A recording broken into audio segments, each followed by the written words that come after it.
et institutions spécialisées de l'Union africaine, Mesdames et Messieurs les chefs des missions diplomatiques, distingués invités, Mesdames et Messieurs. C'est à la fois avec un grand honneur et un immense plaisir que je m'adresse à vous aujourd'hui pour la dernière fois en ma qualité de président de la Commission de l'Union africaine. Je voudrais tout d'abord, puisque nous sommes encore au début de l'année nouvelle 2025, présenter à vos excellences, vos familles et vos peuples, au nom de tous les personnels de l'Union africaine, mes meilleurs vœux de santé, de prospérité et de succès. Je voudrais aussi exprimer mes sincères remerciements aux présidents en exercice avec lesquels j'ai successivement travaillé ces 8 dernières années. J'ai nommé dans l'ordre de leur présidence Alpha Condé, Paul Kagame, Abdel Fattah al-Sisi, Cyril Ramaphosa, Antoine Félix Tshisekedi, Macky Sall, Azali Assoumani et Mohamed Ould-Cheikh Al-Ghazouani. En cet instant de remembrance, je ne peux oublier le président Idriss Déby Itnou, paix à son âme, qui, en africaniste convaincu, a eu l'initiative de ma candidature à la tête de la Commission et qui s'est investi sans compter pour un tel destin pour moi.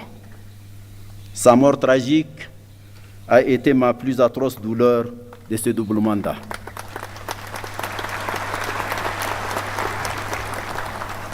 Excellences, Mesdames, Messieurs, 8 ans se sont écoulés depuis mon élection fin janvier 2017 comme président de la Commission de l'Union africaine.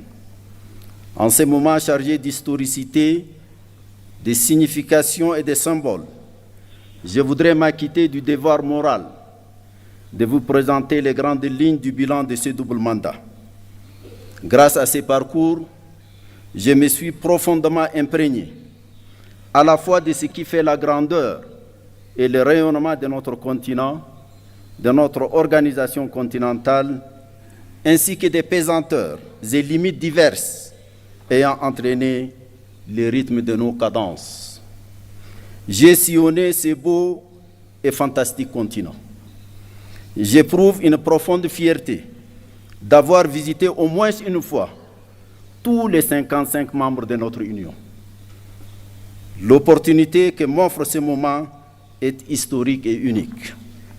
J'y tenterai de m'acquitter de la double obligation de rendre compte et de m'interroger sur quelques problématiques en ayant bien conscience qu'il ne faut absolument pas abuser de votre temps si précieux.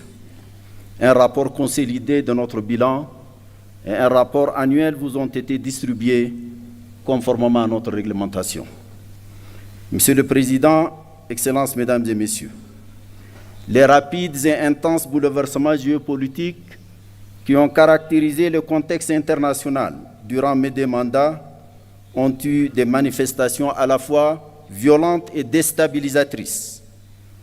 La subite dégradation de la situation sanitaire consécutive au déclenchement de la COVID-19 s'est accompagnée malheureusement d'importants chocs et de profondes turbulences économiques et diplomatiques.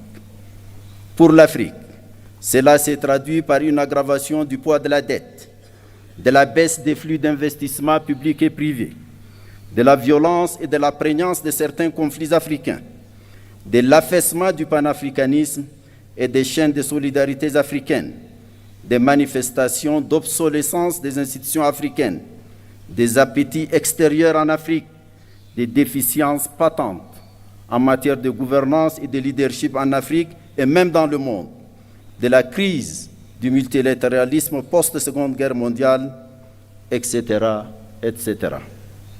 La guerre russo-ukrainienne, enclenchée en février 2022, est venue noircir davantage ces tableaux, annonçant une recomposition géopolitique mondiale. Est née une ligne de fracture qui a suscité une forme de bipolarité qui, dans les imaginaires politiques, évoque la réalité pourtant théoriquement dépassée de la guerre froide.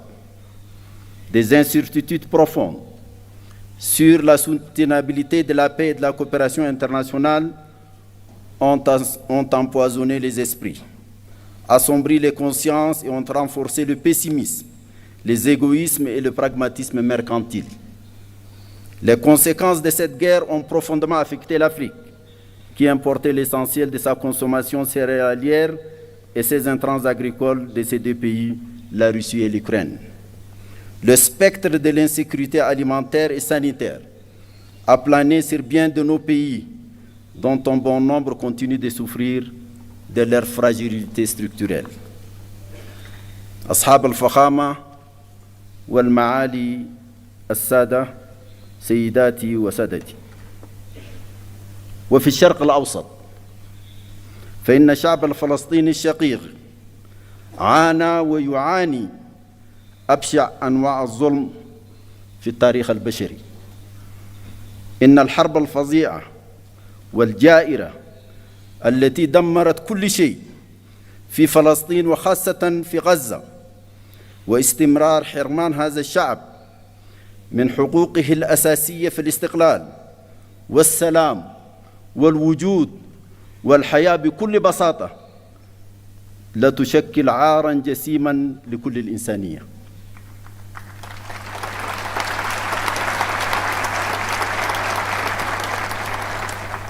ورغم ذلك كله ظل الشعب الفلسطيني البطل صامداً، كما ظل الاتحاد الإفريقي في جانبه بكل قوة وحزم. هنيئا لك يا أخي الرئيس أبو مازن.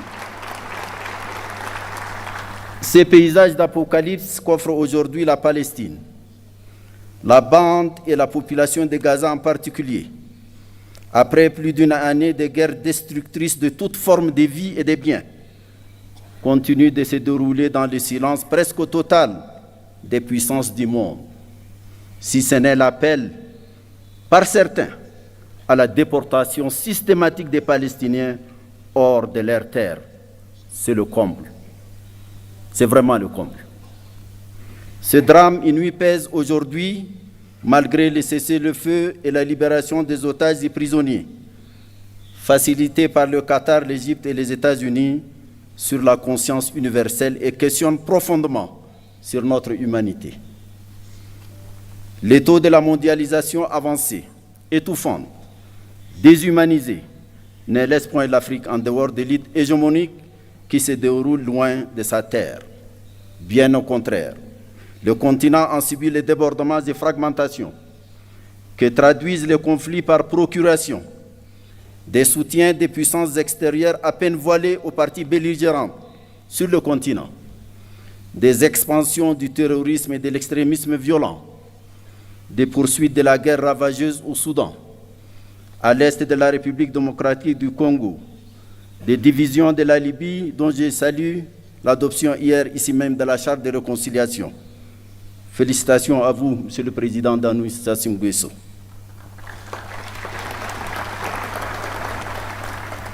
Les tensions de tous ordres au Sahel, au bassin du lac Tchad, au golfe de Guinée, au Mozambique, à la Corne de l'Afrique et dans la région des Grands Lacs sont un autre pan de ces chapelets embrasiers des crises africaines. Les flux de réfugiés politiques, économiques, environnementaux et autres personnes déplacées internes viennent accentuer la situation sécuritaire, alimentaire et sanitaire déjà fragile de nombreux États membres. C'est à ce contexte mondial et régional fortement dégradé que nous avons été confrontés au cours des 8 dernières années de développement de notre action. Excellences, Monsieur le Président, Mesdames et Messieurs, la réforme institutionnelle de notre Union entamée en 2017 ambitionnait la création de conditions optimales pour garantir la poursuite efficiente des programmes inscrits dans notre boussole doctrinale stratégique, l'agenda 2063, aux fins d'une meilleure résistance aux défis ainsi identifiés.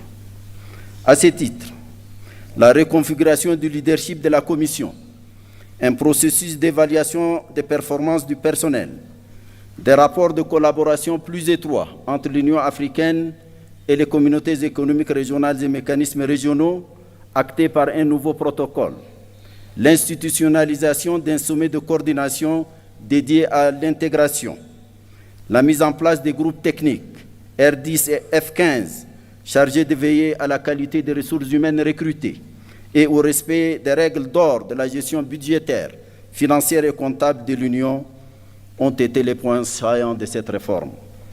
Une évaluation de la pertinence de tous les organes de l'Union, sans exception aucune, fera naître une nouvelle cartographie administrative et institutionnelle de l'Union. J'insiste ici, en particulier, sur 3 parmi ces organes. Le Parlement panafricain, le Conseil de paix et de sécurité et le Comité des représentants permanents. Le mouvement d'ensemble de la réforme, avec ses ombres et lumières, confirme sa pertinence et sa nature nécessairement progressive à se déployer sur le long terme. C'est une exigence d'adaptation perpétuelle des structures de notre Union aux évolutions qui caractérisent le monde. Je voudrais ici remercier les présidents Paul Kagame et William Ruto pour leurs remarquables efforts pour faire avancer cette réforme. Monsieur le Président, Mesdames et Messieurs, l'évaluation de la première décennie de mise en œuvre de l'agenda 2063, couvrant la période allant de 2014 à 2023, révèle les progrès sectoriels accomplis dans notre marche vers la construction de l'Afrique que nous voulons. Il est crucial d'en tirer les vraies leçons et de procéder aux ajustements pertinents subséquents. Dans le domaine de la santé, c'est une approche holistique, traduite sur le terrain à travers des actions auréolées de succès. Avec la survenance de la pandémie de la COVID-19, Africa CDC s'est affirmée comme l'instrument le plus efficace de la lutte contre toutes les maladies. La préoccupante question du financement de la santé continue de nous préoccuper. 2 mécanismes de financement de la couverture sanitaire universelle et celle de la lutte contre la malnutrition sur le continent ont été conçus. Grâce au Centre africain des vaccins vétérinaires, PANVAC, dont le nouveau laboratoire de production de vaccins a été inauguré en février 2024, une avancée significative dans le domaine de l'élevage, de la santé animale et du développement socio-économique a été réalisée. L'Agence africaine des médicaments, AMA, a commencé l'installation de son siège à Kigali et ses activités sont sur la rampe de lancement. La médecine traditionnelle a bénéficié de l'élaboration de 2 plans décennaux, le dernier courant de 2025 à 2035. Le champ de l'éducation a été animé par la volonté de concevoir un nouveau système éducatif pensé en fonction des exigences d'un monde où l'enjeu majeur est devenu la compétition autour de l'innovation scientifique, technologique et maintenant par l'intelligence artificielle.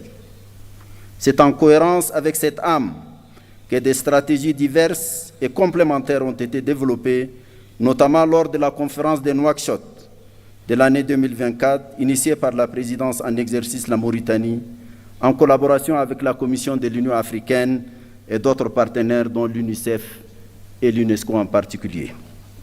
La centralité des problématiques genre et jeunesse a été affirmée. Les envoyés spéciaux femmes et jeunes se sont bien implantés dans l'univers institutionnel du leadership de l'organisation. Tout au long des 8 années de ce double mandat, bien d'autres domaines cruciaux ont retenu toute l'attention qu'ils méritent, de par leur importance pour le développement socio-économique de l'Afrique.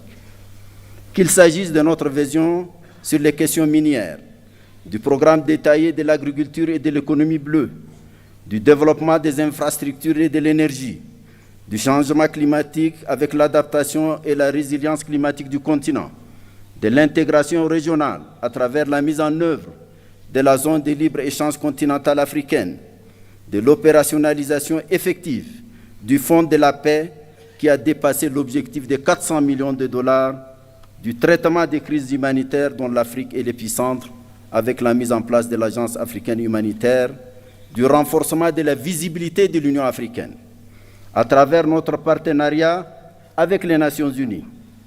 Tous ont été au centre de notre entreprise collective. Je profite de l'occasion pour rendre ici un hommage tout particulier à un artisan majeur de ces partenariats. J'ai nommé Antonio Guterres, un grand ami de l'Afrique. Merci Antonio.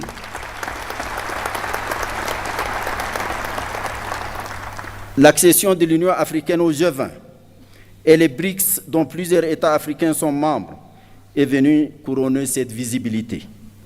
Sur toutes ces questions, les structures spécialisées de l'Union africaine et les États membres ont mené des réflexions approfondies et tracé des perspectives claires pour certaines et rendu concrètes bien d'autres. Monsieur le Président, Excellences, Mesdames et Messieurs, il y a quelques mois, j'ai adressé à vos Excellences une lettre relative à quelques urgences centrales dans le devenir de notre Union et de ses capacités de réaliser au mieux possible nos objectifs. Je pense ici d'abord au Conseil de paix et sécurité, évoqué plus haut. Son rôle devrait s'accomplir sur la base des textes qui régissent son fonctionnement, dont il tire la force et la légitimité de concevoir, d'encadrer les questions prégnantes de notre sécurité collective et d'imposer, si nécessaire, les sanctions requises le cas échéant.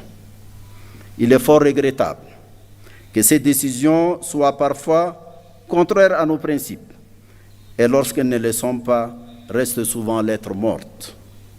Les décisions de cet organe continental central ne sauraient être considérées avec désinvolture et négligence par les États membres, ni par une conception et des pratiques biaisées des communautés économiques régionales au nom du principe galvaudé d'une subsidiarité interprétée de façon intéressée et partisane. L'évocation du CPS renvoie à la question des changements non constitutionnels du gouvernement.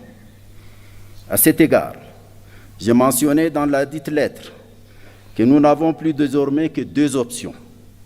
Soit abandonner les principes qui régissent actuellement cette problématique, soit les appliquer sérieusement, quitte à les réviser et les adapter à nos besoins et réalités nouvelles. Nous ne pouvons, pour notre crédibilité, continuer à ressasser telle une litanie ces principes tout en les piétinant ou acceptant leur flagrante et constante violation. Il n'y a rien de plus corrosif de notre crédibilité qu'une telle attitude qui a conduit ces derniers temps à une véritable défiance vis-à-vis des règles et principes et fragiliser l'intégration dans une partie du continent. J'ai mentionné également le marasme persistant et paralysant de notre insupportable division en matière de représentation en relation avec nos partenariats dits stratégiques.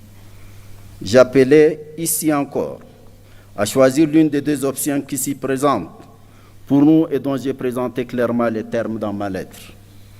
J'avais également mentionné la question récurrente du financement de l'organisation, laquelle paradoxalement contraste avec les tendances continues de multiplication des organes sans souci de leur financement.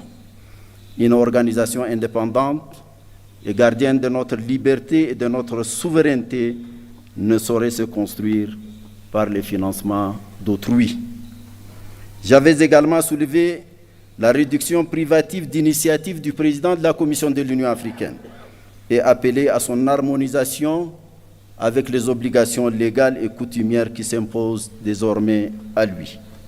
En somme, l'essence de ma correspondance est simple et peut-être brutale. C'est la question d'être dignement ou ne pas être de notre organisation, placée devant une terrible conjugaison de facteurs de complexité. Ce sont toutes ces questions auxquelles vous faites face aujourd'hui que j'ai voulu pudiquement poser dans ma lettre. Allons-nous enfin ouvrir les yeux sur le sort de notre organisation ou alors continuer à la laisser se lamenter et gémir? Excellences, Monsieur le Président, Excellences, Mesdames et Messieurs, c'est une vérité banale aujourd'hui d'affirmer que les concepts et les instruments juridiques servant de cadre d'analyse des dynamiques de la politique internationale contemporaine sont périmés. Ils ont perdu leur vertu à la fois structurante et explicative des phénomènes mondiaux actuels. Un tel constat explique pourquoi les débats portent aujourd'hui sur les modalités d'avènement d'une nouvelle gouvernance économique et politique mondiale. L'Afrique ne peut rester muette et inactive. Elle doit impérativement s'y jeter dans la bataille pour se tailler sa place propre dans les configurations en cours de recomposition. Ce n'est pas facile. Cela demandera de l'ingéniosité, de la créativité, de la méthode, du courage. Plus généralement, cela demandera une vraie rédemption pour un réveil de la conscience et de l'âme du panafricanisme. Celui de la conscience de notre africanité, celui de la fierté de notre africanité, celui de l'attachement à notre africanité, celui du rejet de notre dépersonnalisation et de notre servilité nihiliste, de notre identité et de notre être.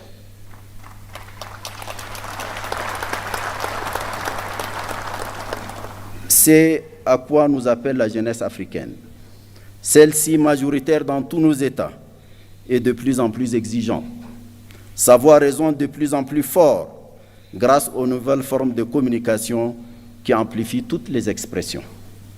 Cette jeunesse africaine nous interpelle et nous fait constamment un procès en déphasage de ses aspirations, qui sont celles d'une Afrique ouverte sur elle-même et unie, souveraine dans ses politiques et choix, debout et solidaire. Cette solidarité a toujours été notre planche de salut dans notre combat contre le colonialisme et l'apartheid et le parachèvement de notre indépendance. Nous venons de nous incliner sur la mémoire d'un de ces grands combattants, Sam Nujoma. Ça doit nous rappeler quelque chose, mesdames et messieurs. La foi dans notre solidarité panafricaine a galvanisé nos consciences, nos volontés et nos intelligences pour nous conduire vers un destin commun plus prometteur. Il n'y a pas de nouvelle voie de notre futur que d'écouter et de donner corps aux aspirations de notre jeunesse, nos concitoyens et notre diaspora. Monsieur le Président, Mesdames et Messieurs, je quitte définitivement mes fonctions dans quelques jours.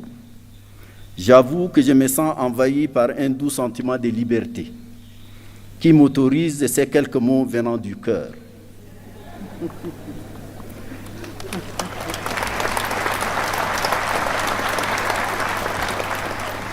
Le premier est un mot de profonde gratitude à vos excellences pour la confiance que vous m'avez accordée en m'élisant pour 2 mandats successifs, président de la Commission de l'Union africaine.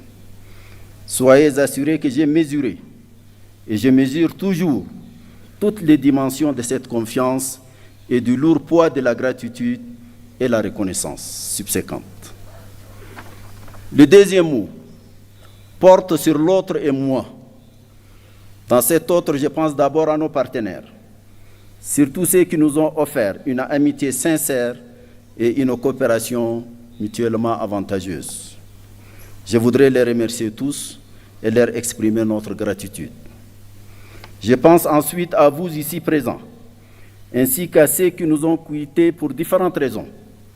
Nous avons réalisé de bonnes et grandes choses, et surtout avons, autant que faire se peut, respecter une certaine éthique et une ligne de conduite que nous croyons conforme à nos principes et objectifs. Veuillez accepter toute ma reconnaissance. Les membres de la Commission de l'Union africaine, d'autres hommes et femmes ensuite, y ont travaillé, souvent dans l'ombre, avec assiduité, dévouement, discipline et talent. Je voudrais leur rendre l'hommage qu'ils méritent.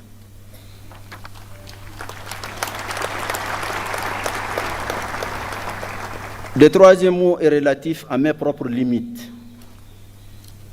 J'ai tant voulu faire vite et mieux au cours des 2 mandats que vous m'avez confiés. Je sais que je n'ai pas tout fait.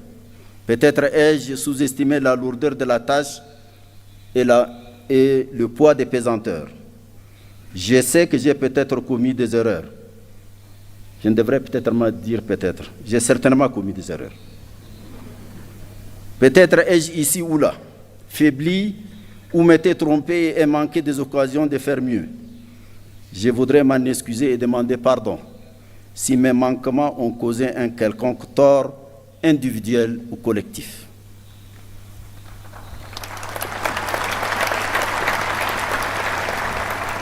Le quatrième mot est relatif à mon sentiment de l'instant.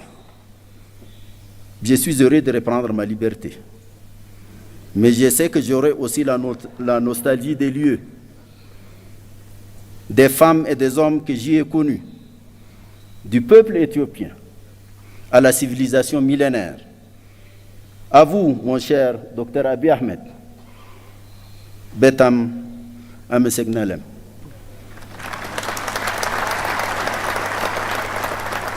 Peut-être faudra-t-il écrire l'histoire de tout cet enchevêtrement de sentiments et de sensations. Enfin, mon cinquième mot est celui de mon serment, de continuer à servir, de penser à l'Afrique, à servir l'Afrique, à rêver pour elle, pour sa jeunesse à laquelle nous n'avons pas fait suffisamment et à laquelle nous devons faire beaucoup, car après tout, c'est elle qui compte aujourd'hui et davantage demain. Un mot de la fin à vous, Monsieur le Président et cher frère Mohamed Cheikh Al-Ghazouani, pour vous dire combien j'ai apprécié votre proximité tout au long de votre mandat. Vous avez été un maître de sagesse, de civisme et de hauteur, inspirant à tous égards. À vous, Monsieur le Président et cher frère João Lourenço, je me permets de souligner que la force tranquille que vous symbolisez me rassure sur une présidence en exercice de sérieux et de substance. Puissiez-vous tous les deux en particulier, et nous tous, avoir une pensée agissante pour les grands prisonniers du Sahel, le président Mohamed Bazoum, dont rien ne justifie l'interminable détention. Il doit être libéré sans condition. Plein succès à notre sommet, plein succès à notre prochain leadership. Je vous remercie.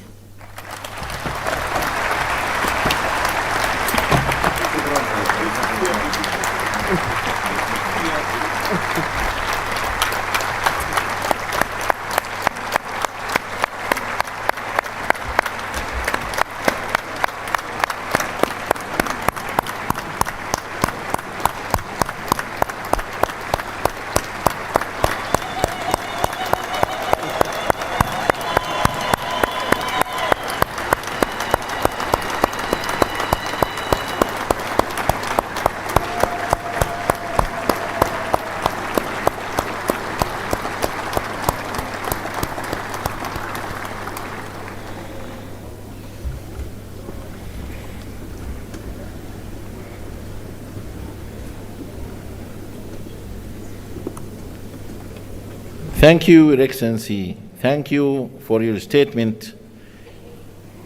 Thank you for your unwavering commitment. Thank you for dedication towards Africa's peace, development, and unity. Thank you very much. I will now have the honor to invite His Excellency Antonio Guterres, Secretary General of the United Nations, to deliver his statement. Your Excellency.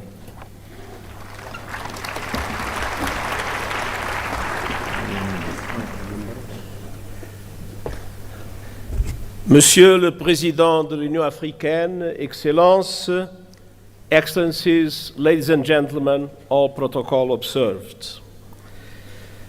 President Mohamed Ould Ghazouani, thank you for your leadership in the outstanding exercise of your mandate. Presidente João Lourenço, parabéns. E aguardo com expectativa a oportunidade de trabalhar consigo como novo presidente da União Africana. I also want to give a very special expression of gratitude to the chairperson of the African Union Commission, Moussa Faki, for his 8 years of strong and permanent commitment to multilateralism and impeccable cooperation with the United Nations. Cher Moussa,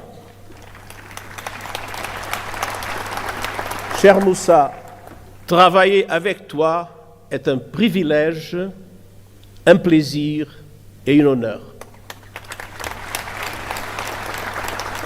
Excellencies, the partnership between the African Union and the United Nations has never been stronger. Together, we see an Africa booming with hope and possibility. You have a booming, enterprising population, including the largest number of young people in the world. The African continental free trade is poised to turbocharge the region's economy, and calls to address the legacies of colonialism and slavery are growing louder, as reflected in your theme this year, and as reflected in the leadership of so many passionate voices for the liberation of Africa, such as the great Dr. Sam Nujoma of Namibia, whose life we celebrate and whose loss we mourn. The world must never forget that Africa is the victim of two colossal and compounded injustices. First, the profound impact of colonialism and the transatlantic slave trade. The roots stretch back centuries, and the bitter fruit continues to affect Africans and people of African descent to this day. Decolonization alone in itself was not a panacea. Political independence did not free countries from structures based on exploitation and decades of economic, social, and institutional underinvestment. It is high time for reparatory justice frameworks to be put in place. Second, Africa was under colonial domination when today's multilateral system was created, and that injustice endures. Look no further than the United Nations Security Council. There is no excuse that Africa still lacks permanent representation in the 21st century. I will keep working with the African Union and all member states to ensure the representation Africa needs and the justice you deserve, including with 2 permanent members of the Security Council. And we will keep pressing together for an international financial architecture that is no longer outdated, dysfunctional, and unfair. Correcting age-old injustices is essential to address here and now challenges. And the good news is that we have many of the solutions we need. Last year, you helped drive that effort at the United Nations with the Pact for the Future. And I thank Africa for its support that was vital to approve the Pact. Our task now is to make those commitments a reality. South Africa's G20 chairmanship could not come at a better time. Let me point to 4 areas for action. First, we must push for peace, security, and alleviating appalling levels of human suffering. Sudan is being torn apart before our eyes and is now home to the world's largest displacement crisis and famine. As we near the holy months of Ramadan, it is time for an immediate cessation of hostilities. And the international community must come together to stop the flow of weapons and the bankrolling of bloodshed. In the Democratic Republic of the Congolese people have been suffering yet again from a brutal cycle of violence. And the fighting that is raging in South Kivu as a result of the continuation of the M23 offensive threatens to push the entire region over the precipice. Regional escalation must be avoided at all costs. There is no military solution. The deadlock must end, the dialogue must begin, and the sovereignty and territorial integrity of the DRC must be respected. The conclusions of the recent joint EAC-SADC summit offer a way forward, with a renewed call for an immediate ceasefire and new momentum for regional efforts based on the Luanda and Nairobi processes. Now is the time for swift implementation. And you can count on the continued support of the United Nations, including MONUSCO. In the Sahel, the clear and present threat of terrorism is undermining peace, security, and sustainable development. And in Somalia, we are urging predictable funding for the African Union support and stabilization mission, and I hope that our voice will be heard by the Security Council. And as we gather here in Africa, I know all our minds are also very much on Gaza. A resumption of hostilities must be avoided at all costs. The Palestinian people have suffered too much. I welcome efforts by the parties to abide by the ceasefire agreement and urge action for a permanent ceasefire and the release of all hostages. Peace is possible in the Middle East, and that starts with tangible, irreversible, and permanent progress towards the two-state solution, Israel and Palestine, living side by side in peace and security. Excellencies, on all fronts, we stand shoulder to shoulder with the African Union to advance security, stability, human rights, and rule of law.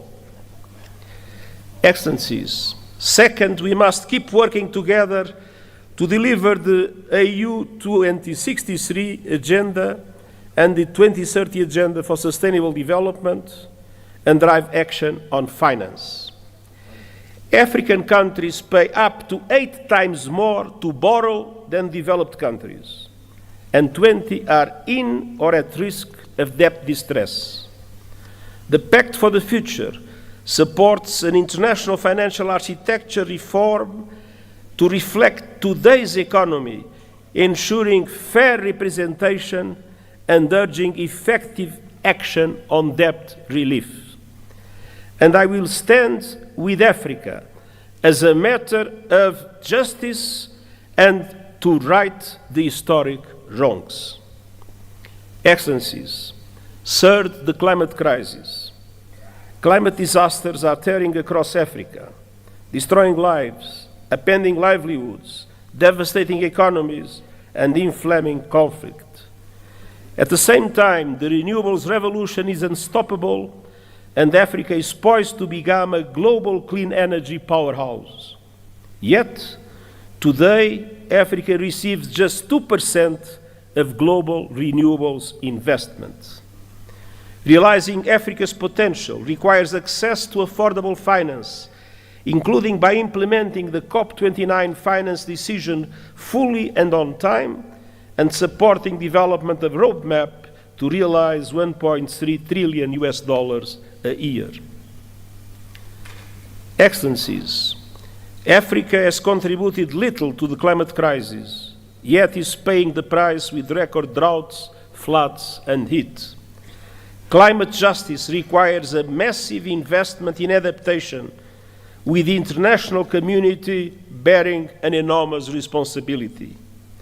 Developed countries must double adaptation finance, and countries must significantly boost the loss and damage fund. Allow me a note. When the loss and damage fund was created, the pledging conference that took place has allowed for an amount that is equivalent at the highest contract for a basketball player in the United States. It is absolutely necessary to make the loss and damage fund an effective instrument to support developing countries in adaptation. And we also need justice when it comes to your abundant critical minerals.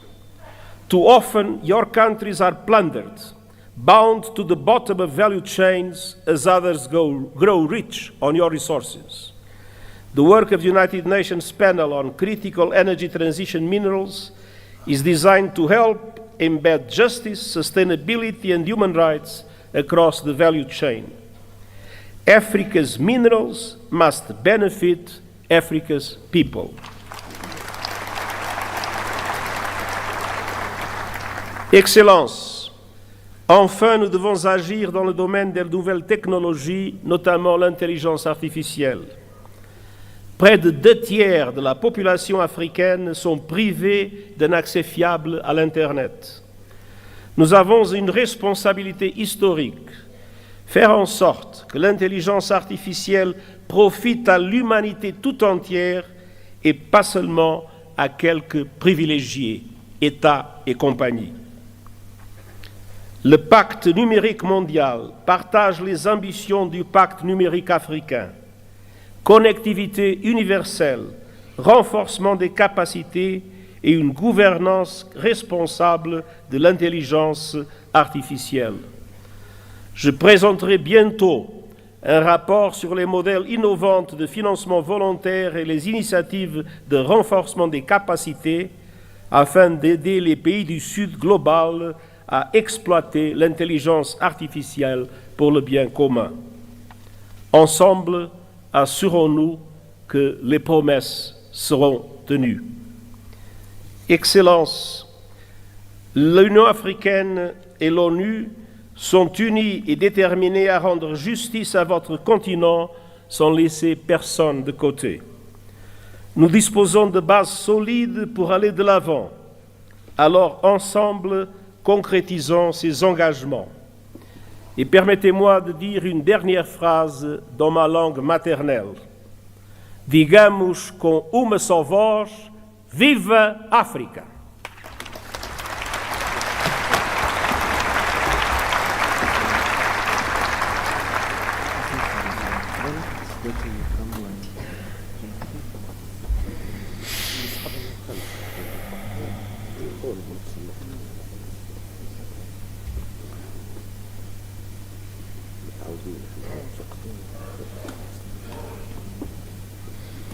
Thank you, Your Excellency, for your statement. We highly appreciate your leadership in strengthening the African Union-United Nations partnership. Thank you.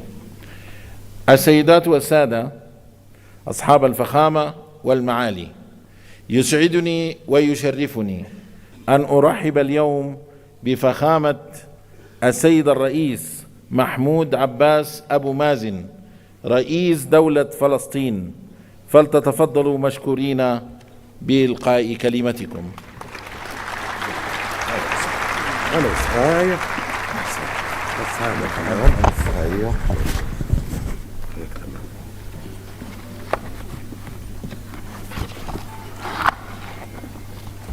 بسم الله الرحمن الرحيم.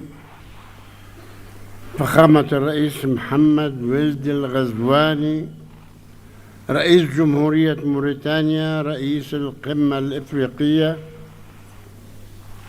دولة رئيس الوزراء الأثيوبي السيد آبي أحمد، معالي السيد محمود سفكي رئيس مفوضية الاتحاد الإفريقي، معالي السيد أنطونيو غوتيريش الأمين العام للأمم المتحدة، أصحاب الفخامة والمعالي الحضور الكريم، السلام عليكم ورحمة الله وبركاته. نود في البداية أن نقدم التهنئة لفخامة الرئيس جواو لورينسو رئيس جمهورية أنغولا على توليه رئاسة الاتحاد الإفريقي للعام 2025، متمنين له التوفيق والنجاح، والشكر موصول لفخامة الرئيس محمد ولد الغزواني على رئاسته للدورة السابقة للاتحاد. ويسعدني أن ألتقي بكم مجدداً وباسم الشعب الفلسطيني الذي يحمل في قلبه تقديراً عميقاً لشعوب وقيادات دول إفريقيا التي نفتخر بصداقتها، والتي كانت ولا تزال داعماً مخلصاً لنضالنا العادل من أجل الحرية والاستقلال. القادة ورؤساء الوفود، في الوقت الذي نعمل فيه ومعنا دول العالم ومنظماته الدولية لتثبيت وقف إطلاق النار وتقديم المزيد من المساعدات الإنسانية وتولي دولة فلسطين مهامها في قطاع غزة ومساعدة النازحين للعودة إلى مناطقهم وتأمين مقومات الحياة لشعبنا الأصيل في قطاع غزة والتجهيز لإعادة الإعمار، تخرج علينا دعوات لانتزاع شعبنا من أرضه وتهجيره والمساس بسيادة دول أخرى، دعوات هدفها إلهاء العالم عن جرائم الحرب والإبادة الجماعية والتدمير في غزة وجرائم الاستيطان والمستوطنين وسرقة الأرض الفلسطينية ومحاولات ضمها والاعتداء على المقدسات في الضفة والقدس، والتي تقوم بها قوات الاحتلال وعصابات المستوطنين الإرهابيين بهدف تقويض حل الدولتين وإضعاف السلطة الوطنية الفلسطينية.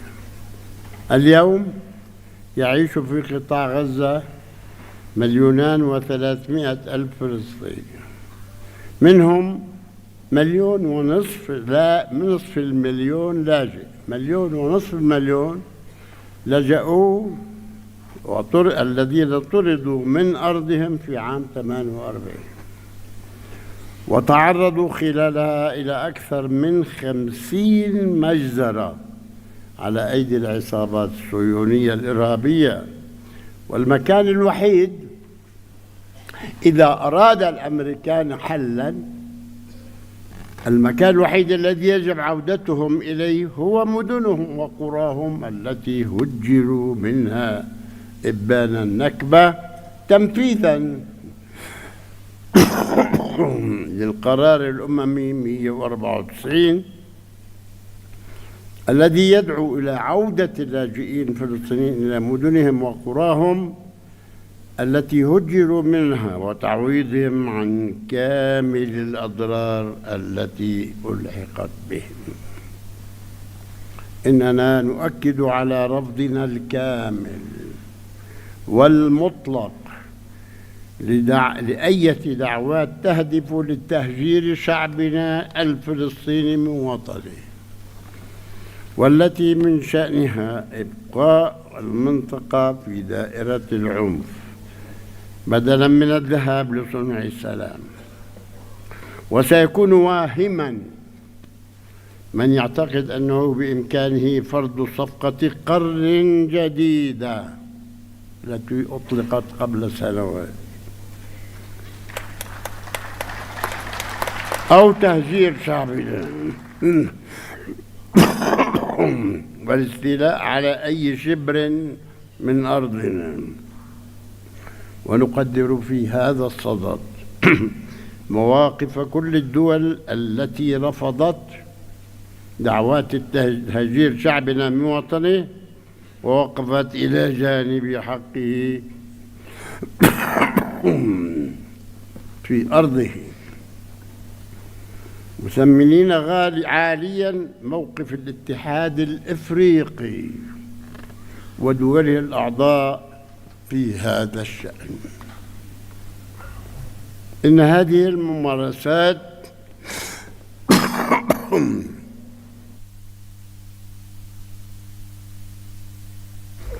الاستعمارية الإسرائيلية تتطلب إجراءات عاجلة من المجتمع الدولي ومجلس الأمن قبل تفشي قوى التطرف التي تعمل على دفن حل الدولتين.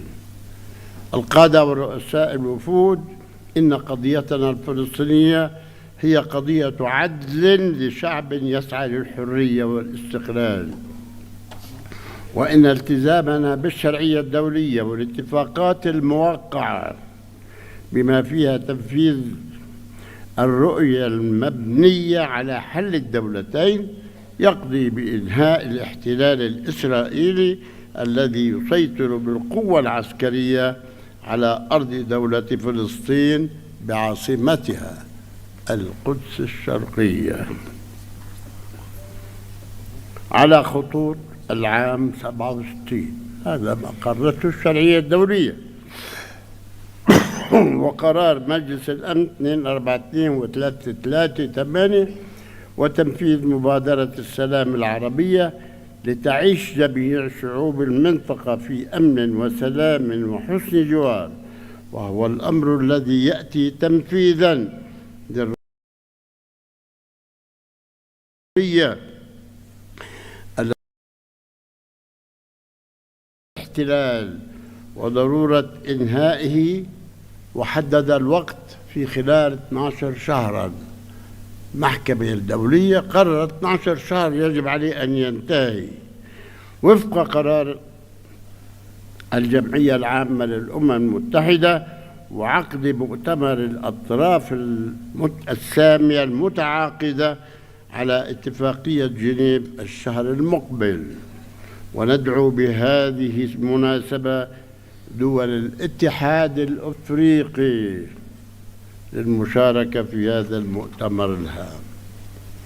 القادة ورؤساء الوفود، إن تحقيق الأمن والاستقرار الدوليين يتطلب من الجميع المشاركة الفاعلة في التحالف العالمي لتنفيذ حل الدولتين ودعم المؤتمر الدولي للسلام المقرر عقده في الأمم المتحدة في منتصف يونيو القادم برئاسة مشتركة للمملكة العربية السعودية وفرنسا، والذي يشكل فرصة لحشد الطاقات الدولية للاعتراف الدولي بدولة فلسطين والحصول على العضوية الكاملة في الأمم المتحدة. لم نحصل على العضوية الكاملة بسبب قرارات الفيتو الأمريكية، نحن مراقبون في الأمم المتحدة،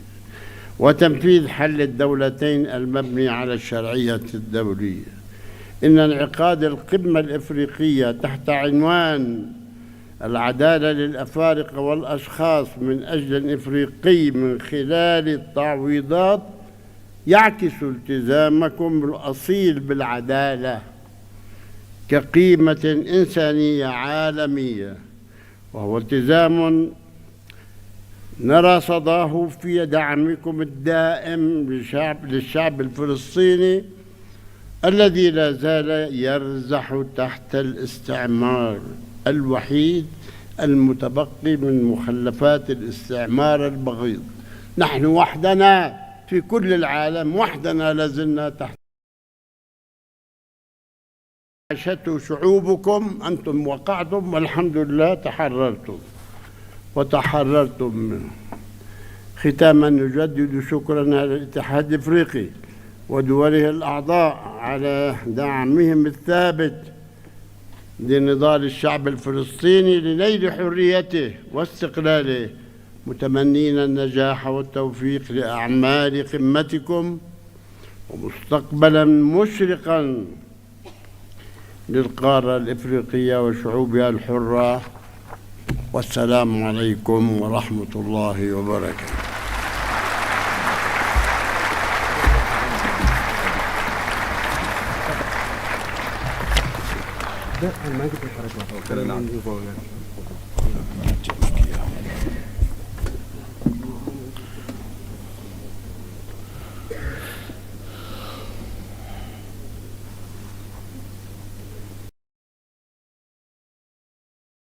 شكرا فخامة رئيس دولة فلسطين أبو مازن على خطابكم الضافي. إن مشاركتكم تؤكد من هذا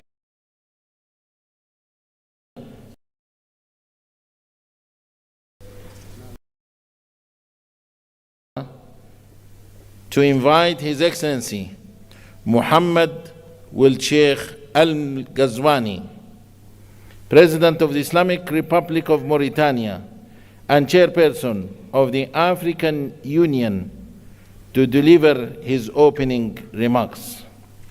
Excellency.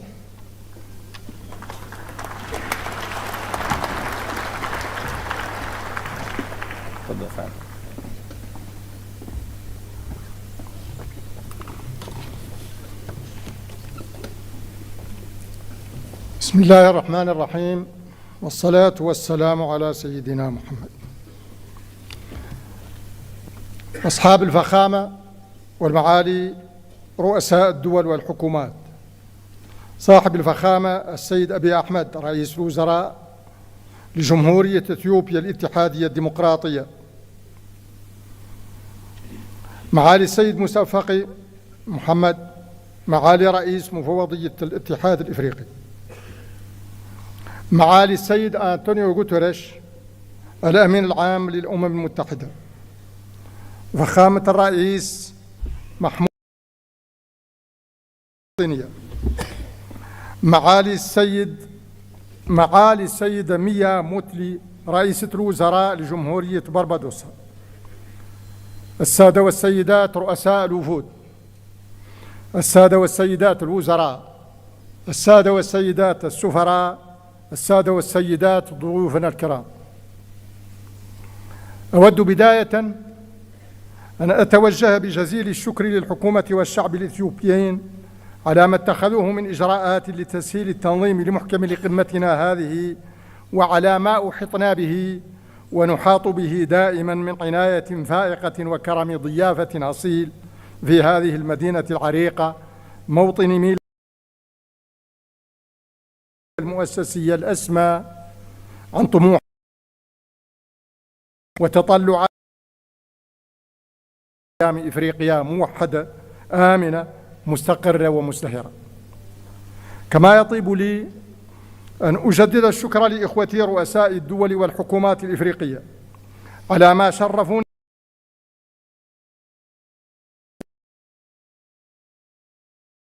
منحوني إياهم خلال تأديتي لهذه المهمة الجليلة، وأتوجه بنفس الشكر الجزيل إلى الذين حضروا بدعوة منا ليشاركونا هذا الحدث السنوي الهام في بداية سنة 2025 التي تؤشر لحقبة تحمل الكثير من الشكوك والقلق والتساؤلات.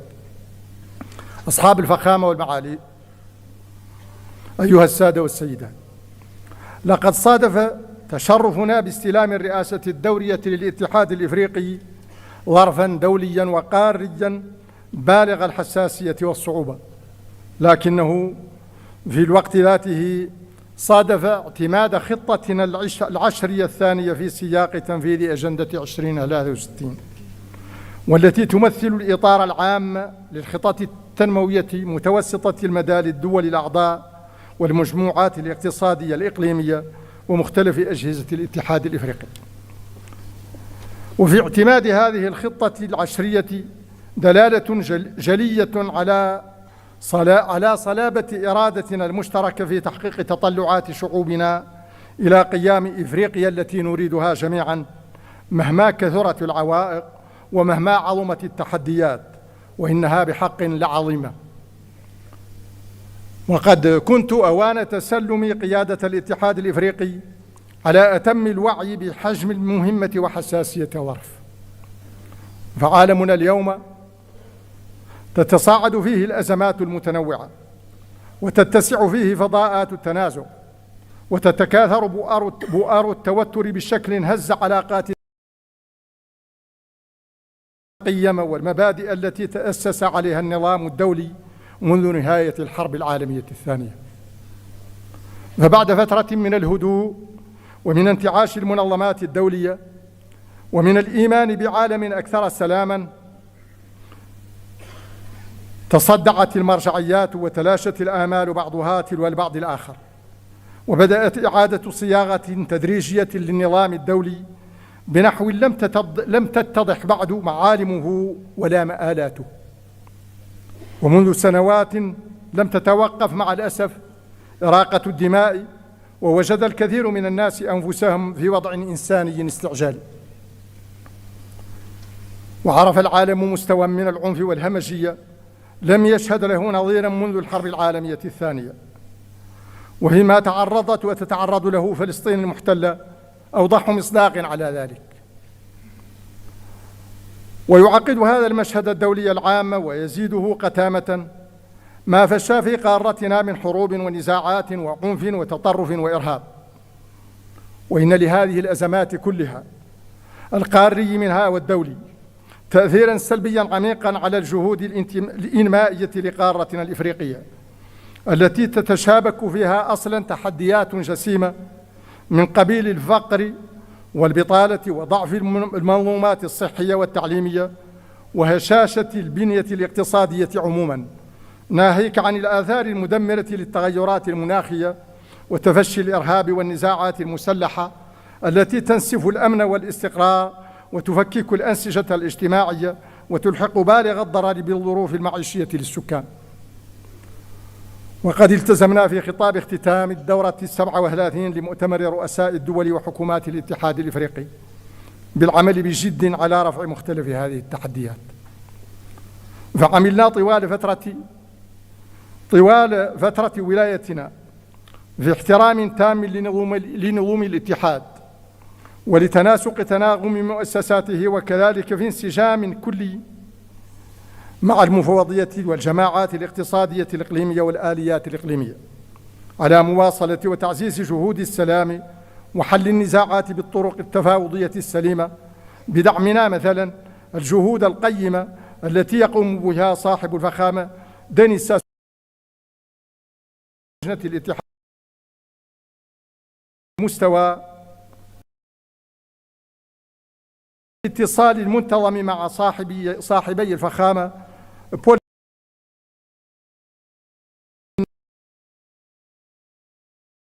الديمقراطية، وكذلك باحتضاننا في الجمهورية الإسلامية الموريتانية في 18 من دجنبر 2024 أعمال الاجتماع التشاوري الثالث لتعزيز تنسيق مبادرة جهود السلام في السودان، وباستقبالنا الفريق أول عبد الفتاح البرهان رئيس مجلس السيادة الانتقالية في السودان يومي 13 و14 يناير 2025 في نواكشوط، للتداول معه حول ضرورة وقف أعمال العنف في السودان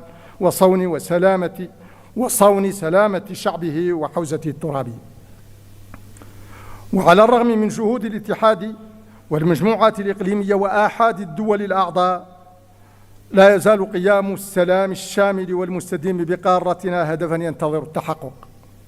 وإنني إذ أدعو إلى تنفيذ القرارات الجريئة التي اتخذتها قمة مالابو الاستثنائية في مايو 2022 لمعتقد حقاً بضرورة مساءلة هيكل السلم والأمن الإفريقي في اتجاهات 4: التناغم واستدامة التمويل والتفعيل والشمول، وكذلك من حيث ملائمته لطبيعة التحديات الأمنية الراهنة والتغيرات اللا دستورية الطارئة. فمن شأن ذلك أن يتيح لنا فرصة استكشاف أساليب أكثر نجاعة في مواجهة تحدي السلام والأمن والاستقرار، بإيجاد الآليات المناسبة التي تمكن من الحل السلمي للنزاعات، وهو ما يشكل في الوقت ذاته واجباً. ونحن في هذا لجهود في هبة عامة ضمن جهد جماعي منسق وشامل لرفع هذا التحدي. أصحاب الفخامة والمعالي، أيها السيدات والسادة، لقد أولينا بالغ العناية للأجندة التنموية طوال مأموريتنا بسعينا المستمر لحشد المزيد من التمويل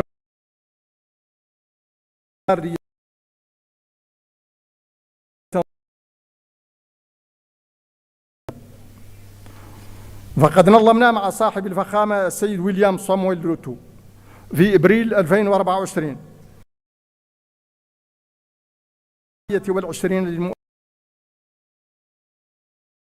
عززنا عملية الدعم هذه مع صاحب الفخامة ألسان وترا أثناء القمة بأبيجان، ومثلت لحظة هامة في عملية التجديد 21 لموارد هذه المؤسسة. وقد أسفرت جهود الدعم والمناصرة هذه عن تجديد موارد المؤسسة الدولية للتنمية بمستوى غير مسبوق وصل 100 مليار دولار في أعمال القمة الإفريقية الكورية، وحصلنا خلالها على زيادة كبيرة في الأموال الكورية الموجهة نحو المساعدة الإنمائية، والتي ارتفع حجمها بالنسبة لإفريقيا من 5.5 مليار دولار إلى 10 مليارات دولار، علاوة على مبلغ 14 مليار دولار مخصصة لتمويل الصادرات دعما للشركات المستثمرة في قارتنا. ينضاف لذلك ما أسفرت عنه النسخة الرابعة من قمة التعاون الصيني الإفريقي على مستوى الرؤساء من إعلان تخصيص جمهورية الصين الشعبية 50 مليار دولار لدفع عجلة التنمية في قارتنا. وبالموازاة مع الجهد المبذول في سبيل تعبئة الموارد، حرصنا خلال مشاركتنا في قمة مجموعة السبع بإيطاليا في يونيو 2024 وقمة مجموعة بريكس في روسيا الاتحادية أكتوبر 2024 وقمة مجموعة العشرين في البرازيل نوفمبر 2024 وغيرها من المحافل الأخرى على تأكيد ضرورة حل مشكل المديونية التي تعيق بقوة جهودنا التنموية، وعلى مراجعة نظام المساعدة العمومية الإنمائية القائم لقصوره عن تحقيق الأهداف المبتغاة منه، مطالبين باستحداث ميثاق جديد لتمويل التنمية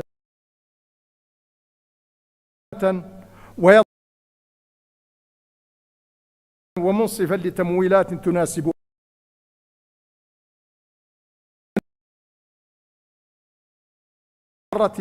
في المؤسسات المالية المعددة الأطراف لضمان مراعاة حاجاتها الإنمائية الملحة في الأجندة التنموية في الأجندة الدولية. وإن الغاية من العمل على تعبئة الموارد في الأساس دفع عجلة التنمية لتعزيز قدرة قارتنا على تحويل إمكاناتها ومواردها الهائلة إلى تنمية مستديمة فعلية ترفع التحديات التي تواجهها والتي عمقتها الأزمات الاقتصادية والأمنية والصحية والمناخية. وفي هذا السياق، وعملا بما تقرر من اتخاذ بناء الوصول إلى التعاون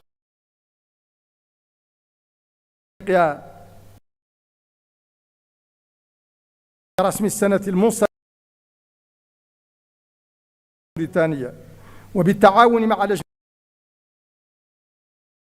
مؤتمرا قاريا حول التهذيب والشباب وقابلية التشغيل في ديسمبر الماضي بنواكشوط، وكان الهدف من دمجه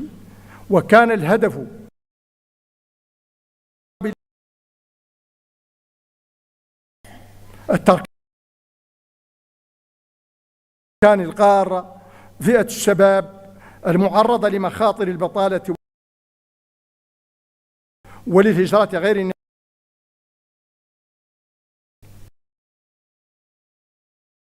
الاعتماد إعلان نواكشوط تكون دعامة تنموية مستدامة خلق فرص العمل الملائمة تقليصا لدوائر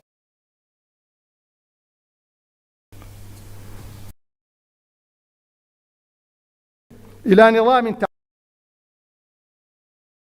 إنه يحتاج كذلك مثل كل مواطن إفريقي عموما إلى منظومات صحية تؤمن نفاذا شاملا لخدمات صحية جيدة وتكون قادرة على الصمود في وجه الحوائج والصدمات الصحية الطارئة كالتي شهدتها القارة مؤخرا مثل جدري القردة وماربورغ والكوليرا. وأود في هذا المقام التنويه بالإدارة الاستباقية التي واجه بها المركز الإفريقي لمكافحة الأمراض والوقاية منها في إفريقيا ما استجد مؤخرا من صدمات صحية مفاجئة، مهنئا الدكتور جان كاسيا وفريقه على العمل الرائع الذين يقومون به في هذا الإطار. وسأتشرف اليوم أمامكم بتقديم تقرير مفصل بهذا الخصوص بحول الله وقوته. أصحاب الفخامة والمعالي، أيها السادة والسيدات، انسجاما مع إعلان داكار حول السيادة الغذائية ومع الوثيقة المنبثقة عن قمة إفريقيا والولايات المتحدة، نظمنا قمتين استثنائيتين في سبيل تعزيز المنظومات في قبيل تعزيز المنظومات الزراعية. انعقدت أولاهما في نيروبي في مايو 2024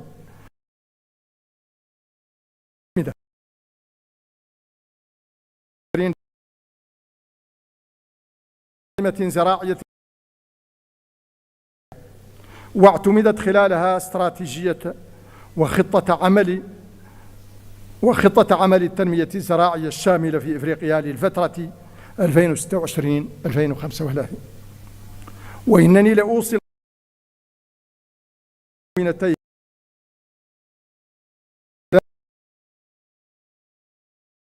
التربة لصالح الإنتاج الغذائي المستدام وتحفيز الاستثمار وبناء زراعة صناعية. ومعلوم أن النهوض بقطاع إنتاجي كالزراعة خاصة في البعد الصناعي منه يستلزم توفر طاقة نظيفة بالكمية الكافية وبالتكلفة الملائمة. وسعيا إلى تحقيق هذا الهدف نظمنا في دار السلام مع صاحبة الفخامة السيدة سامية صلوحو وبالتنسيق مع مجموعتي البنك المنصرم القمة الإفريقية حول الطاقة المهمة 300 من أجل ضمان النفاذ إلى الكهرباء لصالح 300 مليون مواطن إفريقي في جنوب الصحراء. وقد تم خلال القمة عرض التعهدات الطاقوية الوطنية للعديد من الدول الإفريقية. وإنني لحريص في هذا الإطار على تقديم التهنئة والشكر الجزيل لرئيس البنك الإفريقي للتنمية السيد أكويميني أديسينا، وكذلك لرئيس مجموعة البنك الدولي السيد أجاي بانغا على ما حرص عليه من توحيد الجهود في إطار هذه الشراكة الطموحة، وكذلك على ما دأب عليه من دعم وموازرة للجهد التنموي الإفريقي. ثم إن للطاقة دورا أساسا في التحديات البيئية التي تلحق بالغ الضرر بمجموعاتنا الإفريقية، على الرغم من ضآلة مساهمتنا وحجم جهودنا الكبيرة في إحراز تحول طاقوي تدريجي وعادل. ولذا باسمكم جميعا خلال الدورة 29 لمؤتمر تغير المناخ المنعقدة في باكو نوفمبر 2024 على ضرورة تحمل المجتمع الدولي مسؤوليته ولزوم دعمه لقدرتنا على مواجهة الآثار الهدامة للتغيرات المناخية. أصحاب الفخامة والمعالي، أيها السادة والسيدات، إن تحقيق أهداف خطة العمل الثانية لتنفيذ أجندة 2063 يرتبط كثيرا بقوة وعمق التنسيق ما بين الاتحاد الإفريقي والمجموعات الاقتصادية الإقليمية والآليات الإقليمية. ولذا ركزنا خلال اجتماع التنسيق على ضرورة دمج الخطط الوطنية في البرامج القارية توطيدا لتكامل القارة وتعزيزا لوحدة صوتها دوليا. ووحدة الصوت هذه هي ما سيمكننا من أن نتبوأ المكانة التي تسمح لنا بالإسهام الفعال في صياغة جداول الأعمال الدولية على نحو يجعلها أكثر تركيزا على قضايانا الإفريقية الحساسة. ولذلك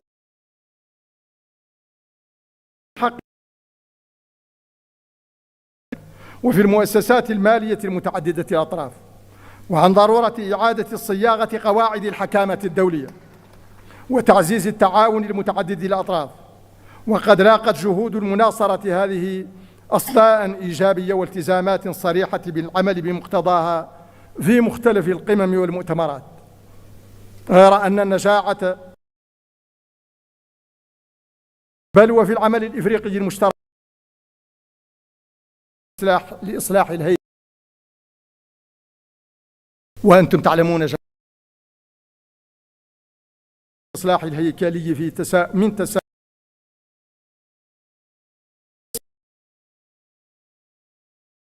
تناوب المرشحين ونظرا لخطورة وإلحاح الوضع عقدنا دورة استثنائية للمجلس التنفيذي في مارس 2024 اتخذ خلالها قرار يحدد بشكل دقيق كيفية تطبيق مبدأ التناوب وتحديد المناطق المؤهلة لوظائف القيادة المختلفة ضمانا للتناوب العادل والمتوازن بين المناطق. وانسجاما مع هذا النفس الإصلاحي عملنا على ملف مراجعة المهارات وتقييم القدرات داخل مفوضية الاتحاد الإفريقي، فتم تنظيم اجتماع استثنائي آخر للمجلس التنفيذي شهر نوفمبر 2024 لاتخاذ القرار بشأن أفضل السبل لإتمام هذه العملية. وبعد مداولات مستفيضة اعتمد القضية لهذه العملية.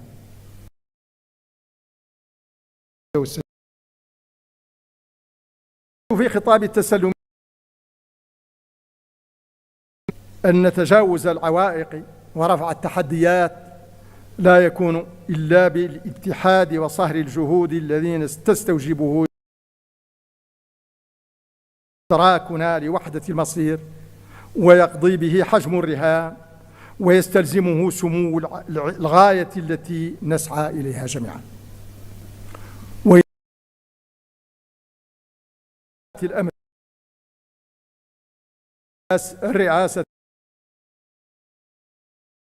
جاو لورينسو متمنيا له التوفيق والنجاح في المهمة الجسيمة التي أوكلت إلى فخامته، معربا عن دائم استعدادي لدعمه ومؤازرته.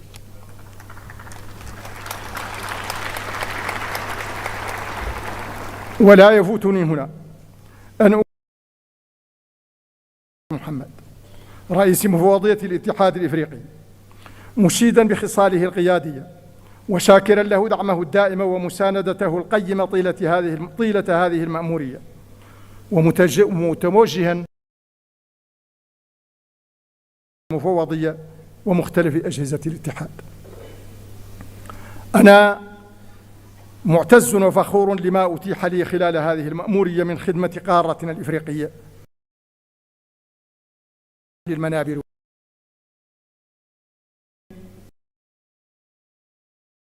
وأنا أعمق إيمانا بأهداف الأجندة 2063 وأقوى عزما وإرادة على المشاركة الفعالة في ذلك. وإذ أجدد التهنئة لأخي صاحب الفخامة لأرجو له ولأعمال قمتنا هذه الاتحاد الإفريقي.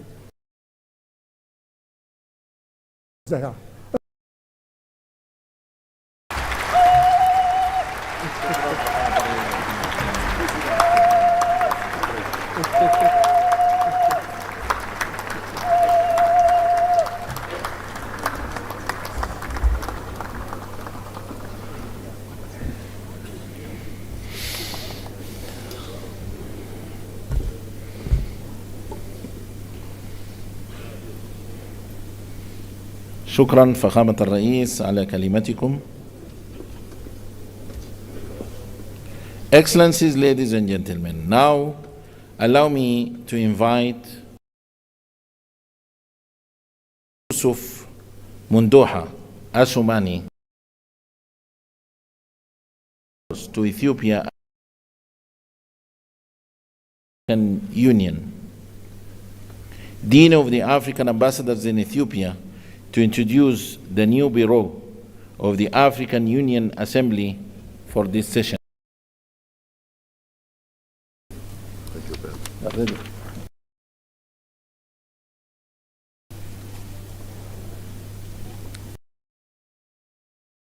Excellence Ahmed Ould, président en exercice et président de la République islamique de Excellence Monsieur Abiy Ahmed, Premier ministre de la République fédérale démocratique. Excellences, Messieurs et Madame les chefs d'État de l'Union africaine, Excellences, Messieurs de l'État de la Palestine, Excellences, Madame la première vice-présidente de la République de Barbados,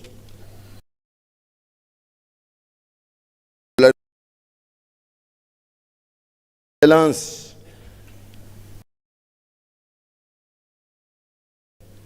Secrétaire général des Nations Unies, Excellence, Monsieur Moussa Faki Mahamat, Président de la Commission de l'Union africaine, Excellences, Monsieur le Secrétaire général adjoint de la Ligue des États arabes, Excellences, Mesdames les chefs des délégations, Excellences, représentants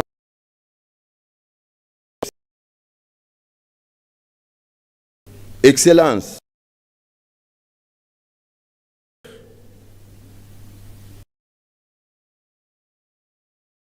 les chefs des organes de l'Union africaine, chers invités, à vos rangs et grades, Assalamu alaikum wa rahmatullahi wa barakatuh. J'ai l'insolent honneur de vous présenter le bureau de la conférence pour l'année 2025, conformément à l'article 16 du règlement de la conférence. Le bureau se compose comme suit. Président, là.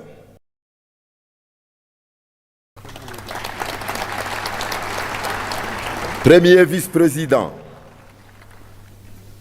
la République de Burundi, Afrique centrale.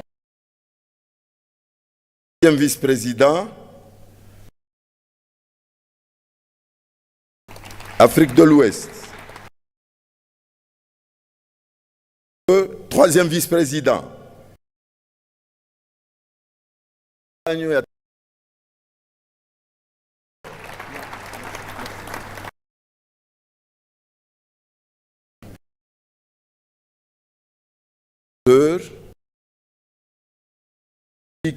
islamique de Mauritanie,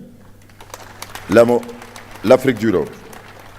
Tel a été proposé pour votre approbation et je vous remercie.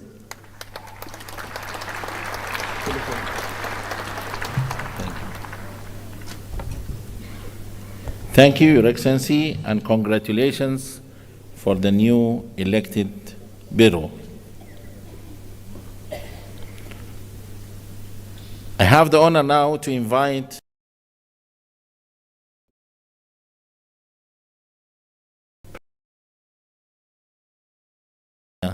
to deliver his hand.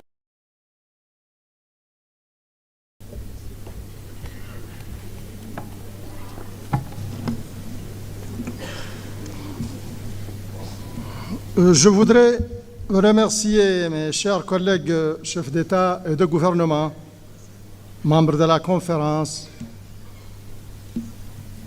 de m'avoir porté à la tête de l'Union africaine comme président en exercice au titre de l'année 2024-2025. Durant cette période, nous avons ensemble œuvré à faire avancer l'agenda du développement et de l'intégration de l'Afrique. Je tiens à vous remercier pour le soutien et vous remercier pour l'accompagnement sans faille qui ont contribué au succès de la Mauritanie et de l'Afrique dans l'exécution de cette noble tâche. Et je vais vous demander de me permettre maintenant d'inviter mon frère, le président João Lourenço, pour la passation du témoin et lui souhaite beaucoup de succès et de réussite. Je vous invite, Monsieur le Président.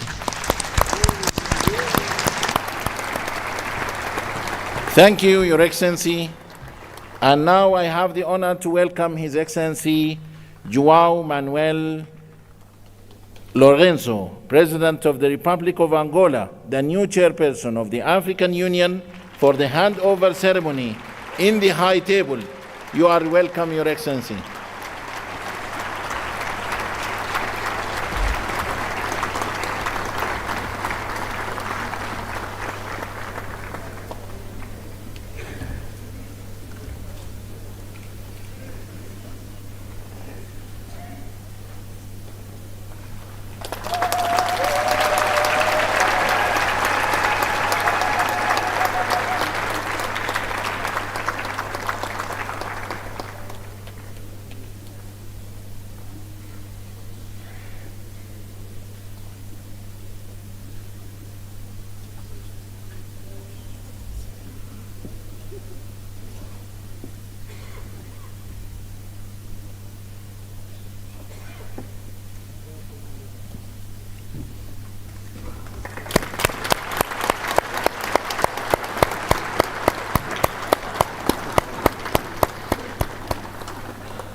Okay, thank you.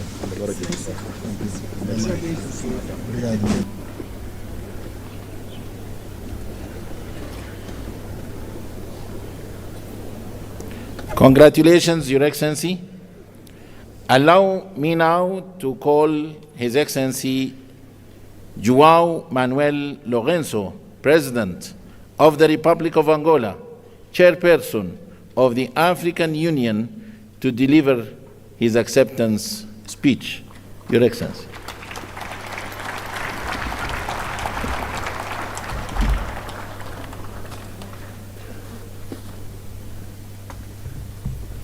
Your Excellency.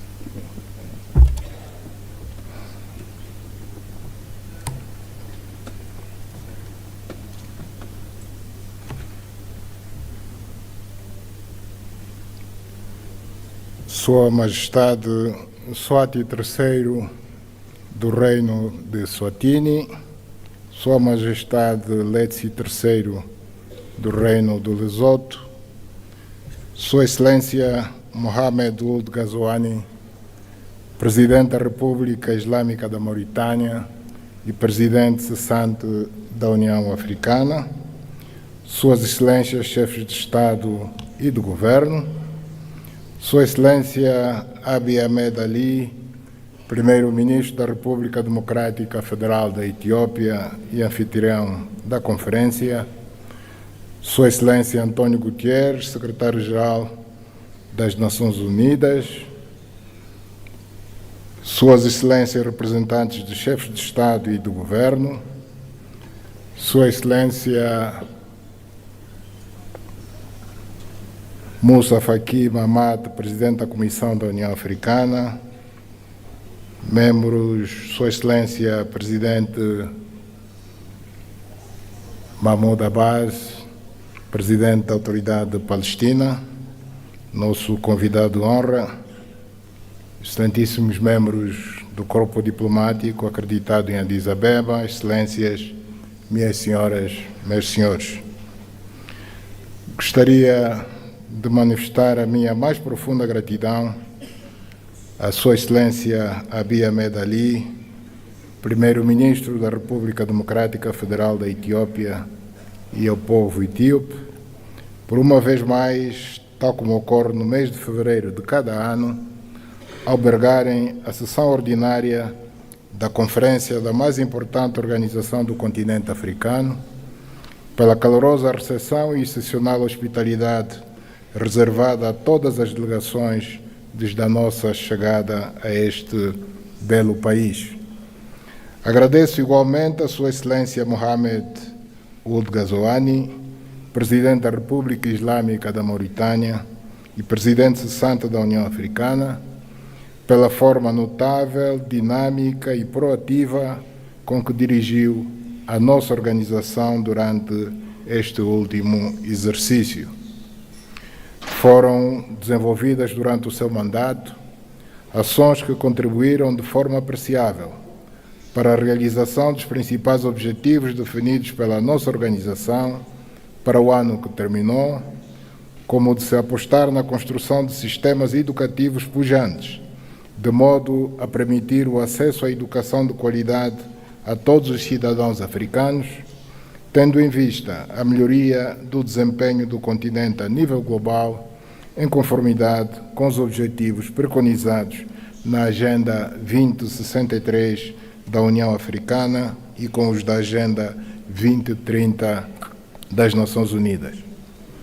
Vossa Excelência deixa-nos um grande legado, cabendo-nos a responsabilidade de trabalhar no sentido de valorizar e potenciar ao máximo o trabalho por si realizado, pelo que conto para este efeito com o apoio e experiência do Sr. Presidente e o dos outros Estados-membros da União Africana, de modo a que a República de Angola possa levar por diante uma presidência que vá ao encontro das expectativas dos cidadãos do nosso continente e ajude a acrescentar mais um passo no caminho que percorremos para se alcançar o objetivo do desenvolvimento socioeconômico de nossos países, a concretização da Agenda 2063 no quadro de todas as ações e esforços que empreendemos para construir a África que queremos. Os meus agradecimentos estendem-se a cada Estado-membro da União Africana, especialmente aos da África Austral, região onde estamos inseridos, pela confiança depositada em Angola para presidir neste ano de 2025 a União Africana, numa altura em que o nosso continente se depara com imensos problemas ligados à paz e segurança, que constituem um fator de bloqueio a todas as iniciativas e ações que procuramos levar a cabo em benefício do desenvolvimento das nossas nações. Como é do conhecimento de todos, é a primeira vez que a República de Angola assume esta importante responsabilidade de conduzir os destinos do nosso continente nos próximos 12 meses, o que me levará a olhar com atenção para os principais problemas de África e colocar ao serviço da nossa organização a nossa experiência na busca de soluções para as questões relativas à paz e segurança e cuidar da implementação pelos Estados-membros das políticas econômicas e sociais que promovam o progresso e o desenvolvimento do nosso continente. Tem para nós um significado muito especial o facto de assumirmos a presidência pro tempore da União Africana neste ano 2025, em que Angola comemora 50 anos da sua independência nacional. Excelências, minhas senhoras, meus senhores, no decurso desta conferência serão debatidas questões de grande relevo para a organização, funcionamento e crescimento da União Africana, bem como para a operacionalização de um modo prático da questão relativa a justiça para os africanos e os afrodescendentes por meio de reparações, que constitui o lema escolhido para este ano e também o que Angola elegeu para a sua presidência, que está centrado na importância do investimento nas infraestruturas como fator de desenvolvimento de África. A conjugação destes dois aspectos pode levar-nos a construir um canal de comunicação e de diálogo com os nossos parceiros internacionais que os faça compreender a importância e vantagem de cooperar com uma África desenvolvida, industrializada, com capacidade para superar a fome, a pobreza, a miséria e o desemprego, reduzindo assim a probabilidade de conflitos armados e de imigrantes ilegais junto às suas fronteiras. Teremos a oportunidade de abordar estas questões na 4ª Conferência Internacional sobre o Financiamento para o Desenvolvimento, a ter lugar em Sevilha, Espanha, de 30 de junho a 4 de julho do corrente ano, por constituir uma oportunidade histórica para se redefinirem as regras de financiamento global baseadas na justiça econômica e na inclusão. Tendo em conta os compromissos assumidos em conferências anteriores, mas nem sempre cumpridos, designadamente o Consenso de Monterrey, a Declaração de Doha e a Agenda de Ação de Addis Abeba, a 4ª Conferência de Sevilha, visa responder aos desafios persistentes que se verificam no financiamento para o desenvolvimento e favorecer a adoção de soluções inovadoras e eficazes. Temas como a justiça fiscal, o alívio da dívida, o financiamento climático, as reformas nas instituições financeiras globais e a inclusão social devem merecer a nossa atenção para que seja adotada uma posição comum que garanta ao continente o reforço da sua influência na governação financeira global, uma redução dos custos do endividamento e o acesso aos recursos necessários para alcançar um desenvolvimento sustentável. A concretização destes objetivos criará seguramente sinergias que vão dinamizar e ampliar as trocas comerciais, o intercâmbio cultural, técnico, tecnológico, científico e noutras áreas que poderão produzir vantagens significativas para todas as partes. Acreditamos que nas perspectivas que traçamos para os nossos países, enquanto governantes, incluímos programas a serem executados com um grande sentido de prioridade no domínio das infraestruturas fundamentais, designadamente as vias rodoviárias e ferroviárias, os portos e aeroportos, as centrais de produção de energia elétrica e respectivas linhas de transportação e distribuição, absolutamente indispensáveis para a industrialização do nosso continente e a melhoria das condições de vida das nossas populações. No decurso da presidência pro tempore da União Africana, que passamos a exercer a partir de hoje, pretendemos lançar, em articulação com todos os membros desta nossa instituição, um vasto plano de atração de investimentos e de captação de recursos financeiros significativos junto dos nossos grandes parceiros internacionais, para que a Comissão da União Africana estabeleça as bases e defina os projetos de infraestruturas a serem realizados. Destaco o contributo que Angola poderá prestar ao desenvolvimento de África, colocando ao dispor o excedente energético que tem para a mitigação das necessidades de vários países neste domínio da energia. Pela relevância e importância estratégica que assume no quadro da transportação de produtos diversos e também no do comércio intra-africano e no de África com o resto do mundo, gostaria de destacar a importância do corredor do Lubito e dos caminhos de ferro tanzanianos Tazara, que poderão desempenhar um papel incontornável na interconexão entre os países africanos e na promoção do comércio que pretendemos realizar no âmbito da Zona de Comércio Livre Continental Africana. Tendo em vista o que referi anteriormente, considero que devemos ter uma estratégia bem definida para colhermos benefícios significativos do facto de a União Africana integrar o G20, o que constitui uma conquista essencial para garantir que o nosso continente seja parte ativa das decisões econômicas globais. Excelências, minhas senhoras, meus senhores, as linhas estratégicas da presidência angolana estão alinhadas em termos gerais com as ações prioritárias definidas a nível continental, no âmbito da aceleração do segundo plano decenal da implementação da Agenda 2063, correspondente ao período de 2024 a 2033, centradas nas infraestruturas de transporte e conectividade, energia e recursos naturais, paz e segurança, agricultura e economia azul, integração continental e zona de comércio livre, educação e capacitação e parcerias estratégicas.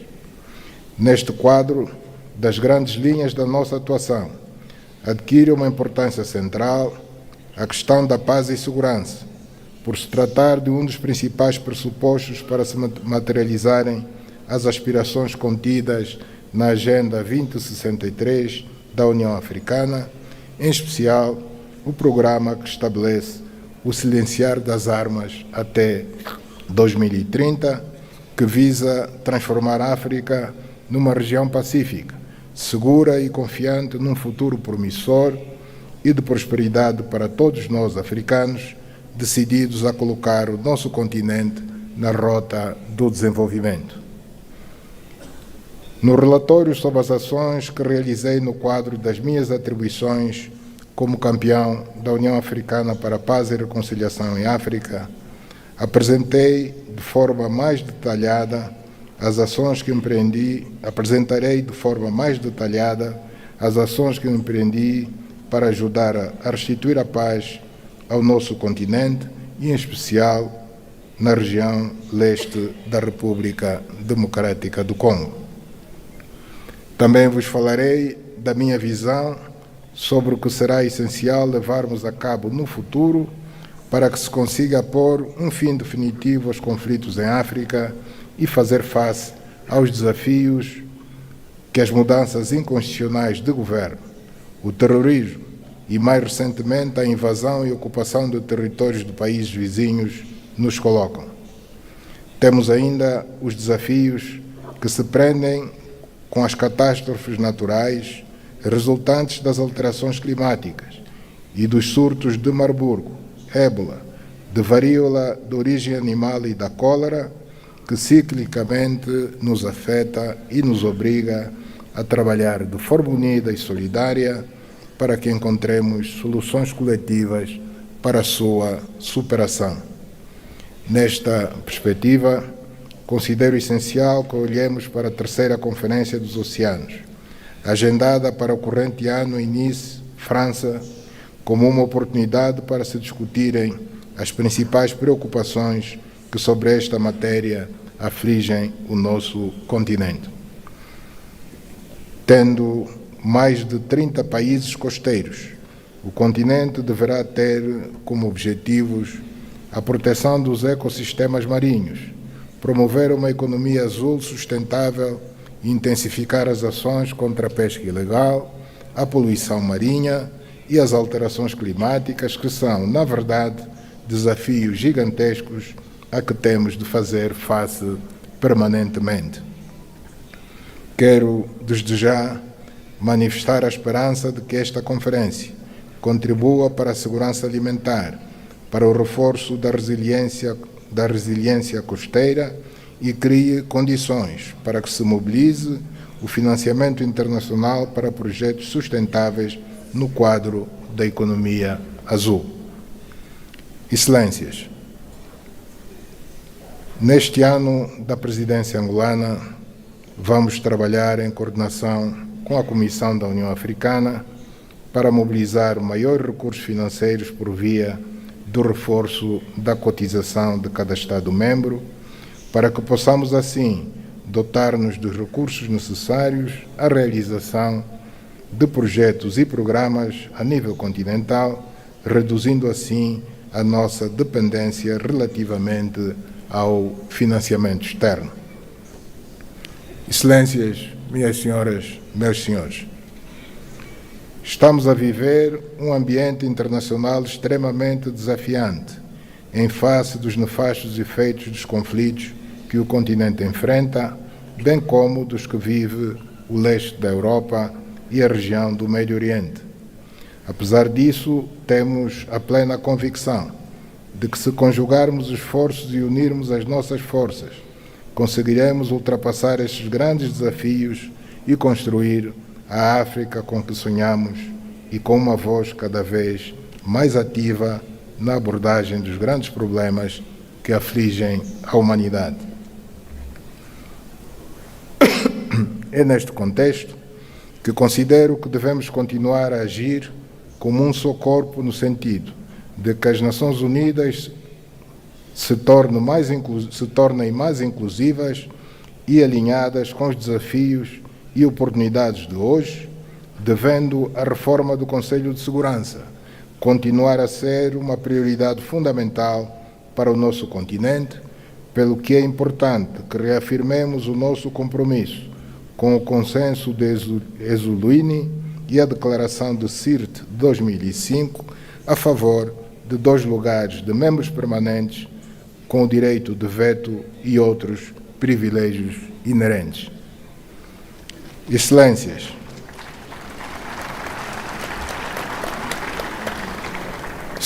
gostaria de pedir a todos a maior contribuição possível para que a presidência da nossa organização continental, que a partir de hoje assumo, possa decorrer num clima de grande compreensão e com o dinamismo que se impõe neste longo caminho que juntos percorremos pela transformação da África num continente de riqueza, de prosperidade para seus filhos. Permitam-me que transmita uma palavra de apreço à Sua Excelência Moussa Faki Mahamat e aos comissários que cessam hoje as suas funções na Comissão da União Africana pelo excelente trabalho desenvolvido no decurso dos seus mandatos ao serviço da nossa Casa Comum. Desejo à nova liderança sénior da Comissão da União Africana muitos sucessos no desempenho das novas funções, enquanto apelamos para que o espírito pan-africano e os ideais dos pais fundadores continuem a guiar o futuro da nossa organização continental.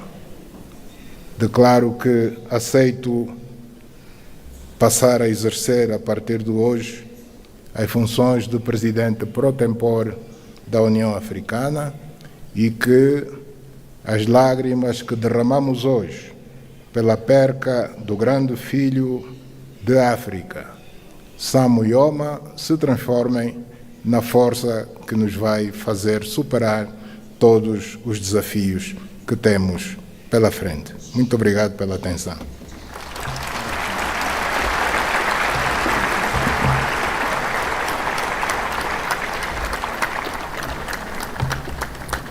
Thank you, Your Excellency.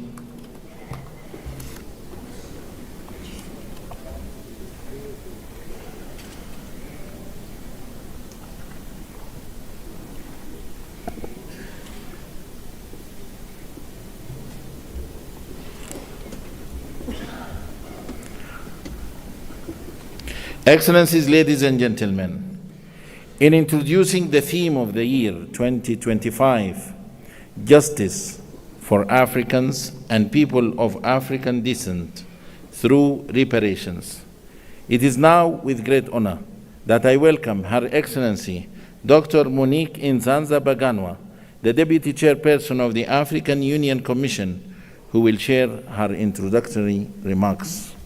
Your Excellency.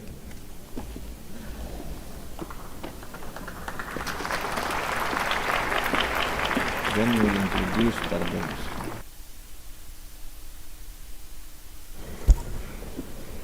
Thank you. Your Excellency, the Chairperson of the African Union, Your Majesties, Excellencies, Heads of State and Government, Your Excellency and dear brother, the Chairperson of the African Union Commission, ladies and gentlemen, in the interest of time, allow me to stand on already established protocol. Over the past centuries, the voices of Africans and people of African descent have echoed in various quarters with a singular demand: justice. Justice for the millions who were forcibly uprooted from their homes. Justice for those whose lands were plundered, wealth stolen, and dignity were stripped away. And justice for the generations that continue to face economic, social, and political disenfranchisement stemming from historical wrongs. As I draw my term in office as Deputy Chairperson of the African Union Commission to an end soon, a unique opportunity is offered to me and one of my teams, SIDO, to introduce to you the 2025 theme of the year, Justice for Africans and People of African Descent through Reparations. As we embark on this journey in 2025, we are guided by the words of the eminent Pan-Africanist Kwame Nkrumah, who declared, and I quote, "We face neither east nor west. We face forward." The African Union's Agenda 2063 envisions a continent that is integrated, prosperous, and driven by its own citizens, a continent that is peaceful. The strength of this Africa has always been in its unity and resilience. At this moment, we stand at the precipice of history, and together we shall pave the way for a more just and dignified future for Africa, the CARICOM, and Africa's global diaspora at large. Your Majesties, Your Excellencies, as I conclude, since I'm not the one to deliver the high-level message, we have two leaders who will do it in just a short. But let me take this opportunity to thank all our stakeholders who have journeyed with us. Thank you, Ghana, and our champion, President Mahama, for inspiring the African Union with this theme. I wish to thank you, my dear brother Moussa Faki, for your leadership and support. But through you also, acknowledge our teams who have worked hard around this theme of the year. Especially, I wish to recognize two ladies. Madam Coleman from your cabinet chairperson, and Angela from SIDO. You did an amazing work. Special appreciation goes to Her Excellency Mia Amor Motley, Prime Minister of Barbados and Chair of the CARICOM Authority. You have traveled all the way from home to another home to join us in today's launch. May I now invite you, Your Excellency, to come to the podium and address this august assembly. I thank you.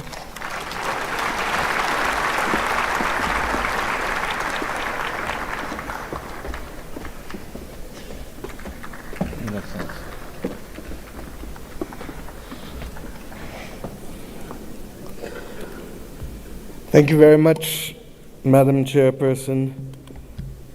Your Excellencies,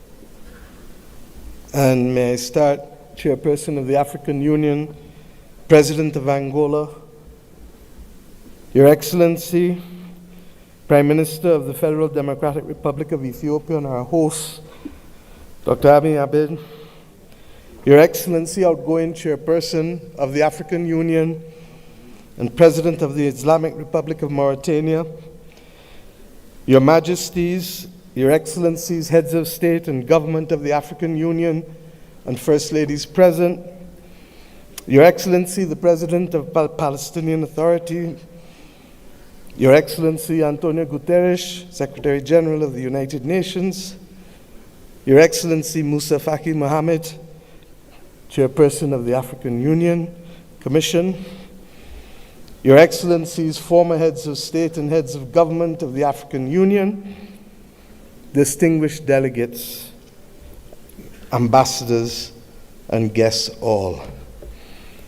I stand here clothed in the spirit of the battles of Adwa, conscious that it was that battle within 24 hours that shook the confidence of the powers of Europe, but inspired the people of Africa and the children of the African diaspora that good would prevail over evil and light over darkness, but only in the context of our unity. I stand here conscious that it was that battle that forged the beginnings of Pan-Africanism that eventually led to the movement for independence and the destruction of the colonial powers to give us not full development and power, but the first steps of political independence. I stand here conscious and buffeted by the dreams and works of the great Pan-African pioneers, and conscious that as a children of the Caribbean, we have long dreamt for the moment of unity with our brothers and sisters of Africa, a division that was secured by those whose success and survival depended on separation of us rather than on the ability for us to act as one common people.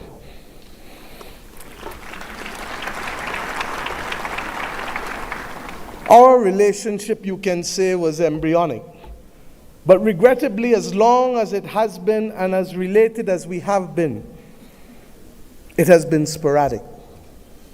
And it is up to us as the children of independent states to determine whether the history of separation shall be our future or whether the spirit of Adwa can be our inspiration to confront the challenges of a new world.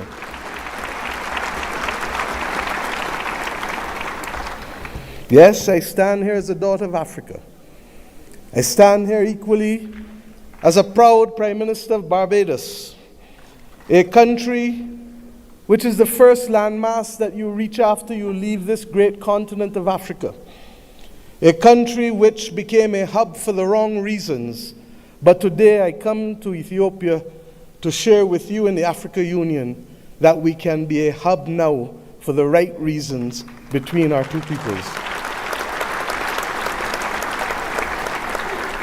I stand here as the proud chairman of CARICOM, the Caribbean community, recognizing that as a member of the 6th region of Africa, we have come to reclaim our Atlantic destiny.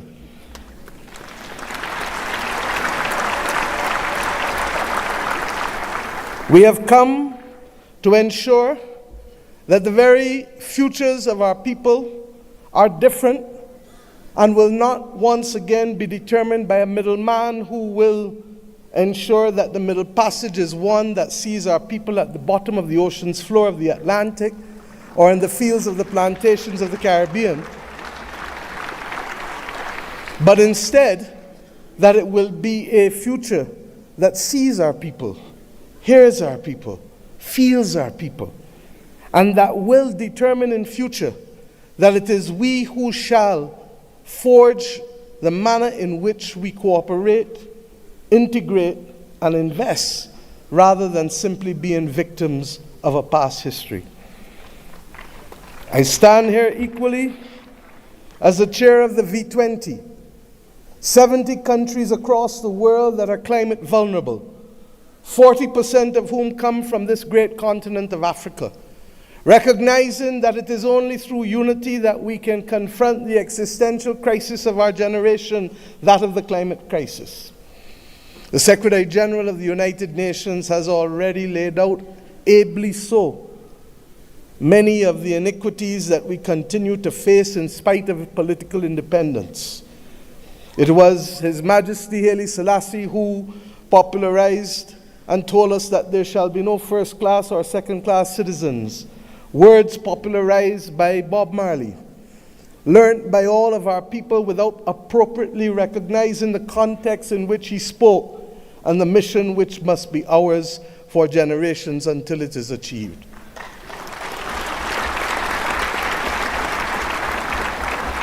He told us that there would be war if there were first-class and second-class citizens. He told us that there would be war if the color of our skin was more significant than the color of our eyes. And we see here in the continent the continued descent into conflicts born out of ethnicity differences, born out of a mad grab for resources, not invariably for our own benefit, but for the benefit of others who seek to use our people as pawns in the determination of their own future. But we stand here as proud people, and we have enough among ourselves to know the difference between right and wrong, and to forge a future that is not for a few, but for the many. Indeed, as the world confronts the climate crisis, it is the poorest of the poor who remain the most vulnerable to floods and droughts and hurricanes. It is the poorest of the poor, and soon to be the middle of the middle, who will no longer be able to access insurance and therefore to be able to forge ahead with development if we do not make changes. We have examples of a partnership that have worked for us, not just from the spirit of Adwa and the conquest and the rise of the Pan-Africanist movement in our history, but within recent times. During the COVID-19 pandemic, it was the African Union, under the leadership then of President Ramaphosa, and with the assistance of Dr. Tedros of the WHO, that recognized that the Caribbean, which was being marginalized by denial of access to basic therapeutics, basic medical equipment, to vaccines, that we should not be left as pariahs on the global landscape, but that our brothers and sisters in Africa would bring us through the Africa Medical Supplies platform to be able to ensure that we could secure for our own people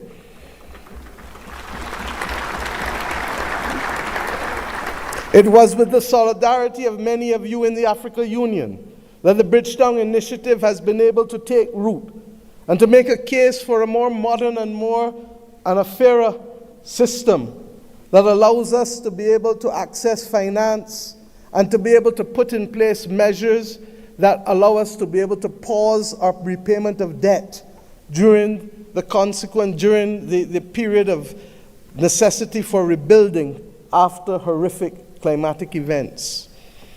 We have seen how partnership helps us. We do not need any more evidence. What is required of us is to lead the way to peace, to prosperity, and to justice.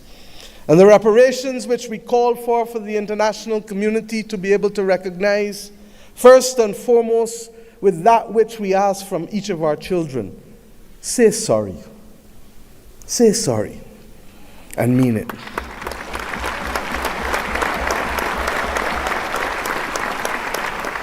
And after you say sorry, recognize that the future of the world is not possible without the stability of Africa and its diaspora. For as long as hypocrisy and double standards remain it will be impossible to secure stability and peace in any nation across the earth. The reparations that we call for, beyond sorry, must be for fair access and development and compensation, because we each started the journey of independence with a chronic deficit. A deficit of resources, a deficit of fairness, a deficit of opportunity. And it is up to us, many of us in the second and third generation of independence, to be able to frame out fairly in a mature conversation what those reparations must look like if we are to attain justice and to inspire the young people of this world that good must always prevail over evil. But it is not only the reparations that we ask from the international community, because we ourselves must repair the damage that was foisted on us. The notion that transit visas, begging for them, must be the lot of our people in order to move across this world cannot be something that gives us satisfaction.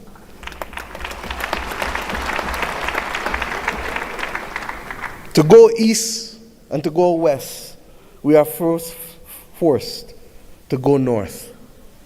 It is not right.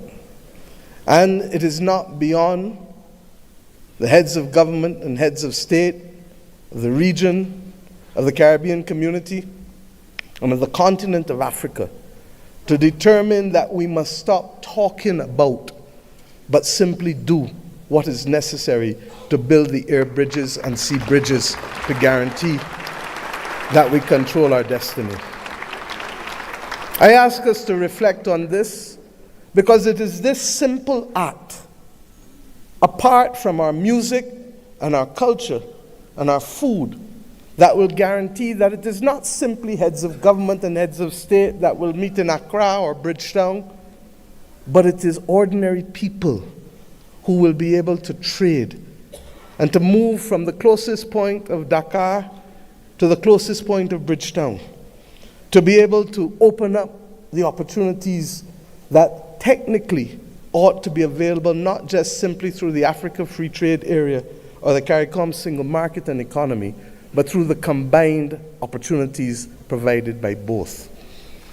I ask us equally to recognize that in an era where AI is threatening to redefine what humanity can do and even if we can survive, that it is not ours to be the victims once again of technology as we were with gunpowder, but it is for us to help shape the future of the world, because more often than not it is Africa and its people who have brought the humanizing forces to bear on civilization.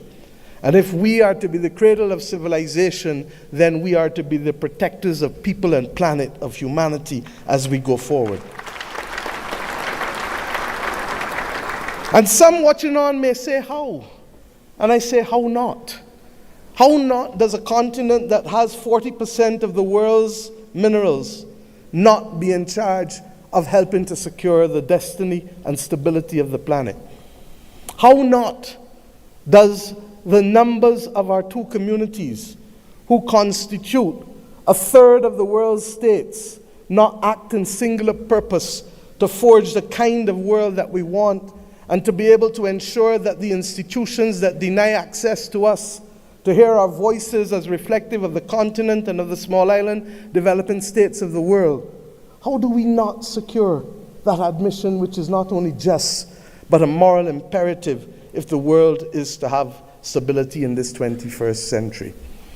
My friends, I ask you, how do we not secure this victory when 1 in every 5 and possibly 1 in every 4 persons on the planet will come from this continent and its diaspora? Those who lead today have a moral imperative, not just to our citizens in our own countries, but above all else, to unity.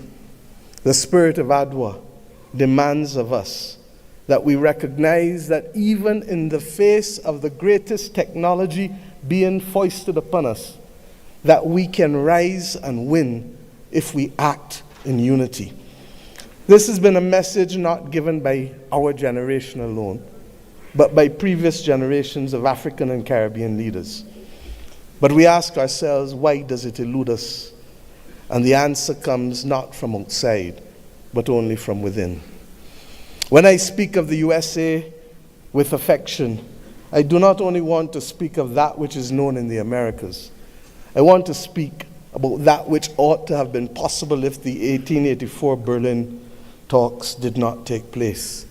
The possibility of the United States of Africa, which is as diverse as India, which is as diverse as China in terms of ethnicity and language and religion, but which is entirely possible if we see not ourselves first, but we see the unity of ourselves together. This may be the cry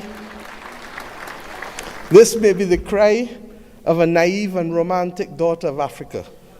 But if that is the case, I prefer to die being a naive and romantic daughter of Africa than one who is cynical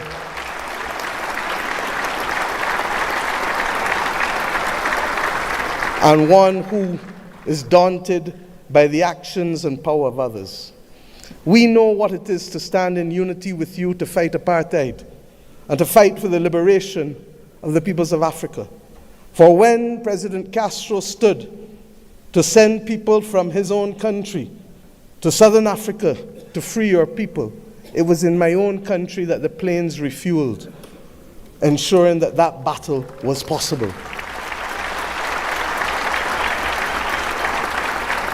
And when 100 years ago, almost, a Barbadian man and woman left our nation and left the United States to come here, Arnold and Mignon Ford, he wrote the anthem and lyrics of the anthem of the United Negro Improvement Association, UNIA, and his wife dared to establish a co-educational school here in Ethiopia, ensuring that boys and girls could receive education in a time and at a time when war was dominating the global landscape.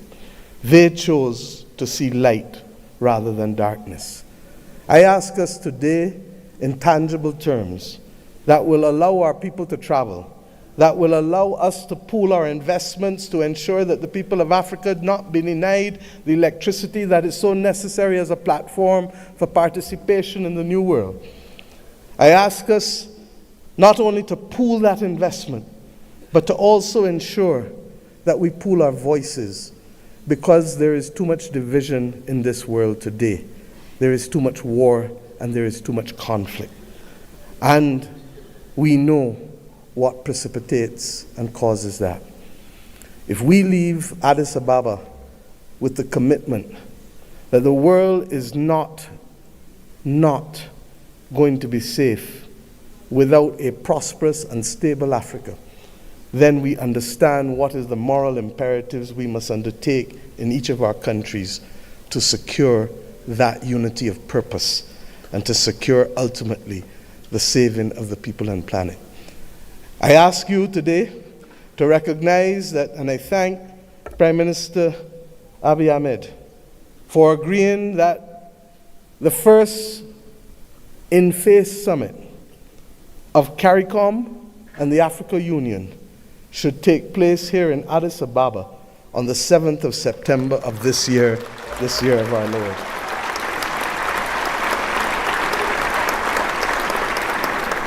By that simple act, we build on the inaugural summit which took place virtually in 2021. But more importantly, we seek to regularize and to establish as a permanent point of interaction the unity of which I speak and call for. And I ask you as I leave this podium to recognize that we too in the Caribbean want to see you. Indeed, in my own country in Barbados, we will celebrate the Caribbean Festival of Arts, the 15th CariFesta, from August 22nd to August 31st. And we do so not only asking for those from Cuba and Bahamas in the north, to Venezuela, to Suriname and Guyana in the south, to Belize in the west and the Eastern Caribbean to come together to express our commitment to each other creatively through food and fashion and music and dance and art and sculpture, and talk of philosophy, talk of religion, talk of who we are, talk of the future. I ask us to recognize that we celebrate this year our resilience, and that we do so not only asking the people of the Caribbean to come, but the people from whom we came here in Africa, in India, in China, and the continent to which we went, in particular, in Central America and Latin America. This is our moment to show the world that we were not simply apostrophes to the history and the modern history of humanity, but that truly we are the ones who can level the playing field and to create the opportunities that will allow the world to see people, hear people, and feel people, and to value the planet and its biodiversity at the very time when it is greatest in crisis. Let us remove the scars of history and be firm craftsmen of our fate, recognizing that the only people who can stop us now are we but ourselves. We have to emancipate ourselves from mental slavery and to build the future that our people want of us, and to give them that pride that is theirs. And we must do so in the spirit and with the results of ADWA. Thank you.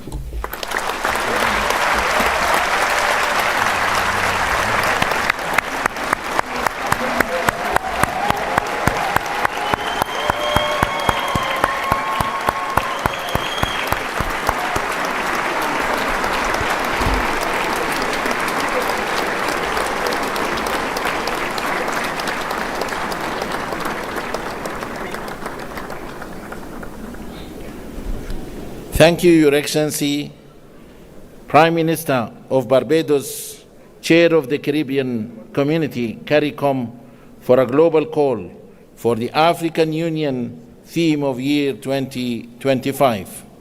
It is my distinct honor to welcome now His Excellency John Mahama, the President of the Republic of Ghana, as the African Union leader on advancing the cause of justice and payment of reparations to Africans. Your Excellency.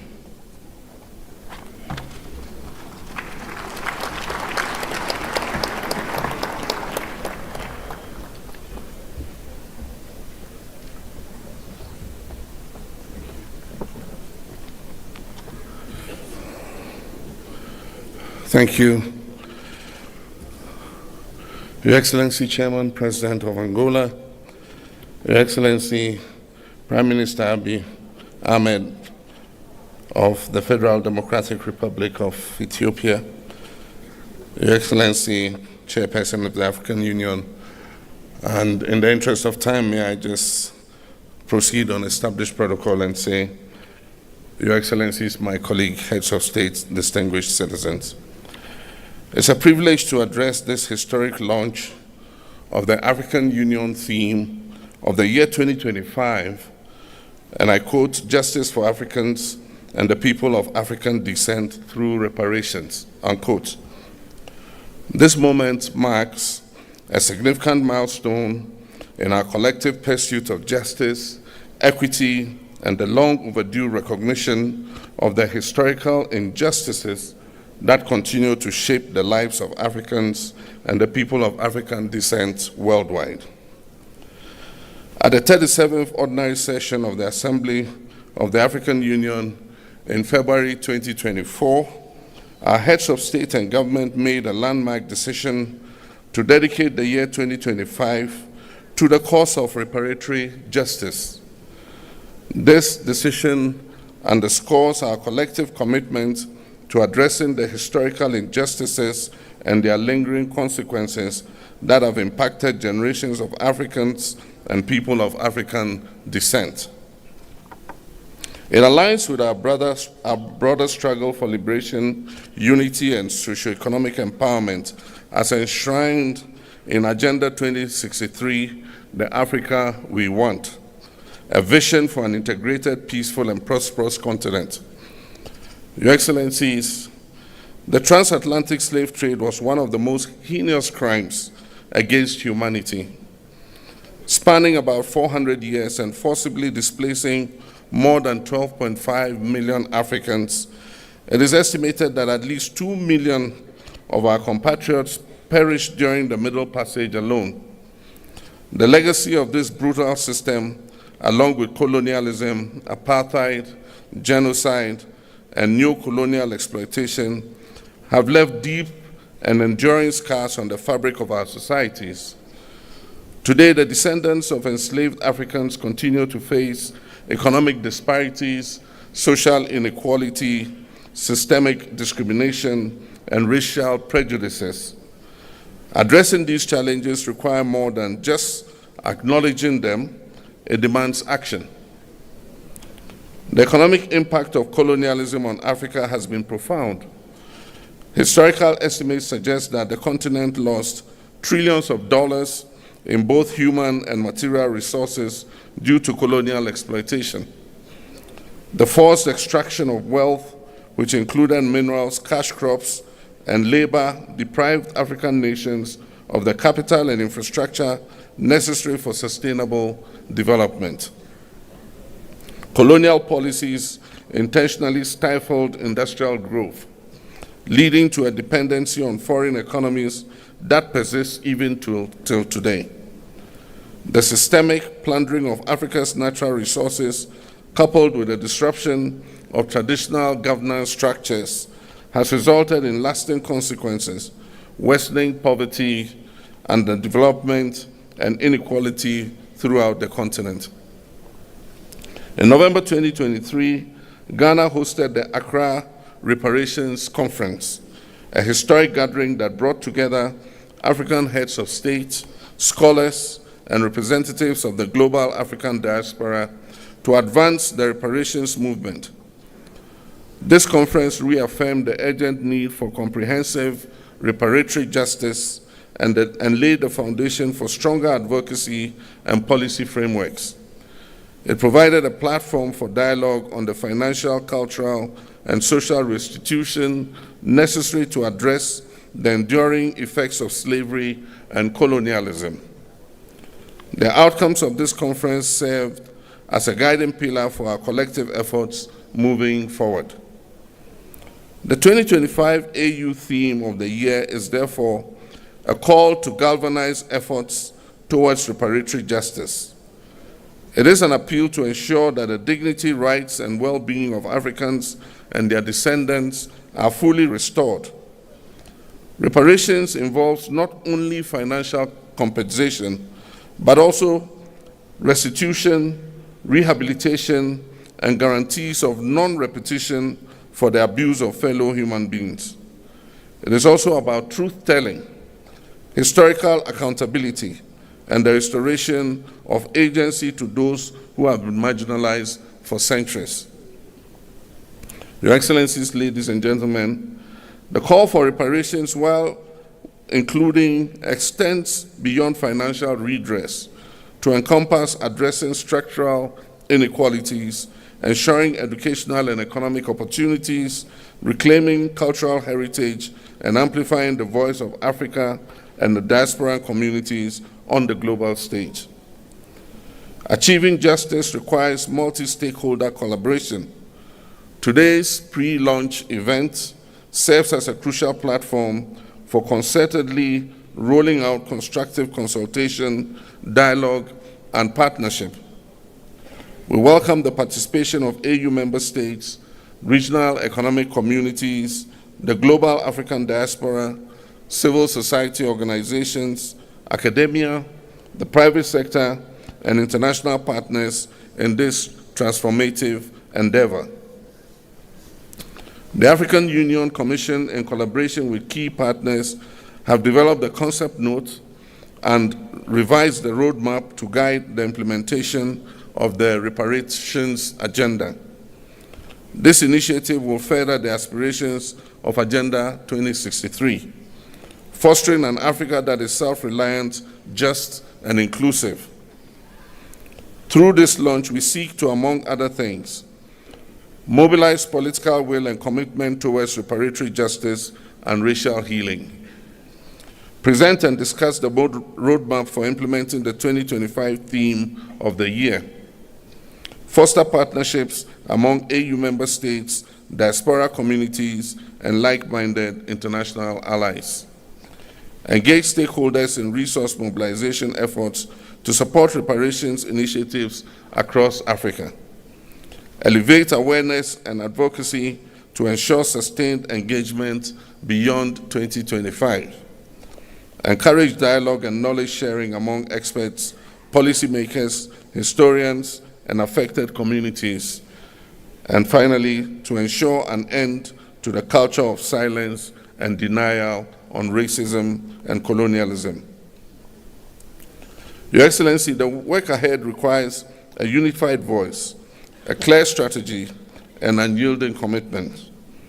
Today, we reaffirm our commitment to working together to develop policies and frameworks that will support reparations efforts across Africa and beyond.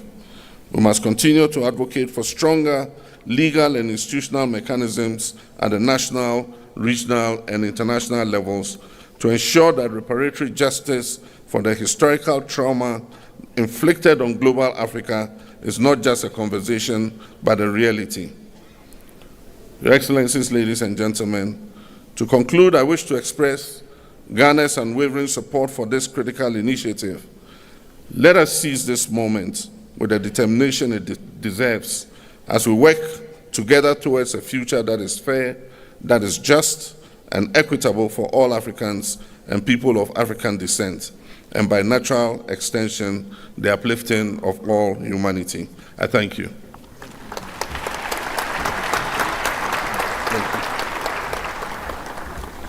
Thank you very much, Your Excellency. Allow me now, Excellencies, ladies and gentlemen, to move to the family photo while calling the rest of the respective delegates to remain in their seats. Remain in their seats, please, to ensure the smooth organization of the family photo.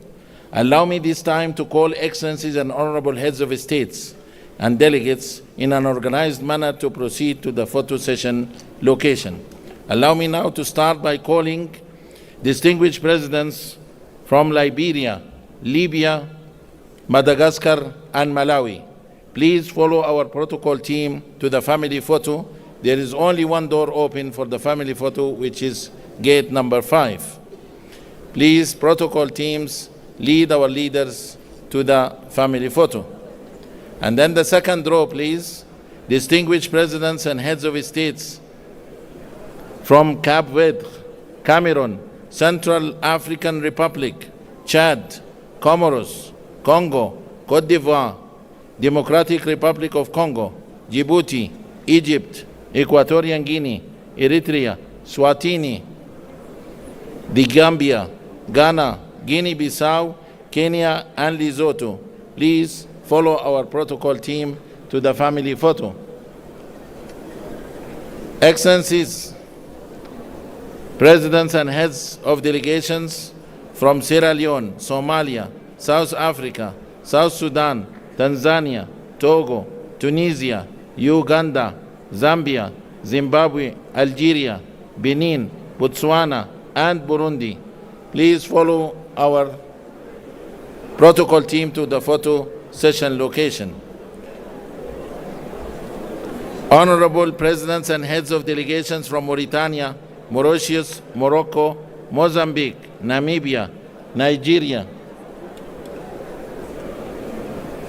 Rwanda, Sahrawi Republic, Sao Tome and Principe, Senegal, Seychelles, please follow our protocol team. Excellency Prime Minister of Barbados. They went? Okay.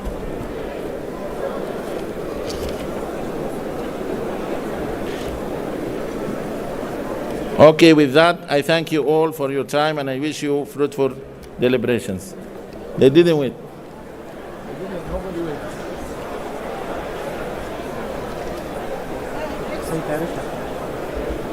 Yes. They will change. I have my team.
For anyone with dementia, do not drink warm water. Did you know that memory loss is not a condition of the mind? Most people don't know this, but the real reason behind Alzheimer's and dementia has less to do with age, lifestyle, or genetics than we first thought. Here's the problem. No matter what type of pills you take or what treatments you try, you're only treating the symptoms. Listen up. Eventually, you'll start to forget names or tiny details, lose your keys or glasses, or forget why you walked into a room. This is when your family starts wondering if you're able to take care of yourself. And next thing you know, you're being sent off to the old folks' home. Now, luckily, there's a way to solve this. A renowned neuroscientist made a surprising discovery while studying a little-known area of the brain. He was surprised to discover that memory issues seemed to derive from one leading cause. Most importantly, he revealed a simple natural solution that you can start using tonight. This solution now makes it possible to improve memory function, boost brain power, and sharpen focus, all without pills or surgery. In fact, even 80-year-old patients who had been struggling for years were able to restore cognitive clarity and enhance their memory just like that. So, stop what you're doing and tap the Watch Now button to watch a free video guide that shows exactly how this simple memory trick works. No doctor's visits, no spending a fortune. This is something you can easily do at home. Thousands of people are already using this natural solution and have reported finally being able to think clearly again and remember even the smallest details with ease. Just imagine, no more senior moments, no more brain fog or forgetting important dates or names. And best of all, you'll finally be able to regain your independence and live life on your terms again. So tap the Watch Now button to learn exactly how you can use this simple memory routine starting today.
Please call the press and observers to come.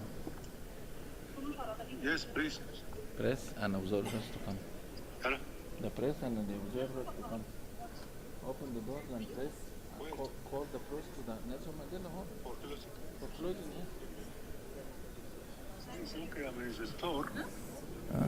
Quickly. Okay, we'll come out. I'm in the store.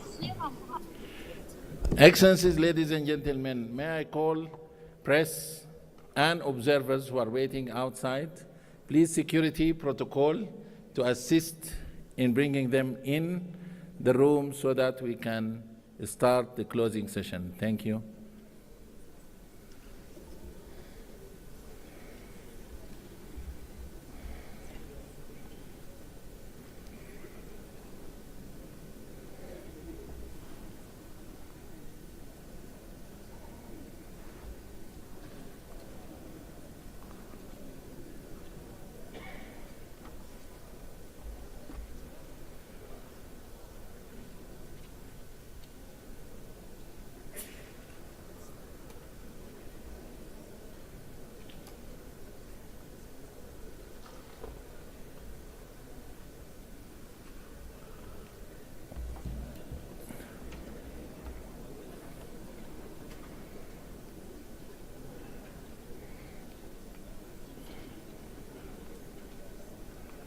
They are coming.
AUs, the Americans, they will determine that in Ethiopia.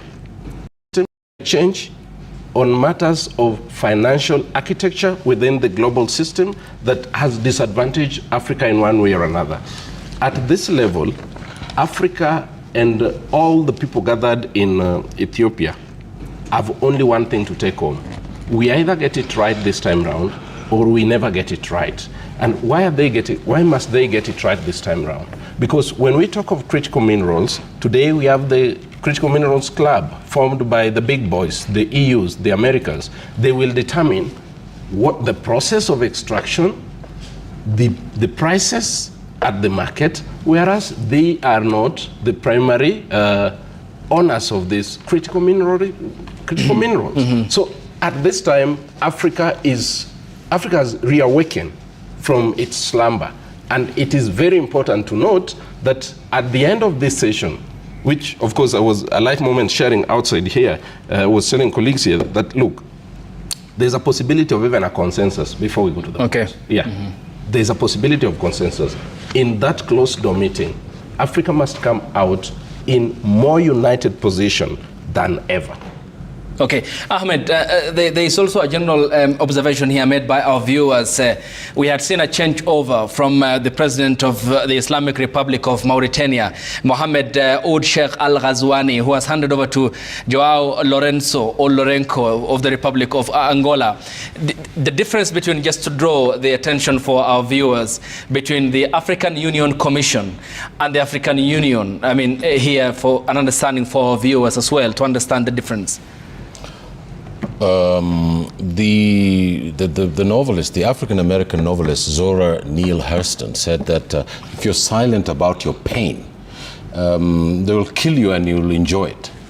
And I think that the theme of the African Union today is not far apart from that, because what it says, as the Prime Minister of Barbados, we all admire, absolutely put it on the plate. That the issues that my learned friends have also alluded to are very basic things.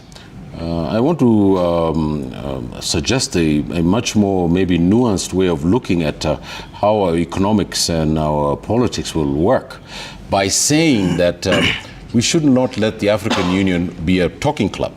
We should not let it be a talking club like, say, for example, the Arab League, because everybody calls the Arab League a talking club. And I think it's much more than that. I think it's just propaganda. It would be propaganda to say that the African Union is also a talking club. It's not. It is the zeitgeist, the very avenue of the spirit of our Pan-Africanist ambitions, in which... Okay, Ahmed, let me just pause you. We'll expound more on the differences. Allow me to get hold of Seth Olale, who is live for us from the headquarters of the African Union. And Seth is there telling us more about the live pictures you are seeing on your screens. Where they will be served with refreshments before now going back to the second phase of this particular summit. And just a recap to what happened in the morning session, we saw the introductory remarks of this particular summit by the likes of the Ethiopian Prime Minister Abiy Mohammed, who also had pronouncements from the United Nations Secretary General. We also had some remarks from the representatives from the Palestinian state, very, very, very compelling, attributes also from the African Union Commission, the outgoing AUC chairperson Moussa Faki, urging the continent to unite in fighting illiteracy and poverty. Moussa Faki there also making a very, very passionate appeal towards unity and peace and stability, and especially in warring regions where we've seen security deteriorating through conflicts that have actually escalated, the likes of the Democratic Republic of Congo, Sudan. When you go up to the Central Africa region, likes of Chad and Mali, cross over to the ECOWAS, where there was a spate of coup d'etat. So Moussa Faki there also urging the African states to embrace technology as a way of also boosting food security in the continent, which he attributes to really having been the key cause of the rising levels of poverty in the continent.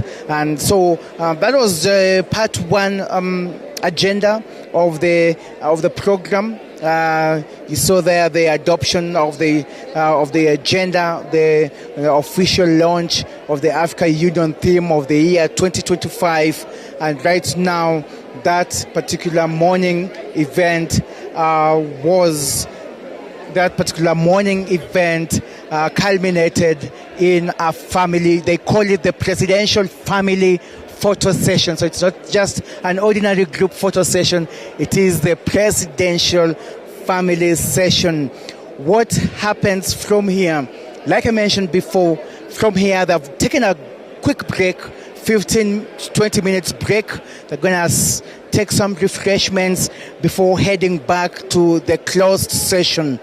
This particular session will have two main agendas. First and foremost, the adoption of the agenda and organization of work of the African Union. This will see the tabling of the adoption of the agenda, as well as the highlighting of the organization of work. After this particular session, that's going to take about 1 hour, we're going to go to the most crucial, undoubtedly, session of the afternoon. And this will be the elections and appointments of members of the Africa Union organs. And this will see the presentation of vision statements and proposed priorities for candidates for the election of the chairperson of the Africa Union Commission. It is at this time where we will see, the program will witness the member states in this particular plenary.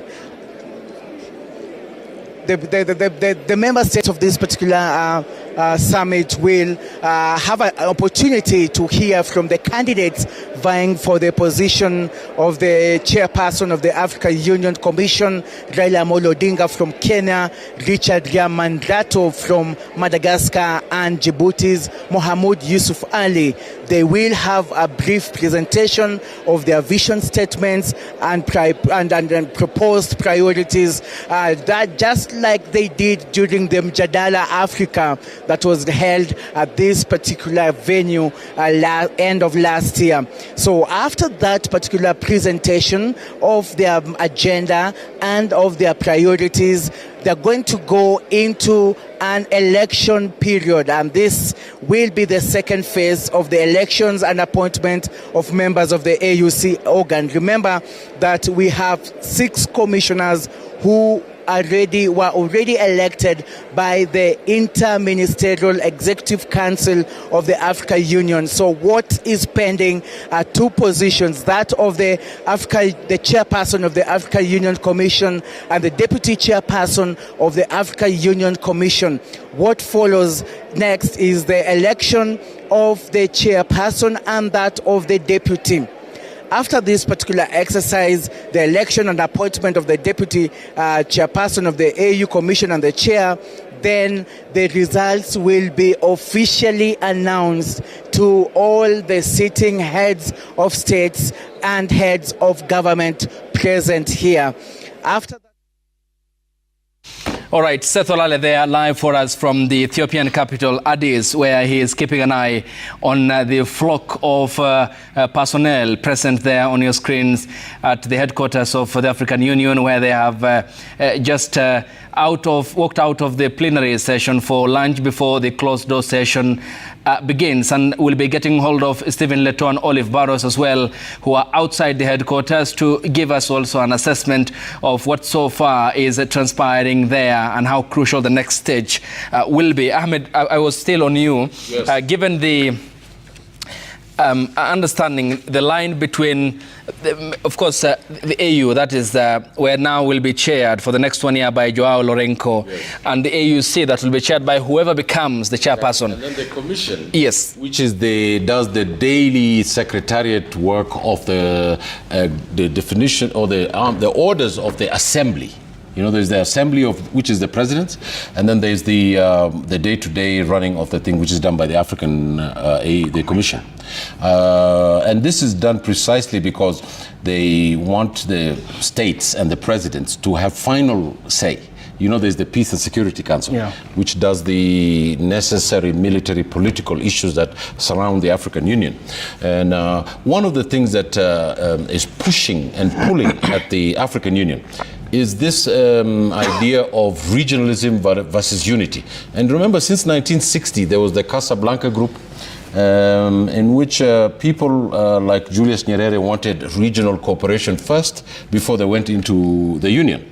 And then there was the Monrovia Group, which the Casablanca Group, which wanted the Union, and the Monrovia Group, which wanted the regional issue. So I think that the same tensions are inherent in the African Union today. Of course, now, my opinion, that the regional issue is gaining more strength, because once you come in as a region and you negotiate with the other regions, then it is easier. I'll give you an example, a concrete example. In West Africa, the ECOWAS has now become a chicken that doesn't lay any eggs, because the 3 leaders of the Sahel, who are now excluded from coming here, who have the overwhelming support of the African 1.5 billion people, completely support, for an example, in Burkina Faso. The coup. One of the things that the African Union is out of step with is that most of the presidents who are in that place are not elected in this AU. And you can name it, from Togo, which supports us, Equatorial Guinea, name each country, and you would see that they do not have democratic systems. Now, there's no democratic system in the Sahel, but there is no use to give a democratic system your vote, and then it becomes a tart in the international community. You know what a tart is, of course. So I can't use the other name. All right. So I put it to you that tension is still inherent in there. It's Prof. I'll engage you, and Gordon, crossing over to Jimmy, who is standing by at the Nairobi Central Business District for a watch party along the Aga Khan Walk. Good afternoon, Jimmy, and thanks for joining us here on the broadcast. What can you tell us? A very good afternoon to you too, Ayub, and your panel. And of course, it's quite an exciting afternoon here in the capital of what we are seeing is a group of young people who have been following the proceedings, and of course, even as they wait for that critical moment when the election will be carried out, will be conducted later on in the afternoon. So what has been going on is a lot of entertainment, from acrobats to skaters to fantastic music that has been playing, and I'm sure even right now you can hear part of that still going on in the background. So what happened is, earlier on in the morning, we started off at the Aga Khan Walk. That is where the procession started. We've driven all the way through Parliament Road, and currently we are at the intersection between Parliament Road and Cardinal Otunga Road, and that's where we have pitched tent now before heading back. Of course, this watch party was meant to happen at the sunken car park right at the heart of the CBD here in Nairobi. But of course, today being a Saturday, what is currently going on there is we have some form of a market. Now, I want to be able to engage with the people behind this idea and this watch party. And Ronald has been behind this watch party, and I just want to know, what is the idea behind it? Why did they decide to do it? So, Ronald, thanks so much for making time to speak to Citizen TV. One of the things that I want you to tell us is the idea behind this watch party, and who's footing the bill for this? So I don't think it's a matter of a bill per se footing it. Yeah. So as the youth of Kenya, we decided to come together. You know, people who perform, skaters, dancers, acrobats, decided to come together. Instead of watching this from the house, we decided to come to Nairobi CBD so that we can watch it together as we celebrate a Kenyan champion going for the AUC seat.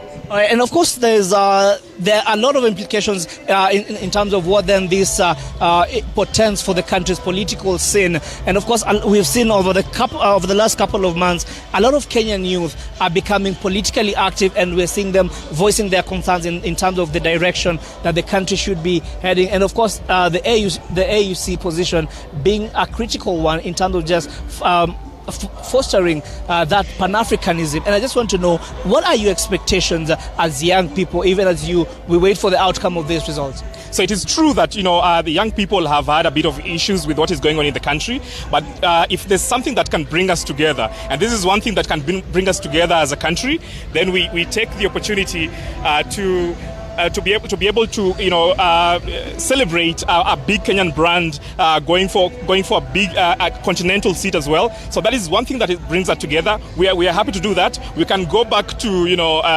looking at what is wrong in the country later on. But for today, we are coming together as a country for Raila Amolo Odinga. All right, thanks so much, Ronald. And of course, Ayub, this is something that we have seen, whether it be with our athletes, whether it be with the rugby team or the Harambee Stars, that whenever there's something bigger than the country, we get to see a union and a unity that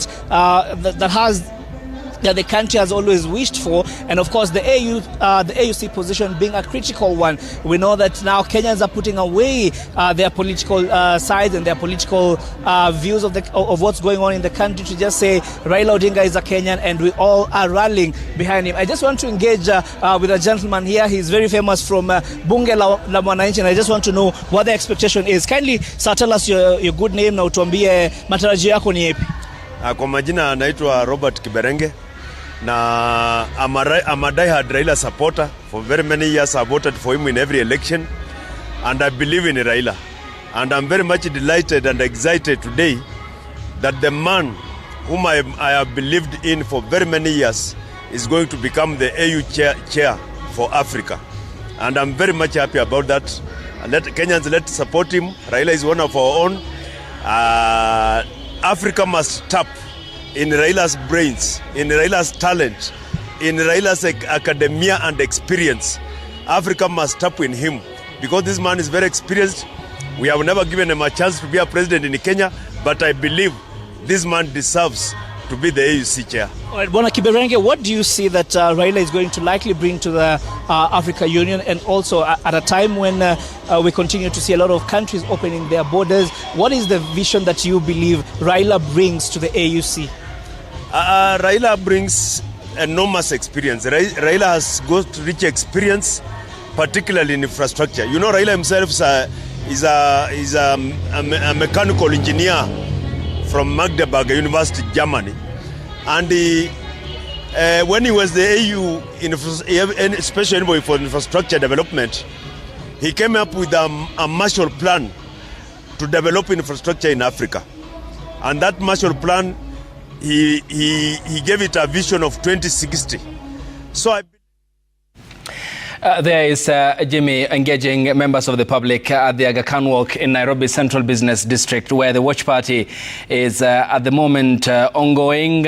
Exuberance there you see from members of the public. And back in studio, Gordon and Prof literally will be talking about what the Prime Minister Maya Motley has said and the weight of her speech there at the African Union headquarters. She talked about the catalogue of issues she pointed out, confronting the challenges of the new world, middlemen, neocolonialism, stability of the world tied to Africa, the visas, apartheid, South Africa, and the context she had provided.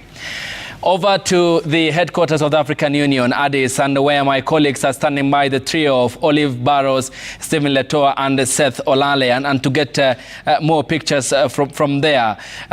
What more can you tell us regarding the session, which is now on a break, and later on, of course, proceeding with the closed-door session? We need to unite as a community, as the African community, both those living here and those who are living without. Then the second aspect, which was key to me, was the reparations that has been lip service by all these powers that be, both in Europe and in the Americas, that no one has come forward to pay credence to the injustices that were perpetrated on the African continent and on the African people. And therefore, they are saying that this time we must come out full hog to claim for what is rightfully ours. It is an absurdity that Africa that has 40% of minerals turns out to be the poorest in the entire world. So what a travesty that we suffer as the African people. Thank you, Mheshimiwa Jared Okello Nyando. Let's cross over. Governor, it's really is also an issue about governance. What do you make of where the Africa agenda needs to focus in the next 4 years? Thank you very much. We are very happy to be here to support our candidate Raila Odinga. And what we have witnessed today is a rekindle of the Pan-Africanism that was started by the founding fathers Wakina Kwame Nkrumah. So we're just hoping that one of the takeaways from what I have listened today is that as Africa, we should be able to harness our resources and stop relying so much on external funding or external support. We have enough resources, we have enough minerals that as a country, if we were to use it, we should be, as a continent, if we were to use it, it should be able to develop Africa as a continent. So we are here to support the candidature of our candidate, Raila Odinga, whom we believe strongly that with his experience, he should be able to provide the leadership that's going to change this continent of Africa. Thank you so much. Let us cross over to Kisumu County, headed by Governor Anyang' Nyong'o Peter. Governor, how can we implement, some of the, pressing issues that were discussed, issues to do with good governance, security, peace and harmony among African member states? How do we perfect some of the, issues raised today? Do you know, these are the issues that inspired the struggle for independence. So they're not new in Africa.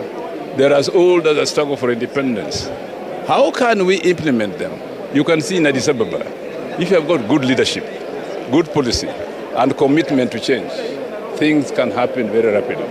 So I think let us put our money where our mouth is to change Africa for the better. Secondly, it is known that unity is strength. The whole purpose of creating the African Union was to maximize on our numbers and our resources and our size of the continent, so that the continent as a whole moves forward. Nobody is left behind. And now, of course, now you can see what is happening in the DRC. It really undermines the purpose of African unity, that our resources are being used by people who disorganize our societies, and we must come together to stop that. If we do not, then we shall only be speaking and not doing something to change our continent. What was your key highlight in the morning session out of all those addresses made by the speakers? I think my key highlight, the thing about the Palestinians, because it is key. It is key, it is urgent. It shows solidarity with struggling people. And the Palestinians are very productive people. Given a chance in their own homeland, they will do a lot to the third world. So I think that disruption of Palestine is not only an injury to Palestinians, it is an injury to the whole of the third world, struggling to get out of the oppression by the imperialism and neo-imperialism in our two societies, Africa and the Middle East. Thank you so much, Governor Peter Anyang' Nyong'o there, the governor of Kisumu, just part of the delegation, both from Kenya and also the African delegation, that has camped here in Addis Ababa. I'll allow you to leave, Governor. Thank you so much. And you know what? We had one, Stephen Leto Kipruto, who was part and parcel of, the delegates. Leto, you almost thought you were ahead of state because you are sitting so close in the plenary, to the designated dignitaries. But Leto, the very passionate speeches this morning. Absolutely. Speeches from the, Musa Faki, the outgoing AUC chair, giving a passionate, really, statement. But the most important one was that statement that was given by, what we will call the United Nations Secretary General Antonio Guterres, giving a very passionate speech, particularly on the issue of instability in Africa, particularly the issue of the Democratic Republic of the Congo, Sudan, saying that Africa is now the home of, millions and millions of, refugees within home. And so there is a lot of issues that came up in that speech. And the very, quote that I picked was that we should stop financing bloodshed. And that is exactly what the speeches out there were. But like you've said, I was really seated very, very, very close to the heads of state. What I can tell you, President William Ruto was a busy man throughout the first session of the 38th Summit of the Heads of State. Restless, you want to say? Not really restless, but literally moving in and out of the session, in and out of the session with his team, you know, trying to converse with presidents, you know, from his left-hand side to the right-hand side to his front, you know, just looking at his face. He looks bright and he looks, you know, lobbying, doing a last-minute lobbying. And of course, we are hoping the last-minute lobbying could give Raila Odinga, you know, an upper hand in the first round, second round, or thereabout. Unfortunately, Leto, I warned you about being carried away because you almost thought you were one of the heads of state. You were not, and unfortunately, you'll not be allowed in the second session. Absolutely, the second session will be a closed session because what is essentially happening now is the heads of state are on a coffee break. That is what has been put. I understand coffee is their tea here, so they are on a coffee break for a couple of minutes, and then they will go back into the plenary, and it will be a closed door. And by the time they are done with that closed door session, we might be having some white smoke coming out in terms of you know, progress in the order paper. Let's call it that for now. Progress in the order. Because the election is the second item in the closed session. Brought actually the election forward. Initially it was the last item really, but according to the order paper that we've seen right now, the plenary, is that they've brought it to be the second item, which means before they go for a lunch break, we might be having some, you know, close to some news. We hope, and we're camping here just to make sure that we have that news. Let me just release you to have a cup of coffee as well, because Olive Barrows was also part and parcel of the plenary. You know, it's the only opportunity they had, Leto and Olive, to, you know, attend that particular session. But you took some notes. You were very busy on your laptop. What did you gather out of this, Olive? A lot was said. Internationally, if you look at the Palestinian situation, so we had the Palestinian president here. We saw Moussa Faki speak on the subject as well. Have I taken over the interview? I thought you were interviewing me, Seth Olale. Well, a lot was said at the session today. We were with Stephen Leto, so we had our eye on the podium, as well as an eye on the presidents and their movements. As I'm sure you've heard from Stephen Leto, there was a lot of movement from the Kenya side, where we had President William Ruto exit and enter the chamber several times as the speeches were being given. The same of Raila Odinga, the same of the Director General of the National Intelligence Service, Nuruddin Haji, who has been part of the president's delegation. So it appears that there is a lot of lobbying going on. We also had members of parliament present to witness, as well as governors to witness the opening ceremony.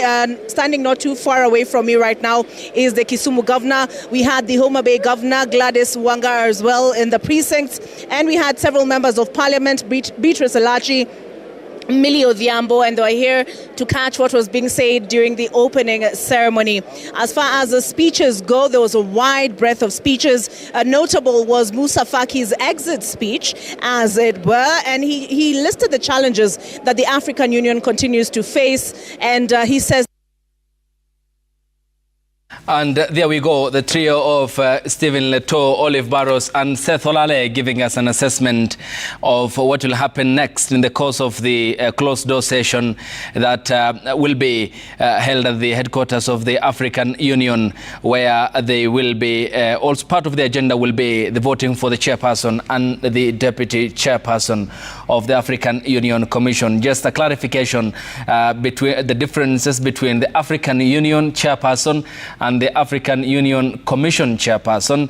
The chairperson for the African Union will be President Joao Lourenço from the Republic of Angola, who had taken over the mantle from President Mohamed Ould Sheikh Al Ghazouani from the Islamic Republic of Mauritania, who will be the chairperson of the African Union as a whole entity, while the African Union Commission chairperson, who will be elected, either Raila Odinga, Richard Randriamandrato or Mahmoud Ali, will chair the commission and will have his secretariat that will be made up by 6 commissioners, 2 each from the southern, central and western part of the continent. The east will provide the chairperson and the north will be providing the vice or the deputy chairperson. That's just the difference, drawing the lines for our audience to further understand what has just happened. Gentlemen, allow me to finish up with Crispin Otieno in Kisii County. Then we talk by extension about the profound remarks which were made by the Barbados Prime Minister Maya Motley, who is the chairperson of the Caribbean community, and a proud African moment for the speech she delivered.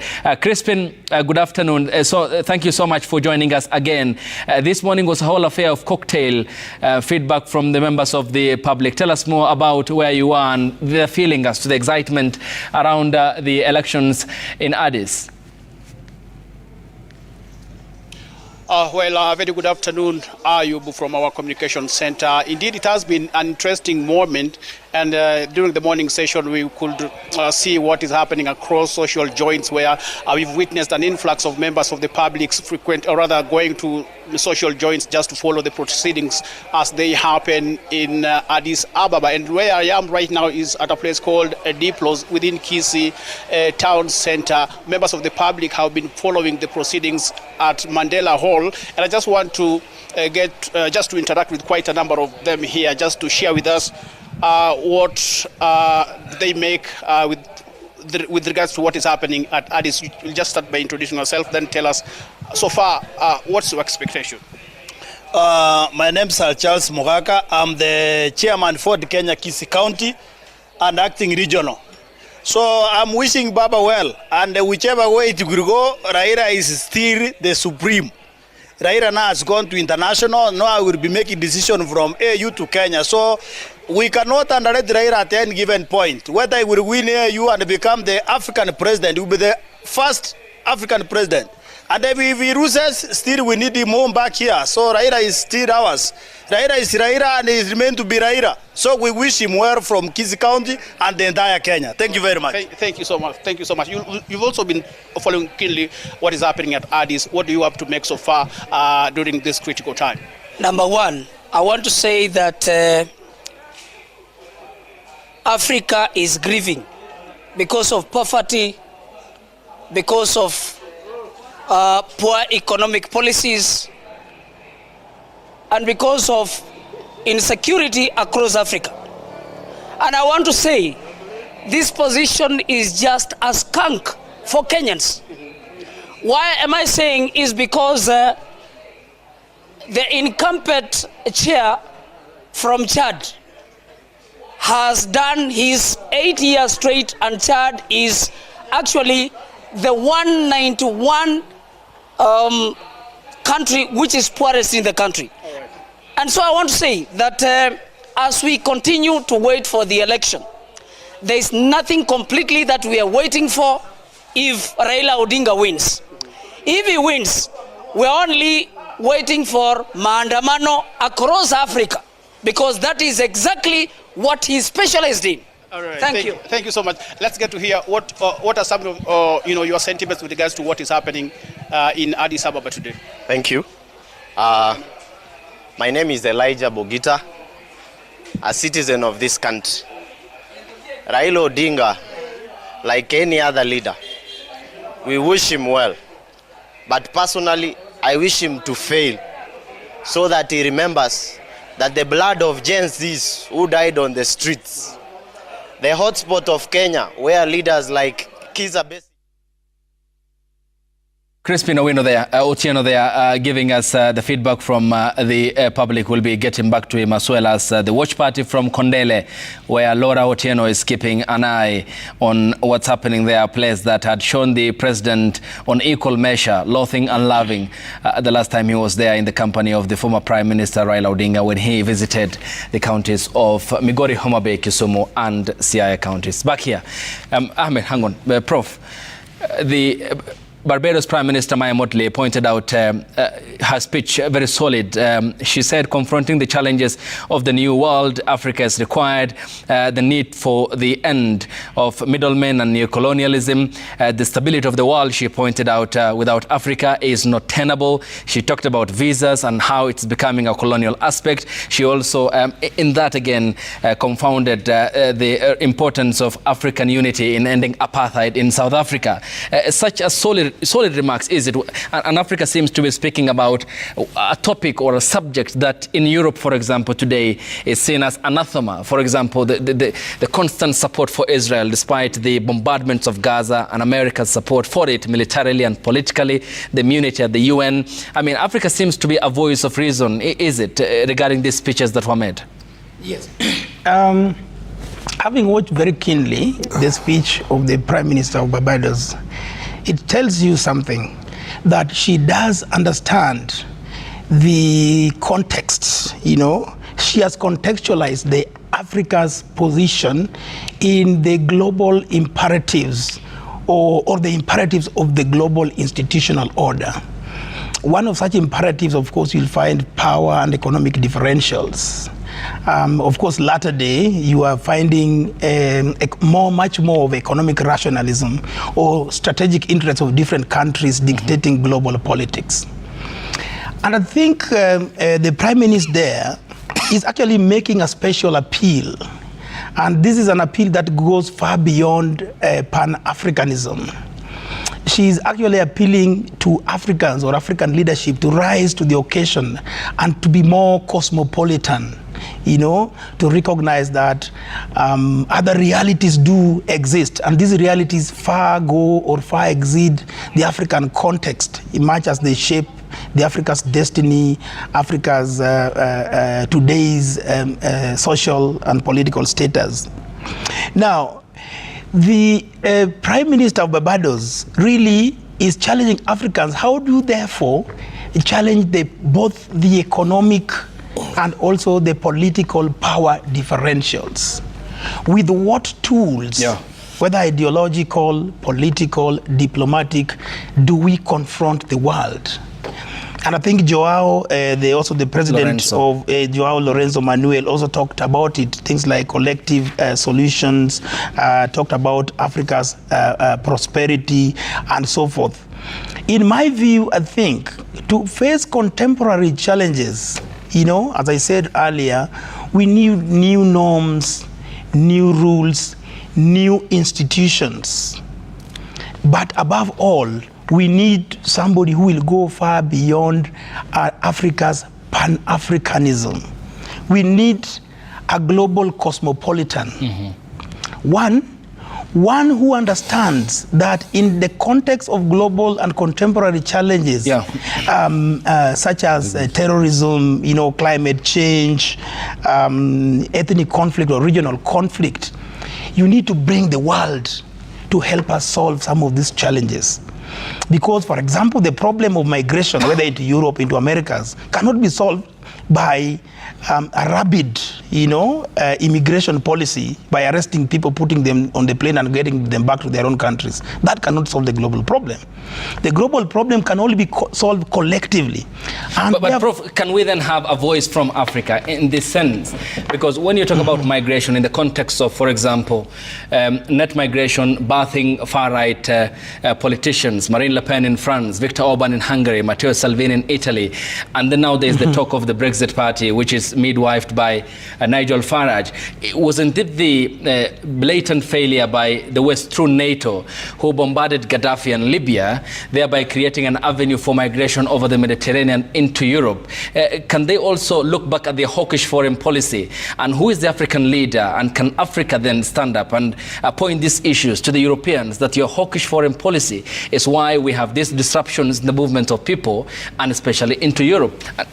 Same case for, the case of Syria and Iraq, because of foreign policies, why we have this flock of people into Europe and birthing all these concerns around the far-right politics and politicians. That is why at the very beginning, you know, in differentiating between the AUC Commission and the African Union, apart from the political leadership, at the technocratic level, where we are going to have the chairman of the African Union Commission, the foremost technocrat who is going to be elected today has to have a particular African endogenous vision. And that's why I said we need to go beyond soft diplomatic politics. Okay.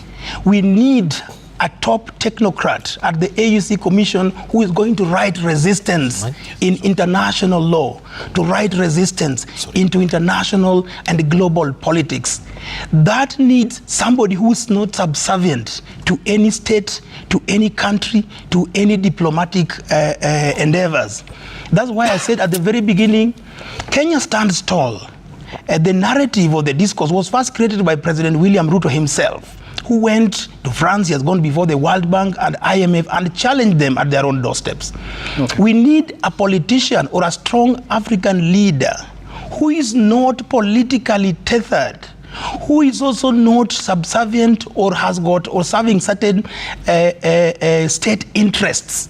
We need a politician who's going to serve an African interest in the context of America's white supremacists and exceptionalism, or Trump's nationalism, or European retreat and insularity. Okay. You know, that person has got to be strong and has to have a vision, a cosmopolitan vision that stands particularly for Africa and Africans. Yes, Ahmed. Until the idea that one race is superior to another is toppled, totally abandoned, there will be war. That's a song from the Honorable Robert Nesta Marley. The speech itself was given by the Emperor of Ethiopia, Haile Selassie. And it was given to a global stage in which the Honorable Robert Nesta Marley turned into one of the great music lyrics of the modern period. And I think that the Prime Minister of Barbados, whom I'm a great fan of, brings to the table issues that Africans themselves should be bringing to the table.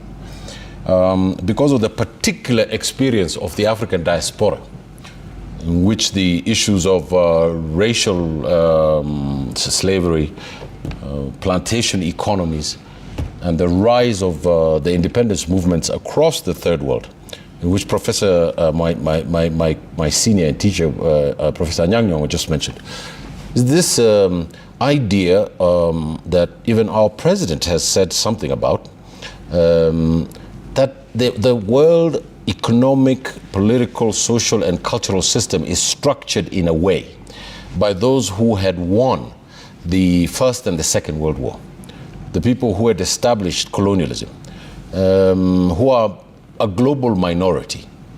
We're a global minority in the United States and in Europe. The rise of China has challenged that, and the rise of Japan. But in Africa today, the crucial problem of poverty and helplessness can only be cured by a new, radical and militant political economy. We have experienced it here in Kenya by our young Gen Zs. These are people who are the children of Kibaki. Remember, Kibaki is the one who brought this extension of schools. The economy was booming. Their identity is about freedom and work, that generation. And I think that it's very important for us to understand the political economy of Africa so that we can find strength in the unity of the African Union, so that we can internalize our own economy, internalize our own culture, internalize our own political systems, and in that way free ourselves from this dependency. The great Emmanuel Wallerstein, a professor of political economy, spoke about dependencies. Now, dependencies are not naturally one from one continent to another. You can live in Washington, D.C. and have the White House and walk just down the road and see African Americans in poverty, even though there's a great middle class from the African American community. So this dependency, which has caused coups in the Sahel, which is causing war in the DRC, is a global phenomenon. It is not particularly African. It is a global issue, because France has the largest deposits of all gold in Europe, and it does not mine gold. The British government has got $500 billion worth of gold in its Bank of England. That gold is not from England. They don't mine gold. This is from the particular pernicious economic exploitation system that we have. And there's no other word for it. It is exploitation. And therefore, if these people in the African Union are but agents of a comprador group that supports that political economy, then the people of Africa and its nations are absolutely right in protesting it, in demanding its change. And the Emperor Haile Selassie spoke about this in a global stage, and he put it that the Italians had come to Ethiopia to occupy it and to deny the Ethiopians of their land and their sovereignty. And the Ethiopian people fought back, and the world, some of the people in the world helped them. In that war, African Americans in New York were lining up to register as soldiers for the war in Ethiopia during that period, when the fascist Mussolini took it. And these subjects, we should not be given these subjects by the West Caribbean, because the independence movement in this country was formed by the West Indies. CLR James, Aimé Césaire, all the great leaders who taught Nkrumah, Kenyatta, and all the other people in this continent. That light, that stage, we have to bring that back, because what we want is change, Ayub, I put it to you, and fundamental change. Okay, and the Battle of Adawa, which was the culmination of that defeat of the Italians by the Ethiopians. Gordon, what do you make of the remarks by Maya Motley? Well, key issues in Maya Motley's speech.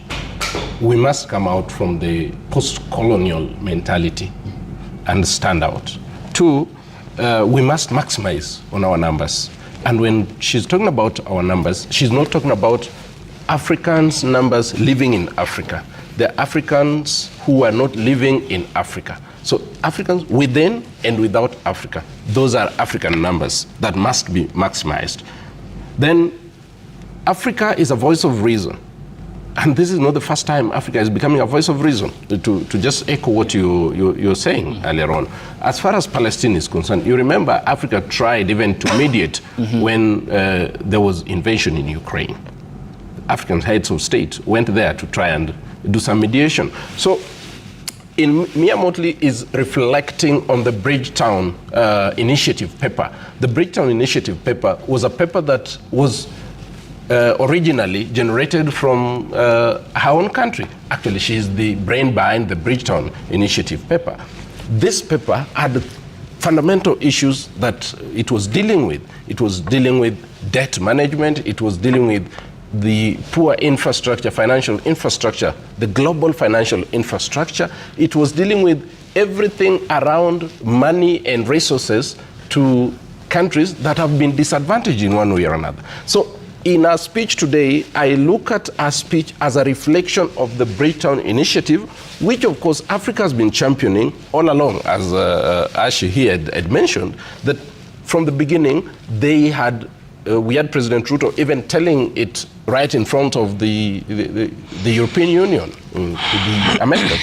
We cannot have already a rigged financial system. So until such a time we actually take the Bridgetown Initiative paper, look at it, and avoid unnecessary illicit financial flows, among many other things in it, then Africa may still just be another talking party, which I hope that will not be the case moving forward. All right, and gentlemen, as we proceed with the conversation, the pictures live on your screens for our honorable viewers is President William Ruto there. These were earlier pictures live from the plenary session of the African Union before they had ended the session, and in his company was the Prime Minister of Barbados, Maya Motley, who had given a very rapturous remarks during her, when she took to the Langton during her tenure as the speaker on the floor. There is also the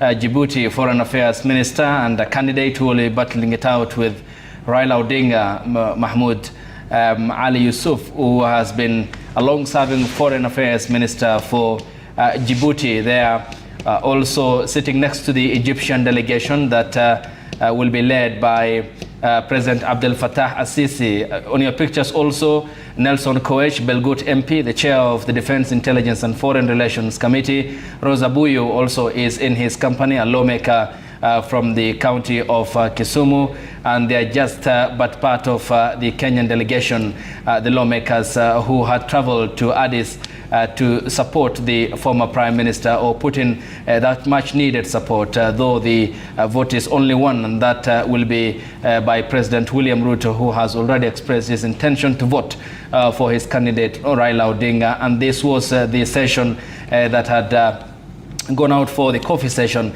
as they say in Ethiopia, because of their love and affection for coffee, a country rich in history, a mosaic of many ethnic communities that make up the Ethiopian nation. Also part of the Kenyan delegation, as you can see, is Professor Anyang' Nyong'o, the Kisumu County Governor, also Ken Lusaka, Governor, the county of Bungoma, and Jared Okello, the MP representing Nyando.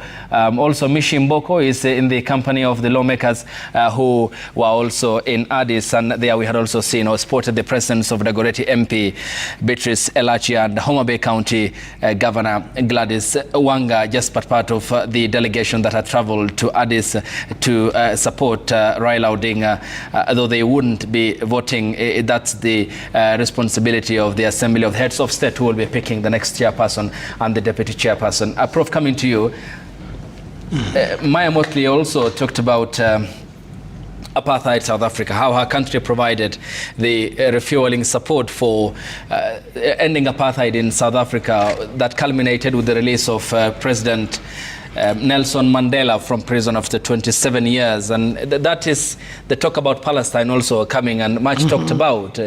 How then is this going to be, unfolding, given that it seems very profound remarks from the continent, and someone of African descent who is pointing out very profound issues that today the world community isn't talking about. If you look at America, many times they had vetoed ceasefire before the final one between Israel and Hamas, and how Africa can be the voice of reason in this vacuum and the confusion in this gallery of crisscrossing interests internationally.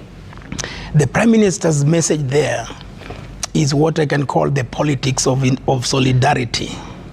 And here, international solidarity in the face of global hegemony and global domination.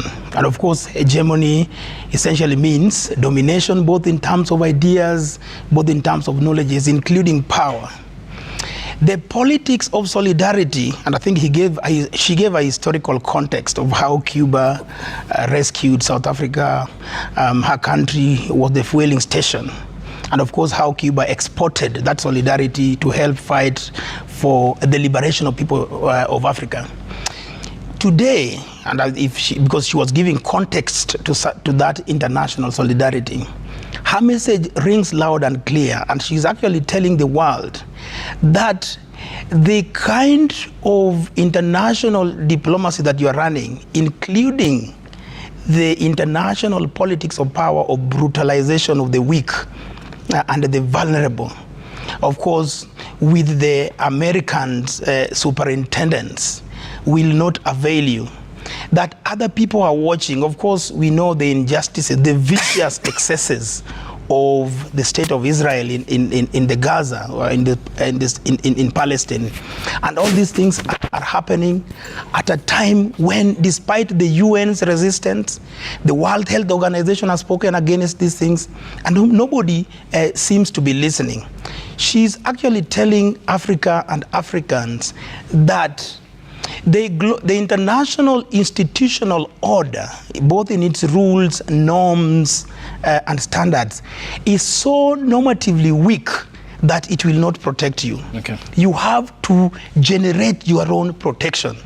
That's why she's giving the context of Palestine, what's happening in Gaza, and all these economics, the global economy that thrives on the blood, particularly the blood of Africans, So I think her message is very loud and clear, and that's why I think as the heads of state go into the private room to vote, and I think part of that consensus can be that where is our positionality when it comes to these global enclaves, you know, particularly the enclave that will not work to our own benefit, that will not work to the benefit of our own people.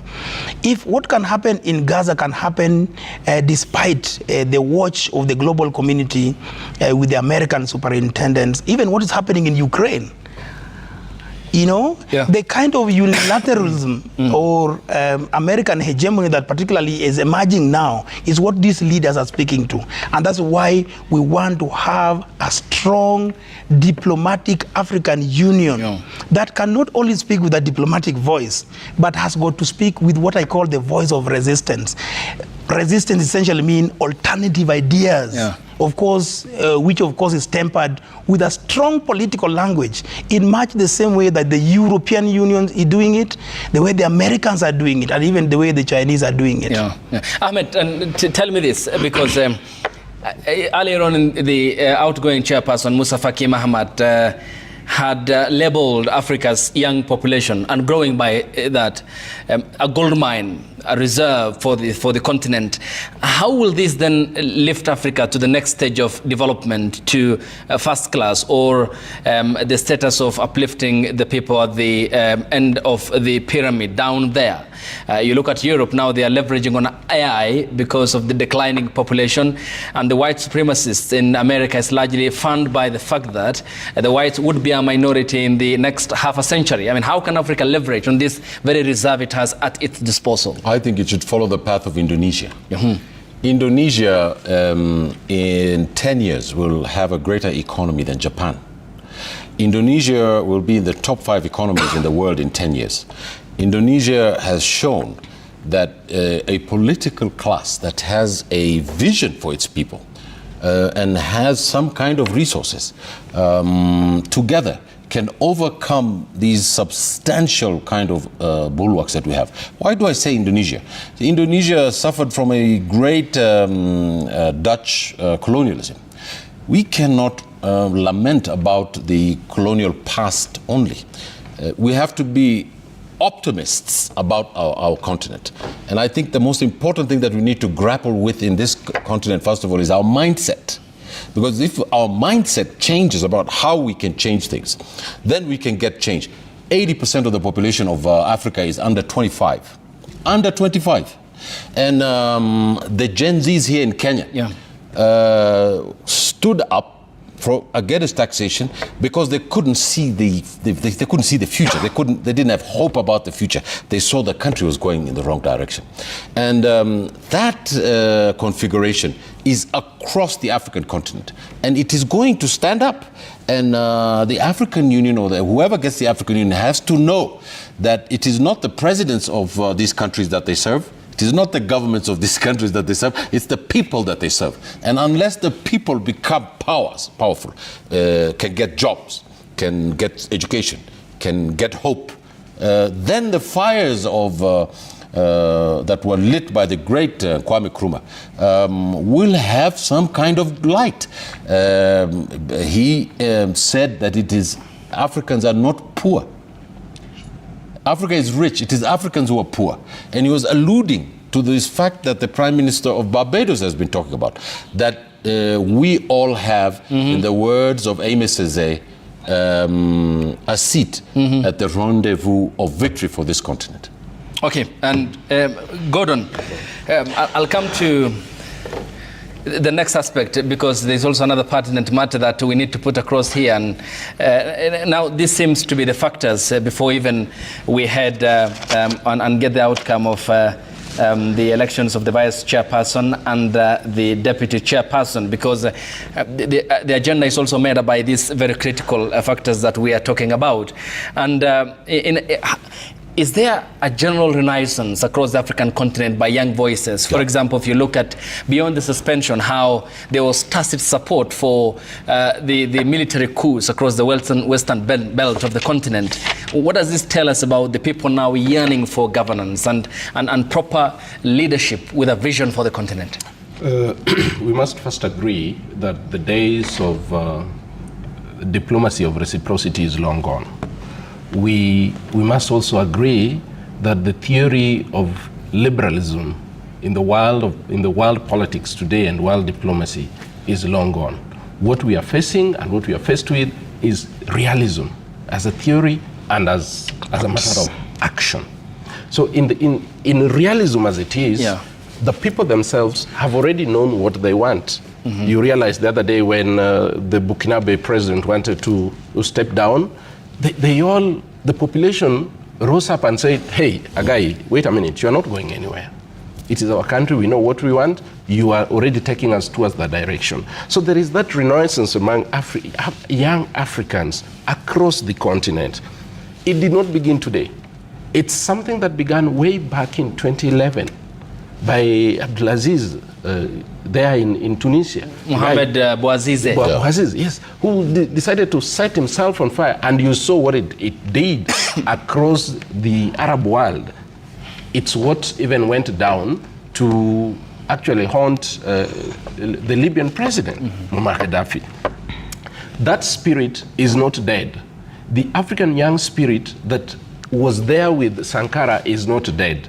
It keeps reincarnating, and it's going to reach a point in time where the young Africans will take over the leadership in either an Kuth or Kuth way.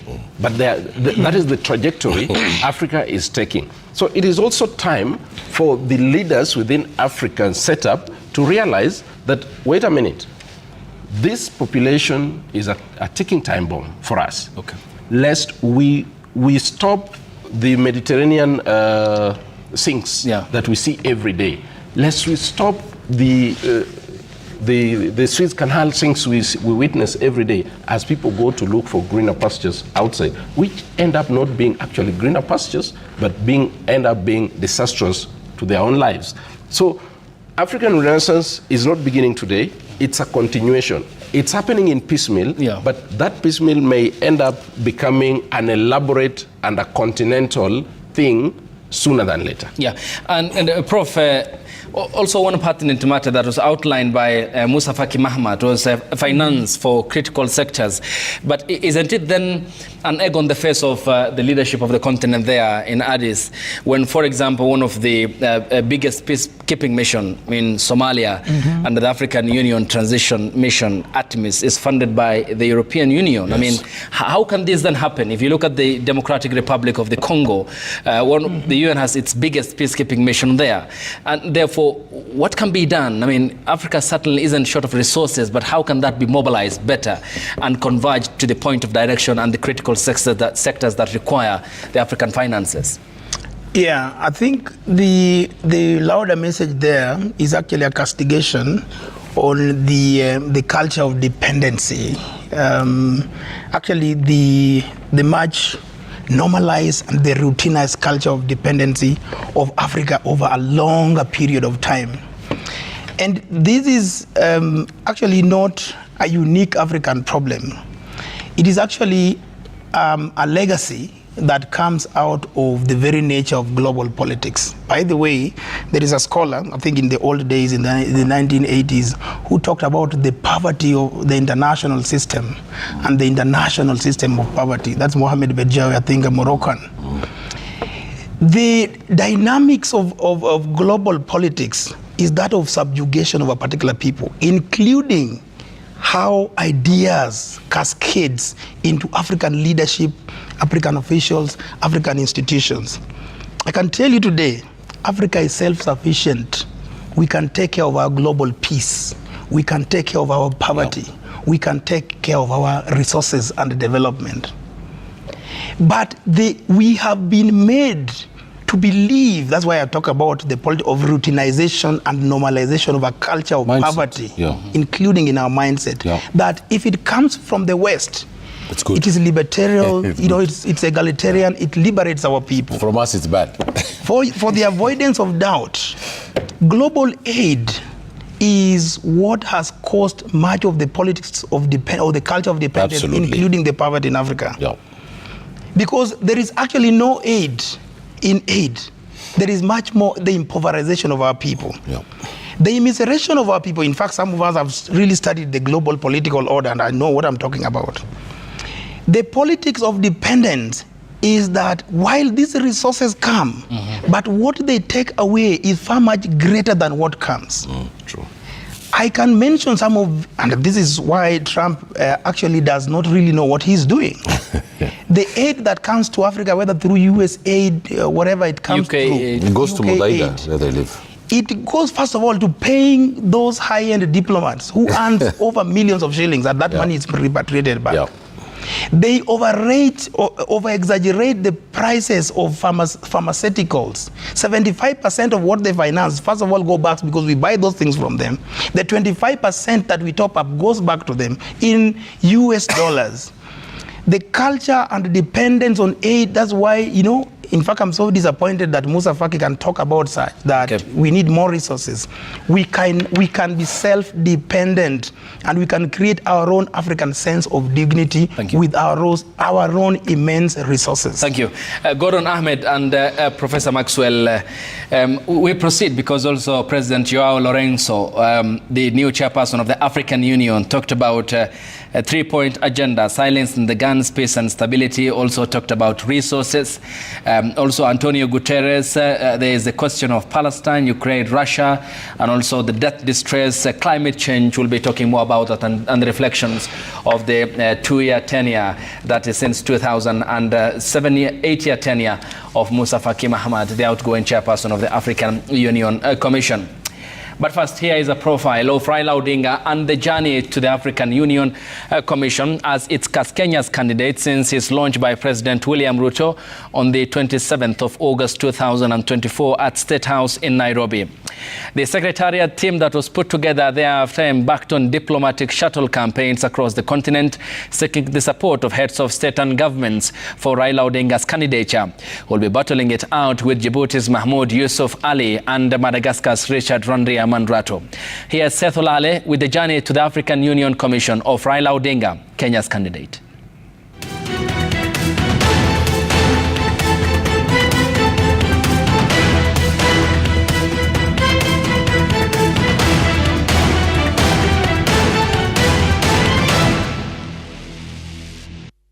It started with curious still photographs coming out of Kisozi, the rural cattle ranch of Uganda President Yoweri Museveni. In the photos were two of Kenya's foremost political rivals, President William Ruto and former Prime Minister Raila Odinga. The meeting, it turned out, was about Raila's bid for the top AU seat. What happened then was that at the beginning of last year, we did advise the president that there was an opportunity for the chairmanship of the African Union Commission, and that based on what is called the rotational principle, it was the turn of the East African community, not really the East African community, but rather the East Africa region, to present a candidate for the position of chair, and the opportunity for the Northern region to present a candidate for the deputy chair of the African Union Commission. Well, as you know, it did not just come from the skies.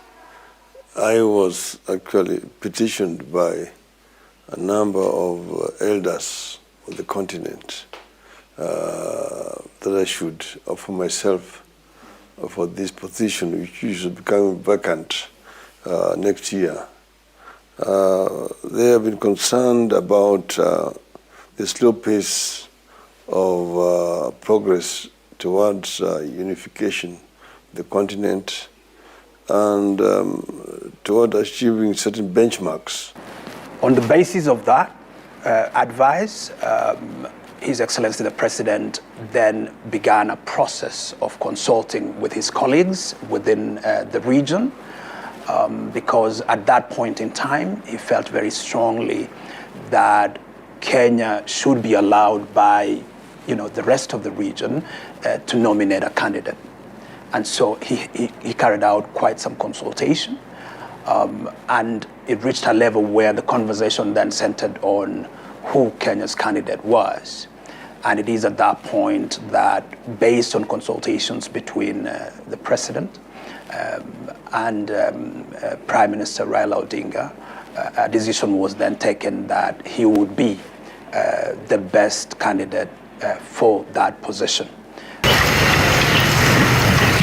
In the same month, Raila Odinga met his long-term ally. They sent the former president of Nigeria, His Excellency Olusegun Obasanjo, to come and approach me to see if I would be willing.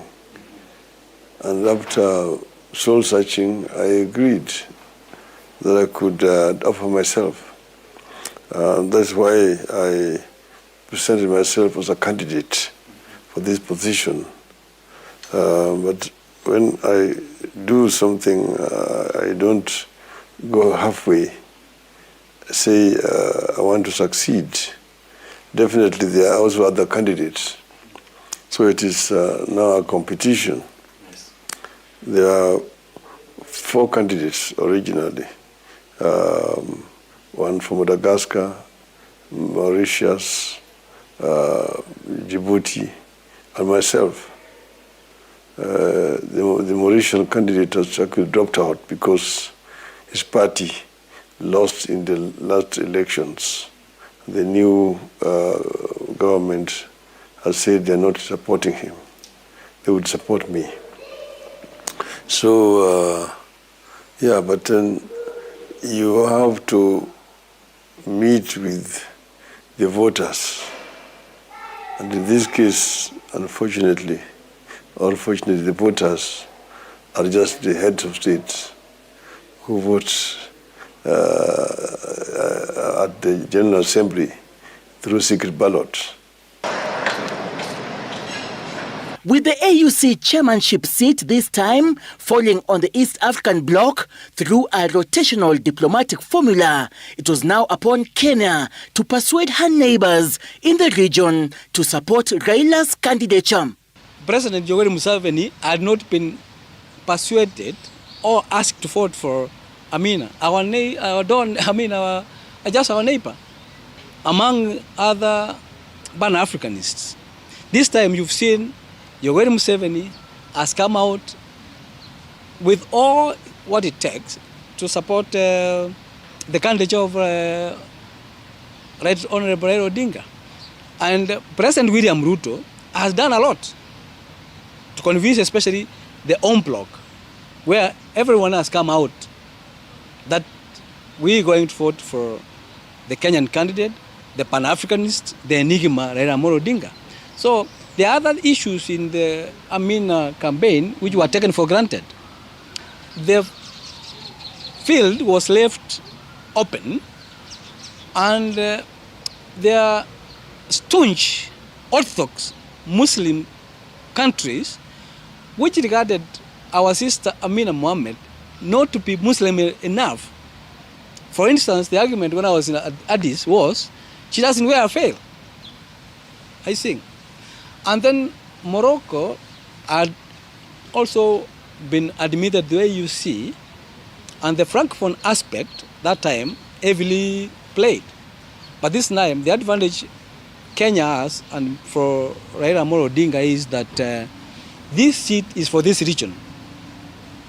And we have done extensively well, and our challenge now is the Djibouti gentleman.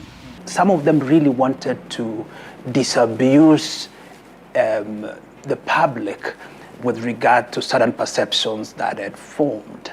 You know, the rumor mills were running wild here about the possibility of Tanzania fielding a candidate. You know, Aunt Samia spoke so eloquently during that launch about Tanzania's support for Kenya's candidate.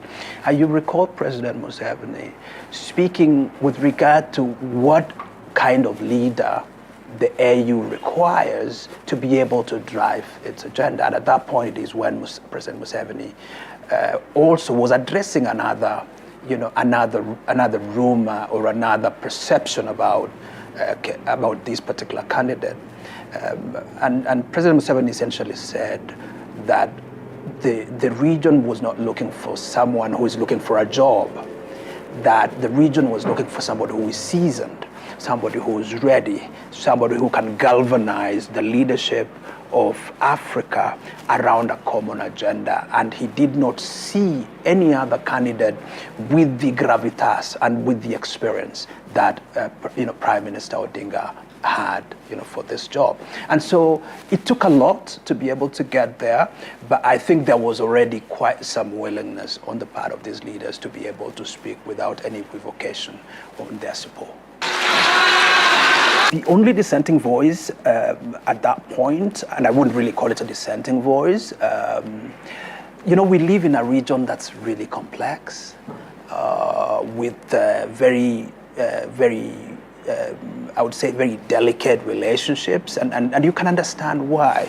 I mean, when you have a candidate from Djibouti, for example, you can understand that a brotherly country like Ethiopia would not want to be on the front line necessarily with regard to indicating support, for example, to the Kenyan candidate. The same thing with Somalia, because of the huge cultural connection between these two countries. It's also very, very difficult. So I wouldn't really call it a dissenting voice. I would just indicate that because of the sensitivities, and different interests, of countries within the region, I think some countries may have felt not ready to be able to, to be part of that launch at that point in time. In fact, subsequent to that, we held a meeting of PSs of foreign affairs from the East Africa region with a view to endorsing one candidate, because I tabled a request for the region to support Kenya's candidate, because under the East African community we have a common position on candidacy, where once the region has endorsed a candidate, once the East Africa community has endorsed a candidate, then all the countries must come together around that. And at that meeting, it's only Somalia that expressed not reservation with regard to our candidate, but it indicated that it had already provided assurances to the Djibouti candidate that he would support, and therefore it was in a very difficult situation to reverse from that position.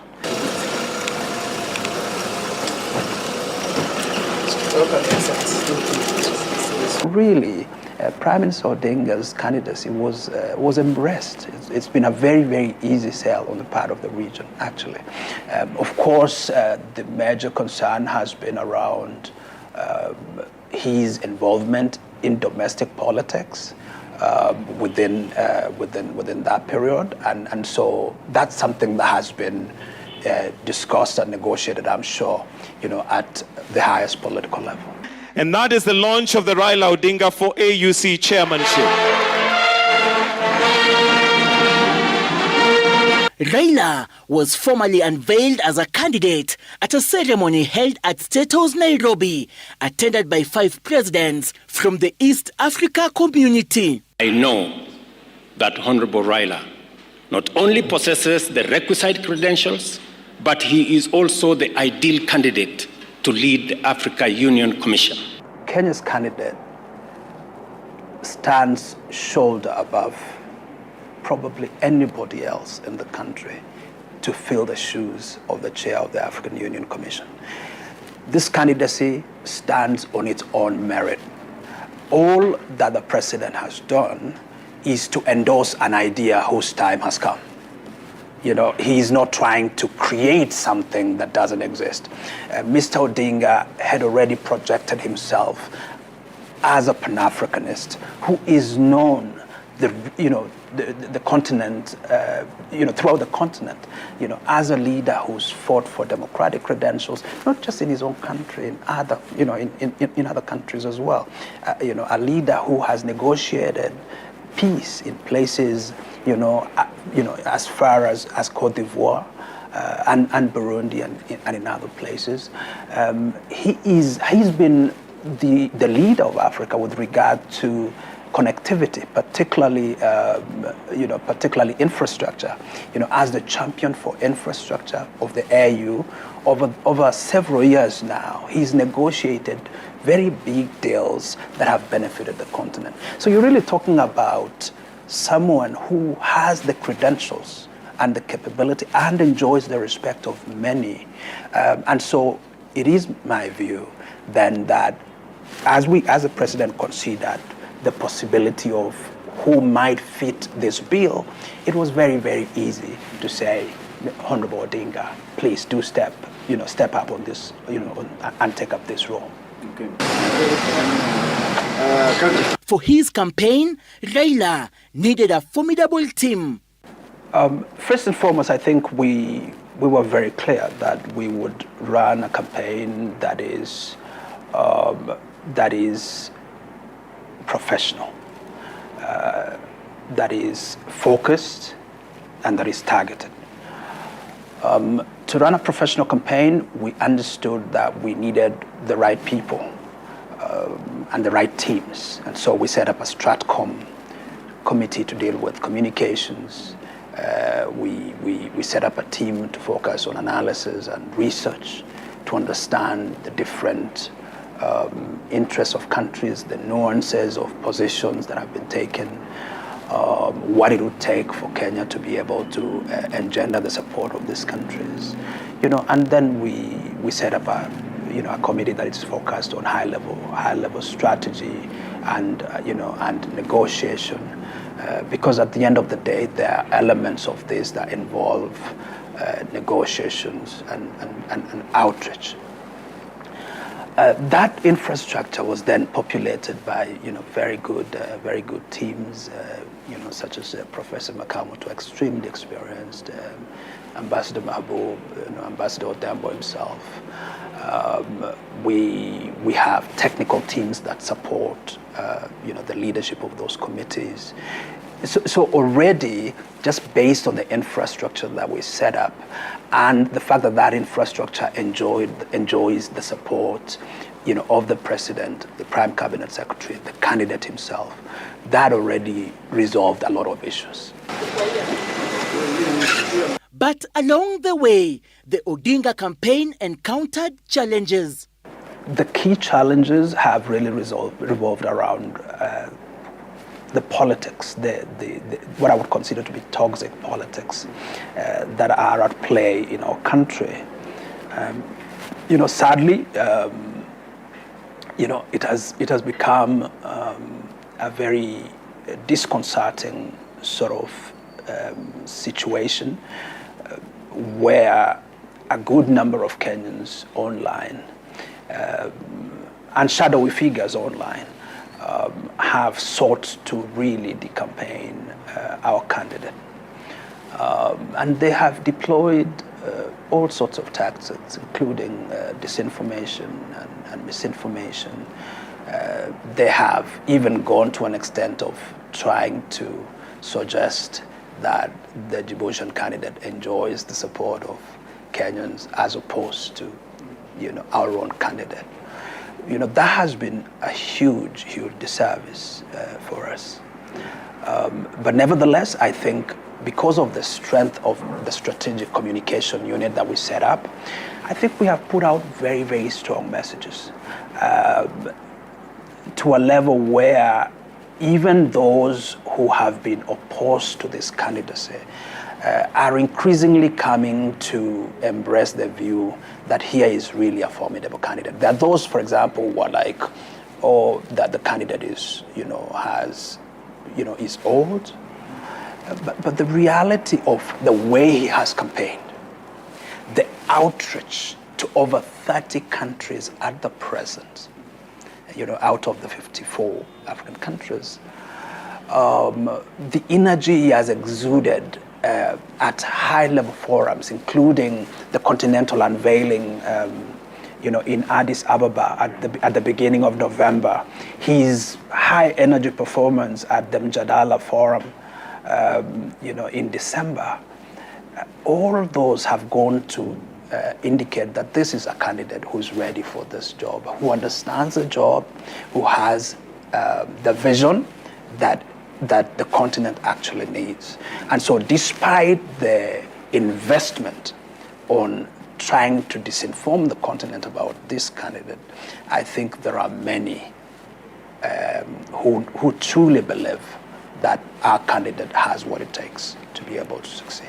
I've seen very irresponsible, so to say, utterances from Kenyans, especially the young people, who I don't blame, because they are very sharp, well-educated, hopelessly living lives. But when they saw the Right Honorable Raila Odinga joining hands with William Ruto, or broke loose in the social media aspect, praying for Papa to lose, which is an African, unethical, but because we are democracy, and there are people who might raise issues of discomfort because of a trigger. You know, the turbulences of the last 1 year in Kenya, the economy is not good. There are issues which the president was trying to midwife when he took power. Maybe he may have overpromised, but now things are thawing down, but they shouldn't blame Papa. So my appeal to the naysayers is that they need to change now, pray for Papa, because Papa means well. And they shouldn't join the other groupings who have a perception that Kenyans are greedy. Kenyans are not greedy. Kenyans are enlightened. In Africa, I think Kenya is in literacy rates, we are among the top 3. All right?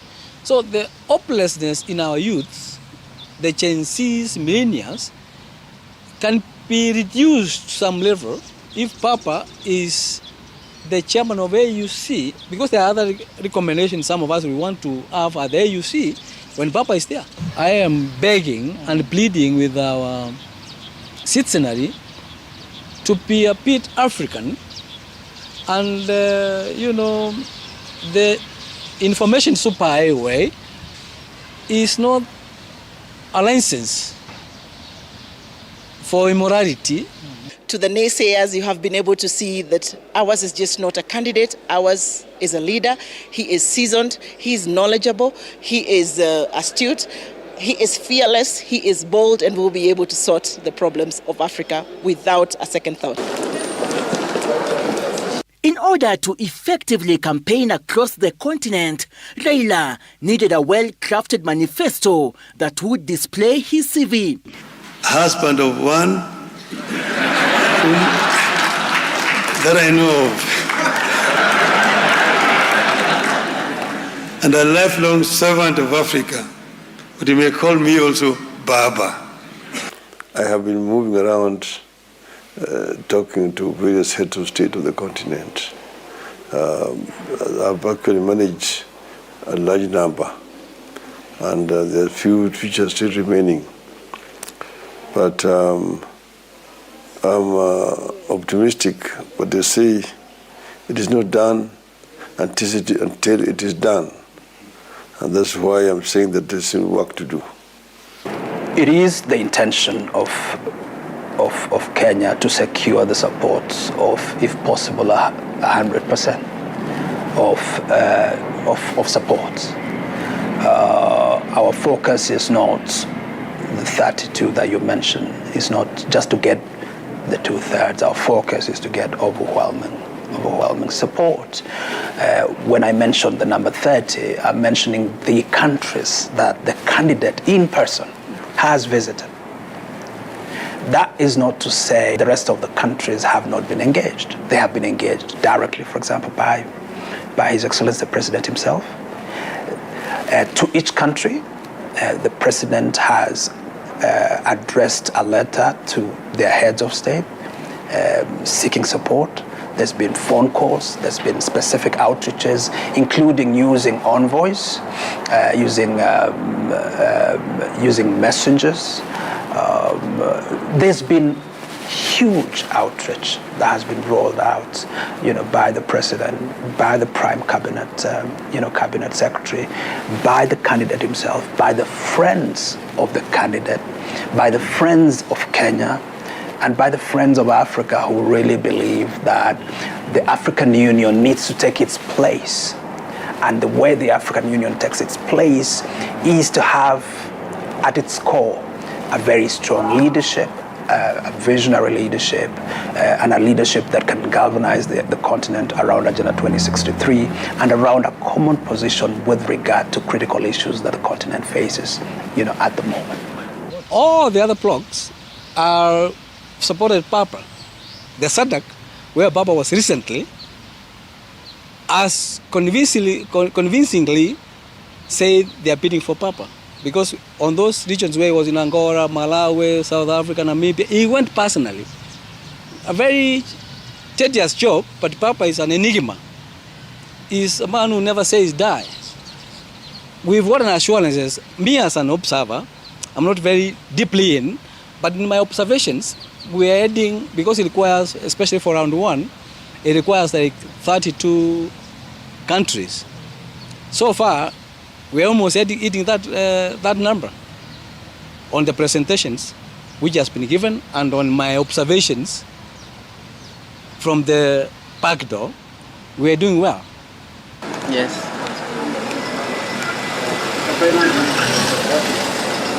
Then came the Mjadala Africa, where the former Prime Minister squared it off with his competitors in the race, Djibouti candidate Mohamed Ali Yusuf and Madagascar's Richard Landriamandatro.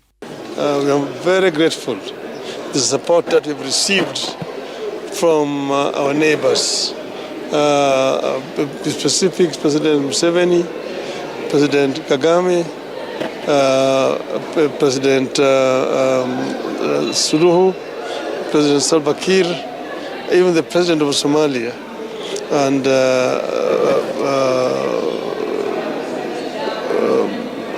Burundi.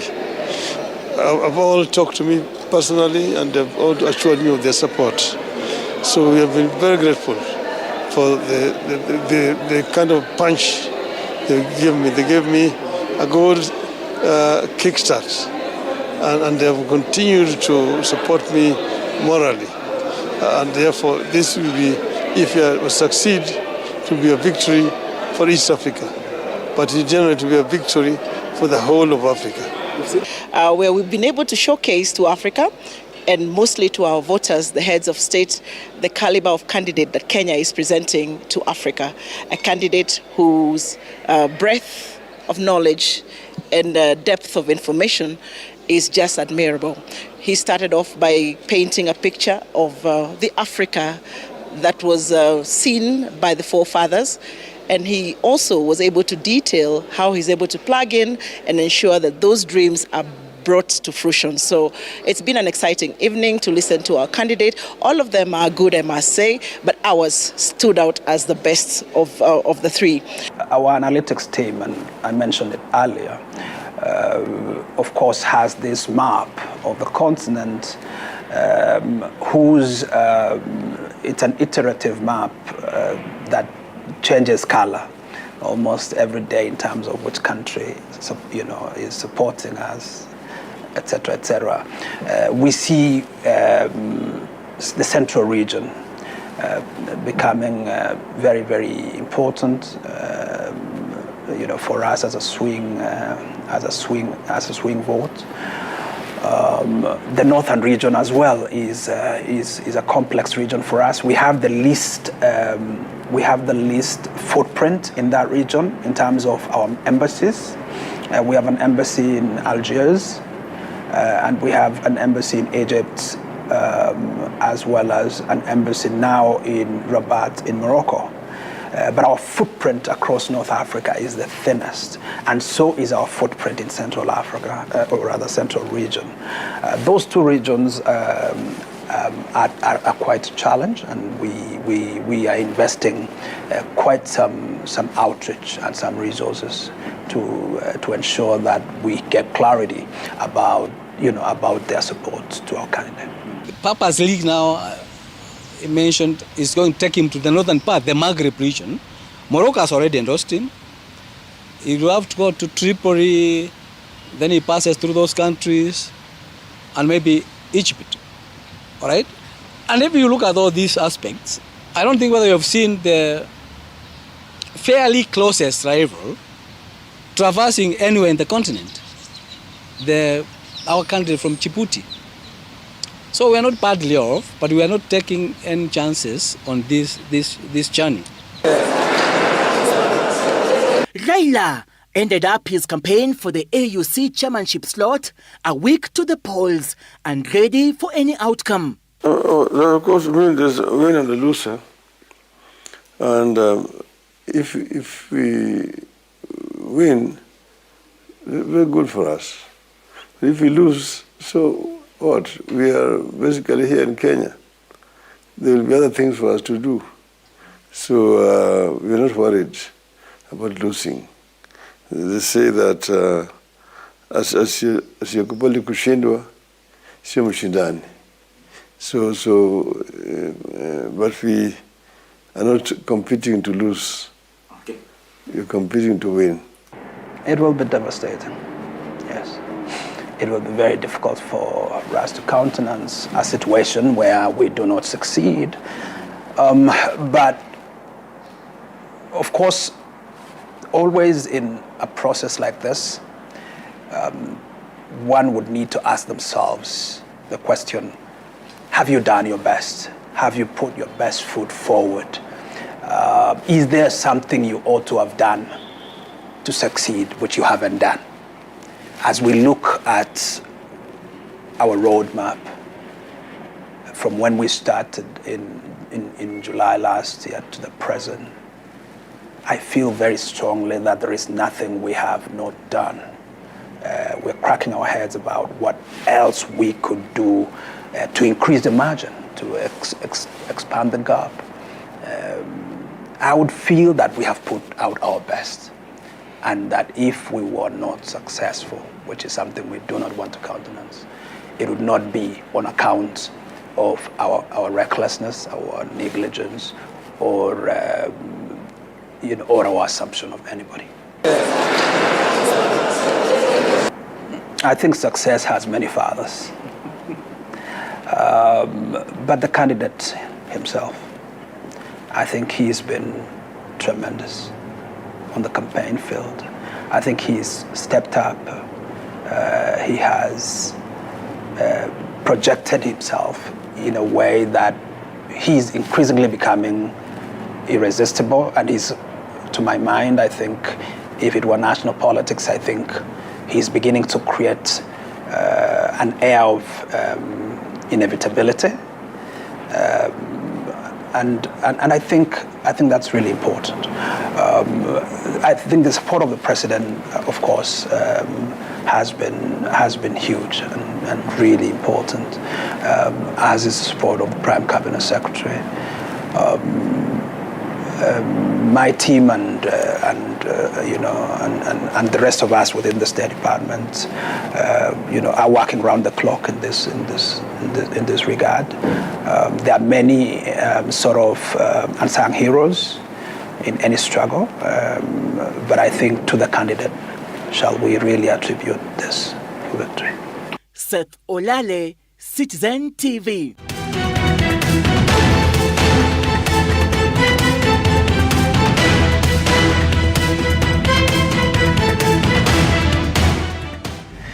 That was Seth Olale giving us an account of the pathway to the African Union Commission candidature of Raila Odinga, who was launched by President William Ruto last year, and the voices he spoke to who had given us an assessment of what they feel. That was also pre the debate, post the debate in Mjadala Africa, and also what will be transpiring later in the day today.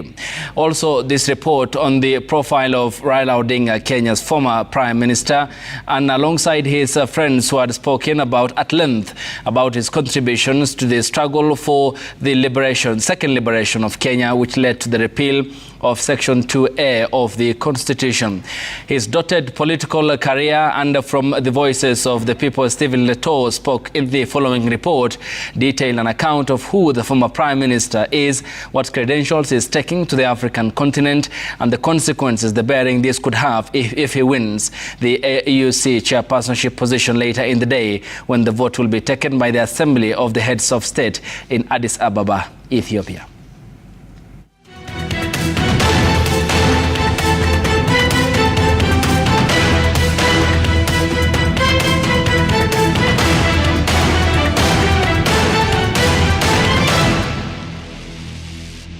But I'm here as the African lion. I've been asleep in the jungles of the Congo, but now I'm awake, and I'm sitting on African gold, African oil, African diamond. Niki tuantaiti, Niki taiti, Niki tuantaiti. Shimolatewa Prison in Mombasa. This was Raila Odinga's home in 1982. He had just been arrested over the 1982 attempted coup against the then President Daniel Toroitich Arap Moi's government at the height of the single-party dictatorship.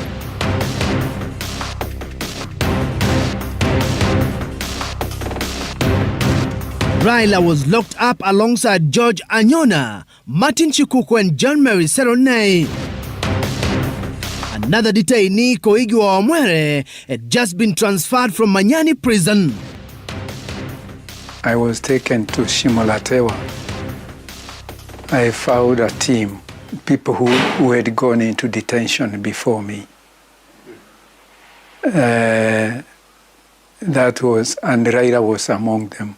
I was happy to meet fellow detainees because I was no longer as lonely as when I was alone. It is here that Koigi Wamwere, who was arrested in Nakuru, realized the government had swept all its critics into prisons dotted across the country.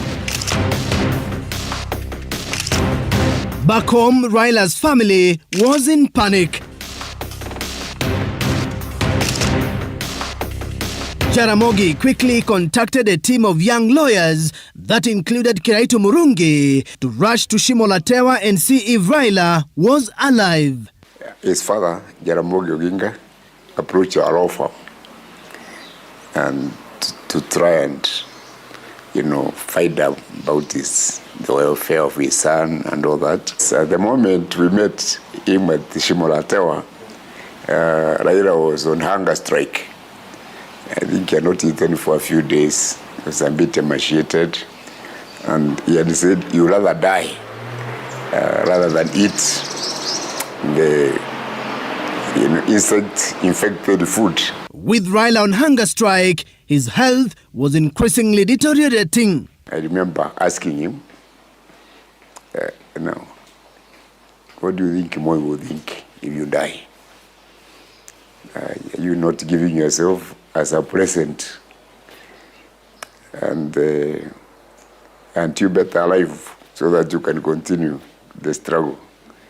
And we had engagement with the officer in charge and other prison people, and they agreed to improve his food. The 1982 coup took the country by surprise. A visibly shaken Moi addressed the nation. Nataka niseme kwamba yale yaliyotokea leo asubuhi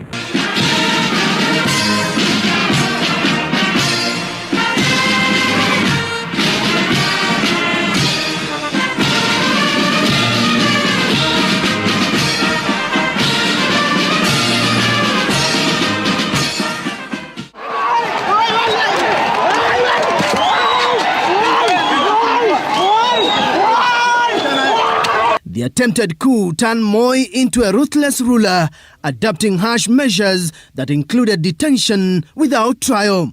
Raila Odinga became a frequent target.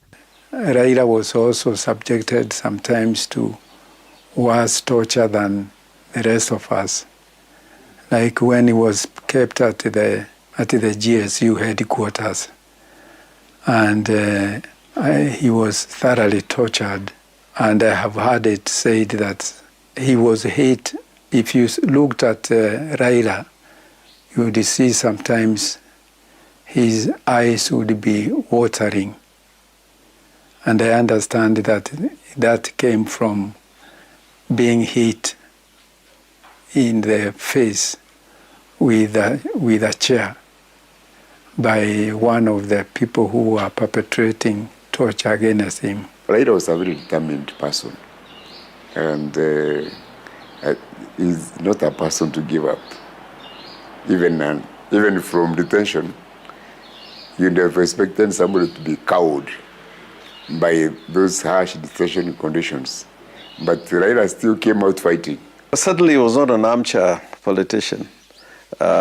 He wanted action. I think that was very unique about him. Under Moi's rule, Raila was detained for more than 8 years, but he remained unbowed. Raila was a good fighter for survival. Released in the early 90s, Raila teamed up with the expanding and increasingly resilient pro-reforms bases, pushing Moi to open up the democratic space and cede to demands for multi-party system of government. In December 1991, President Moi caved in to the demands. No sooner voices came that they wanted government of national unity.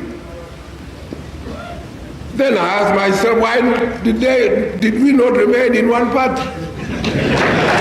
The multi-party elections in 1992 saw Raila Odinga finally breaking into the electoral politics area, turning Nairobi's populous Lang'ata constituency into his political bedrock, serving as MP uninterrupted for more than 20 years.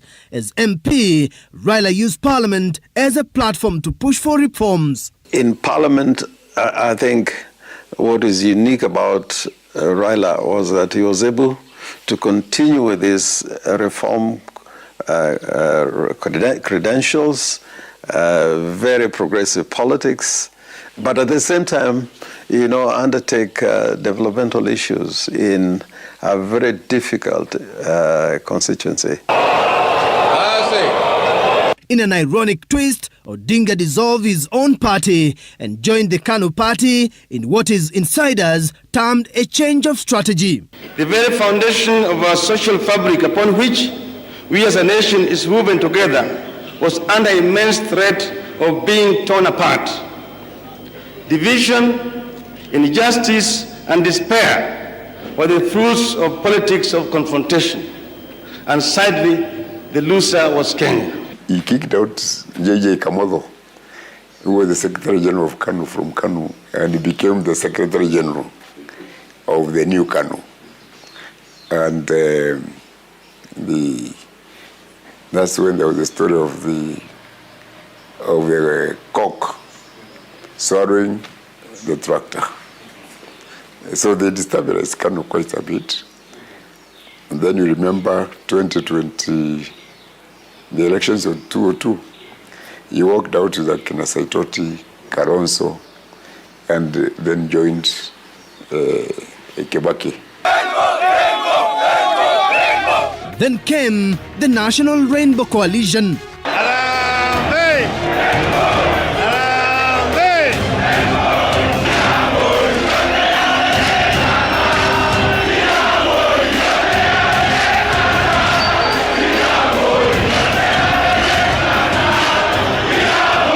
You remember there was an accident. Kibaki had an accident when they were campaigning, I think, on their way from Machakos. And Kibaki was effectively removed from the campaign and even had to be hospitalized in London. The leadership that we have is a team. And the captain has been injured in the field. He's temporarily indisposed. But the rest of the team shall continue with the play. You remember Raila saying, even if the captain is injured, the match has to continue. And Raila put in a lot of energies in that campaign, Kinamundi Awori and the others. And I think that was the most peaceful campaign this country has ever seen. We were all united. This mambo ya tribalism was not there. Midway its term, a push to a new constitution further separated Raila Odinga from Mwai Kibaki as they took opposite sides in the referendum. Now, then the other issue now came up on the issue of now typically revising the whole Katiba now came up. Hence, the clamor for more changes in the constitution.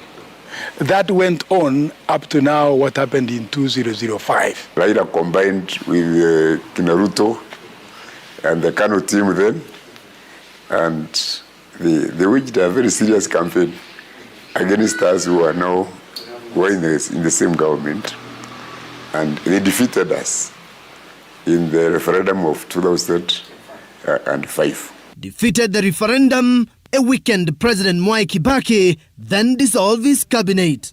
One afternoon, everybody in ODM who was a member of that government was thrown out, and Kibaki then single-handedly now ruled, notwithstanding he won with the help of ODM. Kibaki dissolved the cabinet, and that's how Raila Kalonzo left.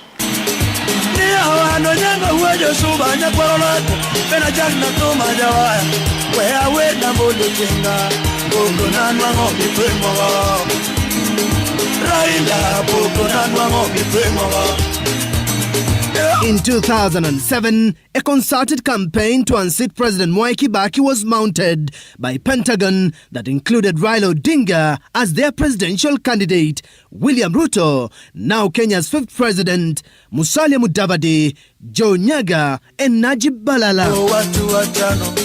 Nyaga alikwepo, Ruto alikwepo, Mudavadi alikwepo.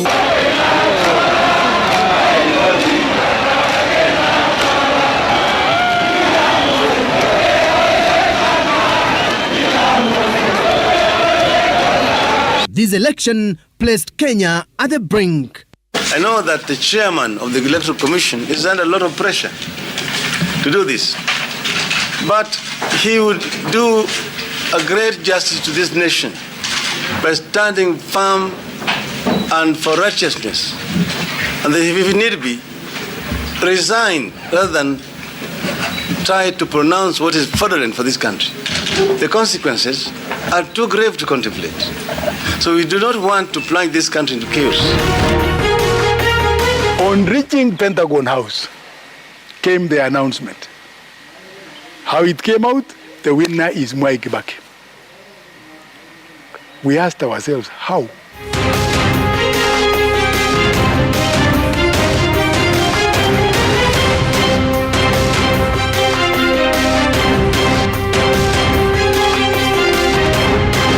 They went ahead and swore in the man. Nitatenda kazi zangu za urais. Raila, I can tell you, sat down for almost 10-12 minutes, just the way I'm like this.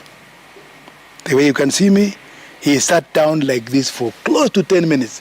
He never said a word, he never talked to anybody, but he just sat down facing the floor for almost 10, even up to 15 minutes. When it was over, he woke up and went away. By that time, there was wailing and there was anger.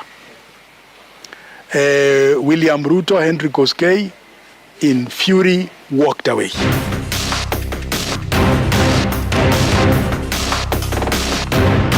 It was anger, it was frustration, it was, why have you done this to this country?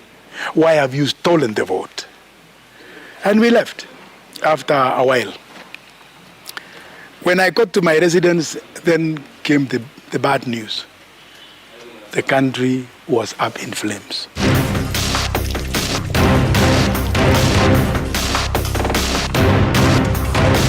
This marked Kenya's darkest hour.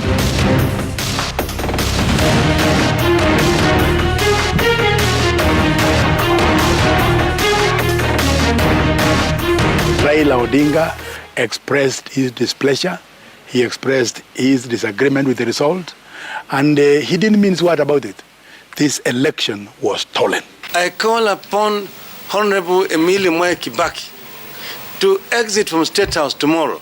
We are inviting the people of Kenya to Uhuru Park tomorrow, Monday, 31st of December, 2007 at 2 p.m. for the presentation to the nation of the people's president-elect, Honorable Raila Amolo Odinga.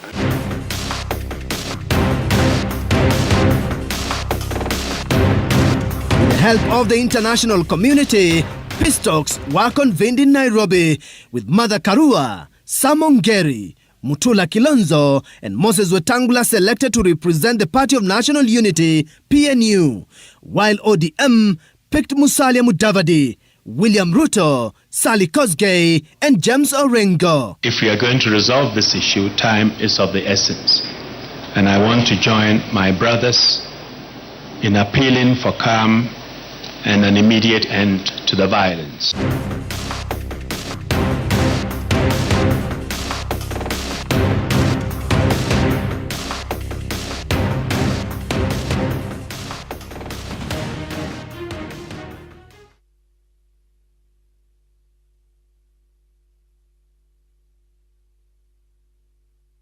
The most stubborn person, obviously, and this is recorded, was Martha Karua.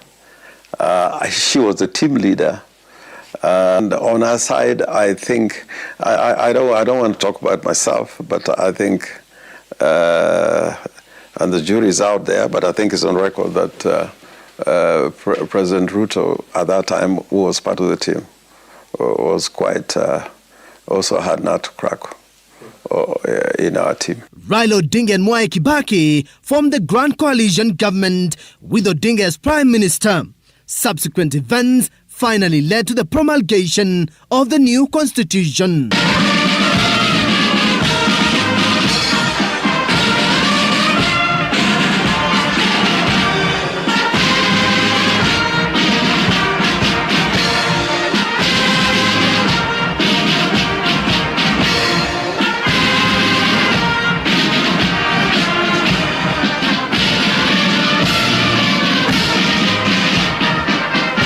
What was the country's mood when eventually the promulgation was taking place at Uhuru Park? It was a cold morning, and windy, but the energy, the fire, and I really truly believed this was a second republic. If you ask me today, we probably could not have pulled the constitution off if we were doing that exercise today. Having Raila Odinga and the late President Kibaki as the two people who are running the nation at that time was absolutely critical. Pundits have awarded Odinga a medal of a peacemaker, always retreating when crisis hits the country.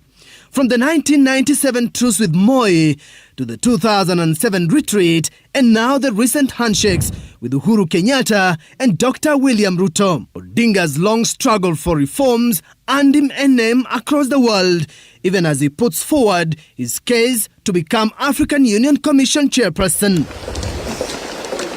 Stephen Leto, Citizen TV.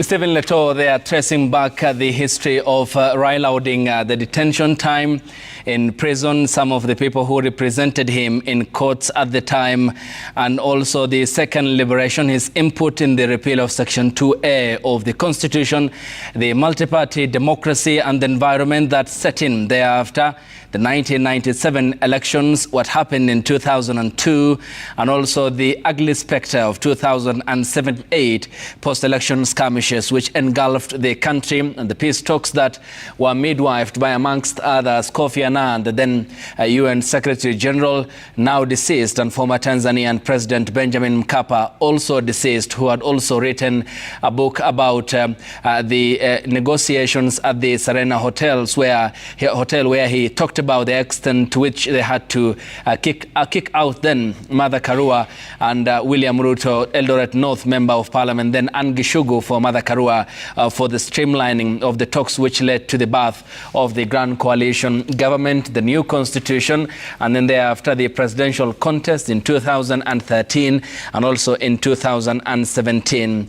Some of the people he talked to included Senior Counsel James Orengo, who was Raila's close confidant throughout his political career up to now. And back in studio, gentlemen, just a reflection of that as well, because we had prepared that piece by Leto to just give a bit of an understanding as to who the man Raila Odinga is. Of course, there are many chapters that can be written about him. Gordon, what's your reaction to that? I mean, if this was then beamed for the African audiences as a whole, they would be getting somewhat a political animal who can maneuver or navigate the very delicate waters of the world, is it, given the contemporary times? Well, Raila's story always depends on who is telling it and from which part of the world is standing. Everybody or anyone can tell Raila's story differently. But one thing you can't take away from him is a man who has the wherewithal to maneuver. In fact, Raila is always at his best when everyone sees him to be at his worst. When things seems to be so thick and dark for him, that is when he's at his. He operates when things are not so good looking.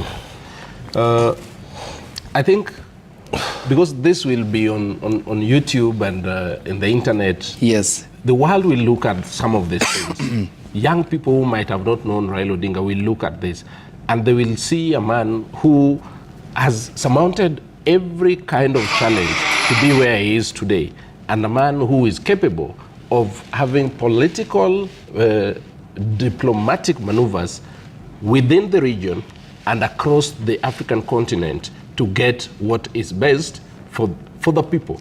Because even from what we've seen, it's like Raila Odinga has always been a pro-people's person. Mm-hmm. When it's not working for the people, actually, he won't be for it. If you read interventions by Kofi Annan, Life in War and Peace, yeah, Kofi Annan brings out a Raila Odinga who could look for him at night and tell him, because if they are having a hard stand, what is the break point? Because people around him seemingly had very hard positions, but they could meet Annan overnight, and Annan could meet Kibaki overnight. They have a conversation and then decide on what to do.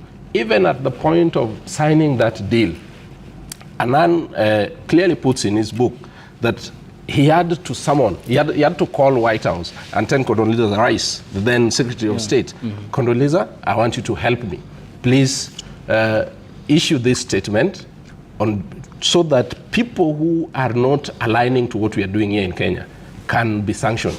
At that point, there was a deal breaker. Okay. So Raila all along has been a pro-people's person, and we hope that pro-people ideology will permeate into the entire continent, into the work that is about to begin. Ahmed, of course, you were at the heart of some of these footages that we had compiled from our archives. And at the height of 2007, what can you tell us from the man who you had so much in love with at the time and subscribed to his policies and ideologies? It is not love that drives politics. It is a commitment to a certain political economy, a vision about your country. And there are equals, and then there's the first among equals. I think Raila Odinga is the most brilliant politician that Kenya has ever produced. I think he's in the same league as Jomo Kenyatta. He's in the same league as Jaramogi Odinga. I think he's in the same league as those fellows because, and it's true that you can't take that away from him. His personal sacrifice on those issues are well documented. I mean, that's something that I cannot contest. I was a very close aide to the man. And I was a witness to, from the beginning to the end of that process. I'm the one who opened the door for that Kofi Annan. I'm the one who brought Condoleezza Rice to Serena Hotel. I remember sitting with my cousin, who was the UN representative here, the director of communications, Nasser Ege Muse, and myself and Dr. Mohammed Isahakia. We were 3 people from the same clan who came from different directions to meet with the Kofi Annan and Mr. Odinga. And I still remember a very poignant day that day at Serena Hotel. The 3 of us looked at each other and we said, "Cousin, how are you? Cousin, how are you?" We, everybody, Musaki had come in as the permanent secretary. I was the spokesman, and he was working for the UN, and we sat there, and the 3 of us looked at each other and said, what are we going to do? We're going to commit to peace. And Mr. Odinga was there, and Mr. Kofi Annan was there. It's going to be in a book, but I cannot find any politician in this country who has the shoulders and the commitment and the vision and the alacrity and the adroitness. There's no words I can use to describe Mr. Odinga. The freedoms that we have today essentially was driven by Mr. Odinga. There are many people who stand with him. But as far as I'm concerned, because we're in the same political party as Social Democratic Party, which now has become a party without any ideology. It's a big orange thing, but we don't know what it stands for anymore. So my division, or with my senior, my teacher, my elder, the statesman that he is a point of conscience, a point of political agreement or disagreement. And that's very natural. We can agree with you or we cannot disagree with you.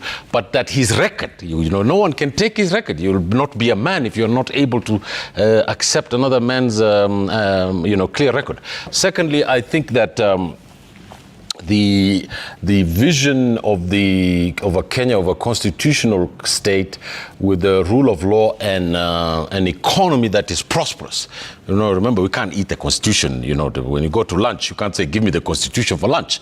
People have to eat, have to live in homes, and the idea of a constitution is to drive an economy, to drive a society towards the common good. Okay. And I think that it's very unfortunate that this country did not elect that man in a landslide in the last election. I think it's a devastating commentary about the character of this country and its tribal roots. I think that Mr. Odinga tried to overcome those things. As a human being, he has a lot of failures, and it's not my place today to speak about those failures. Those will come in a book. But right now, the country's conscience have realized that they made a mistake. They made a mistake, and that you should have given the man from CI a chance. I gave him nearly 15 years of my life to support it, and the commitment was because we wanted, as a patriot, for this country to change, and it did change. Today we have a constitutional system of government. We have the counties. We have a free press. Mr. Ayub, there is a time in which if you said something, the CID would come through that door. Right through that door and arrest you on air. And that is no longer the case for men and women who stood up in a time of darkness, and Mr. Odinga is the one who led that team, and I'm happy to say these positive things about it, even though I feel that in the AU, that these countries and these people in the AU are going to cause this man a lot of trouble. That's my view, and this is a democracy, and if you cannot speak your mind, if you cannot speak your mind in your own country, then you don't have a constitution, neither do you have a democratic system of government. Yes, Prof. Yes.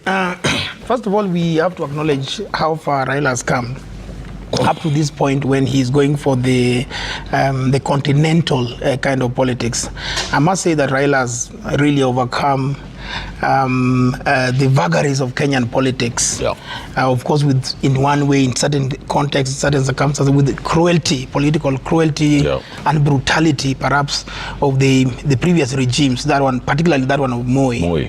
Until now, when he now throws his full weight in the continental politics.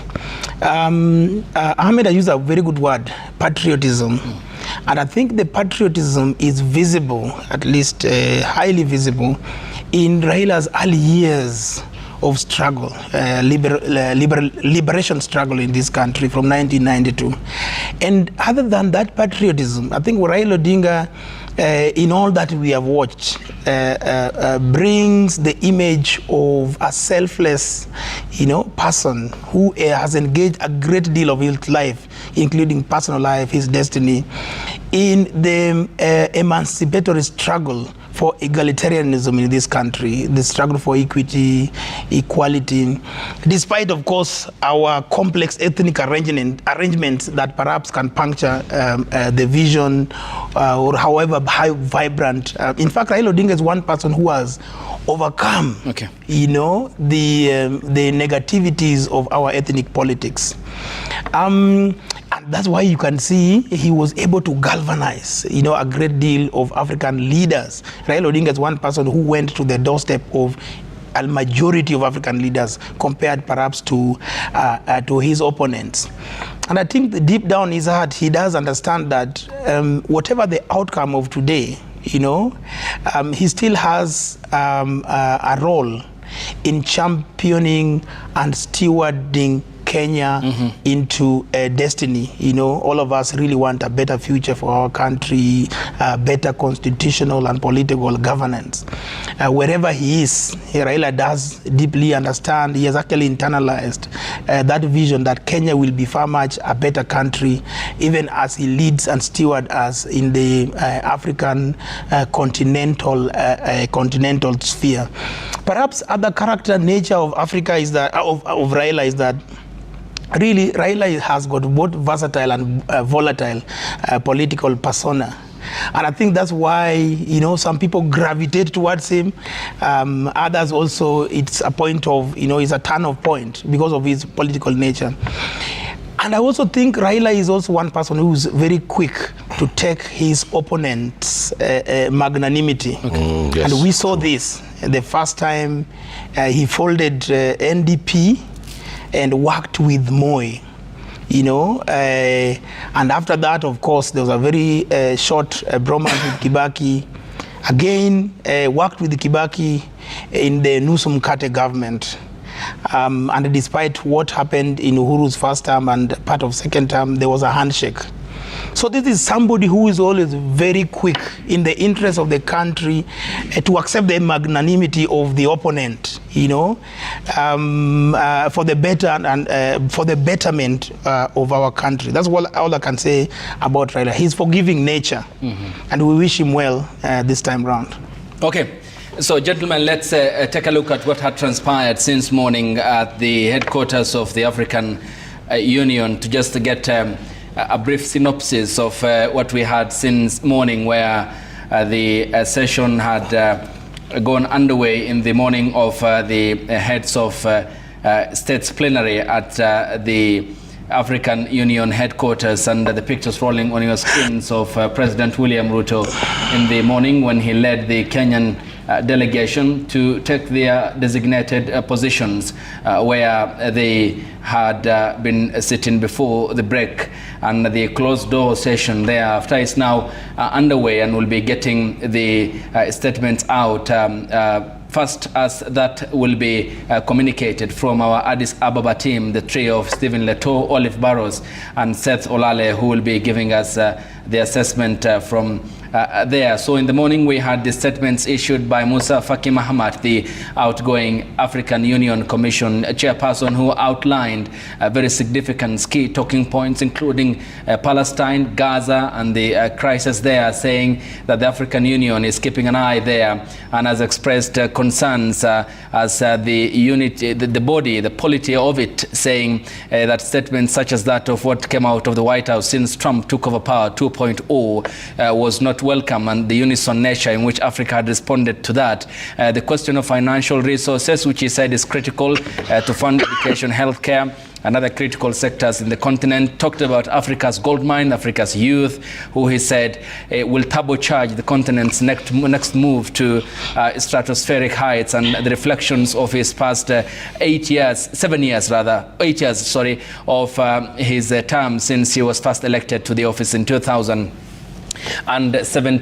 We also heard from Antonio Guterres, and we'll be continuing with this pertinent point of the global world order, the need for African voices, permanently so at the UN Security Council, where he said at least 2 would be enough to cater for the needs of the 1.5 billion Africans across the continent. And he said the degree of bewilderment that the world is watching with as the global world order appears to be crumbling under the adherence to the rule of law and international order becoming more fragile by the day. Also, the statement by Joao Lorenzo, the African Union chairperson, who talked about the three key pointers of silencing the guns, peace and stability, and financial resources after his maiden debut speech at Addis Ababa's AU headquarters, taking over from Mohamed Al-Oud Sheikh Al-Ghazouani, the president of the Islamic Republic of Mauritania, and of course also the chairperson of the Caribbean Community, Barbados Prime Minister Maya Motley, who also outlined key issues she said people of African descent should be focusing on at the moment, and the support system that her country provided in the ending of apartheid in South Africa in 1991, confronting the challenges of the new world, the end of middlemen or neocolonialism, visas as a form of restrictive movement of people across the world, and stability of the world, which she said cannot be achieved without Africa's stability. We'll be talking about whether Africa will be the new voice. So first, let's get the sound bites from the people, somewhat sampled, of course, feedback from members of the public. First, to just get direction from my director. Yes, these are the sound bites from Kondele Roundabout, where Kenyans from Kisumu County had gathered, and my colleague Laura Otieno has been on that bit, and this is what they told her. Well, indeed, Ayub, there's an aura of anxiety and a lot of euphoria here in Kondele as supporters of Raila Odinga, stormed this place basically following the proceedings from a screen. There has been a watch party from around 10 a.m. and, the crowd is swelling with every passing minute. So perhaps we go directly to the people to tell us, anza na jina na utuambie unatarajia nini? Manake saa hizi wanaenda kwa closed door, wafanye kura kisha matokeo utoke. Wewe unatarajia nini? Anza na jina. My name is Frederick Otieno. We are really optimistic. We want Raila to win. That is why we are here. We are here to support Raila Odinga and to support his candidature as the AUC chairman. That is why we are here today, and we are optimistic. All we want today is to celebrate after the results. That is exactly what we want. Sawa, wewe speak to our next person. Simama hapa, anza na jina, unaambia unatarajia nini na umejipanga namna gani baada ya matokeo kutolewa? Kwa majina anaitwa Odinga the Beast.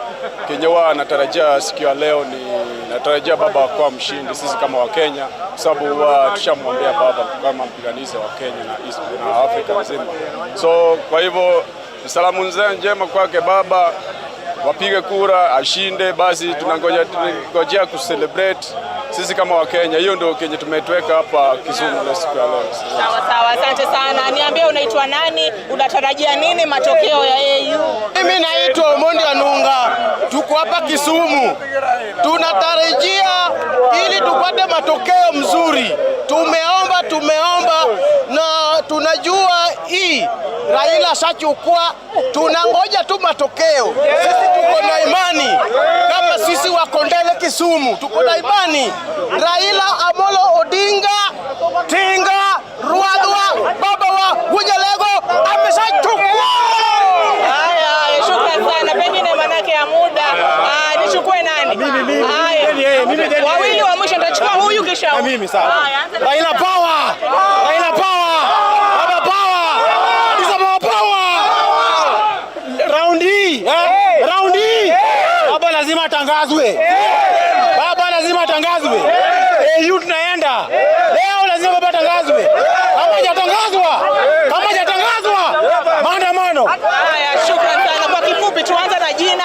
Songa kando kidogo, songa kando. Anza na jina, unaambia unatarajia nini? Kwa majina naitwa Anthony. Mimi ni mfuasi wa baba, yani Kondele Barracks. Kondele Barracks. Tunasema Raila ndio lion wa Afrika, si ndio? Kwa sababu yeye ni mtu wa demokrasi. Sasa tulikuwa tunaomba hivi, president wa Kenya amesupport Raila sana na tumefurahia. Bwana Ruto, tunaomba Raila kishakuwa tu AU chairman tarehe 15 kila mwaka weka Raila Day. Ikuwe holiday ya Raila. As you have heard, that is the kind of celebration that is ongoing. Of course, we'll come later to speak to more residents, basically to understand what their feelings are. But they're saying they're generally very optimistic that Raila will emerge victorious. So this is what the atmosphere is like here in Kondele. Celebration, where they say it's early celebrations. So of course, we will be on standby to capture the reaction of the residents once the results will be out. Laura Otieno there from our Watch Party Center in Kondele, the county of Kisumu, and the feedback from members of the public, the excitement there, and which had filled the environment as to their expectations of a positive outcome from the elections that will be happening in Addis Ababa, Ethiopia, the headquarters of the African Union. And Hashi, on you, since morning march we talked about, seems that we had largely revolved around pertinent matters in global world today. Many were concerned when Trump 2.0 came back to the White House, and what many Republicans had termed as dangerous, nativist, extreme, and racial politics that he had advanced with his, of course, catalogue of leadership. Yesterday, J.D. Vance was in Europe, talked about the same. You have seen Elon Musk saying now, make Europe great again. It's mega from MAGA in America. How can Africa be the voice of reason in a world where fluidity is coming in? If you look at the Indian Prime Minister Narendra Modi, also had advanced such a cause of Hindutva in India with the BJP party, such a big democracy. If you talk about more than 900 million voters, how then does this continent become the voice of reason to drive global cause, adherence to the rule of law and international order? Precisely, I think you've answered your own question, because Africa in itself has become very nativist itself. This is why they keep talking of Trump as being tribal, as Africans are. And I think that's an unfair criticism of us, because I don't like to say that we're at a level of development, because once you start comparing African development and Western civilization, African civilization and Western civilization, you're making an inherently erroneous mistake. Because, of course, this Western civilization is about 300 years old. It's as old as the American Republic. And Europe, of course, was under monarchies for about a few hundred years. And before that, we had an Islamic civilization for 1,000 years. And then you had the civilization of Kemet in Egypt. So the great Edward Said is the one who's taught us about the idea of clash of civilizations. And you know, it is this American and European, particularly American and European peoples, who believe that there's a clash of civilizations that's going on. This is why you have something called Fortress Europe. This is why you have a Fortress America. This is, you know, we have our prosperity, and we want to guard this prosperity against people, particularly people of color. But the prosperity is funded, driven by resources from the people of color, from the global majority, the global south. And I think it is important for us to end our nativist claims to politics, where, you know, you have a group of people who decide that their consciousness is connected to a certain historical sociology. And I think that we are to oppose that. For an example, here in Kenya, we don't have a nation. We have a country, but we don't have a nation. Well, a clear example is the Somali community, the community that I come from, where the independent, the ID card is causing bedlam across the other ethnic communities in the country. You could hear what the governor of Trans Nzoia, Mr. Natembeya, spoke about, that the security of the country was going to be compromised. Half his population of the Bukusu people are across in Uganda. Every other tribe in this country is well represented in other countries. The Luos who are sitting next to me are in 4 countries. 4! We're just across the border. No, there's no, to me, it's the same place. Now, so the point I'm trying to make is that we have to, you know, Tanzania has done a superb job under Julius Nyerere. They've overcome this thing. Was it the concept of socialism then for them? It is not the concept of socialism. It was the concept of Africanism. You know, I think socialism is a European experiment. It is not an African experiment. We have foundations of socio-political institutions that are socialist by nature.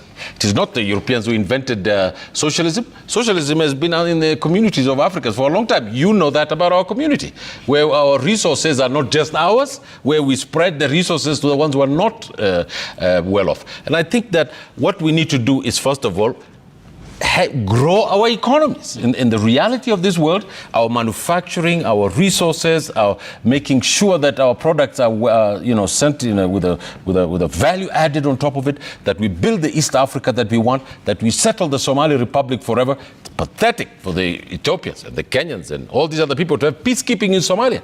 We should have a state in Somalia. It's been 30 years. Why is it like that? Simply because it has trillions and trillions of dollars under its land and its resources. And it's in trouble by Western companies and Western institutions, where the DRC is in the same problem, where Western states are directly involved, including China, in turning to this country to a basket case. So what we need to do is not grow up. What we need to do is not to open our eyes. What we need to do is to stand up and say we are going to end business as it used to be. And I think that the most important thing is to take over political power. And one of the representatives of the social democratic movement, of the Africanist perspective, is Mr. Raila Odinga.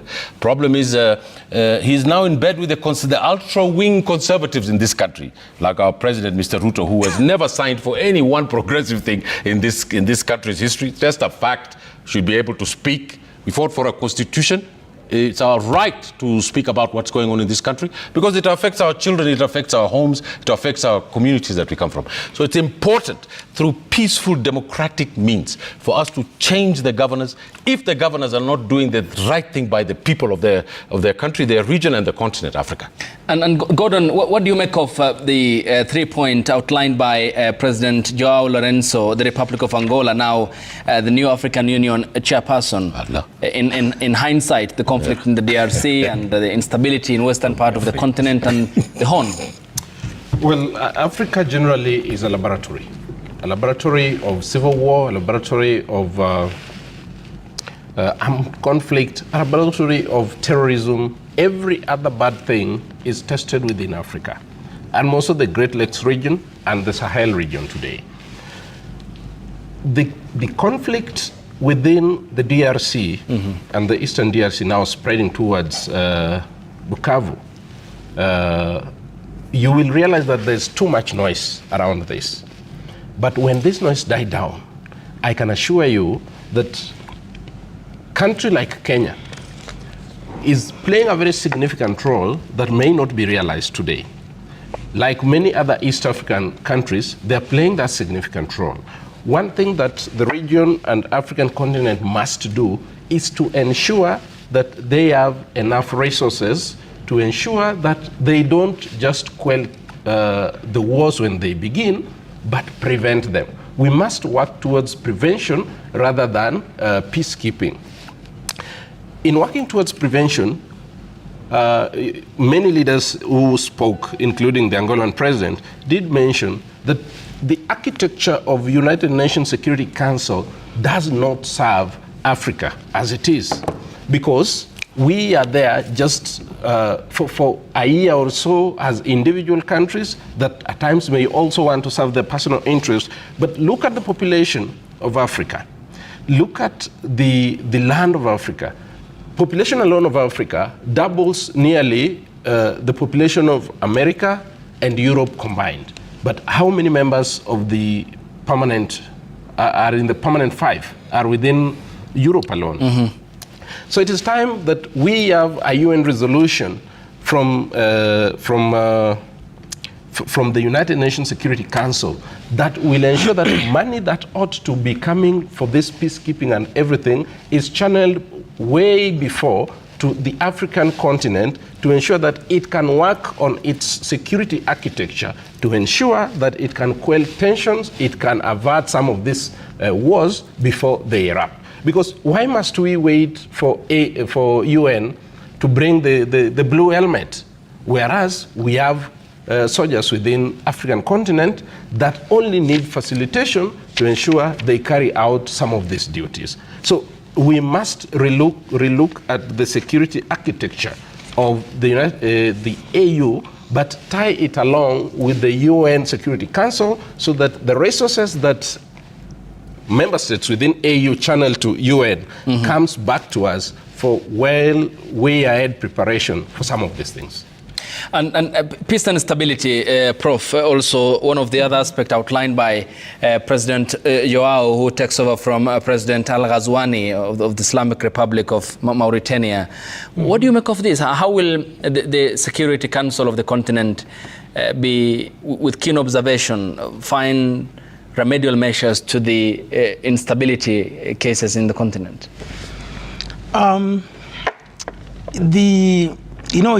Africa's peace and security instabilities has got a historical underpinning that is deeply rooted, by the way, in the history of colonialism, the history of slavery and slave trade, the history of Western exploitation and even subjugation. That is to say that whatever kind of a peace and security architecture of a continental level that we want to craft and fashion has got to take account the historical injustices that are deeply rooted in our past. And our past goes beyond 400 years ago. You know, by the way, that as a matter of fact, whatever happens in the Congo, whatever is happening in the Sudan, in southern Sudan, and other parts of the world may not be remedied by a hastily crafted or fashioned mechanism or a knee-jerk response, such as interventions of a regional force or intervention of a global force. We really have to go into the deep-rooted schisms. How did we end up here? What are some of the multivariegated phenomena that we really need to address? I laud the chair's statement because we need to have African solutions to African problems. Locally founded solution to local problems. That's the concept of endogeneity. Now, going forward, in my view, I think African peace and security architecture has to be a participatory approach. We have to create an African law, norms, and institutions from below. One that is conscious, one that understands the local and localized problems of the people. Otherwise, with global intervention, with continental intervention, that is completely detached from the local problems, will not bring a long-lasting solution. More fundamentally, it just come to my mind. The solution to Africa's instability and insecurity lies largely in the global politics. How is it that our countries are getting far much developed on our resources? All right. You can see the measures that South Africa has already taken in response to Trump's sanctions. Because this is Africa, which is the richest, which has got all the minerals that the world depends on for their own economic progression, development, and all this. Yet we are the most impoverished. And even in these security hotspots or insecurity hotspots, if you look very deeply, the problem, the fomentation or the fermentation of security in those areas, the roots are elsewhere, outside the continent of Africa. Because people need our resources, they need our minerals. In fact, there's a new security problem in Mozambique, particularly in rich mineral areas. How is it that it is only in Africa with vast resources, areas in Africa with vast resources, where there's insecurity? Who is actually fomenting this insecurity and instabilities? We need to look deeply into such. Ahmed, a quick observation here. How does this play out then? Because President Joao Lorenzo, the Republic of Angola, has just been elected the chairperson of the African Union. He comes from Angola, which is a member of SADC, the Southern African Development Community. Also, SADC is fronting the president of African Development Bank, a Zambian national. How does this play out, given the statement we have seen from SADC member states to rally behind Richard Randriamandratu? We shouldn't be surprised. Because we rallied, the East African community rallied again for Raila Odinga. The contest is between the East Africa and Djibouti, Kenya, Djibouti. Now, I think that South Africa is hedging its, the southern region is hedging its bet. They want to vote as a bloc. To vote as a bloc to the candidate who is going to give in return to their group. Right now, Angola is the chairman, so Angola as a country is going to remain neutral, as all chairmen do during a vote, unless there's a block. They go through 5 or 6 rounds, and there's a tie, and the chairman has to break the tie. Then maybe the Angolan delegation will vote for or against. But my view is that it is going to be won on the floor of that African Union. That is why everybody's there. And it depends on the Kenyan delegation's political acumen, particularly President Ruto's talk to the presidents. I think Raila Odinga is an international figure, is an African figure, is a Kenyan figure. I think his campaign also will, by his person, will contribute a lot. But you see, there are many other hands. You see, the American ambassador to Ethiopia, or the American delegation was there. The European delegation was there. The French are going to get involved. The Arab Emirates. The Arab Emirates are going to be involved. And there is also talk about money coming into the African Union from places that want to influence that election.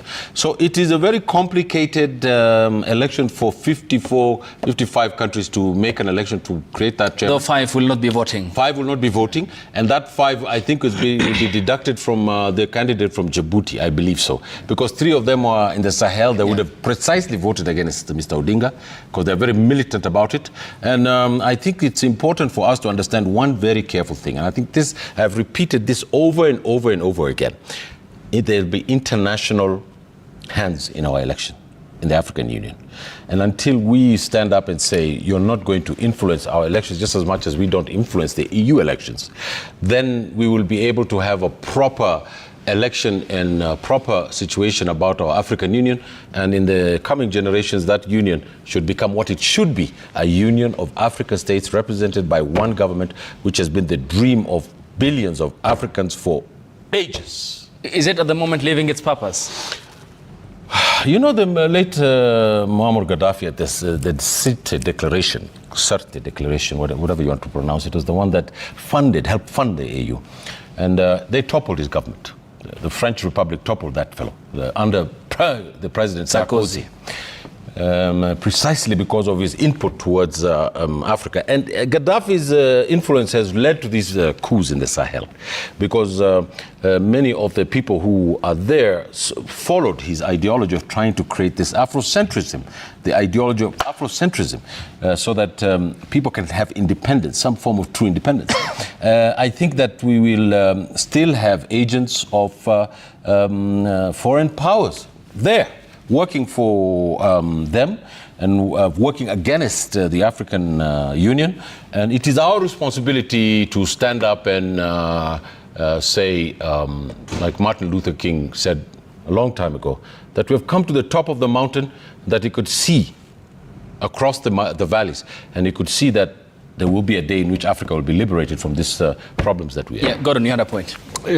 Just on what Prof had mentioned earlier, I think in all that is said, African problem can be summarized in two ways. One is the post-colonial mentality. We still have that mentality of we were colonized, they did to us this, it's time. If you read Professor Chilembembe's book of post-colony, if the day we walk out of that shell of we were colonized, we will play a different ball game. Another way we can summarize it is through Professor Ali Mazroui's writing, The Triple Heritage. Ayub, today you eat French fries, right? Yes. French fries, yes. And I mean French fries. No chips? and then after English breakfast. After eating French fries, you pray the Islamic prayer. Chips. After all that, how do you dress? English tea. European. Triple heritage. Where's Africa in all that, the three things we've counted? Probably none. So, back to your question of which my brother here did elaborate on. As it is now, one fundamental thing for Africa is to not look at the past. It is important to know what the past entailed, but it is important, much more important, to have a vision for the next 100 years or so. Our problem is we budget for 1 year. Other people budget with 20, 30, 40, 60, 100 years to come. So the moment we can come out of that shell and ensure that our vision is a vision that is a cocktail of vision. We can't just have a vision that is only political. Within that, the political aspect of it, can we have an economic blueprint that wants to take Africa somewhere for the next 50 or 100 years? And following that, I'm telling you, Africa would be what it wants to be because of the visionary leadership that it has within it, that it has never given space to thrive. Okay, and Prof, also some of the other issues that were outlined included what Antonio Guterres said from the lectern in Addis, the need for African voices permanently within the United Nations Security Council in light of what has been happening. How key will this be if these two critical seats will be granted at the United Nations Security Council? Yes, something about voice is that voice gives you ownership, it gives you participation, it makes you an owner of process. Now, the question of ownership of process, including outcomes, the question of ownership of discourse has particularly been missing, when you go to the UN platforms. African voices are always muzzled. And in circumstances where they are not muzzled, they are very shrill. We speak with shrill voice. Even in terms of our international diplomacy, very few people have taken the war to the UN in New York. I think it was only Robert Mugabe at some point that took the African war to the UN platform or the United Nations Human Rights and other systems. Now, for us to have a strong, bold voice, at least beginning today, we have to have a newfound diplomacy. And actually, I want to encourage whoever takes the position of the AUC chair today. The need for us to have a voice at the UN systems, all UN normative system and institutional systems, we must radicalize institutions. The African Union institutions, whether the African Development Bank, the Court, the African Commission, including other regional blocs, we must radicalize institutions. But more fundamentally, we must also institutionalize radicalism in the kind of politics that we will export there into the globe. Look at it. When the Americans, the United States of America, is talking one language of excessive language of American economic nationalism, closing borders, including tariffs, even to their own brother, China. Canada is Mexico. Just there. Their most immediate neighbor. They're telling them, if you cannot become the 51st state, forget about it. Why must we continue to have soft diplomacy, a diplomacy of docile bodies? When Europeans are talking about the entire EU, is talking about the whole issue of migration. And in fact, the whole idea about Brexit was a rejection of the global cosmopolitanism. In fact, the language today, it is so, violent against the others, and the others include some of us in Africa. We must radicalize our diplomacy.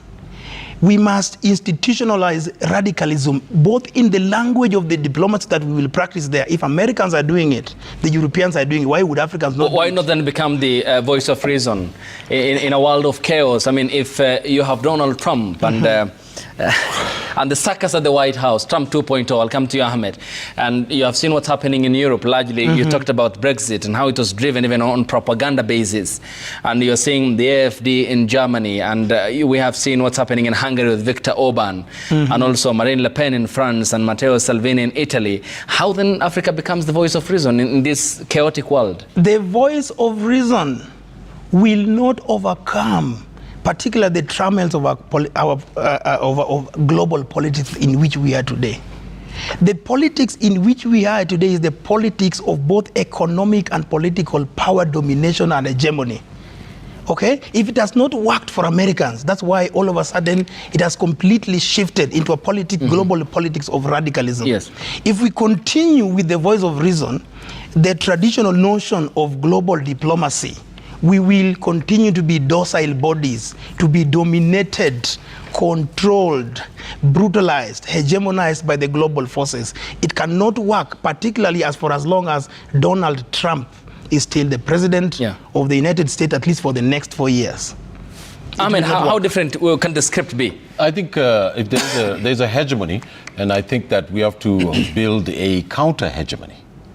Because hegemony is a concept that has been popularized by the leftist scholar from southern Italy called Antonio Gramsci. And he spoke about hegemony and counter-hegemony. And I think the counter-hegemony is in the global south. The counter-hegemony is in the African Union. The counter-hegemony is in our regional amalgamation. The counter-hegemony is in providing markets and democracy to our people. Counter-hegemony is being on the table on climate change and rejecting a deal of a few $100 billion while they want to put $1 trillion to rebuild Ukraine. Counter-hegemony is about standing up to statelessness in Africa. And in this vein, I want to say how sad the people of this continent are with what is happening in the Sudan, which is just a great crime scene. People don't remember that Sudan was the first independent black republic. It was not Ghana. It's the Sudan. Sudan has been the place where all the militant African nationalists used to be housed. Nelson Mandela had a passport that was Sudanese, and it was written Nelson Mandela. It was not written Abdul Jabbar Karim. I mean, one of the things that Africans have to do is stand in solidarity. If Sudan stood in solidarity with the Africans during their time of grief, it's important for us to stand up for them. The Somali Republic, which had troops in Mozambique, in Angola, in Zimbabwe, which fought against apartheid South Africa, paid a price with their own-blooded beauty, is being left to be languished along here in the Horn of Africa without help in a fundamental way so that it can come back as a proper member of the East African community.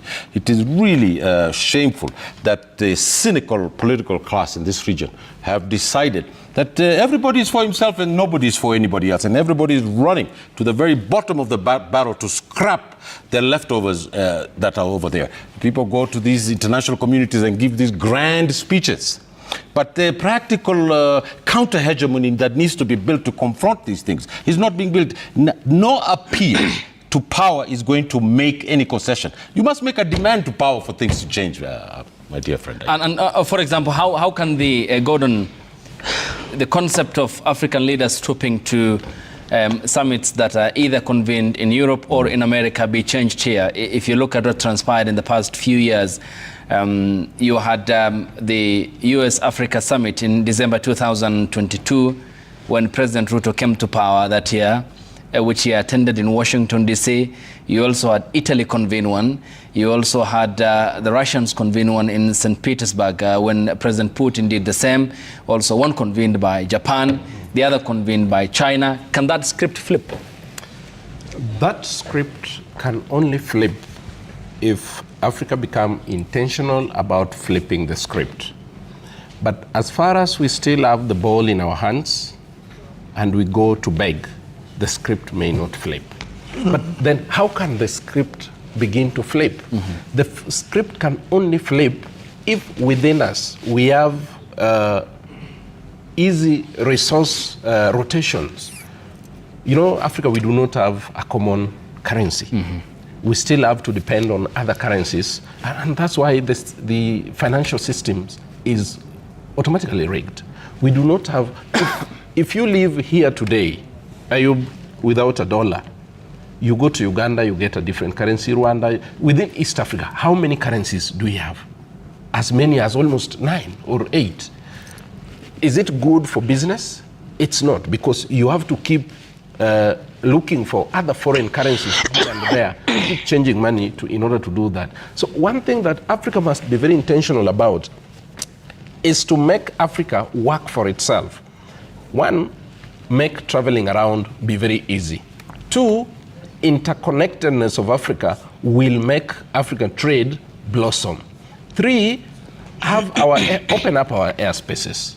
Four, make sure that connectivity, internet connectivity in Africa is top-notch.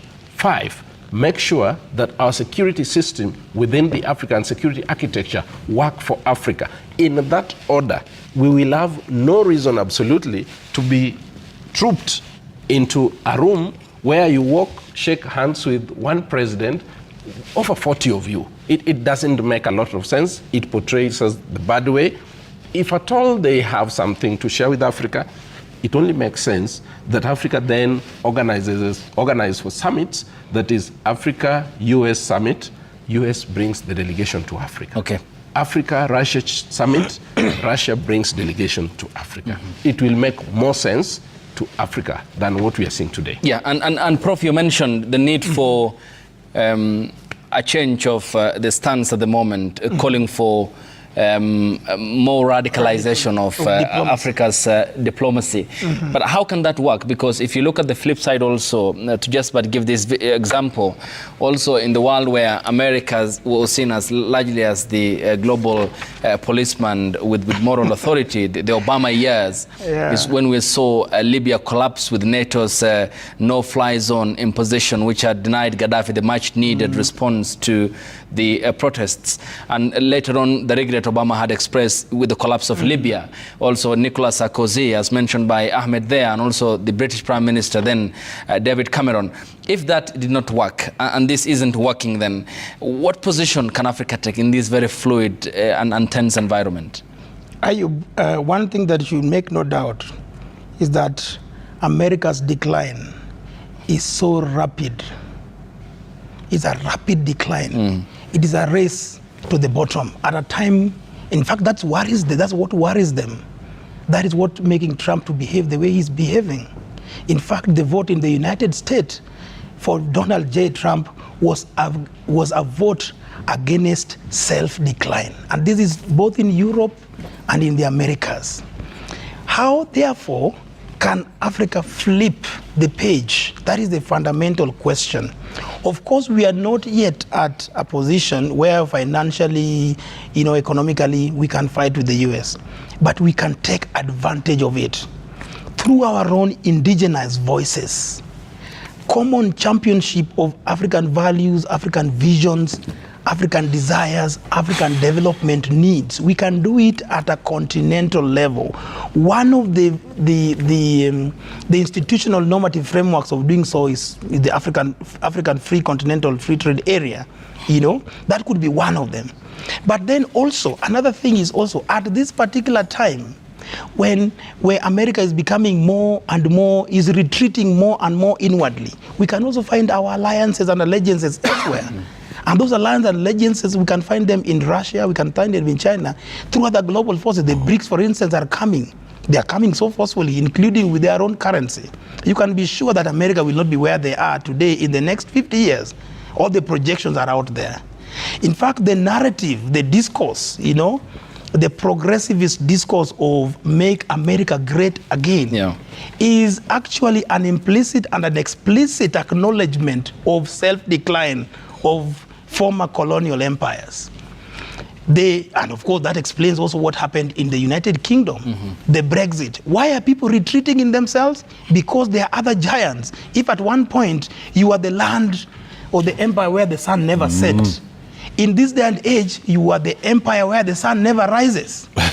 It is a great concern to Western hegemony. The multipolar world, and it's not only in China, it's not only the other force. There is China that is arising, there is also Africa that is rising. We can be self-dependent, we can be self-sufficient. If, for instance, we give strength to our own trade regime. That is actually part of the knowledge that we need to spread around so that we can be self-reliant, self-sufficient. Yes, Ahmed, your hand is up. I'll come to you, Gordon. Well, I just want to say, I think that we wish the African Union not to be a place where that they're going to come next year and meet as another African Union. We need to see some progress. We need to see, for an example, that the regional community of East Africa brings down the barriers of the borders. We have a free currency. We have no need for several East African ministers. We should just have one. We should have one budget day. We should calibrate our economies. We should be able to export chicken from Tanga to Turkana. I mean, this is just nonsense. And these are the things that the barriers that are being put up to stop development. And we need to change that. And if we don't change that, then what is going to happen is that this degradation of our economy, the degradation of the society, the unemployment, all these infrastructure problems will continue. And I think that needs new, bright economic policies that will help produce what is the best social policy in any country or region, and that's jobs, jobs, jobs for people. Yes, Gordon. There's one aspect that we seem to be either ignoring or forgetting. That's the role of civil society in all this thing. Because the civil society today in Africa is so fundamental that they manage even to bring down OECD, and they're in the race to replace it with the UN tax model. That in itself shows the achievement of the African civil society. So I think even the leadership that is yet to come must ensure that it incorporates civil society to the fullest, to ensure that the civil society does not just push what is in the interest of the people, but also pushes what is in the interest of the continent at large without segmenting it into various portions. If we go to the UN Security Council, for example, our problems do not start and end with the UN Security Council. Okay. But it starts and ends with the UN and its structure.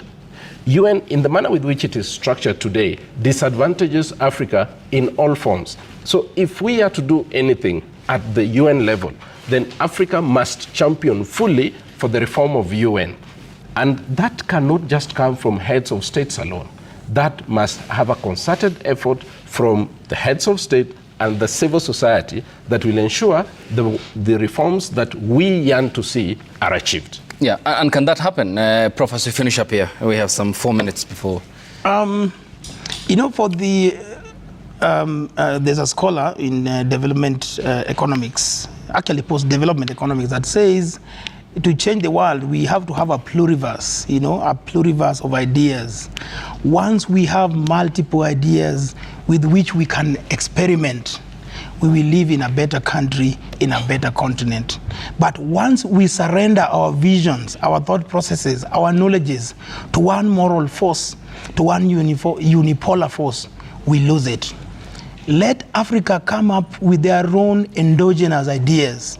Before, visionary Africans have come up with great ideas. People like Tom Mboya, Leopold Senghor, and the rest. For example, in this continent today, we have a new right called the right to development.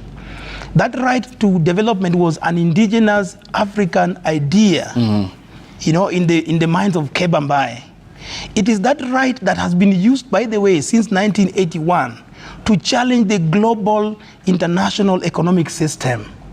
Okay, it is the one narrative, the one discourse that has been used to challenge the hegemony, the structural disadvantages that really harm and hurt the people of the global south.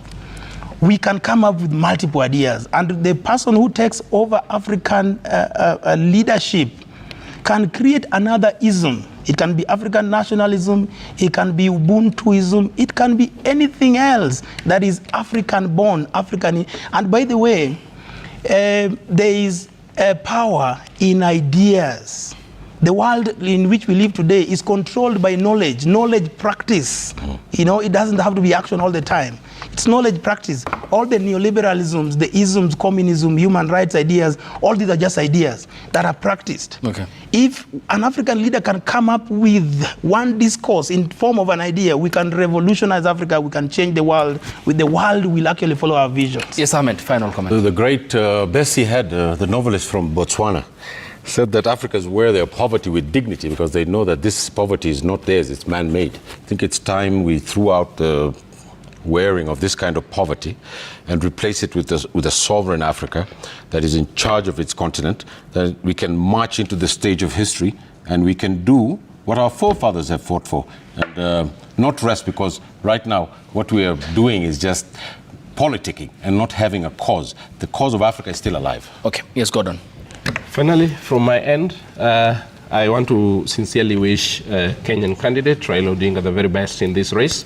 I know it is not done till it is done, but even in all that, we know he bears the vision, the aspiration, and the Pan-Africanism that Africa deserves now. We are standing at a very critical juncture that we need not just someone to lead, but we need a leader who has been tried, tested, and has been proven, not just as a leader of a nation, not just as a leader of Africa, but a leader who can champion the aspirations of Africa to the next level. Much appreciated, gentlemen. And I now a marathon show now. I hand over the baton to my colleagues who will be in shortly.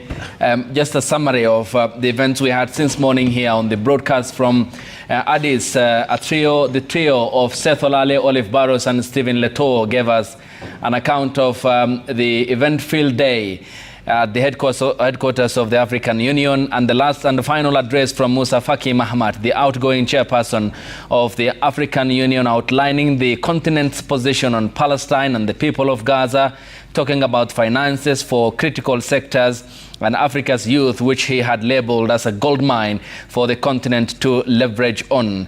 Also, the maiden speech debut by Joao Lourenço, the Republic of Angola's president, who talked about silence in the guns, and here given the example of the Eastern Democratic Republic of the Congo, peace and stability and finance, as he took over from Mohammed Al-Oud Sheikh Al-Ghazouani, the president of the Islamic Republic of Mauritania.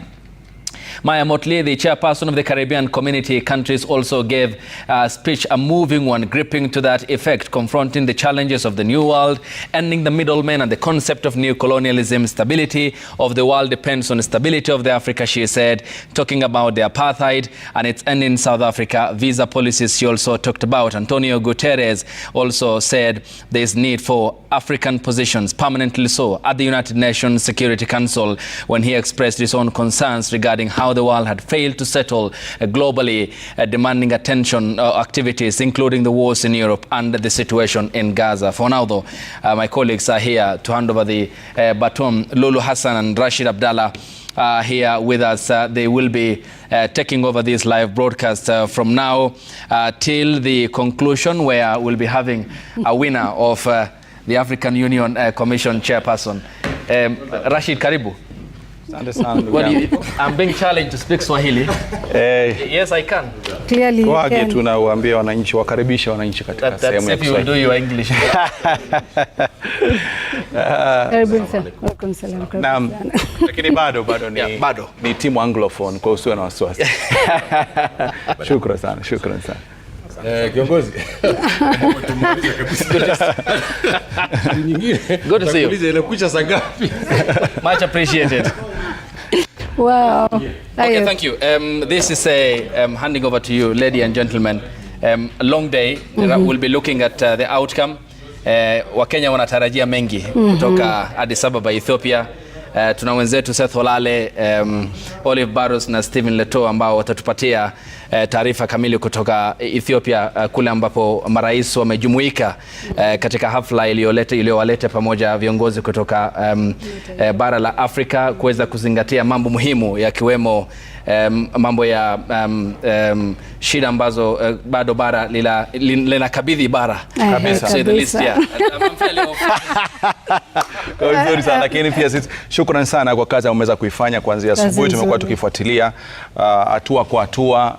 Ayub Abdikadir ameweza kutujengea picha kwa jinsi yale ambayo alikuwa anaendelea katika nchi ya Ethiopia. Amechanganua hapa na wachanganuzi kujaribu kuweza kuangalia baadhi ya karata ambazo zitakuwa ni muhimu sana siku ya leo wakati ile kura ya siri itakuwa inapigwa. Kwa hiyo nafikiri kwetu sisi ni kujaribu kuendeleza pale alipoachia. Na mnaarifia kwa hivi sasa chakula cha mchana wamemaliza, wako ndani muda ya saa 11:30 hadi saa 12 hapo basi uchaguzi utaanza rasmi. Na mtazamaji, nafikiri kwamba ni safari ambayo ni muhimu sana katika mustakabali wa Afrika, na atakayepewa jukumu atakuwa na kibarua kama alivyozungumza Ayub Abdikadir mapema, kuwaunganisha Waafrika pamoja. Kuna nchi ambazo zinakumbana na mizozo ya hapa na pale, ni mojawapo ya masuala ambayo atakuwa anasubiriwa. Kuna masuala ya kidiplomasia baina ya nchi na nchi wanachama, na pia vile vile swala zima la mabadiliko ya tabia nchi ikiwa ni mojawapo ya zile ajenda ambazo zinatarajiwa kufanyiwa kazi pindi tu wanachama wale wataamua ni huyu wala si huyu. Na matarajio ni mengi mtazamaji, kutoka kwa viongozi na wananchi kule mashinani. Wanasemaje siku hii ya leo?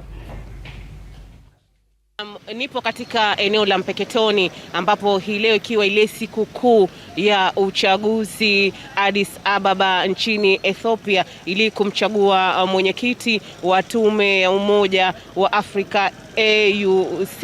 Ikumbuka kwamba Raila Odinga aliyekuwa waziri mkuu wa taifa la Kenya anaminyana na wagombea wengine wawili, ambaye ni yule Mahmoud Ali wa Djibouti pamoja na Richard kutoka kule Madagascar. Pengine kwa leo tuweza tu kujumuika na wenyeji hapa ili tuweze kusikia kauli yao kuhusiana na uchaguzi huu. Mimi maoni yangu ni Raila apate hiyo kiti ya AU.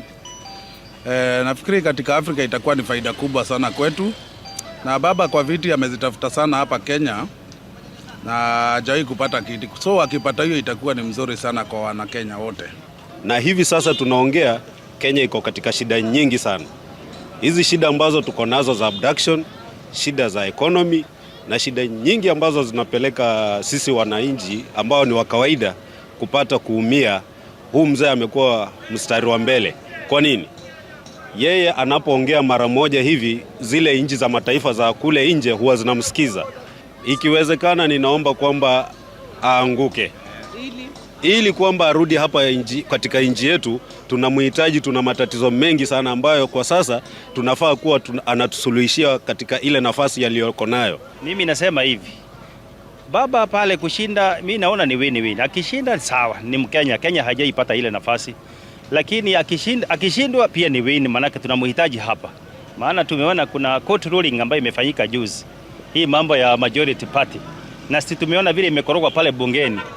Wa Kenya na wale ambaye ni speaker wa National Assembly hafuati sheria. Kwa hivyo sisi tunataka baba arudi, akuje tuhakisha hii Kenya tunainyorosha. Kwa hivyo ni mtu ambaye amekuwa na mchango wenye umuhimu sana, na ni mtu ambaye amechangia demokrasia kubwa sana katika nchi hii ya Kenya. In fact, Kenya inajulikana kwa demokrasia, na Kenya inajulikana na imepanuka kisiasa kwa sababu ya baba. Hatuwezi kuwa tunategemea Raila Odinga ati kwamba yeye ndo atakuja kutusaidia sisi kama Wakenya, kutokana na mtu ambaye tulimchagua sisi wenyewe. Tuliamka mapema, tukamnyima Raila nafasi, tukampa Ruto nafasi.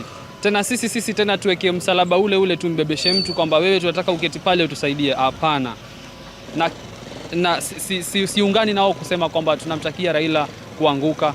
Akipata sawa, ni ushindi kwetu sisi wa Kenya, na akikosa ni sawa kwetu sisi washindi kwa Kenya, ukitumia fikra hizo za kwamba atakuja hapa nchini kutusaidia sisi.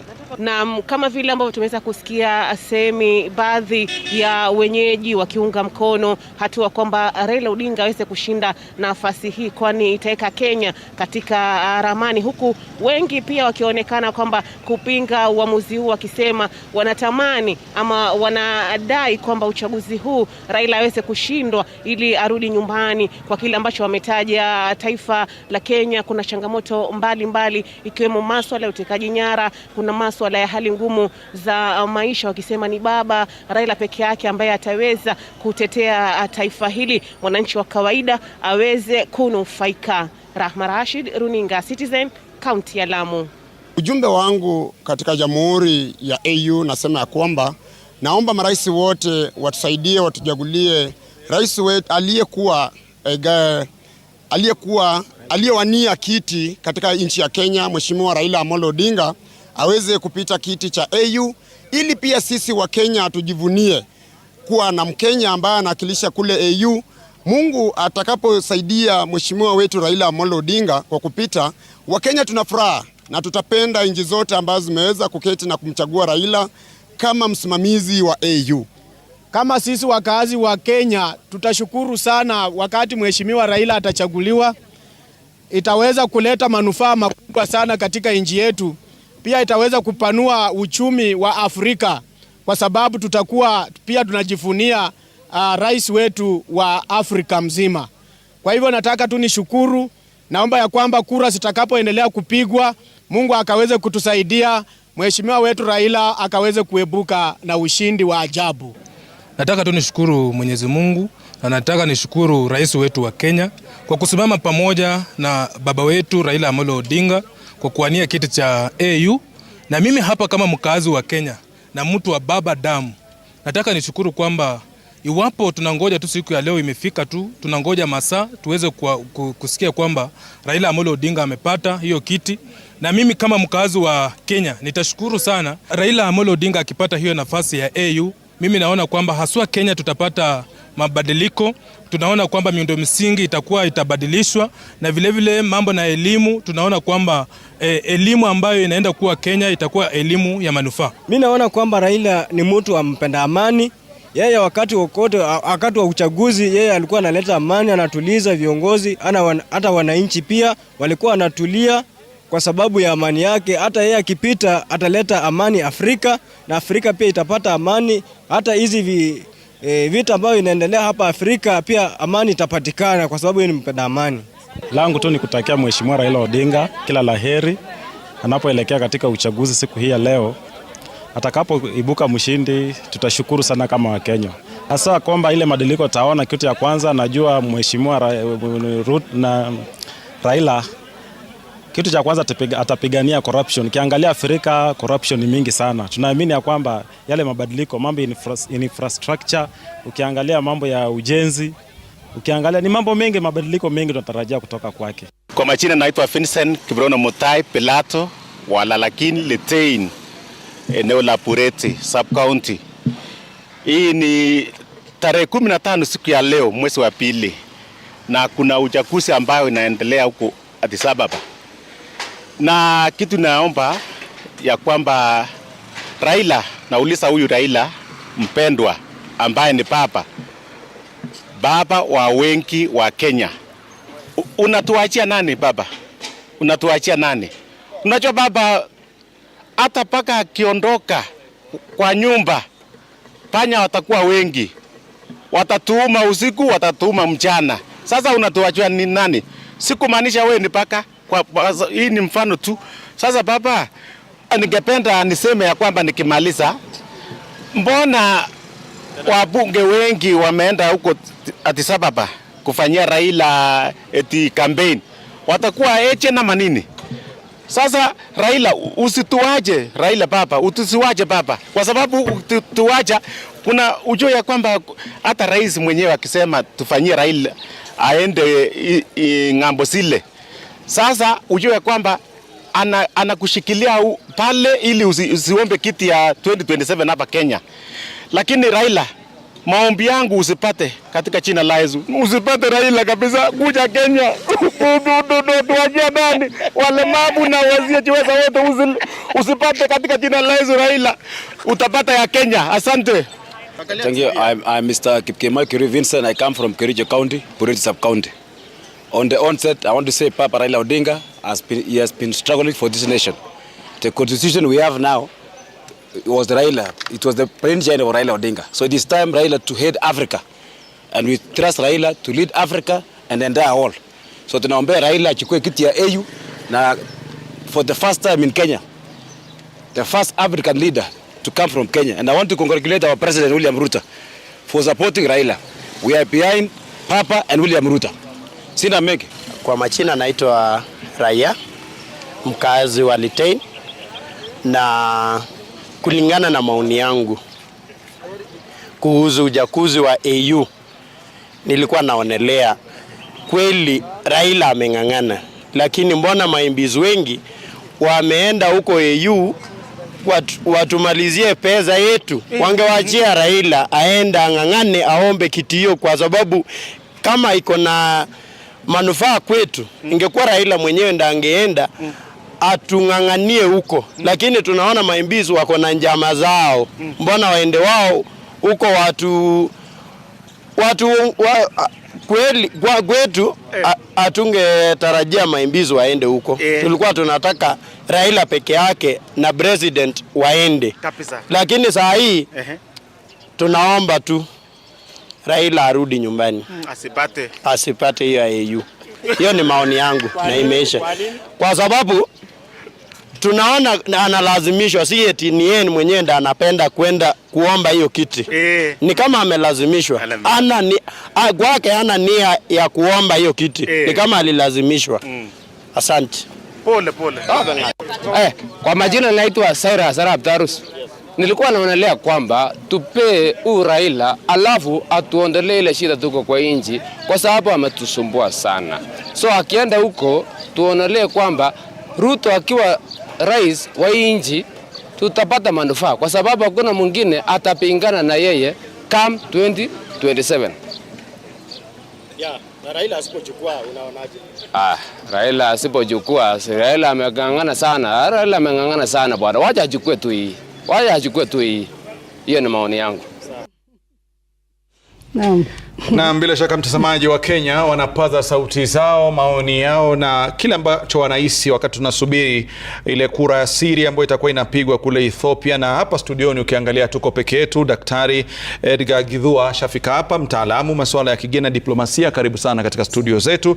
Na pia vile vile mchanganuzi masuala ya kigeni ndugu yangu Tuma Charo, karibu sana pia vile vile katika studio zetu. Naona Stephen Leto yuko tayari kuzungumza nasi, lakini tuwajengee tu wananchi wajue wadhifa ule kuwepo, kila nani walikuwepo na kila nani wanautaka. Na ni nani atakayerithiwa siku hii ya leo mtazamaji? Labda nije hapa niweze kuonesha mawili matatu kuhusiana na kile ambacho Wakenya wanatarajia siku ya leo. Tunauliza, je, nani ni mrithi? Nani atakayerithi siku hii ya leo? Kumradhi kidogo, kuna tashwishi katika waliowahi kuwa wenyekiti wa AUC kama mnavyoona ni Alpha Omar Konare kutoka nchi ya Mali mwaka 2003 hadi 2008, Almara Esse kutoka Ivory Coast mwaka 2002 hadi 2003, na pia vile shirika la Umoja wa Afrika hadi kuingia kwa tume ya Umoja wa Afrika. Tunauliza, nani mrithi wa Musa Faki Mahamat siku hii ya leo, ambapo Mahmoud Ali Yusuf kutoka Djibouti atakuwa na jaribu siku hii ya leo. Raila Amolo Odinga kutoka Kenya, ambapo wengi macho masikio yote yako humu nchini kuhakikisha kwamba wanafuatilia kuhusiana na tukio la leo, na pia vile vile Madagascar. Richard Radriamandrato pia yeye anakimezea mate kiti hichi cha wenyekiti wa Umoja wa Afrika siku hii ya leo, ambapo muda mchache kutokea sasa na ripoti rasmi kwamba uchaguzi huenda ukaanza. Sijui Leto anasemaje Rashid? Na bila shaka leo tunaweza kujengea picha ya kujua wale ambao wako katika kinyang'anyiro hichi, lakini swali ambalo najua pia wachanganuzi watakuwa wanajiuliza, na Mkenya anajiuliza, na Steve Leto pia anajiuliza, ni kwamba katika siku ya leo itakuwa watu wanaegemea kule kwa mwanasiasa mkongwe ambaye ni bingwa wa mageuzi, watakuwa wanakimbilia kwa mwanadiplomasia mahiri, ama watakuwa wanakwenda kwa mchumi shupavu? Ndio maswali, maana kila mtu ana sifa zake, kila mtu ana kile kitu ambacho watu wanakipigia makofi. Lakini unapojua katika kura lazima mwingine apate nyingi, wengine wapate chache. Ni yupi ambaye atapata nyingi hatujui, ni jambo la kusubiri. Lakini Stephen Leto yuko pale, ameona kwamba viongozi bado wako mbioni wakijaribu kushawishi. Hakuna aliyekata tamaa, wakijua kwamba hata sekunde inaweza leta ushindi kwa upande wa yule mgombea ambaye wanampigia debe. Hali ikoje ukizingatia idadi ya viongozi waliofika kule, ikizingatia kwamba kuna sitofahamu iliyopo kati ya barua iliyotolewa hapo jana kutoka kule Sadak? Hali ikoje hadi kufikia sasa? Rashid na Lulu, ni kweli nyusi joto hapa katika makao makuu ya AU yapo juu sana. Manake niliko sasa ni nje tu ya ukumbi huu wa Nelson Mandela Hall. Huo ndio ukumbi ambapo tutajua mbivu na mbichi, yaani ni nani atakaye mrithi Musa Faki kutoka nchi ya Chad kama mwenyekiti wa AUC. Na ikumbuke kwamba leo kila kitu kijani kibichi, mavazi kunradhi kijani kibichi, fikra kijani kibichi, unapoona kijani kibichi, lakini hamna mrengo wowote hapa. Manake yeyote atakayeibuka mshindi mle ndani, basi muungano ambao watakuja kuungana ni muungano wa kijani kibichi, muungano ambao unakisiwa kwamba ni rangi inayowakilisha umoja wa Afrika nzima, umoja wa bara Afrika katika AUC. Kwa hivyo mle ndani tumekuwa na kikao kikubwa ama kizima ambacho kilianza mwendo wa saa 5 asubuhi, na kukawa ni muda wa kumpa yule Musa Faki anayeondoka kutoa hotuba yake ya mwisho, akisema kwamba kwa miaka 8 sasa amefanya kile anachotaja kwamba ni uwezo wake kama mwenyekiti alipochaguliwa. Kwa hivyo amesema tu masuala kadhaa ambayo aliyapitia kwenye ofisi, na wale ambao pia walikuja kuzungumza baada yake ni pamoja na Antonio Guterres ambaye ni katibu mkuu wa Umoja wa Mataifa, yani United Nations, akizungumzia masuala mengi ambayo yanakumba bara Afrika, ikiwemo usalama na utovu wa usalama aswa katika maeneo ya Sudan, taifa la Sudan, pamoja na mashariki mwa DR Congo. Haya akiwa baadhi ya masuala tu ambayo yamejadiliwa hapo, lakini muda huu kuanzia saa 8 kumekuwa na mkutano wa faraga wa wale wanaowakilisha bara Afrika, yani wale viongozi kutoka bara Afrika, wakizungumzia tu kuhusu masuala mengi, ikiwemo yale ambayo yamezungumziwa ama yalikuwa yameratibiwa na mawaziri kadha wa kadha, na lile linaloendelea mle ndani pia tunatarajia kwamba kutakuwa na uchaguzi wa ni nani atakayemrithi Musa Faki kama mwenyekiti wa AUC, kukiwa na Raila Odinga kutoka Kenya, Mohamed Ali Yusuf kutoka Djibouti na Richard Randiamandrato kutoka kisiwa cha Madagascar. Ninaye mwenzangu Seth Olale amekuwa naye akifanya pita zake akinini kulaki rasmi. Hii ndio kulaki. Naona ameniletea sijui tutaita nini, Mashirima Kapombe yuko wapi, ama atupatie longa moja, manake scarf sijui itaitwaje, manake naona kila mmoja anayefika hapa anapewa scarf hii ya rangi nyeupe kabisa ambayo imeandikwa Ethiopia Land of Origin. Hiyo ndio nimepata. Kwa hivyo nashukuru Seth. Na hii pia ni yani inadhibitisha kwamba una kibali ya kwamba jina lako Leto liliweza kuangaziwa likakubaliwa, na ndiposa ukaweza kufika hapa kama mwanahabari. Lakini kosa lako Leto ni moja tu. Katika kikao cha kwanza asubuhi ulienda ukaketi karibu na marais, hadi wale walinzi wa ndani wa marais wakadhani kwamba wewe ni rais vile vile, lakini tuliona uliweza kufurushwa baadaye, lakini ni mazoea tu. Basi mtazamaji, tunarifiwa kwamba shughuli ya uchaguzi hivi sasa inaendelea. Tunarifiwa kwamba shughuli ya uchaguzi unaendelea na kwamba ni uwenyekiti wa Tume ya Afrika Mashariki wanaanza na uwenyekiti, ndiposa kisha baadaye kwenye naibu mwenyekiti. Nakumbuka kwamba wenyekiti wanaowania wenyekiti ni watatu kama nilivyotaja awali: Raila Odinga, Mohamed Ali Yusuf na Richard Randiamandrato. Lakini wanaogombania kiti cha unaibu wenyekiti ni 4 kutoka mataifa ya kaskazini mwa bara Afrika. Naam, na Stephen Leto ndiposa tumeweza kumuona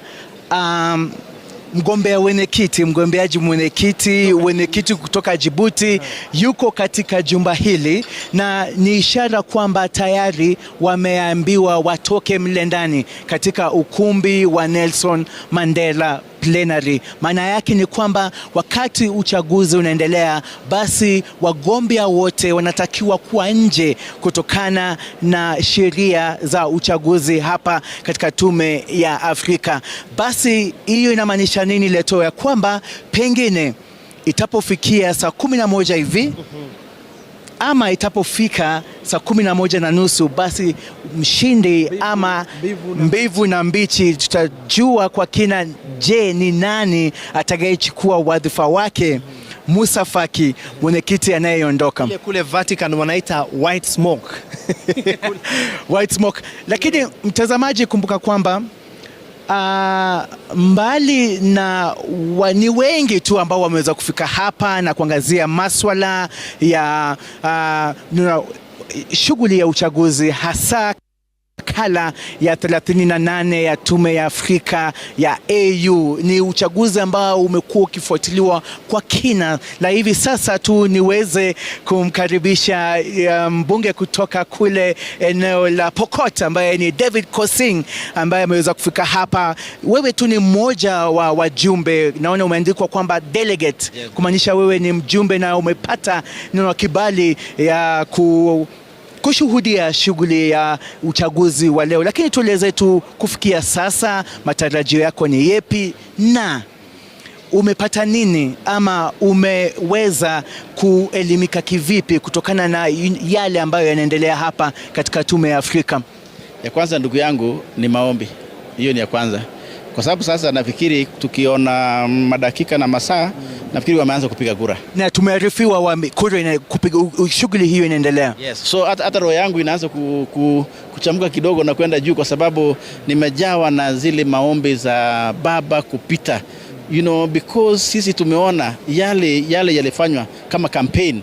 Kwa mfano ile kampeni iliwekwa na mtukufu rais Mheshimiwa William Ruto.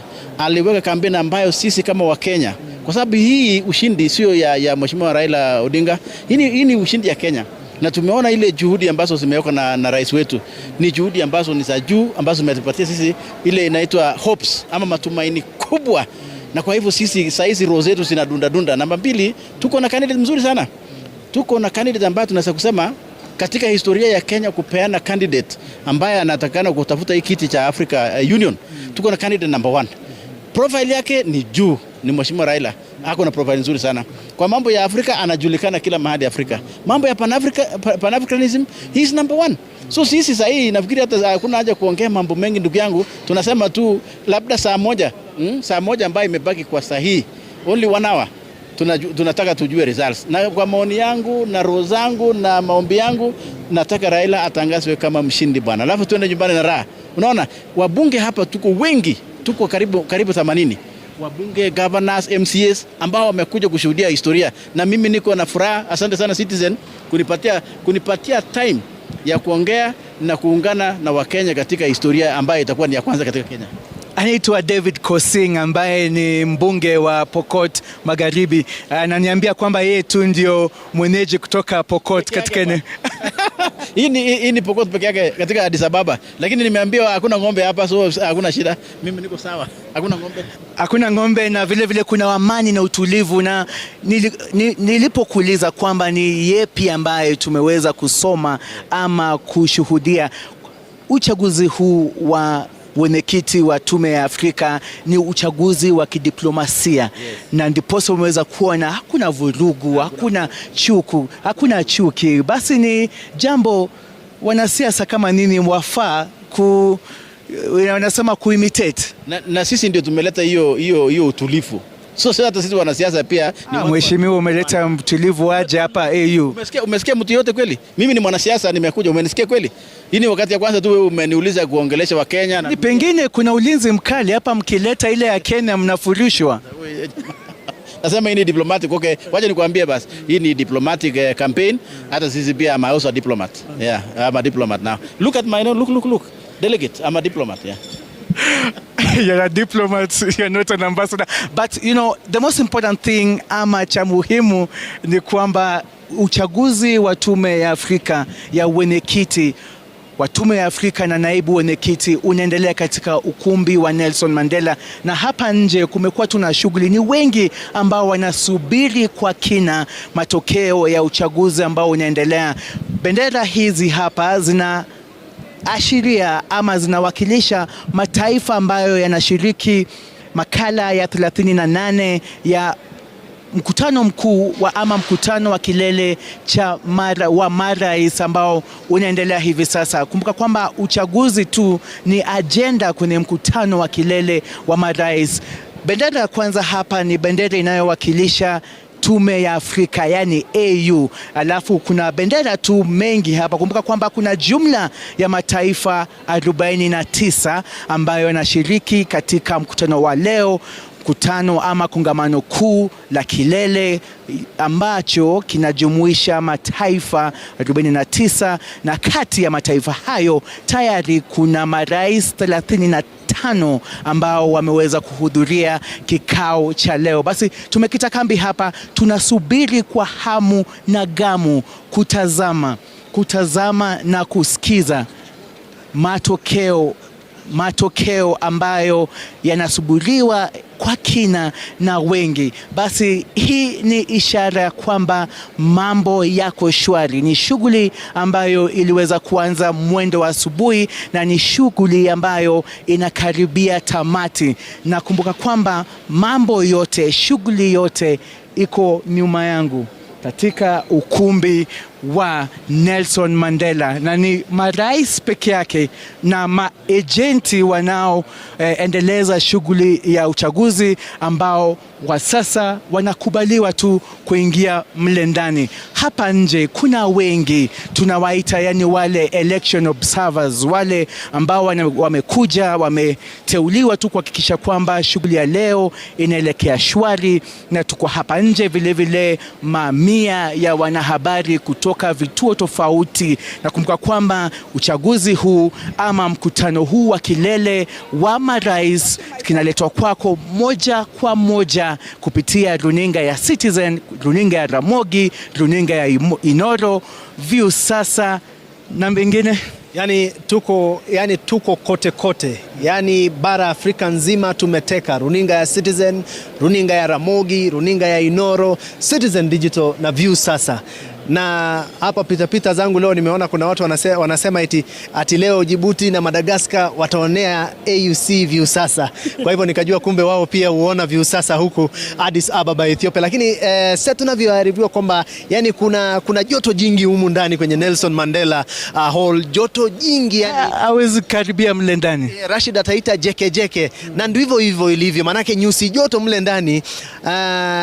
Ni sawia tu tulipoona kwamba muda wa kwanza ama katika kikao cha kwanza tulikuwa tunaona Rais William Ruto akiwa yani alikuwa anakosa amani kabisa mle ndani, akipita hata wakati kulikuwa na shughuli nzima ama hata hotuba zikitolewa tulikuwa tunamwona akinong'onezea rais mwingine, yani ishara tosha kwamba alikuwa anafanya ile kampeni za chini ya meza. Na hivi sasa uchaguzi unaendelea humu ndani. Hata katika pilika ya upigaji picha ya marais uliweza kuona kwamba alisalia nyuma akiwaongelesha tu baadhi ya marais. Ishara tu kwamba Rais William Ruto yaonekana kwamba ametia nguvu kabisa kwenye shughuli hii, akitaka taifa la Kenya lichukue usukani wa African Union Commission, yani AUC, wenye kitu huo chini ya uongozi wake Raila Odinga. Lakini kumbuka kwamba upigaji kura hapa ni sheria ya thuluthi mbili. Yani iwapo hakuna yeyote ambaye amepata thuluthi mbili, basi tunaenda raundi ya pili. Iwapo hawajapata thuluthi mbili wakati wa raundi ya pili, wanaenda tena raundi ya tatu. Na ikifika wakati sasa hakuna thuluthi mbili kabisa, basi uchaguzi huo huenda ukaahirishwa. Na ukumbuka kwamba Leto anayesalia wa mwisho basi anaondolewa katika awamu ya 3 ya uchaguzi. Na sasa kuna hesabu hapa, kwa sababu kulingana na wadadisi, si ati naegemea ama mimi ni mtaalam kwa masuala ya uchaguzi wa Tume ya Afrika, lakini kuna wale wandani wa uchaguzi wa hapa AU wanasema kwamba kulingana na kinang'anirio hiki tuseme kwa mfano Raila Amolo Odinga awe katika nafasi ya kwanza, wangependa sana anayechukua nafasi ya pili awe mwaniaji kutoka Djibouti. Kwa nini Leto? Sababu ya hilo ni kwamba taifa la Kenya ama Afrika Mashariki lina uhusiano wa karibu sana na mataifa ya kusini mwa Afrika, yani the SADC. Hivyo wanasema kwamba iwapo yule mwaniaji wa pili atakuwa Djibouti, basi wale waliomuunga mkono Madagascar na wakafeli, basi watakuja mataifa ya Afrika Kusini yatakuja kumuunga mkono Raila Odinga kumbwaga huyu wa Djibouti. Na hiyo ni kulingana na historia, ni jinsi umoja ama jumuiya ya mataifa ya kusini yani SADC yamekuwa yakiegemea upande wa kati ama mashariki mwa bara. Kuna ile inaitwa ni kama upinzani kati ya mataifa ya kutoka kusini SADC na mataifa ya kaskazini. Utaita upinzani au mashindano. Lakini haya ni mataifa gani kutoka Afrika Kusini ama the SADC? Ya kwanza ambayo ndiyo superpower yani baba lao, utaita baba lao ni Afrika Kusini chini ya Cyril Ramaphosa ambaye yuko hapa. Cyril Ramaphosa yupo hapa ndani, lakini alifika ukumbini baada ya mkutano kuanza. Hivyo kumaanisha Cyril Ramaphosa alisafiri moja kwa moja kutoka Johannesburg, Afrika Kusini na kufika hapa Addis Ababa, Ethiopia leo. Basi mtazamaji, tuna matokeo ya kwanza ya jumuiya ya matokeo ya wenyekiti wa Tume ya Afrika. Basi mtazamaji, tuna matokeo ya raundi ama awamu ya kwanza ya uchaguzi wa mwenyekiti wa Tume ya Afrika. Acha tuseme kwanza, usipopata 2/3 tunaenda raundi ya pili. Kwa hivyo tuangalie matokeo haya ambayo tumeyapokea kutoka mle ndani. Haya, kumbuka kwamba matokeo haya yanalingana na wale wa ndani, hasa kutoka maafisa wakuu serikalini na ambao tunazungumza nao moja kwa moja, na kuna vile wanaosimamia uchaguzi ambao vile wanatupasha matokeo haya ama habari haya. Basi tusome awamu ya kwanza almaarufu kwa kimombo round 1. Raila Amolo Odinga kura 22, Mohamud Yusuf Ali kura 19, Richard Randriamandrato kutoka Madagascar kura 7, naye kura moja ilisusiwa, yani abstained ni moja. Sasa kuna raundi ya pili. Nikulete tu manake pia sisi tuko na ile tallying center. So tusikie tallying center yetu inasema aje, manake kuna haya ni baadhi tu ya matokeo tunayopokea. Manake kulikuwa na raundi ya kwanza na raundi ya kwanza kulikuwa na Richard Randriamandrato kutoka Madagascar, alikuwa amejinyakulia kura 10. Hiyo ndio ilikuwa raundi ya kwanza, na yule kutoka Djibouti alipata kura 18, na Raila Odinga kwenye awamu ya kwanza akapata kura 20.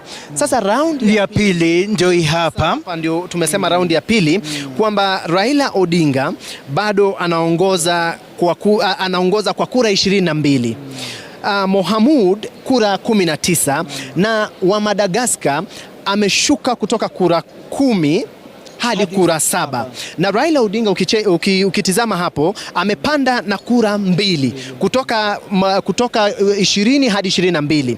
Kwa hivyo inamaanisha kwamba kati ya kura 3 ambazo Madagascar wamepoteza kutoka kusini mwa Afrika, kura 2 zimemwendea Raila Odinga na kura 1 ikamwendea mwaniaji wa Djibouti Ali Yusuf. Raundi ya 3 itakuweje? Nakumbuka kwamba mtazamaji, ni matokeo ambayo unayapata moja kwa moja kupitia runinga zetu zote, runinga ya Citizen, runinga ya Inoro, runinga ya Ramogi, View Sasa, mtandao Radio Citizen. Hacha basi nirudie mtazamaji, second round, yani awamu ya pili, uchaguzi wa tume ya wenyekiti wa tume ya AUC. Raila Amolo Odinga mwaniaji kutoka Kenya kura 22, Mohamud Yusuf Ali mwaniaji kutoka Djibouti kura 19, Richard Randriamandrato kutoka Madagascar kura 7. Nayo kulikuwa na kura moja ambayo ilipotea, yani wanaita abstain. Kwa hivyo Raila Amolo Odinga ameongoza awamu ya kwanza, yani round 1 of the votes. Alafu tena mgombea kutoka Kenya Raila Amolo Odinga anaongoza katika raundi ya pili. Kumbuka kwamba Raila Amolo Odinga raundi ya kwanza aliweza kupata kura 20, lakini katika raundi ya pili ameongeza kura 2, na sasa Raila Amolo Odinga, mwaniaji wa wenyekiti wa Tume ya Afrika AUC, anaongoza na kura 22. Anafuatiwa kwa karibu na Mohamud Yusuf Ali, mwaniaji kutoka Djibouti, naye Madagascar inawakilishwa na Richard Randriamantro ambaye ako katika nafasi ya 3 na kura 7 kufikia awamu ya 3. Naam, Leto, kulingana na sheria za AU ama katika uchaguzi wa AU, basi baada ya awamu ya 3, kwa sababu kufikia sasa hakuna ambaye amepata thuluthi 2/3, hakuna. Watapopiga kura katika awamu ya 3, basi watafanya ile inaitwa average tally, na yule ambaye amemaliza wa mwisho basi atondolewa, alafu wataelekea katika awamu ya head to head, yani wawili bora. Yes. Na kulingana na yale ambayo tumepata, raundi ya kwanza Raila Odinga ameongoza kwa kura 20. Raundi ya pili Raila Odinga ameongoza kwa kura 22.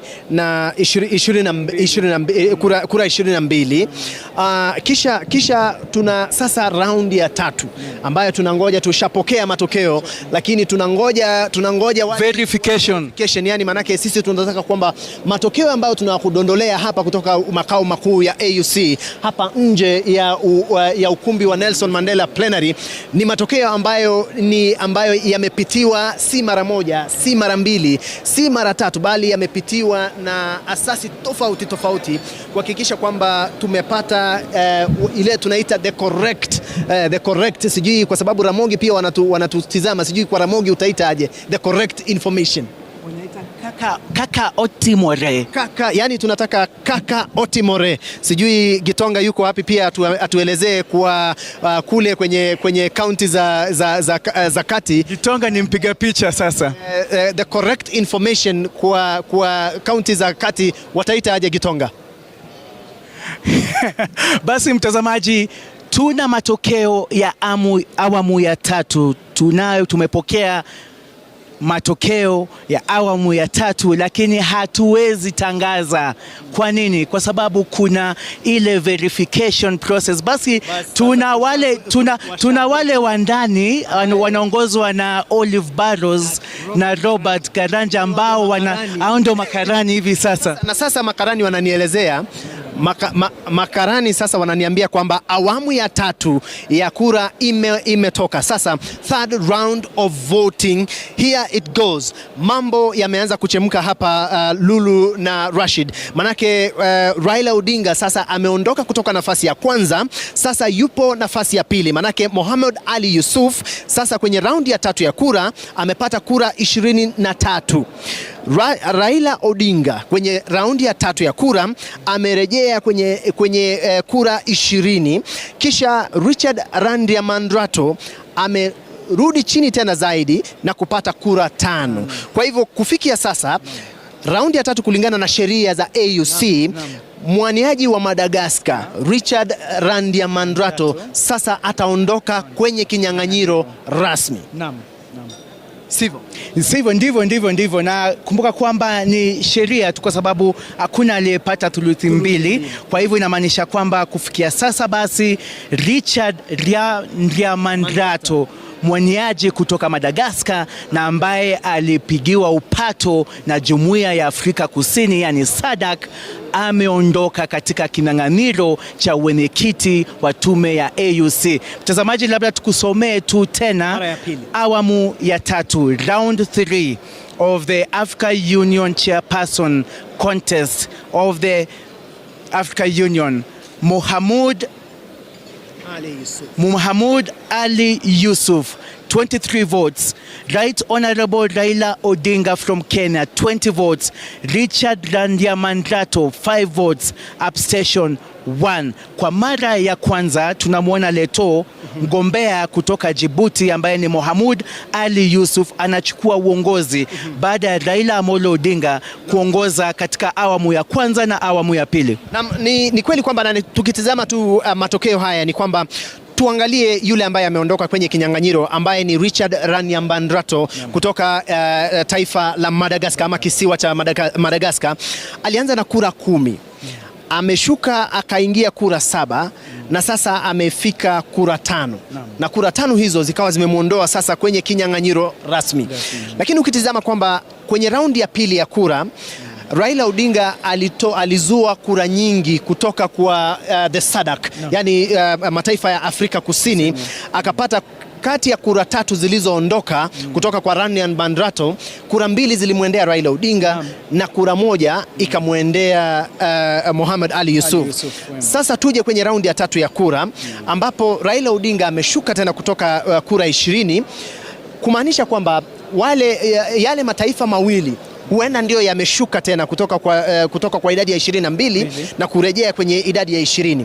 Hivyo Mohamed naye kupanda kutoka kura alipata kutoka kura kunradi tuone alitoka kwenye kura 20 kidogo tuangalie hii sava yetu inasemaje, hadi 23, kumaanisha kwamba amezoa kura zile 2 na akaongeza na kura ile yake 1. Waona? Sasa tunaye raundi ya 3 kwamba kura 5 sasa ndio zimedondoka. Kura hizi zikidondoka inamaanisha kwamba kura 5 zote za Madagascar zikimwendea Raila Odinga hatafikia thuluthi 2. Na kura zote 5 za Madagascar zikifika ama zikimwendea Mohamed Ali Yusuf, basi pia hatakuwa amefika thuluthi 2 ya kura. Hivyo kampeni zipo sasa kunyang'anyana kura. Na Leto, kumbuka kwamba tulikuwa tunatarajia mataifa 49 yashiriki uchaguzi wa leo. Yani kama wangeshiriki wote basi ingekuwa ni 100%. Ni mataifa ngapi yameshiriki? Sasa hapo ndipo mbivu na mbichi itabainika. Kwa sababu kumbuka kwamba thuluthi 2 itakuwa inaashiria the total votes cast. Naam. Kwa hivyo mbivu na mbichi pia huenda ikabainika iwapo the 100% thuluthi 2 inatumika kwa 100% ya mataifa 49 ambayo yanajumuika katika mkutano ama mataifa ambayo yameshiriki uchaguzi.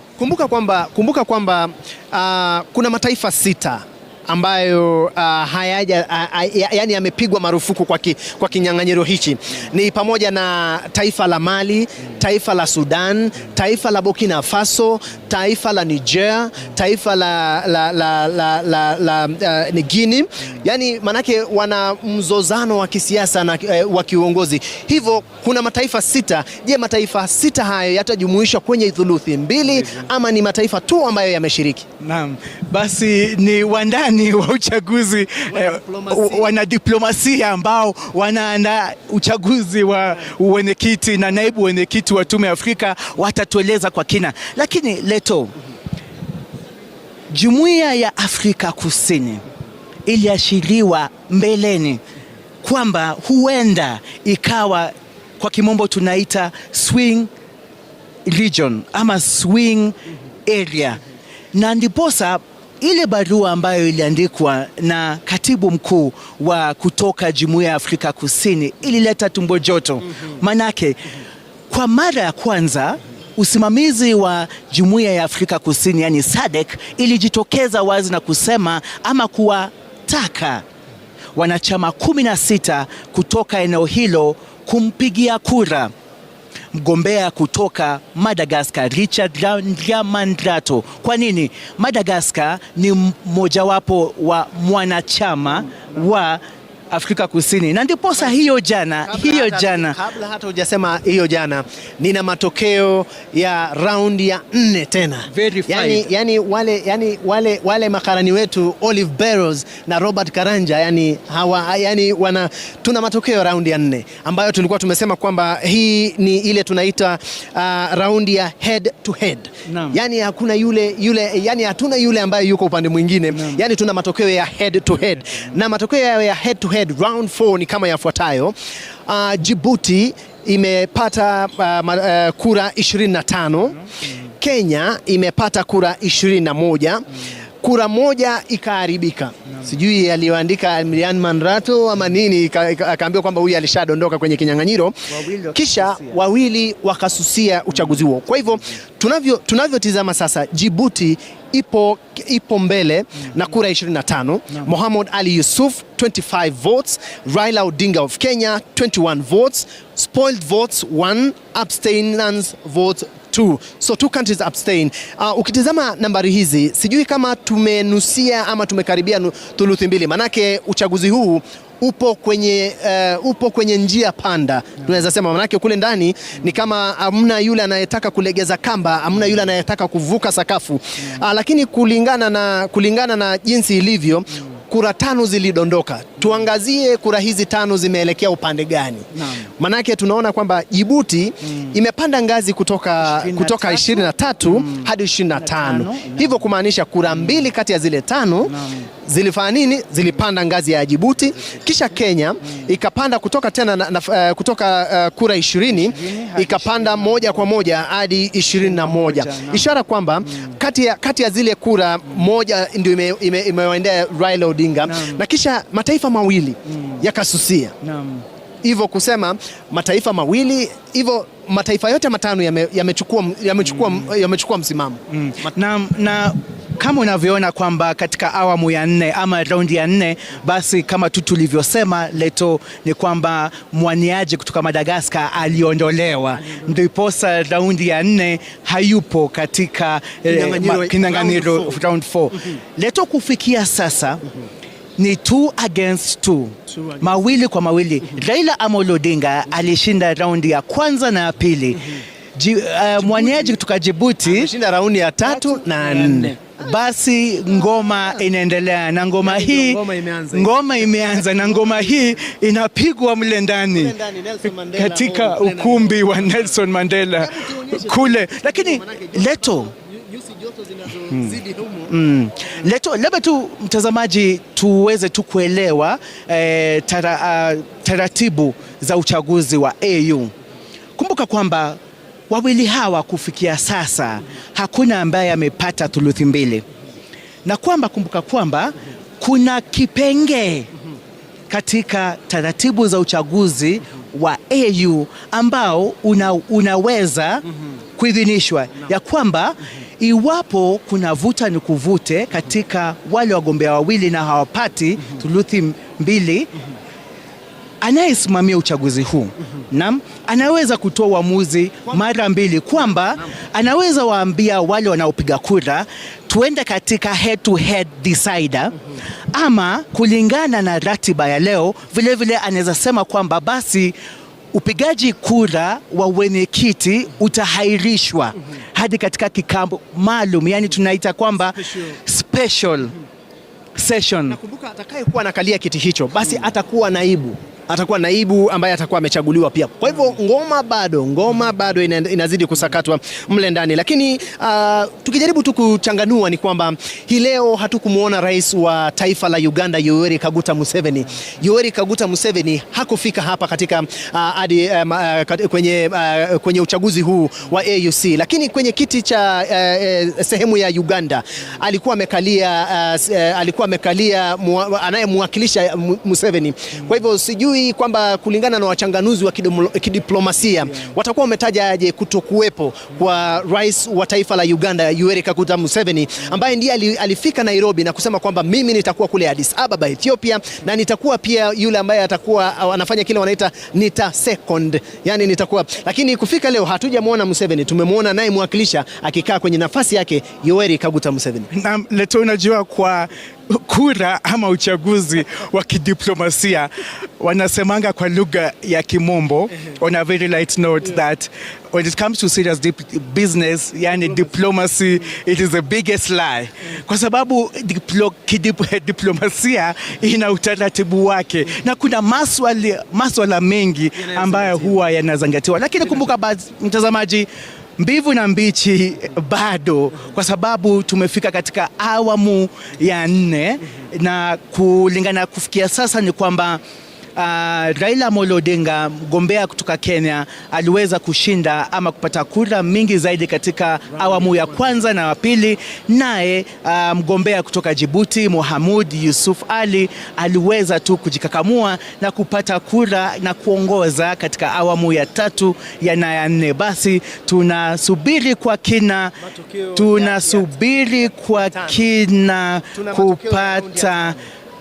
kupata matokeo ya raundi ya 5 leto. Hivi sasa naambiwa na hawa vidanja ya kwamba matokeo yanaingia leto. Hebu tueleze matokeo ya raundi ya 5. Matokeo ya raundi ya 5. Matokeo ya round ya 5 ni kama yafuatavyo. Round 5 of voting. Kenya's candidate Raila Odinga has 21 votes, while Mohammed Ali Yusuf of Djibouti has 26 votes. With abstention, 2 countries have abstained in the 5th round of voting, and we can see that the Djibouti candidate has basically added about another vote. He has added 1 more vote into his tally, while in the round 4 the Djibouti candidate had 25 votes, while Raila Odinga of Kenya had 21 votes. And in the 5th round of voting, the Djibouti candidate Mohammed Ali Yusuf has stepped 1 vote ahead and now stands at 26 votes, while Raila Odinga of Kenya has stagnated at 21 votes, and 2 countries have since abstained with no spoilt vote this time round, which means all countries are now boarding to the vote except these 2 abstention. And we just want to see, Seth, from here, where do we go in terms of the 5th round? Are we now going to climb all these rounds until round 20? As it stands, the Djibouti candidate for the chairperson of the African Union Commission, that is Mohamud Yusuf Ali, has taken an early lead. As it stands, the Djibouti candidate Mohamud Yusuf Ali has taken an early lead. He's leading in 3 rounds out of 5 in the just tallied votes of the African Union Commission, the chairperson vote. I can repeat this again, that Mohamud Yusuf Ali, the Djibouti candidate, is now leading in terms of the votes that have been cast in the 1st, 2nd, 3rd, 4th and 5th round. Kwa hivyo tu ni matokeo ambayo tunazidi kupata, lakini kumbuka kwamba ni kuchukua tu uongozi. Ninaarifiwa hapa ya kwamba mshindi ambaye atatangazwa hii leo ni lazima apate thuluthi 2, na thuluthi 2 ni ambayo lazima iwe kura 33 leto. 33. Manake nimekuwa tu nikifanya hesabu zangu za upesi kabisa kwenye hesabu zangu ambazo nilifunzwa na mwalimu anaitwa Bwana Chepkwony kule shule ya upili ya Kabianga, kaunti ya Kericho. Alinifunza kwamba thuluthi 2 ni 2 chini ya 3, ukisema times 100 and then itakuletea kwamba ni 32.6 na hakuna nukta 6 hakuna nukta 6 ya rais. Hivyo ni kura 33. Hii ni kulingana na iwapo thuluthi 2 ya marais walioshiriki kura si thuluthi 2 ya mataifa ya bara Afrika. Manake ikiwa ni thuluthi 2 ya mataifa ya bara Afrika, basi thuluthi 2 huenda ikapanda juu hadi hata 36. Lakini kwa sasa tunajaribu kutizama ni nani ambaye anakaribia kufika kura 33 ambayo itamfanya kutangazwa mshindi. Basi mtazamaji, tu ni kueleza tu kwa kina ni kwamba kumbuka kwamba ni tunatangaza matokeo haya kulingana na raundi ama awamu 5 ambazo zimepigwa kura. Awamu ya kwanza na ya pili, mgombea kutoka Kenya Raila Amolo Odinga aliongoza. Awamu ya 3, ya 4 na ya 5 ni mgombea kutoka Djibouti ambaye ni Mohamed Ali Yusuf ambaye anaongoza. Lakini kumbuka kwamba kulingana na sheria za upigaji kura hapa AU ni kwamba mshindi lazima awe amepokea ama amezoa jumla ya kura 23. Kwa hivyo kufikia sasa upinzani ni mkali kati ya Raila Amolo Odinga kutoka Kenya na Mohamed Ali Yusuf kutoka Djibouti. Ni kweli kwamba ni kweli Seth Olale, manake when you look at the voting patterns, right from when the Madagascar candidate was position 3, when Raila Odinga was leading, to all the way to when the Djibouti when the Madagascar candidate dropped out of the race, you saw there was a lot of changes in terms of the voting patterns. And true to the letter that was written by the South African Development Community, SADC, we've seen that there is a more liking of the SADC nations to the Djibouti candidate, which means majority of the votes that have fallen out or fallen off from the Madagascar candidate have been taken by Mohamed Ali Yusuf of Djibouti. That means majority of the SADC nations have boarded the Djibouti train to have Mohamed Ali Yusuf as the new AUC chair, but the 2/3 majority is yet to be achieved in this election. And Leto, I want us to go back to the standing orders governing the election of the chairperson and the deputy chairperson of the Africa Union Commission. And this is just one of those clauses I want to read here. It states that where there are only 2 candidates initially and neither candidate obtains the majority required after the 3rd, the candidate with fewer votes is withdrawn and the remaining candidate proceeds to the next round. The case we saw with the dropping out of the Madagascar candidate. Let's go to the second clause. It states, if the remaining candidate fails to obtain the 2/3 majority required in that round, the chairperson is required to suspend the election. Let me just read it again. Please do. Clause 2 of the standing orders in regards to the election of the chairperson of the Africa Union Commission and the deputy chairperson of the Africa Union Commission. If the remaining candidate fails to obtain the 2/3 majority required in that round, the chairperson is required to suspend the election. Now listen to the third clause. Where there is only one candidate initially and he or she fails to obtain the 2/3 majority required after the 3rd ballot, the current chairperson is required to suspend the election. Stephen Leto, are we seeing a possibility of a suspension here? Kama ulivyotaja kwa lugha ya Kimombo, ni kwamba yule anayesimamia uchaguzi huu sasa yupo kwenye njia panda, manake lazima arejee kwenye sheria na taratibu za uchaguzi katika chaguzi za AUC, manake inatoa mwelekeo kukiwa na vuta ni kuvute ya aina hii, ni vipi mwelekeo utakuwa upi? Je, ni uchaguzi utatupiliwa ama yani utaahirishwa, au mkutano huo ama watatangaza yule ambaye anaongoza? Manake hapa si mwaniaji mmoja tuliokuwa nao, tulikuwa na waniaji watatu.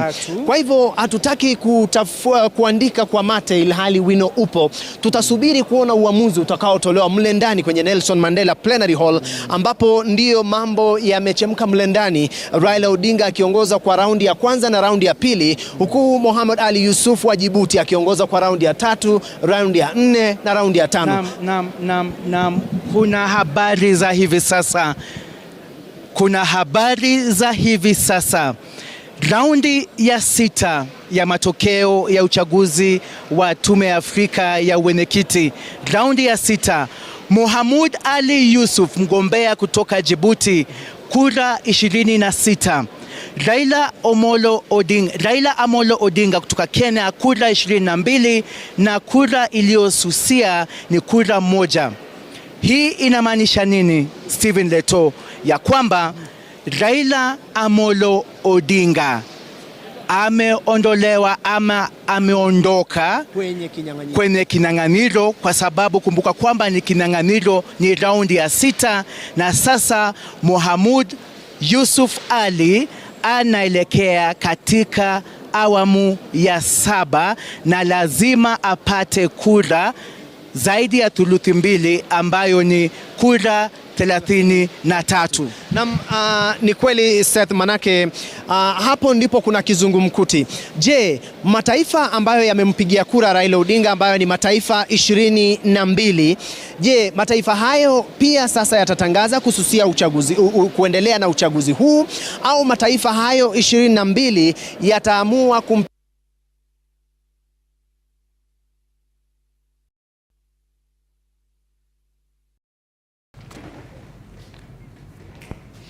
Na mtazamaji, kama umekuwa ukifuatilia kwa utaratibu kwa hivi sasa, mtazamaji, ni kwamba tulikuwa na Stephen Leto na Seth Olale Ethiopia, lakini naona kwamba imerudi. Tuwasikilize wanachokizungumza.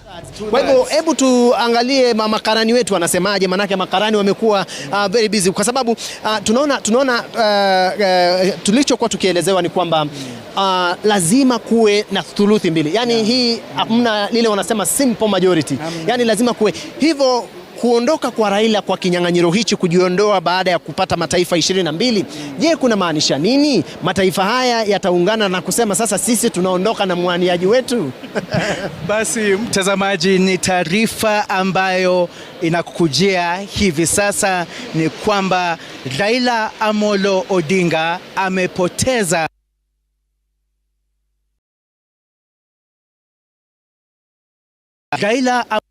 the Kenya's candidate for the chairperson of the Africa Union Commission has lost the Africa Union race.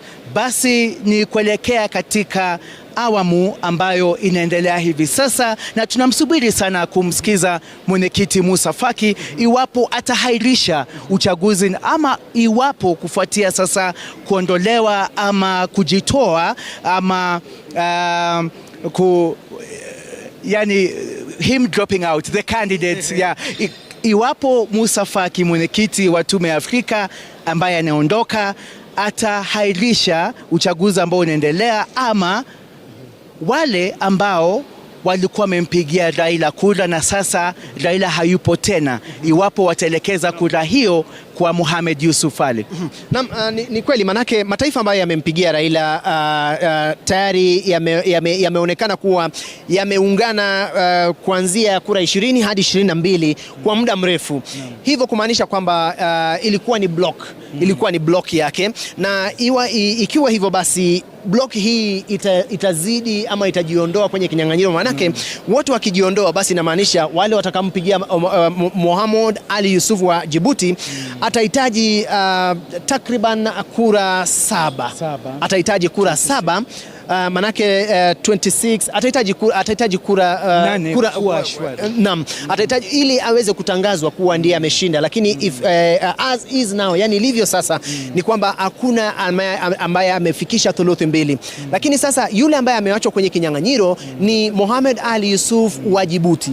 Je, mataifa 22 ambayo yamempigia Raila Odinga kura kuanzia mwanzo, je, mataifa hayo yatabadili sasa mwenendo na kusema bara limeamua na sasa tunawaunga na kumpigia kura Mohamed Ali Yusuf ili apate kiti hicho, ama watasema basi sisi tunarejea nyumbani, tuende tena tukajipanga upya kwa kinyang'anyiro kingine? Kwa hivyo hayo ni baadhi ya maswali na masala ambayo tunatarajia ama tunasubiri Musa Faki mzaliwa wa Chad kutoa mwelekeo, manake bara zima la Afrika limesalia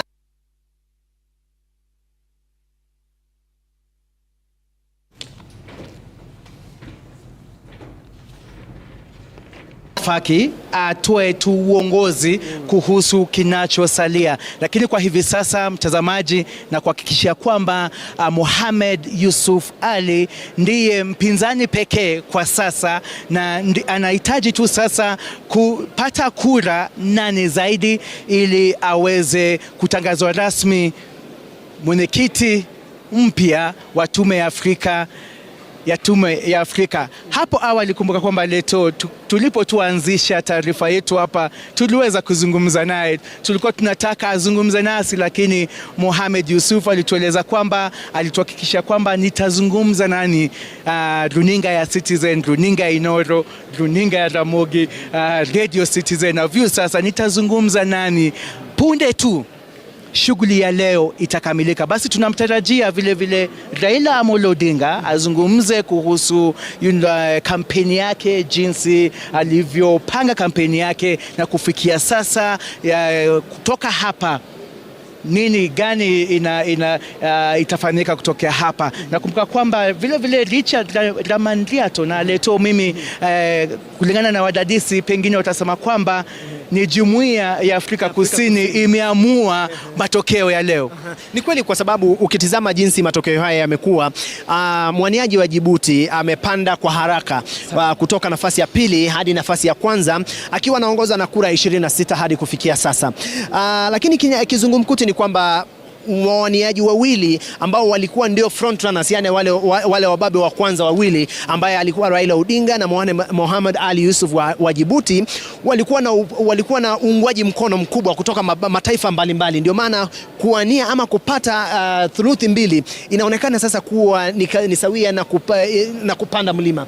Inakuwa ni vigumu kidogo, manake wawaniaji hao wawili walikuwa na uungwaji mkono kutoka mataifa mengi. Na unapotizama jinsi Afrika Kusini ilivyofanya, ama kusini mwa Afrika ilivyofanya, ni kwamba yale mataifa yote ambayo yalimpigia kura Richard Ramandriato, mataifa mengi yalikuja kumpigia mwaniaji wa Djibouti. Naam, kabisa Leto, kwa sababu ukiangalia katika awamu ya 3, 4, 5 hadi 6 kura za hasa awamu ya 3, ukiangalia awamu ya 3 kura za Richard Ramandriato zilipunguka, na niposa wakati wa raundi ya 4 kura za Mohamed Yusuf wa Djibouti zikaanza kuongezeka kwa kasi.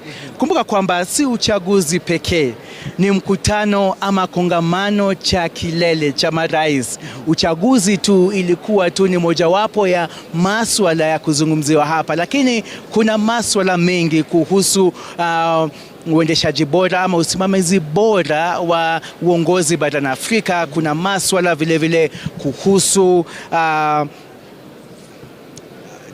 kuhusu usalama wa nchi, hasa katika demokrasia ya Kongo, na vile vile kuhusu hali ya usalama katika nchi ya Sudan, na vile vile kulikuwa na swali la udhamini na hasa utekelezaji wa miradi mbalimbali barani Afrika. Basi ni masuala tu pengine huenda yakahairishwa, kwa sababu Leto, hivi sasa ukiangalia saa yako ni kwamba tunaelekea sasa jioni, na kwamba haitaibainika iwapo masuala haya ambayo yalikuwa katika ajenda ya leo yatazungumziwa ama yatahairishwa.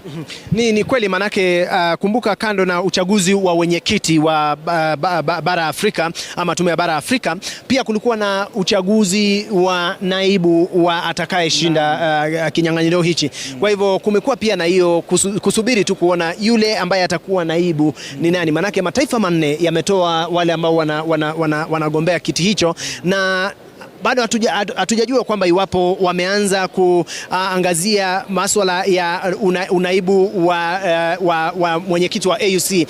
Lakini tunachosubiri sasa ni uamuzi kabisa wa yule anayesimamia uchaguzi huu, atuelezee, je, kulingana na taratibu na sheria za muungano wa bara Afrika, haswa muongozo wa uchaguzi, kukiwa na hali ya sintofahamu kama hii, je, ni vipi kutaweza kutolewa, yani kuweka mambo yakawa sasa yaendelee jinsi ilivyopangwa. Manake sasa kila mtu aliye hapa, wale wote wana diplomasia bado wanasubiri uamuzi huo kutoka kwa wale wote ambao nini. Kwa hivyo sasa tunaona wale ambao wanaendelea kuondoka marais. Sasa kuna wale ambao tu wanatoka kwenye ukumbi ule ambao kulikuwa na uchaguzi. Tumemwona waziri wa mazingira Aden Duale akiondoka tu kwa muda mfupi kabisa uliofika. Je, tunaona wale wajumbe ambao walikuwa mle ndani wameanza kuondoka. Je, ni ishara kwamba tayari ni kama masuala mle ndani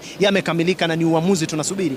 Nadhani Leto, wale ni maagenti na wanaenda kumleta ama kuwaleta wawaniaji wote, kwa sababu tunarifiwa kwamba uamuzi umefanyika kuhusu shughuli ya uchaguzi, iwapo wataendelea ama iwapo shughuli hii itahairishwa. Basi ninaarifiwa mtazamaji ya kwamba wale wagombea wenyekiti wa nyadhifa mbalimbali wanatakiwa sasa warudi mle ndani katika ukumbi, alafu uamuzi utolewe na mwenyekiti wa Tume ya Afrika ambaye ni Musa Faki. Basi hivi sasa mtazamaji, tunamtarajia Mohamed Yusuf Ali wa Djibouti kufika katika ukumbi huu kutumia upande huu, kwa sababu tuliweza kuzungumza naye hapo mbeleni, lakini alitueleza kwamba hawezi zungumza nasi hadi kilele ama tamati ya shughuli ya leo. Lakini tunamtarajia pengine, kwa sababu tumeweza kuona agenti mbalimbali wametoka nje na wanaelekea kule eneo ambalo wagombea wenyekiti wa Tume ya Afrika walikuwa wameelekezwa waende pale hadi matokeo yatakapotangazwa. Basi tunamtarajia Raila Amolo Odinga, vile Mohamed Yusuf Ali wa Djibouti na Richard Randriamandrato wa kutoka Madagascar waweze kufika hapa. Nilijaribu kuzungumza naye waziri wa masuala ya mazingira ambaye ni Aden Duale, ambaye aliweza kutoka tu kwa kifupi mle ndani, lakini alisema kwamba hawezi zungumza nasi sasa hadi tamati ama hadi shughuli hii ishe. Kumbuka kwamba mbali tu kama Leto alivyokueleza mtazamaji, mbali na shughuli ya uchaguzi wa wenyekiti wa tume ya AUC, vile kuna uchaguzi wa naibu wa tume ya AUC. Basi vile tunawatarajia baada tu ya wale wagombea wenyekiti watakapo tu ingia mle ndani na taarifa ama wapate ujumbe kutoka kwa mwenyekiti wa tume ya Afrika AUC, basi wataondoka, na wakishaondoka marais ambao wako mle ndani na wajumbe ambao wako mle ndani basi watashiriki uchaguzi wa awamu ya pili, ambao ni uchaguzi wa kumteua ama kumchagua naibu mwenyekiti wa tume ya AUC. Mbali na naibu mwenyekiti na mbali na mwenyekiti wa tume ya AUC, kumbuka kwamba kuna jumla ya makamishna 6, makamishna ambao tayari walishachaguliwa kupitia kongamano maalum la baraza la mawaziri. Ni kongamano ambacho kilikita kambi hapa siku 2 na kuandaa tu mkutano maalum na kuandaa ripoti ambayo vile imeweza kuidhinishwa na kongamano cha kilele cha marais, ambacho vile kina shiriki shughuli ya uchaguzi mle ndani katika ukumbi wa Nelson Mandela. Basi hivi sasa tunaweza kuwaona tu mtazamaji, kama mwelekezi wangu mpiga picha wangu Gitonga, unaweza tu tuonyesha yale ambayo yanajiri hapa. Tunaweza kuona kwamba ni baadhi tu ya wajumbe ambao wanaanza kutoka nje, kuashiria kwamba ni kama shughuli inaelekea kukamilika. Tajaribu tu labda tuweze kuzungumzia pengine na moja wawili pale, lakini shughuli inaendelea hapo. How are you, sir? Good evening, sir. Can you speak to us kindly? Okay, basi ni kujaribu tu. Kumbuka kwamba hawa ni wajumbe na wengine bila shaka wametazama na wameshiriki uchaguzi ama shughuli ya uchaguzi, na hivi sasa wataki kumzungumza kwa sasa, lakini kama tunavyoona ni kama wanawatafuta wale wagombea ambao wanatakiwa sasa warudi mle ndani, wagombea wenyekiti wa Tume ya Afrika AUC, lakini ni kama bado wanatafutwa. Bila shaka mtazamaji, ni yale ambayo yanajiri hapa moja kwa moja tunakuletea kuhusu matokeo ya uchaguzi wa Tume ya Afrika, kuhusu mwenyekiti na naibu wake. Na kama nilivyokueleza, Leto, tumekita kambi hapa takriban wiki moja, na ni shughuli ya kidiplomasia imekuwa ikiendelea tangu mwanzo hadi sasa. Shughuli ya uchaguzi unaendelezwa kwa utaratibu, hakuna uhasama. Kama kuna uhasama ni ile ambayo haionekani. Kama nilivyosema awali tukianza matangazo haya, nilianza nikisema kwamba rangi hapa ni kijani kibichi, fikra hapa ni kijani kibichi, yani hakuna mrengo wowote, manake mrengo ni mmoja tu hapa na azma ni moja, ile ya muungano wa bara Afrika. Sijui mle ndani tukichungulia kuna nini, lakini tunaona sijui mambo yanaendeleaje. Tutizame tu, naona kwamba wanaotoka na kuingia ni wale tu ambao wanaruhusiwa kuingia mle ndani. Huo ni ule ukumbi kabisa ambao tumbo joto ama nyusi joto zilipanda kabisa, na kama alivyotuelezea Seth Olale ni kwamba uchaguzi huu umekuwa ni uchaguzi wa kuwekeana nyuso safi, ni swala ambalo wanaoshiriki chaguzi katika bara zima la Afrika wanafaa kuangazia. Uchaguzi unafanyika bila kuwepo na chuki, bila kuwemo na mvurugano. Uchaguzi tu unaisha na yule ambaye ameondoka, kama ule wa kwanza anajidondoa, yule wa pili kushindwa anajidondoa tena zaidi. Kwa hivyo mengi tu ni tuangazie, tujue mambo yanaendeleaje mule ndani, na sijui kama wenzangu upande ule wa pili wana taarifa zaidi kuhusiana na ule uamuzi, ama kama kulikuwa na ule tulisema kwamba third round, na mara ya tatu kuona. Kwa hivyo tukiangazia tu tujue mambo yanaendeleaje. Sijui mwenzangu Seth Olale, umepata nini kufikia sasa? Nimewapata tu baadhi ya viongozi ama baadhi ya wajumbe kutoka nchini Kenya ambao wamedinda kuzungumza nami hivi sasa, lakini labda ni hali ya kawaida.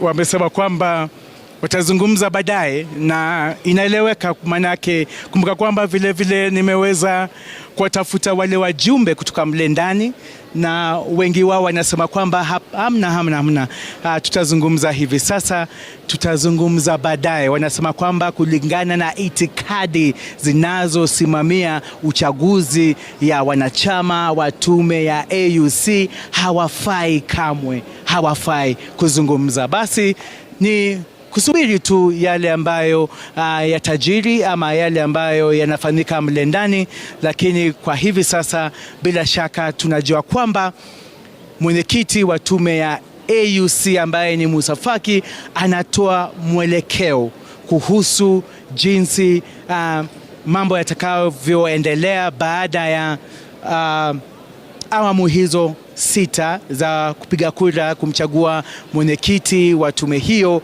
kufikia tamati. Kwa hivyo sasa kumbuka kwamba mwenyekiti Musa Faki hivi sasa anatarajiwa kutoa taarifa ama mwelekeo kuhusu iwapo tu uchaguzi huu utahairishwa, lakini kinachobainika ni kwamba kumbuka kwamba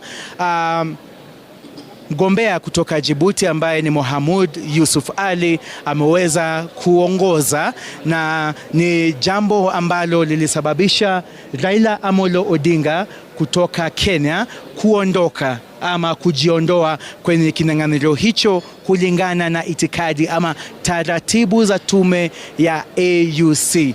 Basi kumbuka kwamba Mohamed Yusuf Ali ni sharti apate jumla ya kura 33, yani thuluthi 2 na zaidi, ili kuweza kutangazwa mshindi wa tume ya ama mshindi wa mwenyekiti, kinyang'anyiro cha mwenyekiti wa tume ya AUC.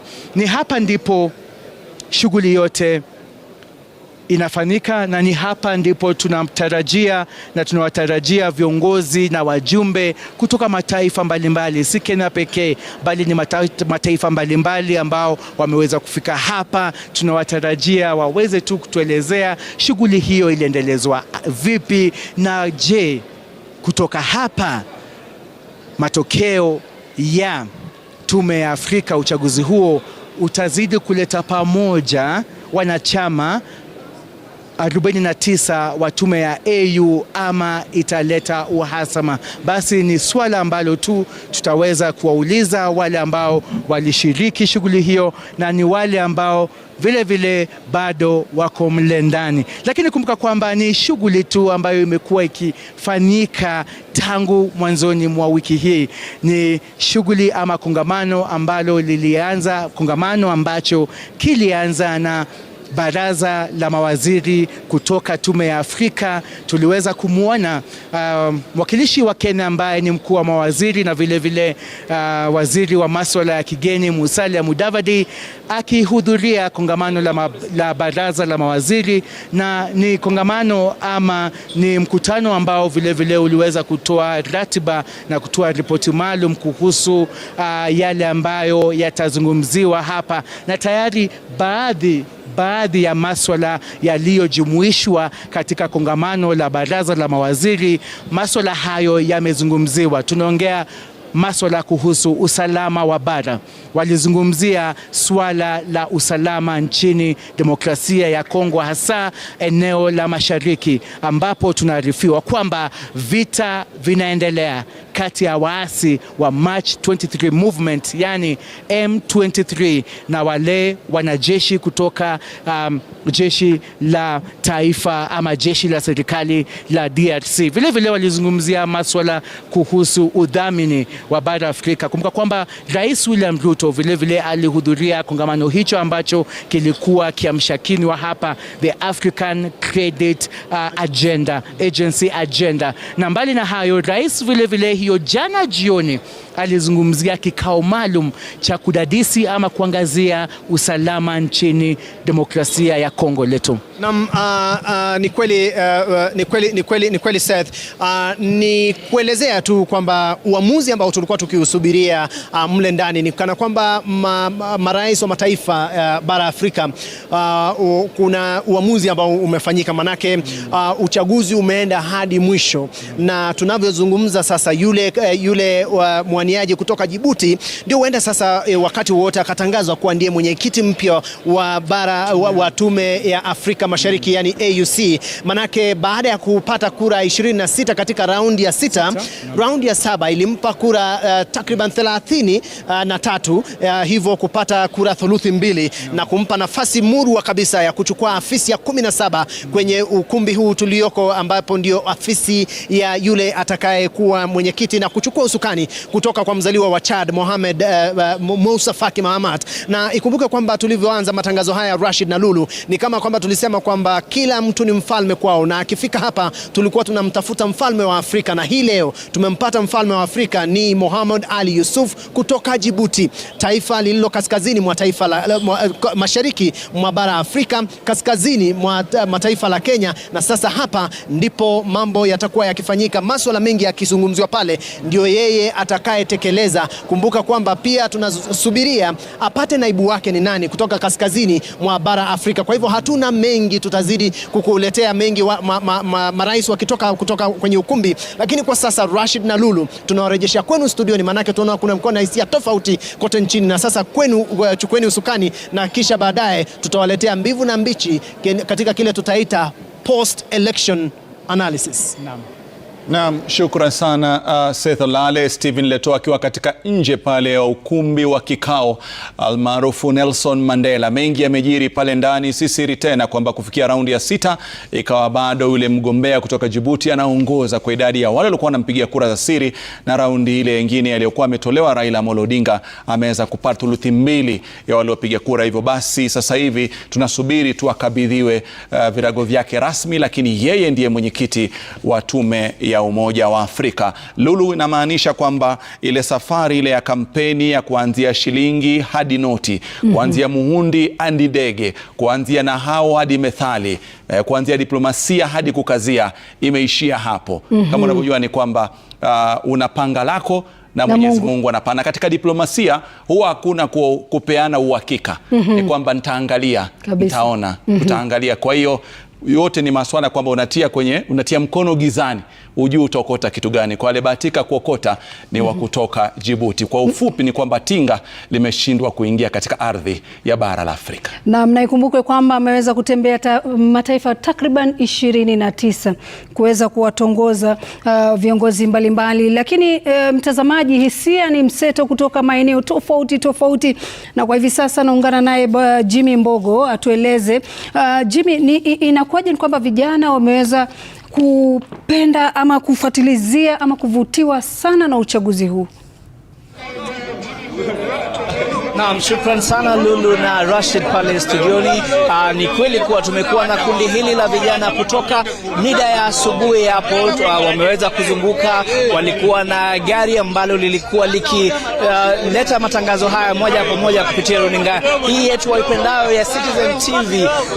Hapo awali kulikuwa ni burudani na densi, kulikuwa na ngoma ambazo zimerindimwa huku siku nzima, lakini kwa hivi sasa kama unavyowaona, wengi wao wamebaki kusononeka, wasijue nini haswa kilichofanyika kule Addis Ababa. Na kwa hivi sasa napenda kuzungumza nao tuweze kupata hisia zao, tujue, manake wengi wao walikuwa na imani kuwa Mheshimiwa Raila Amolo Odinga atakuwa akitangazwa hii leo kama mwenyekiti mpya wa AUC, lakini kama mlivyosema, sisi tulipanga, wao wakatenga, lakini matokeo yakawa vile ambavyo yamekuwa. Tunaomba utuambie jina lako, utuambie results ambazo umeweza kuzisikia hivi sasa, taarifa ambazo umeweza kuzipata kuwa Mheshimiwa Raila Amolo Odinga amepoteza kura hiyo ya AUC. Wewe kama Mkenya umekuwa hapa kutoka asubuhi, hisia zako ni zipi? Tumekuwa hapa tangu asubuhi, hatujafurahia na matokeo, lakini tungesema ya kwamba sisi kama Wakenya tumeungana na tumekuja pamoja from here this morning.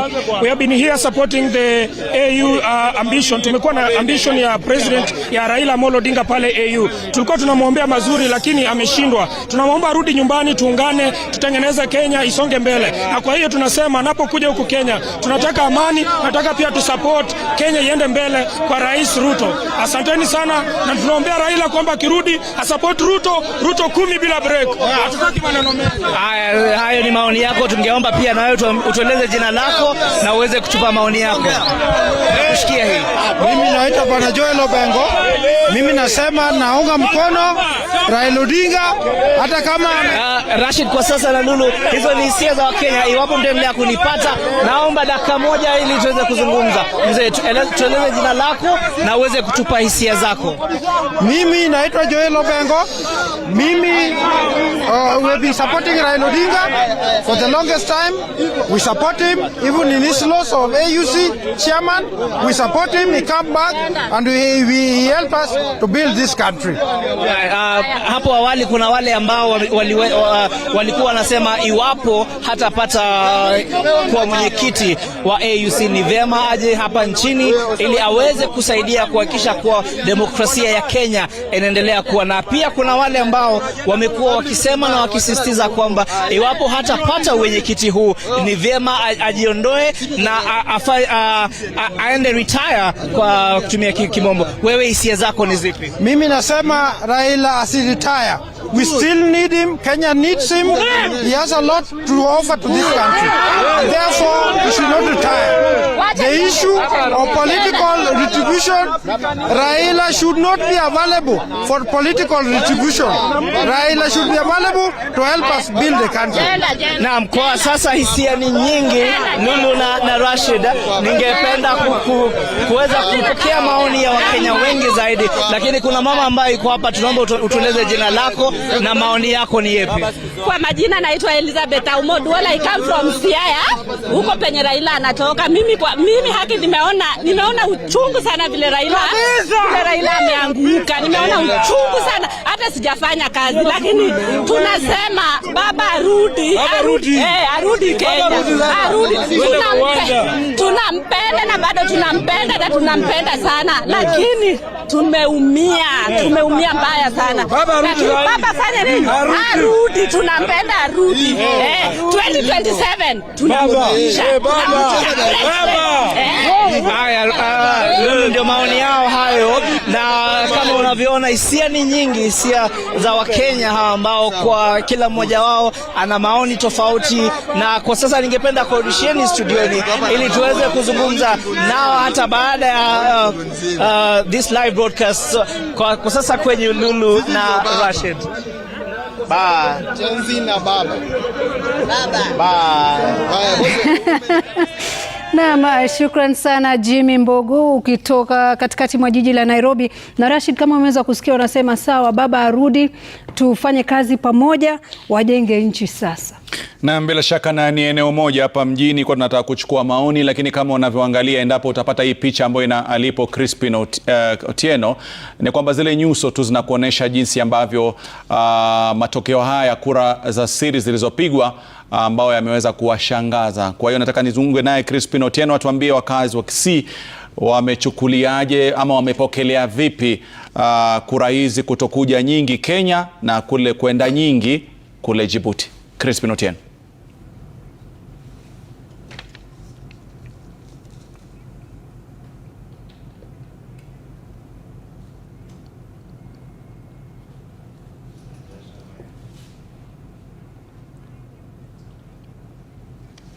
Na bila shaka nitakwenda kwa muda mfupi, nitakuwa naungana naye tena Crispin Otieno ili tuzungumzane. Lakini Lulu, ukiangalia katika ni karata zipi ambazo zimechangia, labda kuweza kuzungumza na Daktari Edgar kwa kifupi, ni kwamba palikuwa na ile barua ambayo ilikuwa imetolewa mapema kutoka kwa Jumuiya ya Maendeleo ya Kusini mwa Afrika, na barua iliyokuwa imetolewa inaendana na yale ambayo ilikuwa yameafikiwa mwaka 2024 katika kikao kilichokaa kwamba pakitokea mwanachama kutoka kanda ile lazima wamuunge mkono. Na ikaonekana kwamba zile kura zitakuwa zinakwenda moja kwa moja kwa mgombea yule ambaye ni Richard Riamandrato. Lakini ukiangalia ndiye ambaye amepata idadi chache ya kura za siri hadi mwisho. Je, huenda ikawa ndio kura ambazo zimeleta ushindi katika siku ya leo, kura kutoka Jumuiya ya Maendeleo Kusini mwa Afrika? Asante kwa swali lako Rashid. Ukweli ni kuwa waliokuwa wanasusia ile barua walikuwa wanakosea, kwa maana tuliona uchaguzi ulipoanza Riamandrato alianza na kura kama 10, kumaanisha ni taifa 6 peke yake kutoka SADC hawakumpigia kura. Hizo kura vile wameendelea kupiga, umekuta Riamandrato zake zinapunguka na zinaenda zikiongezea upande wa Djibouti. Kwa hivyo walipobaki wawili, zile kura zote zikaenda upande wa Djibouti. Kwa hivyo ni ukweli kuwa SADC walikuwa kabisa hawakuwa wanamtaka, hata kama walikuwa wamemhakikishia kwa mdomo wao. Mambo ya diplomasia ni mambo magumu, walikuwa kabisa wanajua ni wapi watapiga ile kura. Na ambacho kimechangia kikubwa Rashid, ni sana sana kwa maoni yangu, ni huu mzozo umeingia kwa sababu ya mgogoro wa DRC. Vile EAC na SADC walikani kama wanaegemea pande mbili tofauti, imechangia pakubwa Mheshimiwa Raila kupoteza zile kura za kutoka SADC. Naam, kuna swala ambalo lilitokea pia mapema, nitamleta Tuma Charo, kwamba kuna simu ambayo tulipata kwamba ilipigwa moja kwa moja kutoka rais wa Jamhuri ya Kenya hadi kwenda kwa rais wa nchi ya Ufaransa, na ikazungumziwa kwa mitazamo tofauti tofauti. Je, Tuma Charo, kwa simu hii ambayo iliweza kupigwa, unadhani imekuwa na mchango wa aina yoyote katika matokeo ambayo tumeweza kuyashuhudia? Ndio, simu hii ilileta pia tofauti ama kukosa kuungwa mkono kwa huyu mwaniaji wa Kenya Mheshimiwa Raila Odinga, kwa sababu rais wa Jamhuri ya Demokrasia ya Kongo aliamini ya kwamba Rais William Ruto alipopigia rais wa Faransa Bwana Macron, alimpatia siri za ndani za Afrika Mashariki ambazo ilikuwa ni kwanza viongozi ama marais wa Afrika Mashariki na Afrika Kusini kwanza waongee kuhusu mzozo wa mashariki mwa Kongo, Kivu Kaskazini na swala la Kivu Kusini. Sasa Rais Felix Tshisekedi wa Kongo alikosa sasa kuunga mkono Kenya na pia kuunga mkono mwanaji wa Kenya Mheshimiwa Raila Odinga, na hiyo simu iliyopigwa kwa rais wa Ufaransa ilichangia kupunguza kura za Mheshimiwa Raila Odinga. Lakini hatuwezi Lulu, kabla uweze kuingilia kati, hatuwezi kusahau upande ule wa pili wa kwamba ndio safari ambayo tumeona kwamba serikali iliyo madarakani, kuna picha za moja kwa moja ambazo naziona katika runinga yako wa Citizen tukikuonesha kile ambacho kinaendelea kule Addis, lakini tukizungumzia tu ili kwamba hatuwezi kupuuzia jinsi ambavyo serikali ilijitolea kwa hali na mali, kwa jino na ukucha kuhakikisha kwamba wanaandaa kampeni moja kabambe zaidi. Kampeni ambayo watu wengi hawakutarajia kwamba itaendeshwa vile paka dakika za salama. Tumeona leo mapema pia Rais William Ruto akionyesha ishara kwamba bado anajaribu kuwarai, anajaribu kuwashawishi baadhi ya marais. Hii inaleta ishara gani ya kwamba wakati tunarudi nchini Kenya kutoka Ethiopia kuja hapa nchini Kenya? Asanti. Inaonyesha ishara kuwa taifa la Kenya na serikali ya Kenya imejaribu na ilijaribu, kwa maana ukikumbuka tulipoteza Balozi Amina Mohamed alipoteza kwa sababu ilionekana ni kama hakutia ama kampeni yake ni kama haikuendelezwa kwa makini zaidi. Kwa hivyo wakati huu serikali ilijirudia na ikajaribu kabisa kujaribu kutoa rasilimali zake na kutoa wataalamu wake waweze kumpigia Mheshimiwa Raila Odinga campaign. Na wamejaribu, tuseme wamejaribu, wametembea, umetuambia katika runinga zenu kuwa ametembelea mataifa karibu 30 hivi tuseme. Kwa hivyo tuseme alikuwa amejaribu kwa upande wake, lakini hizi kura hazipigwi tu kwa ile campaign. Matokeo tunayoona leo sio kwa sababu ya campaign ambayo imepigwa. Kama ingekuwa ni campaign iliyopigwa, Mheshimiwa Raila angeweza kuchukua kile kiti. Kuna mambo mengine mengi yamejificha pale ndani ambayo yameangaziwa na yamechangia matokeo ambayo tumeona leo, na mengi ni yale kuhusu hii mizozo, kuhusu mambo ya kama dini, mambo ya lugha zinazoongelewa, ushawishi wa kutoka nje ya bara la Afrika. Ni mambo mengi yamejificha pale. Kwa hivyo tu sio campaign peke yake ambayo inaweza msaidia mgombea yoyote aweze kupata kile kiti. Naam, labda Bwana Tsuma, matokeo ya leo yana athari zozote katika siasa za humu nchini? Ndio, matokeo ya leo yana athari kwa siasa ya Kenya, kwa sababu hata pia kama tulikuwa tukisikiza maoni ya watu wengine wachache walikuwa wanasema hawataki Mheshimiwa Raila Odinga achaguliwe kama mwenyekiti wa tume ya Afrika, kwa sababu wanamtaka awe Kenya na awe ataongoza watu katika siasa za mwaka wa 2027, hasa akiwa kama mwaniaji wa urais wa nchi ya Kenya. Unao watu wengi katika Azimio, katika ODM na pia watu ambao wana maoni huru ambao walikuwa hawataki Mheshimiwa Raila Odinga ashinde kile kiti. Walikuwa wanaamini na hiyo ni kweli. Kama angeshinda kile kiti, angekuwa yeye ni mtu anafanya kazi kule Addis Ababa. Angekuwa Kenya sasa hapatikani na kile kiti kiko na kazi nyingi. Kwa hivyo katika uchaguzi ujao kutakuwa Raila Odinga atakuwa sasa anahusika zaidi katika siasa ya Kenya, ambapo kwa sasa hivi yuko kwa mrengo wa Rais William Ruto dhidi ya huu mrengo unaongozwa na Mheshimiwa Kalonzo Musyoka na Mheshimiwa Rigathi Gachagua, Mheshimiwa Eugene Wamalwa na wale wenzake. Sasa swali litakuwa, je, Mheshimiwa Raila Odinga ataweza kusaidia Rais William Ruto kupata muhula wa pili katika uchaguzi ujao? Ambalo hilo ni swali gumu, kwa sababu ukiangalia katika hisia nyingi za Wakenya, hasa wale wanaopinga ambao wanapinga Rais William Ruto kurudi kwa awamu ya pili, ni kwamba wanataja masuala ya kodi, masuala ya gharama ya maisha kupanda juu, masuala ya vijana wa Gen Z kushikwa na kupotea, wengine kupatikana baada ya muda mrefu kama wameteswa na wengine kuuliwa.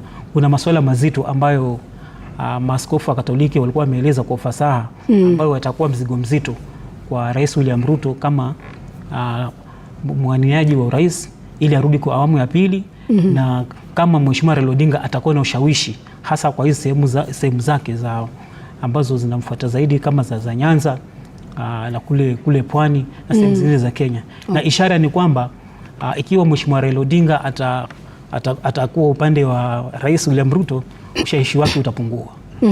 Lakini Daktari Edgar, watu wengine wanauliza, je, huu usuhuba wa William Ruto ambaye ni rais wa taifa la Kenya na pia vile aliyekuwa waziri mkuu Raila Odinga utaendelea ama ndio tunasema ndio kabisa umeishi?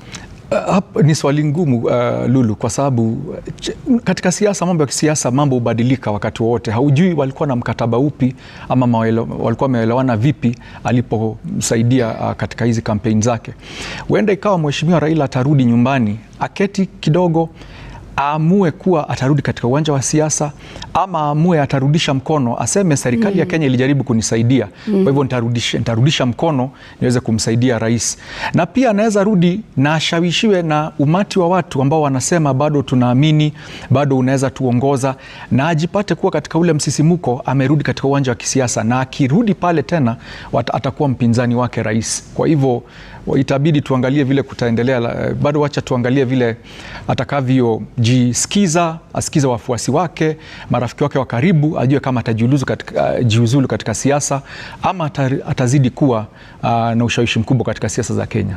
Okay. Naam, bila shaka kuna maoni nitaweza kuyapata, lakini nitakuelekea moja kwa moja kuweza kuzungumza na baadhi ya maripota. Tuelekea katika kaunti ya Nyeri ambapo mapema walikuwa wametoa maoni mseto sana kuhusiana na matarajio yao katika zile kura za siri ambazo kwa zinapigwa jioni ya leo. Ni dhahiri kwamba yule wa Djibouti mwenye umri wa miaka 59 ameweza kupata kura 33, thuluthi mbili zikamsaidia kwamba ndiye mwenyekiti wa AUC. Wanasemaje wakazi huko, ndugu yangu Kamau? Naam, asante Rashid. Na hapa katika kaunti ya Nyeri kwa sasa tuko katika soko la Karatina ambapo kuna furaha tele hapa. Kumbuka tulipozungumza na kati ya wakazi wa kaunti hii masaa ya asubuhi, walionyesha kutoridhishwa kwao na taifa la Kenya kuwa linajiwasilisha kwenye uchaguzi wa wenyekiti wa African Union ama Umoja wa Afrika. Na wengi ambao hapa nimeweza kuwasikia dakika chache zilizopita wamekuwa wakiimba tu zile nyimbo za kumshukuru Mungu kwa Raila Odinga kosa kupata ule ushindi. Ndazungumza na kati yao hapa. Nataka nianze na huyu mama, nianze kwa majina. Unaitwa nani? Unaitwa nani na pengine umeweza kupokea taarifa kwamba Kenya haijapata ule wenyekiti, na pengine hisia zako ni zipi? Kwa majina mimi naitwa Agnes Kerigo Mobi. Mimi kuaguka kwa baba kumenifurahisha sana. Juu mimi nilikuwa najiuliza kwani huku hakukuwa na mwana youth Kenya ingesimamisha imsupport juu huyu mzee miaka yake imeenda sana. Na sisi tuko na furaha juu huko ni kama alikuwa ameenda kufishwa na huko. Ndio siasa huku kwanza iwe imerudi nini chini. Sisi tuna furaha juu sasa kimeumana. Juu hiyo ndio tulikuwa sisi tunaga. Juu sila sote damasi ilikuwa zimetengenezwa. Sasa tunajua sote maba kuisha. Kwa majina unaitwa nani mama?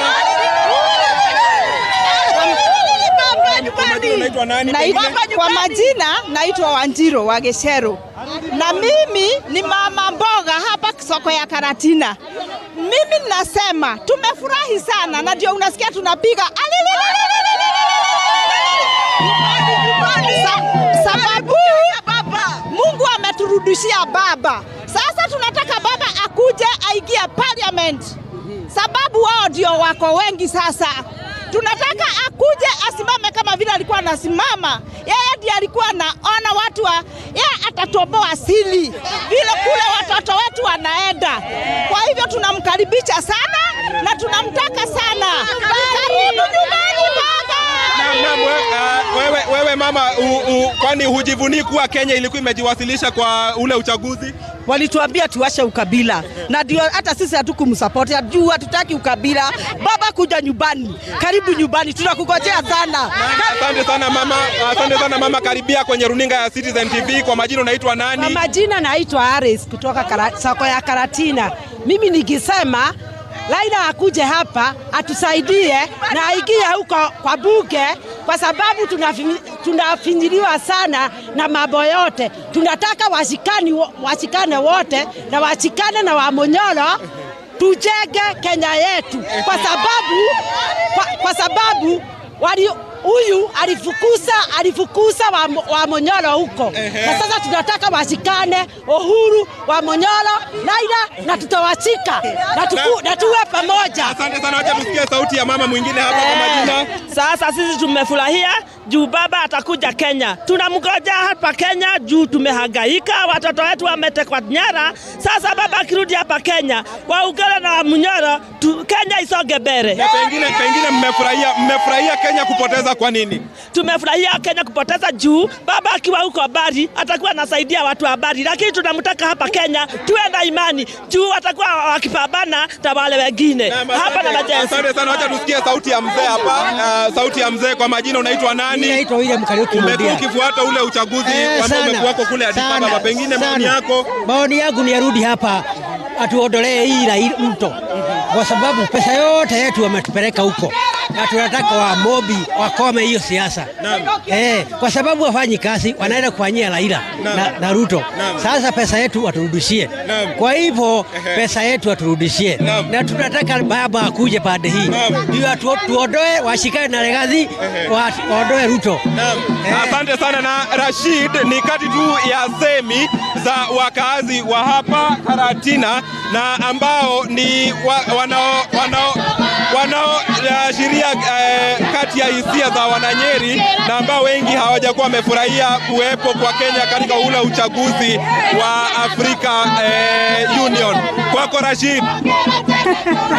Shukran sana kama Umwangi, na kweli kama ungekuwa unafuatilia kwa mbali ukaekewa tu picha bila sauti ungedhani uko Djibouti, lakini tuko Kenya. Wanafurahi wakisema kwamba mtetezi wao wanataka arudi nyumbani, wakiamini watawasaidia, na wamezungumza sana kunikina mama, lakini wanajua jinsi ambavyo siasa za hapa nchini zinaendelea, wakisema kwamba akija ajue kwamba mahakama iliamua kwamba Azimio ndio ina wajumbe wengi bungeni, lakini spika akasema kwamba ni Kenya Kwanza. Kwa nasema wakija tu akifika hapa aanze na hilo. Wamefuatilia mambo ya kitaifa, nadhani kwamba ni mashabiki sugu wa runinga Citizen mwaka wanafuatilia mada kuanzia asubuhi mpaka jioni.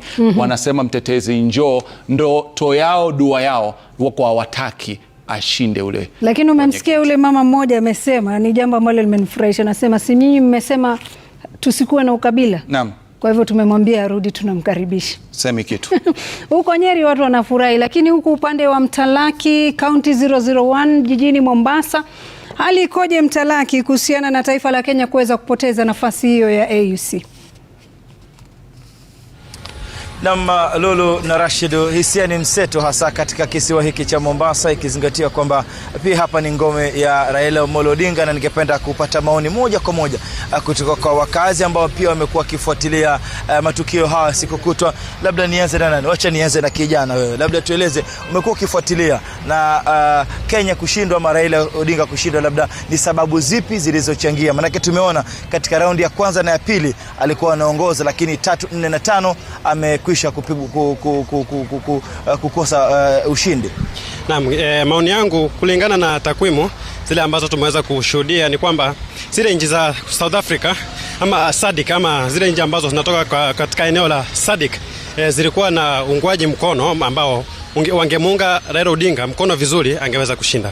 Ukiangalia ile awamu ya kwanza aliweza kushinda, ya pili, ya tatu na ya 4 na ya 5 mtawalia hangeweza kushinda kwa sababu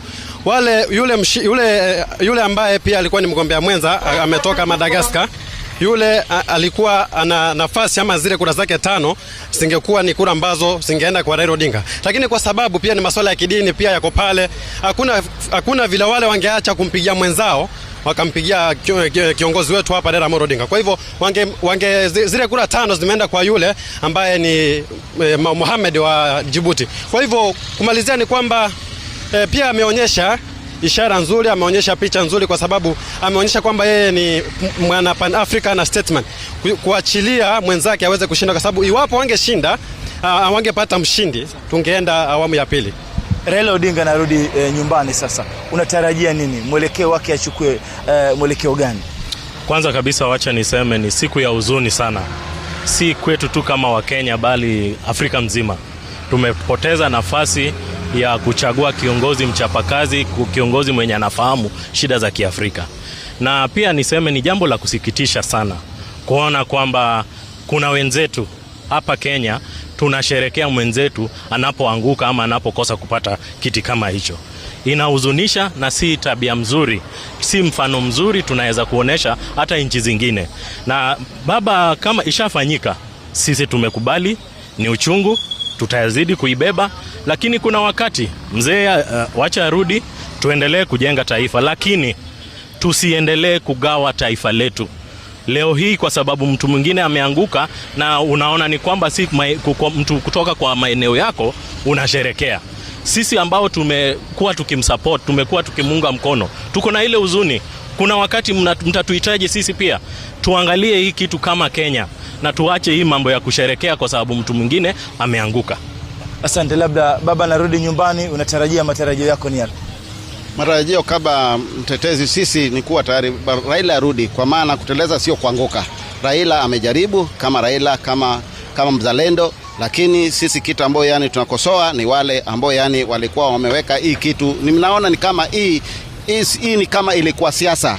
Wakenya walichukua kama ni siasa, lakini kitu ambao tunaanza omba kuwa tayari hii ni mfano ambao yani inatakana kila mwananchi wa kawaida au mtu yoyote ambao yani tayari ako kwa kinyang'anyiro mpaka angalie, kwa maana haikuwa a political contest. Na hii wa Kenya na mabunge wote wa Kenya nimeona kama tayari walikuwa huko. Saa hii hata wamewachwa kwenye wazo, hakuna kitu ambao wanaweza ongea, kwa maana saa hii wanaongoja Raila warudi. Sasa tuangalie sasa Raila arudi kwa opposition. Tunakukaribisha baba, rudi nyumbani baba. Asante. Labda wewe unaendeleza, labda unaona ni sababu zipi ambazo zimechangia kwa Raila kuweza kukosa kutoa ushindi? Asante sana. Wakenya ndio wameloss, sio Raila, kwa sababu nashukuru Kenya kwa kupeana candidate yao ambayo ameendea na hii kinyang'anyiro. Kusema kweli, round ya kwanza na round ya pili, hiyo inaonyesha kweli kwamba Raila alikuwa sawa kwa hii post, na katiba ambayo ilitengenezwa na hiyo ndiyo imeleta hii shida. Katiba yenyewe tumeona, kwa sababu hii imeweka Afrika nzima. Afrika nzima kuna dini tofauti na tunasema kuna dini tofauti na kuna watu tofauti, lakini tumeelewa imefanyika, sio kitu ambaye tunaweza sema Raila ndiye amelusi. Unatarajia mwelekeo upi akirudi nyumbani afanye nini? Kusema kweli, Raila akirudi nyumbani apokelewe vizuri sana, kwa vile ametetea, ameng'ang'ana mpaka tumepata picha nzuri sana kwa round 1 na round 2. Kwa hivyo apokee, wacha tumpokee na sangwe na nderemo. Na hii mambo ya kupata sections ya Kenya zingine wanaserekea sababu Raila ameshinda, hiyo ndio tunapinga sana, sababu Raila akianguka ama Raila akipata, Kenya wamepata. Raila akianguka, Kenya wameanguka. So usiseme Raila ameanguka, kabila fulani ameanguka. Wacha tusherekee kupokea Raila back vile tumesherekea kutuma kunyang'anyia. Wacha nipate sauti yake. Labda wewe kushindwa kwa Raila Amolo Odinga, labda maoni yako ni yapi? Unatarajia anapofika nchini Kenya labda aweze kuchukua mwelekeo wa aina gani? Asante sana. Mimi maoni yangu ni tunamkaribisha sana, nyumbani ni nyumbani. Hata kama ameanguka, sisi bado tunampenda na bado tunamtaka. Asante sana. Naam, ni baadhi tu ya wakazi hawa wakisema nasi kuhusiana na hisia mseto, wengi wakionekana kutoridhishwa na kile ambacho kimeweza kutokea katika taifa la Ethiopia jijini Addis Ababa, wakiwa na huzuni, lakini wanasema kwamba wanataraji Raila Amolo Odinga atakaporudi nchini basi wataweza kumpokea, na wanasema basi waweze kuganga yajayo kuhakikisha kwamba gurudumu la taifa linaweza kusonga mbele, na watakuwa kisubiri kwa kina kuona kwamba mwelekeo ni upi watakwenda kuchukua. Kutoka kaunti ya Mombasa, mimi ni Francis Mtalaki na kuregesha kwa Kilulu na Rashid kwa taarifa zaidi. Naam, shukran sana Francis Mtalaki kutoka kaunti 001. Ama kwa hakika Rashid, ilikuwa ni hisia mseto. Kuna jamaa mmoja anasema tuendelee kujenga, tuache kujigawanya. Nafikiri anaashiria kwamba ule mshikamano uliokuwepo wakati wa mchakato wa kutafuta wenyekiti ulituliza zile siasa, miemko ya kisiasa, na kuonesha umoja katika pande ambazo watu wasingeamini kwamba kuna wakati zitafanya kazi pamoja. Kwa hiyo anasema licha kwamba ni matokeo ambayo hayajaridhisha, lakini siwe ndio mwanzo wa mfarakano na tofauti. Robert Masai kutoka maeneo ya Kajiado naungana naye kwa hivi sasa ili atuambie naye ndugu zetu wa Kajiado wamepokea vipi matokeo haya ambayo baadhi ya Wakenya wanahuzunika, lakini kuna maeneo mengine ambapo wanafurahi wakisema wanamhitaji sana hapa kuliko yeye kwenda kutumikia bara zima la Afrika. Naam, Rashid, bila shaka kufikia sasa tangu asubuhi tumekuwa hapa katika mji wa Kajiado kuweza kufuatilia namna wananchi wamekuwa wakisema, na tangu asubuhi wamekuwa wakifuatilia shughuli hii nzima, lakini sasa wanahisia chungu nzima, ikizingatiwa kwamba kufikia sasa mgombea wa Kenya ameweza kubanduliwa kwenye ile kinyang'anyiro na yule wa Djibouti akaweza kupata nafasi ya kuwakilisha bara Afrika. Na moja kwa moja bila kuandikia mate, nitaanza tu hapa kwa wananchi, labda hisia zao ni zipi. Tukianza na wewe, labda karibia tu hapa, alafu tuweze labda kutoa hisia zako ni zipi kuhusiana na swala hili nzima. Asante sana Rashid, mimi ni Gabriel Onyango. Hii swala tumezoea, lakini tunashukuru Mungu mahali ambapo Raila amefika, na sisi kama wana Kenya bado tutakuwa wana Kenya na bado tutapigania nchi, na nchi itasonga mbele na tufanye kazi. Asante. Sina menene la kusema. Asante sana. Pia tupate maoni yako, labda tu hisia zako ni zipi kuhusiana na matokeo ya kura ambayo imetamatika muda mfupi uliopita? Maoni yangu ni kwamba ili swala tumeifuatilia kutoka asubuhi. Tumekaa kufuatilia, lakini kama wenye tulikuwa tuna wapinzani wetu ni kama walikuwa wamejipanga. So kuna wakati mwingine pia naambia baba arudi nyumbani, nyumbani ni nyumbani. Kwa hivyo maoni yangu ni kumwambia tu baba ajikaze, iko wakati mwingine. Mungu awabariki. Haya, asante sana. Pia karibia hapa tu, alafu tueleze labda kufikia sasa unafikiria vipi baada ya uchaguzi ambao umeendeshwa kule Addis Ababa? Asante sana rafiki yangu. Asante sana rafiki yangu Robert. Kwa maoni yangu naona tu Raila ameweza kushindwa, na matokeo yaliyotokea tunakubali, na tunaomba Wakenya wenzetu ambao waliandamana na baba, tunawashukuru, warudi Kenya, tuendelee kwa ile maisha yetu ya kawaida. Asante. Haya, asante. Pia karibia tu hapa hivi, alafu tuweze tu kutueleza labda kufikia sasa tayari mgombea wa Kenya ameshabanduliwa kwenye ile uchaguzi, na sasa mwenyekiti anatokea Djibouti. Kama Mkenya unahisi vipi? Kama Mkenya kwa majina naitwa Kennedy Mwau. Kama Mkenya tunasema baba arudi Kenya, tuendelee na kujenga Kenya na ashikane na wale wengine tuendelee mbele. Haya, tukiendelea tu labda kwa haraka tu tueleze labda kama mkazi wa Kajiado umepokeaje hizi taarifa baada ya kugundua kwamba Raila Odinga amebanduliwa kwenye ile uchaguzi? Okay, I'm Benada. The results. It's okay. Okay. Kwa majina naitwa Benada, and what has happened has heartbroken us as Kenyans. We expected Raila to win, but now what has happened has really heartbroken us, and now we are telling Raila, come back home. You are our son. We shall receive you well. Thank you. Asante sana. Labda tupate mwingine pia hapa. Naona maoni ni kemkem kutoka kaunti ya Kajiado. Labda tuweze tu, labda kwa maoni yako ni vipi? Mimi naitwa Dongo kutoka Kajiado. Na sisi tuna furaha sana kwa venye kumefanyika katika huu uchaguzi. Sasa baba arudi huku nchini tuweze kujenga taifa pamoja. Asante sana. Tupate pia wanadada. Unaweza karibia tu hapa. Na labda karibia tu hapa hivi, alafu tueleze labda hisia zako ni zipi? Angalia kamera tu. Okay, mimi tunaambia tu kinara yetu Raila Odinga kule, kwa hiyo jambo umeshindwa, lakini kama kurudi nyumbani 2027 takuwa kwenye nyendo, tutakuwa kama kawaida, sababu huyo ndio kiongozi bora kuliko nchi yetu. Haya, asante sana. Karibia tu hapa hivi. Karibia tu hapa hivi. Okay. Basi Rashid, kama umesikia, hawa ndio wananchi wa Kajiado na wengi wao wametoa hisia mbalimbali kuhusiana na swala hili. Kwa hivyo ni swala ambalo tutazidi kufuatilia, labda kuanzia kesho hisia zitakuwa chungu mzima tu, kwa sababu ni swala ambalo labda lingekuwa la kihistoria, lakini kwa sababu bahati haikusimama kwa taifa la Kenya, basi shughuli ikatamatika hivyo. Kwa hivyo ni swala ambalo tutafuatilia kesho, lakini kutoka hapa Kajiado sina la ziada. Mimi naitwa Robert Masai. Kwako Rashid. Na shukran sana Robert Masai. Tumepata maoni mseto, tumeona hisia kali kutoka kwa wanaozungumza. Kwa kweli macho yamejaa huzuni, macho yamejaa machozi, ni kama yanasubiri kutiririka. Sijui kama umeliona hilo Daktari Edgar, jinsi ambavyo wananchi walivyohuzunika na kutopata hiki kiti, wakisema kwamba hichi kiti hakikuwa cha Raila Amolo Odinga, hichi kiti hakikuwa cha Daktari William Samuel Ruto, hichi kiti ilikuwa ni ushindi wa Afrika kwa ujumla, wakiamini kwamba Raila alikuwa mtu sahihi. Ni ukweli.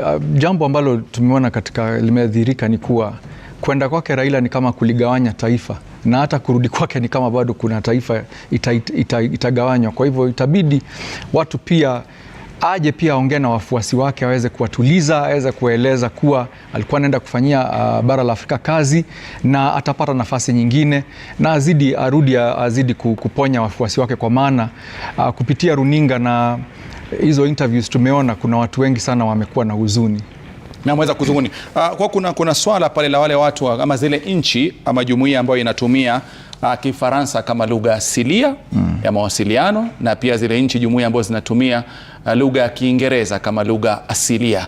Hii karata ni mojawapo ya karata ambao wachanganuzi wengi wamekuwa wakizungumza, sema kwamba itakuwa na mchango mkubwa sana katika mwelekeo wa kura zilizopigwa. Umeiona karata hiyo? Kabisa, hiyo karata ilikuwepo, na sasa ongezea pia Waarabu pale ndani, alafu uongezee pia wanaoongea lugha ya Portuguese. Kwa hivyo hiyo karata imechangia, ndio maana ulikuta yale mataifa ambayo yote yalikuwa upande wa Madagascar, na kumbuka Madagascar wanaongea Kifaransa, yaliweza kurudi upande wa Djibouti. Kwa hivyo hiyo karata ya lugha imetumika pakubwa katika uchaguzi huu. Na karata ya lugha imeweza kutumika pakubwa, na kuna kitu moja umesema kwamba tujaribu kilichofanyika Ethiopia kisitugawanye. Lakini kama unavyojua kura za siri baada ya dakika 30 zinakuwa dhahiri. Je, wakati tutajua kwamba ni taifa lipi ambalo halikupigia kura upande wetu, ndio mwanzo wa mgawanyiko? Kama tutabahatika, kwa bahati mbaya tuone kwamba kuna nchi kutoka Jumuiya ya Afrika Mashariki, hatujui, lakini labda pale nchi moja au mbili ambazo hazikupigia kura, itamaanisha nini katika mshikamano wetu hapa wa Jumuiya ya Afrika Mashariki? Soma. Kutaleta uhasama na kutaleta uhusiano ambao utakuwa si mzuri, kwa sababu sasa itakuwa mtu amejitenga na hili kundi la Jumuiya ya Afrika Mashariki. Ni kama vile kusaliti familia. Lakini ishara za kwanza, nchi kama vile Jamhuri ya Demokrasia ya Kongo, rais wake Felix Tshisekedi tangu mwanzo amekuwa na uhasama na Kenya, kwa sababu amekuwa akilaumu Kenya kwa kuunga mkono kundi la waasi la M23. Na kwa sababu hiyo DRC ni nchi ambayo iko katika ile kundi linaloitwa Francophone, ama nchi ambayo wanaongea lugha ya Kifaransa, na ilikuwa sasa itakuwa na msukumo mkubwa, kwa sababu nchi za kuongea lugha ya Kifaransa, yani Francophone, huwa zina umoja katika huu uchaguzi wa mwenyekiti wa tume ya Umoja wa Afrika. Ukiangalia wenyekiti wote tangu mwanzo, kuna wa kwanza alikuwa anaitwa Konare kutoka Mali, wa pili anaitwa Esi kutoka Cote d'Ivoire, mwingine ni Jamping kutoka Gabon. Hizi nchi zote Gabon, Cote d'Ivoire na Mali ni Francophone. Mahamat mwenyewe ambaye anatoka Chad, ambao bado ni Francophone. Mwenyekiti wa ile tume ya Umoja wa Afrika ambaye hakuwa anatoka nchi za kuongea Kifaransa ni Nkosazana Dlamini Zuma kutoka Afrika ya Kusini, yeye peke yake. Sababu hata sasa huyu Mohamed Yusuf, hata kama ni Msomali wetu, lakini ni Francophone. Kwa hivyo Francophone wana ule umoja, wanaongea Kifaransa wakati wa kupiga hizi kura, na si jambo zuri. Watu wangekuwa tu wanapiga kura kwa uhuru, kwa uwazi, ili Afrika pia iwe pamoja. Sasa kama Jumuiya ya Afrika Mashariki imegawanyika, pengine sasa sera ama sheria za kupiga kura kwa hiki kiti katika siku zijazo, badala ya kutumia jiografia kwa Afrika, tutumie pia hizi lugha rasmi. Kwa sababu Afrika wale ambao katika sheria zao wanasema Kifaransa ni lugha yao rasmi ni nchi 21. Katika Afrika nchi ambao wanasema Kiingereza ni lugha yao rasmi ni nchi 15. Kwa hivyo unakuta zile nchi ambazo kirasmi ni wanatumia Kifaransa ni nyingi kuliko hizi za ambazo zinatumia Kiingereza rasmi. Kwa hivyo katika hili jambo ambalo liliangaliwe, ili sheria pia zibadilishwe, badala ya kutumia Afrika Mashariki, Afrika Magharibi, Afrika Kusini, pia kutumike pia si jambo zuri, lakini pia tumike Francophone na Anglophone. Okay. Na kwa Daktari Edgar, kibarua cha Mahmoud Yusuf Ali ni kibarua cha aina gani? Asante sana kwa swali lako. Anaingia na anapata kibarua kikubwa sana, kwa maana kuna masuala mengi atayakuta yamemngojea. Swala la kwanza ni swala la usalama katika bara la Afrika. Tumekuwa na mataifa mengi ambayo yamekumbwa na vita na migogoro tunaongea mambo ya DRC Congo, tuna Sudan kule, na mzozo Somalia bado haijatulia. Alafu kumbuka haya mataifa ambayo yamepigwa marufuku kupiga kura ni kwa sababu wana matatizo ya usalama katika nchi zao. Kwa hivyo jambo la kwanza kwa maoni yangu naona kuwa Mohamed Yusuf atafanya ni kuwa mambo ya usalama, adhibiti mambo ya usalama, mazungumzo upande wa DRC, vita vya Sudan ambayo IGAD ni kama imelemewa kutatua mambo kama yale, mzozo wa Sahel ambao majeshi wameweza kupindua serikali ambazo zilikuwa zimepigiwa kura halali. Kwa hivyo jambo la kwanza ni usalama, kisha pia angalia mambo ya kama ukulima na njaa katika bara la Afrika, mambo ya afya, tukiangalia haswa sasa kama rais wa Amerika vile amekata mikopo katika bara la Afrika kupitia USAID, na vile ametisha na hata pia ameondoa Amerika katika kuchangia fedha zake katika WHO. Kwa hivyo kuna mambo matatu kwa maoni yangu naona itabidi azingatie: mambo ya usalama, mambo ya chakula na ukulima, na pia mambo ya hata afya katika bara la Afrika. Na mtazamaji, tuna mengi ambayo tunaweza kuyazungumza kwa hivi sasa, na kama ninavyokufahamisha Lulu, kwa muda wote tutakuwa pia tunamuingiza Daktari Barak Muluka ili naye pia vile aweze kuchangia katika ili swala ambalo tutaka kuweza kuendelea. Kuna swala ambalo baadhi ya wadadisi jana kwa wanazungumza. Ukiangalia kiti cha uwenyekiti ilikuwa ndio wadhifa ule ambao ulikuwa unasubiriwa kupigiwa kura wa mwisho, lakini ukiangalia katika zile nyadhifa za mapema, jinsi ambavyo watu wanapata matokeo, ilikuwa inaashiria ni kama ambaye huku upande wa huku ulikuwa bado hatujapata mtu ambaye amepata kile kiti. Na ikawa hofu ya kwamba je, inamaanisha kama nyingi zimekwenda huku, hii moja itakuja huku, ama kama nyingi zimekwenda huku, hata hii nyingine itakwenda huku. Nafikiri kama mliona hiyo, watu wanasema kwamba kama zinaelekea hivi, tuna ishara basi huenda Raila Amolo Odinga pata kura nyingi. Na wewe unasema kama zinaelekea hivi, tuna hofu kwamba huenda zikaelekea hivyo. Sijui Edgar, hizo karata hizo kama tuliziona kwa maana unajua kawaida mataifa ama binadamu kwa kawaida hutaka kuitanishwa na upande ambao unashinda.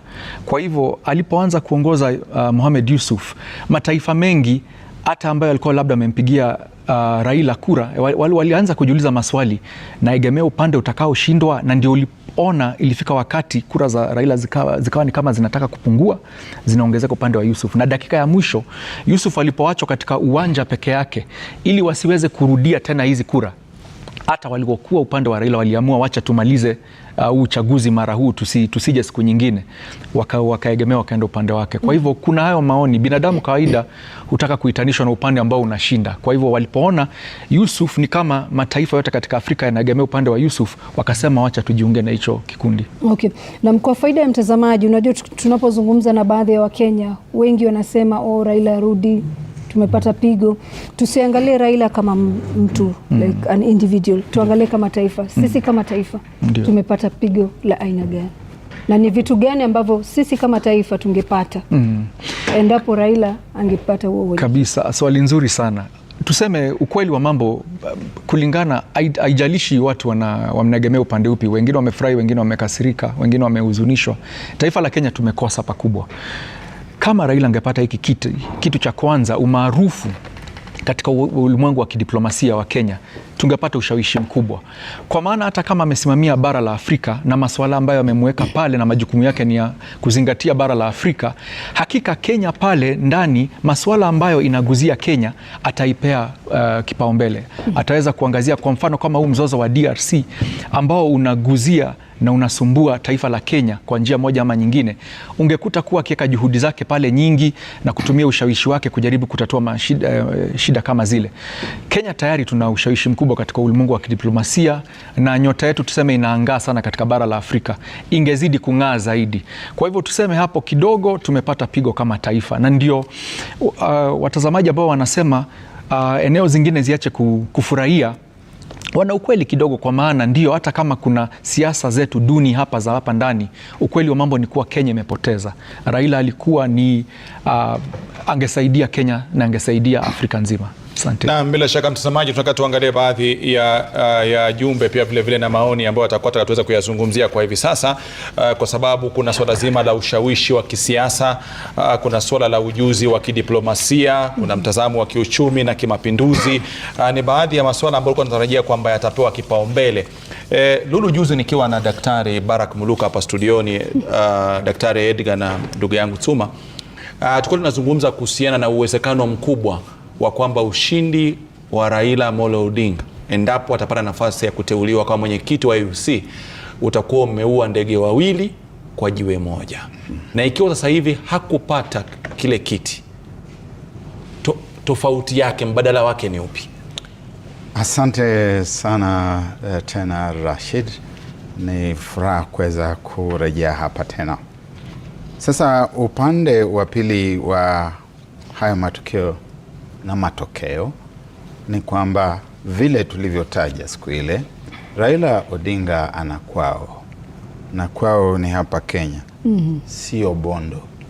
Ni hapa Kenya, na atarejea, atafika hapa Nairobi, huenda akapumzika kwa siku chache, na kisha baada ya hapo atachukua ala zake za siasa pale ambapo alikuwa ameziachia. Ataenda moja kwa moja kwa chama chake cha ODM, atawaita wana ODM na atawaambia kwamba nilipoenda kule ugaibuni, nilipokuwa najiandaa kuondoka, niliwaambieni kwamba nawaacha kwa muda mfupi chini ya kiongozi mshikilizi. Hakuwa ni kiongozi kamili, alikuwa ameshikilia tu. Na sasa mimi mwenyewe nimerejea hapa. Kuna mambo ambayo yamedhoofika, siasa za taifa hili zaenda vibaya, na inaonekana hakuna mtu anayewatetea raia wa Kenya. Hivyo sasa mimi narudi pale pale nilipokuwa naondoka. Niliwaambia kwamba nikishinda ni sawa, na nisiposhinda pia ni sawa. Hivyo basi wale ambao walikuwa wakitarajia kwamba watamhamisha Raila na kumpeleka ugaibuni kwa apate sasa uwanja pariwanja ambao sasa utakuwa ni uwanja wao kutamba vile wanavyofikiria kisiasa, hao ndio wanaotakikana kuwa na wasiwasi. Lakini kuna upande mwingine wa sarafu kwamba kwa yale aliyofanyiwa, kwa ushirikiano aliopewa, huenda akaja, lakini pia akaona kwamba huyu na serikali yake, huyu ni binadamu. Itakuwa ni vigumu, kwa sababu tukitazama na kufikiria na kuzingatia yale ambayo alikuwa akitoa, matamshi yake ya kisiasa, hasa katika hatua za mwisho alipokuwa akijiandaa kusafiri kwenda Addis, zilikuwa ni kama vile alikuwa anatoa kauli za kuweza kuisuta serikali ya Rais Ruto. Alikuwa anawasuta kwa mambo ya kuweza kuwateka vijana na kuwatesa. Alikuwa anawasuta kwa mambo ya uchumi jinsi ilivyo. Alikuwa anawasuta kwa kukiuka uamuzi wa mahakama na vitu vya aina hiyo. Ilikuwa ni kama ishara za kutuonyesha kwamba asipofua dafu kule, arejeapo hapa atachukulia pale pale. Na tizama kwamba wakati ambapo chama cha ODM kimeweza kuwa kinaonyesha ishara za kuwa na migawanyiko, hawa watoa kauli hii, wengine watoa kauli ile, Mheshimiwa kiongozi mshikilizi katika chama, Profesa Anyang' Nyong'o, ambaye ni gavana wa kaunti ya Kisumu, aliweza kuzungumza bayana na kusema kwamba mkimwona huyu katibu wa chama wa kitaifa, katibu mkuu huyu Edwin Sifuna akizungumza, mheshimuni, kwani huyu katibu wa chama yuko sawa kabisa. Huo ndio msimamo wa chama cha ODM, ndio msimamo wake Raila Amolo Odinga. Na kwa pakubwa wale ambao ni mashabiki wake na wafuasi wake wasiwe ni watu wa kusononeka na kusema kwamba wameshindwa. Ni upanga unaokata pande zote, ni kama msumeno wakata mbele wakata nyuma. Pia ni vizuri tu kwa taifa hili ambalo kwa kiasi fulani upinzani umeweza kuwa ni hafifu sana na wahitaji bwiji anayeweza kupambana na wale walio mamlakani na wakati uliopo ni Raila Odinga. Na kidogo nitakukatiza, endapo atachukua uamuzi kama huo, huoni kwamba ataonekana ni mkosefu wa fadhila? Si mkosefu wa fadhili au fadhila, kwa sababu ukweli ni kwamba siasa ni uwanja ambapo chochote chaweza kutokea. Kule ambako alikuwa akitumwa, sio tu eti alikuwa anatumwa kwa masuala ya kidiplomasia, ni masuala ya kisiasa. Uwanja wa diplomasia ni uwanja wa siasa za kimataifa. Wale ambao huwakilishwa katika huo uwanja, katika huo uga, ni marais, ni viongozi wa kisiasa, na yule anayefika kule kwenye huo uwanja pia yeye kazi yake kwa pakubwa tu ni kazi ya kisiasa, kwa sababu anamwakilisha kiongozi, wanawakilisha wanasiasa wa kule katika upeo wa juu zaidi. Ndipo kwa lugha ya kimombo wao huitwa His Excellency, Her Excellency. Na excellency mwingine ni rais wa taifa peke yake. Kwa hivyo yuko katika huo uwanja, amerudi hapa, na tizama katika siku chache zijazo wale ambao wamekuwa wakimsifu na kumtaja kama mtu ambaye waweza kufikiri kwamba yeye ni malaika Jibril utaona wakianza kumsuta na kumtusi na kumwambia vitu kama kwamba wewe huwezi kupita kura, wewe tulikupigia debe, wewe tuliweka pesa zetu nyingi hapo tukatumia za kitaifa, mimi kama rais nilikupigia debe, waziri mwandamizi aliweza kukupigia debe, hata na wajumbe tuliwasafirisha kama vile ni mashabiki wa kandanda kuja hadi Addis Ababa kuweza na wewe pia kukukaza moyo. Utaona hayo yakija katika nyakati zijazo. Kwa hivyo ni siasa na siasa zitaendelea. Na bila shaka anaposema Baraka anasema kwamba tutasubiri tuone kipindi ambacho kitakuwa na badiliko hisia, lakini tunajua kwamba mchakato huu ukianza ilikuwa kushaanza lile wimbi la serikali pana ya kwamba serikali pana ya watu wote, serikali jumuishi ambayo hatubagui kwamba tulioshinda ndio tubakie pale ndani. Na ukiangalia pia kuna baadhi ambao walikuwa baadhi ya viongozi wa vyama vya upinzani ambao wako ndani ya serikali pana. Je, hii inatoa ishara ya kwamba huenda pia hata kama hakupata ule wadhifa, hakija hapa, huenda watu wanapofikiria ikawa tofauti, kuna baada ikawa kimya tu na mambo mengine yakasonga, kwa sababu labda pengine kuna mengi yalizungumzwa mbali na support ya mwenyekiti wa AUC. Ndio, hatutazamii kwamba Mheshimiwa Raila Odinga akifika Jomo Kenyatta International Airport basi kutabadilika sana mambo mengi na kutakuwa pengine na tofauti kubwa katika uwanja wa kisiasa, kwa sababu makubaliano yake na Rais William Ruto si kwamba yalikuwa ni ya muda mfupi, ama ni ya hii kura ya Raila Odinga kuwa mwenyekiti wa tume ya Umoja wa Afrika. Makubaliano yalikuwa ni ya muda mrefu, kama pengine miaka miwili mpaka hadi mwaka wa 2027. Unalijua hilo? Kuna kitu unajua ambacho sisi hatukijui bwana Tsum? Hakuna kinachokujua, lakini ukipima ukiangalia vile Raila Odinga alishikana na William Ruto, kuna ishara kwamba kulikuwa na maelewano ya muda mrefu, ambao katika siasa miaka miwili ni muda mrefu, kwa sababu hata wenyewe katika siasa mshasikia wanasema wiki moja katika siasa ni muda mrefu sana. Lakini sitazamii kwamba Mheshimiwa Raila Odinga atafika Nairobi na kukata uhusuba wake na Rais William Ruto, kwa sababu kuingia kwake katika serikali hii ya Kenya Kwanza kulituliza lile dao ambalo lilikuwa laenda mrama, hasa baada ya vijana wa Gen Z kufanya maandamano kwa sababu ya masuala ya kodi ya juu na gharama ya juu ya maisha. Kuingia kwa Mheshimiwa Raila Odinga na watu wake na mpaka kupata wale mawaziri katika baraza la mawaziri la serikali ya William Ruto kulituliza mambo mengi Kenya na hasa kutoka kwa mtazamo wa wanabiashara, masuala ya kiuchumi, walifurahia kwamba hili dau limetulizwa na limetulizwa mpaka tufike ile mwaka wa 2026. Kwa hiyo kabla nikupe nafasi, kwa hiyo una swali umeweza kuona maanisha kwamba mojawapo ya kumuunga mkono kama maelezo yako ni tumeweza kusikia vizuri, ilikuwa ni kumtumia kutuliza nchi. Kimtazamo wako kwamba pia aliungwa mkono kwa sababu atulize nchi. Sasa hivi kama hakupata kile ambacho kwa kinaelekea kule, inamaanisha nini? Hata kama hakupata ule wenyekiti, bado ule ushirikiano wake na Rais William Ruto uko na kwa maoni yangu, japokuwa sijaketi na Mheshimiwa Raila Odinga, ni kwamba huu ushirikiano utaendelea mpaka ule wakati wa uchaguzi ambao unafika. Na kwa sababu pia kihistoria Kenya huwa mambo mengi hutulia, kwa sababu wanasiasa wa Kenya huwa ni wamoja.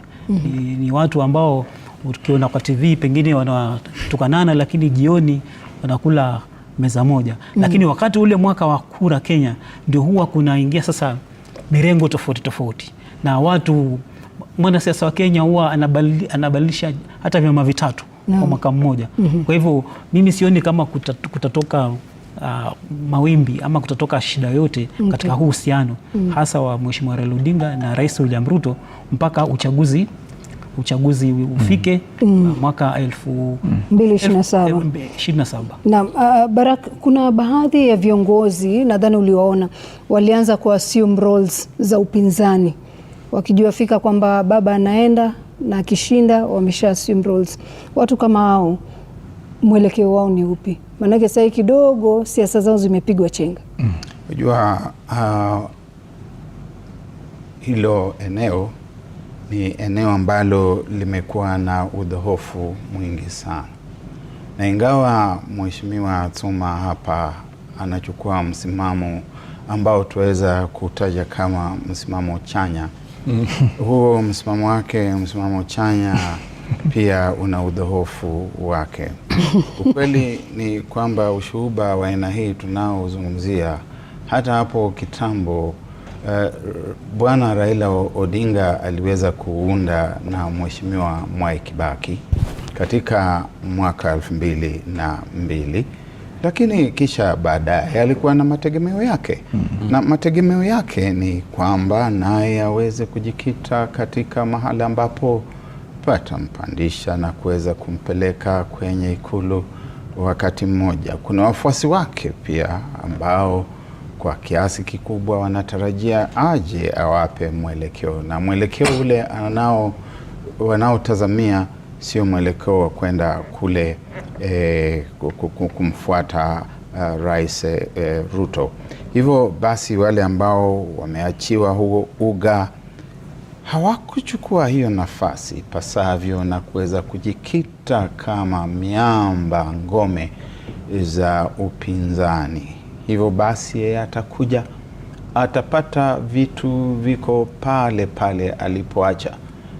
Raila Odinga ni kama yule mtu ambaye sisi umsoma katika vitabu vitakatifu, ambaye alienda safari na akawaacha watumishi wake nyuma, akawa wengine amempa talanta 10, mwingine akawa amempa dinari 5 na mwingine amempa dinari 1, na aliporudi mwingine akamwambia, hii dinari yako niliifukia mchangani nikijua kwamba wewe ni mtu wa roho mbaya, kwamba wewe wakusanya ambapo hukutandaza, na pia wewe wachuma mahali ambapo hukupanda, wavuna pale ambapo hukupanda. Sasa yeye atakuja kujipanga katika nyakati chache tu zijazo, tutakuja kuyaona haya yakitokea, na sio kubahatisha na wala sio kutamani, ni kule kuweza kuangalia matukio ya kijamii hasa katika siasa, jinsi yanavyotiririka, utiriri wake ni upi. Tukiuangalia huo utiriri, kuna vile ambavyo unajipanga, unajiandama, na unavyojiandama ni kwamba wale wote ambao wamekuwa wakijiita kwanza walichelewa. Wakati ambapo yeye alienda upande huo, ndio ilikuwa nafasi yao bora zaidi kwenda katika bunge kujitangaza kwamba sasa Azimio haipo tena, hawa washaingia serikalini, sisi ndio walio wachache katika bunge, viongozi wetu ni hawa na wale. Hivyo basi yeye atakuja tu kama wimbi na atawakusanya hivi na watakuwa waamue baina ya kumfuata kwa upande mmoja au baina ya kuachwa nyuma na hata kujiunga na Rais Ruto. Lulu, nafikiri ukiangalia picha za moja kwa moja tukuonesha jinsi ambavyo tuko Addis Ababa kule Ethiopia. Lokoko nafikiri kinachoendelea ni maraisi walioshiriki katika ile kura ya siri. Kuna wale ambao sasa hivi wanapeana kongole na kuna wale ambao wanasema wakati mwingine inshallah. Lakini inamaanisha kwamba sio mwisho wa maraisi hawa kuwa na usuhuba, manake wanahitajiana katika kusukuma mataifa yao. Ili koko ni mojawapo tu ya mtihani ambao umeweza kupewa. Kuna kitu Lulu umemuuliza Barak na nitamuuliza pia daktari, kwa sababu kipindi hiki cha karata hii ama kinyang'anyiro cha wenyekiti wa Umoja wa Afrika ni kama koko watu wanatabiria vitu tofauti. Sababu nakumbuka kipindi kama cha wiki mbili daktari, tunaona watu wengi wakijitangaza kwa mimi nitapigania urais katika uchaguzi unaokuja. Mimi nitapigania urais katika uchaguzi unaokuja. Ikaonesha kama ambaye kila mtu yuko tayari kuchukua nafasi akijua kwamba anarithi mapema. Umeliona hilo. Na pia kwa upande wa pili ukiangalia kilichofanyika bungeni katika mzozo wa kina nani ambao wana watu wengi. Je, ni ishara ya kuandaa mazingira maana kwa wajui itakuwaje kule Ethiopia? Kabisa walikuwa wanajaribu kumrithi akiwa hai, lakini sasa atakaporejea, kwa maoni yangu, kitu cha kwanza atatatua na jambo ambalo Raila atakabiliana nalo ni hili swala la walio wengi katika bunge. Na kwa maoni yangu, kwa sababu yeye ni binadamu kama wale wengine, na hata kama ndio atajipiga kifua na alisema ni sawa kishinda ni sawa kishindwa, ndani yake katika mchakato wote kuna kitu anataka kujivunia ama kutoka nacho. Kitu cha kwanza kurudisha ile, kwa kizungu tunaita pride. Atasema koti lilisema kikundi cha Azimio ndio wengi, kwa hivyo tunasimama na tunataka kupatiwa nafasi yetu tunayofaa. Kitu cha kwanza, changamoto moja ambayo rais atakutana nayo kubwa ni mzozo wa ni nani walio wengi. Kwa hivyo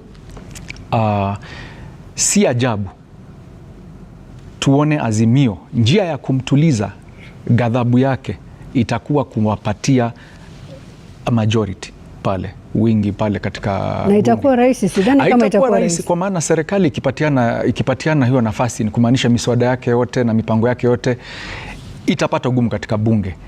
Sasa watakavyokubali kutatua hilo shida hiyo shida ndio ita determine kama watabaki kuwa marafiki ama watatengana hapo. Kwa hivyo sasa tukiendelea pale mbele, mzozo ambao umeletwa wa pili mkubwa, amekosa kiti cha AU, ndio amerudi nyumbani, lakini bado anataka kunguruma. Yeye ni simba wa Afrika, bado ni simba wa ODM, atakuja ni simba wa Azimio, atasema tupatiwe nafasi yetu inayofaa. Lakini kwa Azimio tayari kuna wenzake wa Azimio ambao washajitangaza wagombea wa urais. Ndio, lakini sasa unajua akirudi, wale ni wajanja, wanajua yeye ndio ana nguvu ya kuwarudisha pamoja na kuwapa mwelekeo. Huo ndio ukweli. Kwa hivyo katika hili swala la bunge na ni akina nani watatangaza kuwa wengi, hilo ni jambo naona wiki tunazoenda, hata tuseme wiki inayokuja, hilo ndio litakuwa jambo kubwa sana limesimama mbele ya uhusiano kati ya Raila na serikali. Unasema kwamba tutakuwa tumerudi back to the drawing board. Sasa kidogo hivyo kwa sababu sasa sioni upande wa Kenya Kwanza kukubali kuachilia ile nafasi, na tena wao koti imesema imeamua kuwa Azimio ndio wengi. Kwa hivyo pale kidogo wasipoweza kutatua hapo hiyo sehemu, hapo ndio itakuwa mwisho wa hii safari. Na mtazamaji, tuzungumze na Evans Asiba pia vile vile tuweza kupata maoni kuhusiana na kile ambacho kinaendelea. Evans Asiba, wananchi wa Nakuru wanasemaje kuhusiana na kile ambacho kimefanyika kule Addis Ababa, Ethiopia? Naam, Rashid, asante sana. Ni katikati mwa jiji la Nakuru ambapo tutakuwa tukipata hisia za wakazi wa Nakuru. Pengine tuambie kuhusiana na swala hili nzima ambapo tuseme tu kwamba Raila Amolo Odinga ameweza kujiondoa dakika za mwisho, na pengine tuseme kwamba hajapata nafasi hiyo ya kuwa mwenyekiti, na moja kwa moja nitakuwa nikizungumza. Tuna mpangilio, usijali, utapata nafasi ya kuongea. Ukianza kwa kujitaja majina, pengine tuambie hisia zako ni zipi na swala hili nzima. Kwa majina mimi naitwa Simon Mwaniki na mimi ni mkaaji wa hapa Nakuru, na maoni yangu ya kwamba baba ameangushwa, amerudishwa nyumbani, hiyo ndio ilikuwa matumaini yetu, kwa sababu yeye ni mtu tunahitaji hapa nyumbani. Kuna kazi mingi ya kufanya isipokuwa kushughulikia Afrika, na yeye akirudi hapa kuna kazi yeye atafanya hapa, na yeye ni mtu tunamhitaji kwa maana yeye ni mtu wa opposition, na serikali hii imefinya raia. Ndio unaona kila mtu ameshagamka hapa Kenya, na sasa wakati huu akirudi hapa tutamchagilia na aendelee na kazi yake ya kuokoa na kukomboa nchi yetu ya Kenya, wacha kuokoa Afrika. Sauti nyingine, ndugu, ukiwa tu hapo pengine ukianza kwa kujitambulisha majina, pengine tuambie hisia zako ni zipi, pengine maoni yako ni yes. Kwa majina naitwa Mike, Pastor Mike, mimi mchungaji wa hii maeneo ya Nakuru. Na kitu ya kwanza nimeonelea ni vizuri sana, kwa maoni yangu ningependa msaa apate hiyo kiti, lakini kwa sababu ameuma maji yamemwagika ya soreki, tunashukuru sana arudi sasa arekebishe serikali na ili nchi ikaweze kusimama imara na endelee kutoa sauti na kutetea wananchi kama yeye mpinzani, na tuweze kuona taifa litafika wapi. Pia tunaomba ya kwamba hii serikali ingerudisha vitu chini, unga. Pengine kwa leo tunazungumzia swala nzima la hiki ambayo imefanyika leo. Ndugu, ukianza kwa kujitaja majina, tuambie wewe kama Mkenya, wewe kama mkazi wa Nakuru, hisia zako ni zipi? Thank you so much. My name is John Katana, a resident from Nakuru, and today it is a sad day for Kenya. Remember that the success of a Kenyan is a success of the country, and for having Raila being defeated there, we were really anticipating good things for him if he ascended to that seat. But all in all, what we want to say is that even though he has failed, he still remain our son, he still remain a Kenyan, and we will still stand with him. Tupate sauti nyingine, ndugu, ukiwa ulipo sasa hapo hivyo. Hisia zako ni zipi kuhusiana na swala hili nzima la Raila Amolo Odinga kukosa nafasi hiyo ya wenyekiti? Ninashukuru sana kwa sababu tunamheshimu baba, ni kwa sababu huwa anatetea wanyonge. Na sasa hivyo amepoteza kiti ya Afrika, tuna matarajio makubwa ya kwamba ataokoa nchi yetu ya Kenya. Sauti yako ni ipi ndugu? Kwa majina naitwa Andrew Owino, mimi ni mkazi wa Nakuru. Mimi niko na furaha tele kama Jacob anarudi nyumbani. Sasa kitu yenye nasumbua wananchi ni kuwa Jacob atabiri gari kwenda wa Munyoro ama atangangana na Kasongo. Sauti ya mwisho, njoo dada, wakilisha dada subiri, ni mimi ndiye natufanya. Ndugu, sema majina yako. Kwa majina naitwa Moses Karanja, mimi mkazi wa Nakuru. Ya kwamba ni kusema ya kwamba kila mtu ni kujaribu, na tunasema asante kwa mahali ambapo baba amefika katika wa AUC. Arudi sababu ameanguka, arudi tu Kenya na aweze kuendeleza maendeleo ya Kenya. Shukran. Sauti yako ndugu, ni maoni yako gani? Mimi niko nataka tuarudi hapa Kenya na shikane na Gachagua na kina Kalonzo, ili ndio tujue mambo, tung'oe hii mtu anaitwa Ruto. Hivyo tu.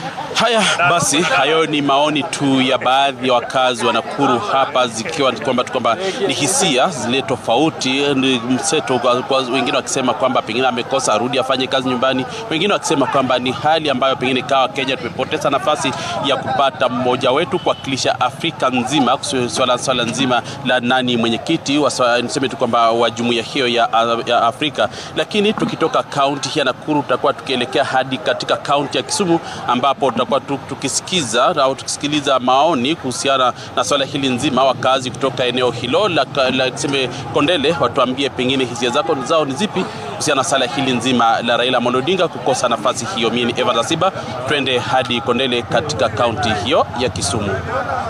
We expected Raila Amolo Odinga to come with a lot of optimism, whereby we were supposed to to get what? To get the victory. I understand English. And I want to say it. Now what we are saying is this.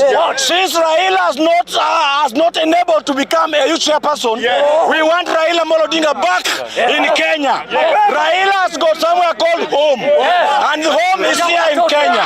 And the main home is Kondele. We want Raila to come back so that he may go to be in the ballot 2027. Raila will be the president of Kenya 2027. Ruto must prepare now to go home.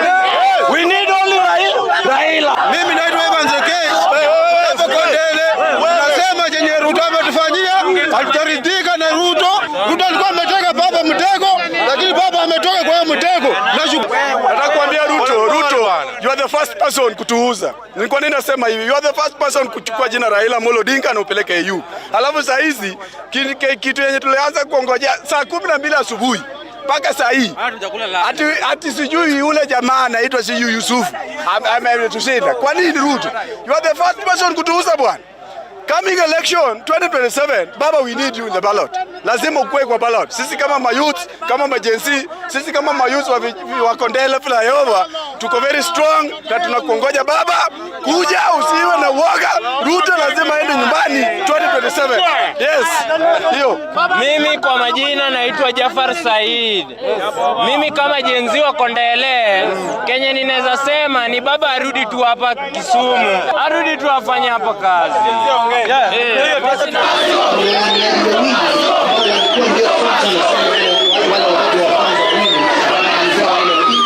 Ni pesa ngapi imetumika ya serikali? Sababu wabunge walienda huko wengi, rais alikuwa huko. Hii ni kuharibu uchumi. Wenye withdraw in a way ni kama tumefurahia sana, cause sasa siasa hapa itakuwa sawa. Mimi nimefurahia sababu kuondoa yake mzuri, sababu hata kwa Masai ingine rafiki yangu walisema witi Raila baba kienda nani atachunga sisi hapa Narok. Kwa hivyo mimi nimefurahia kuondoa yake. Hatukuwa tunaombea baba ubaya, lakini sisi najua baba alikuwa na kazi hajamaliza hapa Kenya kwetu. Tumeshukuru Mungu amesikia maombi yetu, mzee arudi arekebishe nyumba. Tunafurahia sana, tuko na furaha baba amerudi, na sisi majenzi tumeumia, tuna kazi, tunaona serikali nzima inaenda Addis Ababa, pesa zinatumika kule na huku sisi tunaumia. Kusinda sio ngumu. Sasa urudi tu nyumbani uendelee na kazi nyingine. William Ruto, president yetu, amejaribu na mahitaji yote, lakini tunashukuru yeye kufanya hii kazi yenye amefanya. Sasa hatuwezi kutupa Ruto, hatuwezi kutupa baba rudi sago. Tufanye kazi aende mbele kama kawaida. So Kenya nasema Raila ni kiongozi wetu. Ametutetea kwa wingi sana. Na uongozi imemshinda. Kila wakati amenyang'anywa. So tunamwomba ya kwamba akuje nyumbani, nyenyekee nyumbani, aongoze Kenya. Kwanza tumpe heko ama ongera yule ambaye amechaguliwa kama mwenyekiti mpya wa AU, Bwana Mahmud Faki, yani Mahmud Ali Yusuf. Tunasema kwamba heko, wacha tufanye kazi kwa pamoja, na baba wacha arudi hapa Kenya tufanye kazi kwa bidii. Sijafurahia baba kushindwa. Nimehuzunika, lakini bila ameshindwa arudi hapa nyumbani aendelee kusukuma gurudumu. Atusaidie hapa Kenya, tumefinyika sana na uchumi. Baba kajibu nyumbani, siku yenye unakuja tuambie tukuje airport Kenyatta hapo tukukaribishe kurudi nyumbani. Lakini kitu ya pili tena nataka kusema, baba ukirudi ile majority ya ODM ya Azimio uhakikishe ya kwamba imerudi nyumbani. Asikubali kushinda sio mshindani. Tulikuombea Raila Odinga mazuri, lakini imeenda vile imeenda. Kwa hivyo nakuombea mteremke vizuri, mkuje Kenya. Kwa hivyo mkuje kuunda serikali nyingine na mheshimiwa Raila na William Samoei Ruto. Asante. Kweli mimi naitwa Joshua Machege wa Molo. Ni kweli nimefurahia sababu tulikuwa na maombi sana. Angalau huyu mzee Raila ni rafiki yetu na tunampenda sana. At least akuje huko Kenya tutetee. Kwa hivyo ni vizuri sana, tumemwelekea Kenya na akue tumemgoja, ajue tuko nyuma yake. Kwa yote yenye atasema tuko nyuma yake. Kupata hiyo kiti, angepata tungekuwa tumetabulikana kwa ramani ya Kenya. Hivyo ndio mimi naona kwa maoni yangu. Wakenya tungekuwa na sifa kubwa sana. Sasa tumeonekana hatupendani. Kwa hivyo hata ingekuwa ni Uhuru, kabila zingine bado hangesema Uhuru aingie. Unatarajia yapi akirudi nyumbani? Natarajia si ati kutabadilika. Hata anaweza rudi na bado washikane na Ruto. Bado sisi wa Kenya tutaendelea na kufinyiria na kufinyirika. Inawezekana. Majina yako? Majina yangu ni Steven Njoroge Mwangi. Yangu ni kuwa kwa sababu Raila ameanguka, arudi Kenya, akuja tushikane pamoja, tuweze kuendeleza Kenya pamoja na yeye. Hiyo ndio maoni yangu. Ningemsawishi sasa, wakati umefika wa mzee kukaa nyumbani, ili watoto ama na wale watoto wajane waweze kupanda na uongozi. Bila shaka mzee anatoa ushauri. Hisia mseto. Naam. Sijui Baraka unasemaje kuhusiana na hisia hiyo? Anasema kwamba mzee akirudi akae nyumbani. Hapana, kama hakuwa mzee kupendekezwa kwa Jumuiya ya Afrika, hawezi kuwa mzee kushinda ili asiweze sasa kupendekezwa kwa taifa la Kenya. Vile alivyokuwa mzuri kwa kupendekezwa kwa Afrika, atakuwa bora tu vivyo hivyo kupendekezwa kwa taifa la Kenya. Lakini waweza kuona kwamba wale walio wengi, kufuatana na takwimu ambazo nimezichukua wakati wanapozungumza kule, wanaegemea upande wa kusema kwamba yeye arudi hapa, nafasi yake ya kisiasa ya uongozi bado ipo, na walio wengi wanaegemea upande wa kuonyesha kwamba achukue ule msimamo wake wapo awali wa upinzani, achukue huo uongozi na kwamba aanze kujiandaa kwa uchaguzi wa mwaka wa 27. Na iwapo kwa kweli yuategemea kujirusha uwanjani tena, hana wakati wa kupoteza. Wakati ni sasa, na kama sio sasa hivi. Na taarifa nyingine Lulu ni kwamba yule ambaye ni balozi wa Algeria nchini Ethiopia, dada Salma Haddad, ameweza kuchaguliwa kama naibu mwenyekiti wa AUC baada ya kushinda wale wagombea kutoka Morocco na pia vile Misri. Hii kuna kitu ambacho kimekuwa kizungumziwa leo, nafikiri kwamba wakati watu wanatafuta ushawishi na kufanya diplomasia, na ukiangalia historia ya wale ambao wamekuwa wenyekiti, unakuta kwamba kuna karata moja ya dini ambayo lazima kama mnafanya lobbying muizingatie sana. Na hiyo imeonyesha katika chaguzi zilizopita na imejitokeza, imedhihirika pia katika chaguzi za leo hii. Na sio dini tu, dini hasa. Kwanza nafikiri Waislamu ni wengi, mataifa ya Kiislamu ni mengi barani Afrika. Kisha pia mataifa yanayotumia lugha ya Kifaransa ni mengi zaidi ya yale mengine kwa makundi mbalimbali katika bara la Afrika. Na unapoviweka hivyo viwili pamoja, utapata pia kuna vile sasa idadi yao inakuwa ni kubwa sana. Ndipo katika miaka hii yote tumeweza kuona, nafikiri ni mmoja tu kati ya hawa wenyekiti ambao ameweza kutoka kwa taifa ambalo si la Kiislamu na ambalo pia halizungumzi halitumii lugha ya Kifaransa, na vitakuwa vivyo hivyo tu kwa muda mrefu ujao. Na Baraka, pole nitakuuliza tena wewe. Kuna ile swala mmekuwa mkisikia watazamaji wetu, kila mmoja anasema baba rudi nyumbani utusaidie, baba rudi nyumbani tuokoe. Je, unahisi kwamba Raila anaweza kuomboa taifa akiwa kwa pani mwa Rais William Ruto? La, haiwezekani kamwe. Na yule ambaye Raila anamsaidia akiwa katika hiyo pembe ni Rais Ruto mwenyewe. Wakati huu Ruto akimpoteza Raila, chuma chake kimotoni. Ameweza kupoteza sehemu ya Mlima Kenya.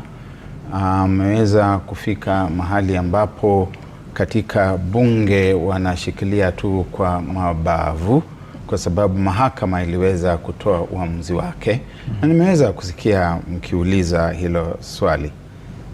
Afikapo hapa utakuwa ni baadhi ya vibarua vyake vya kupewa kipaumbele. na itabidi Rais William Ruto asalimu amri. Itabidi Spika wa Bunge la Kitaifa Moses Wetangula asalimu amri, na Wetangula ukimwangalia vizuri kiti chake cha spika katika bunge kina yumba yumba. Kina yumba yumba kwamba hawa wabunge sasa bora tu mradi Raila apeane ishara kwa wabunge wake wa ODM washikane na wale wa Mlima Kenya, washikane na wale wa Wiper. Wetangula ataenda nyumbani. Na hiyo itakuwa ni kama ishara kwamba rais naye.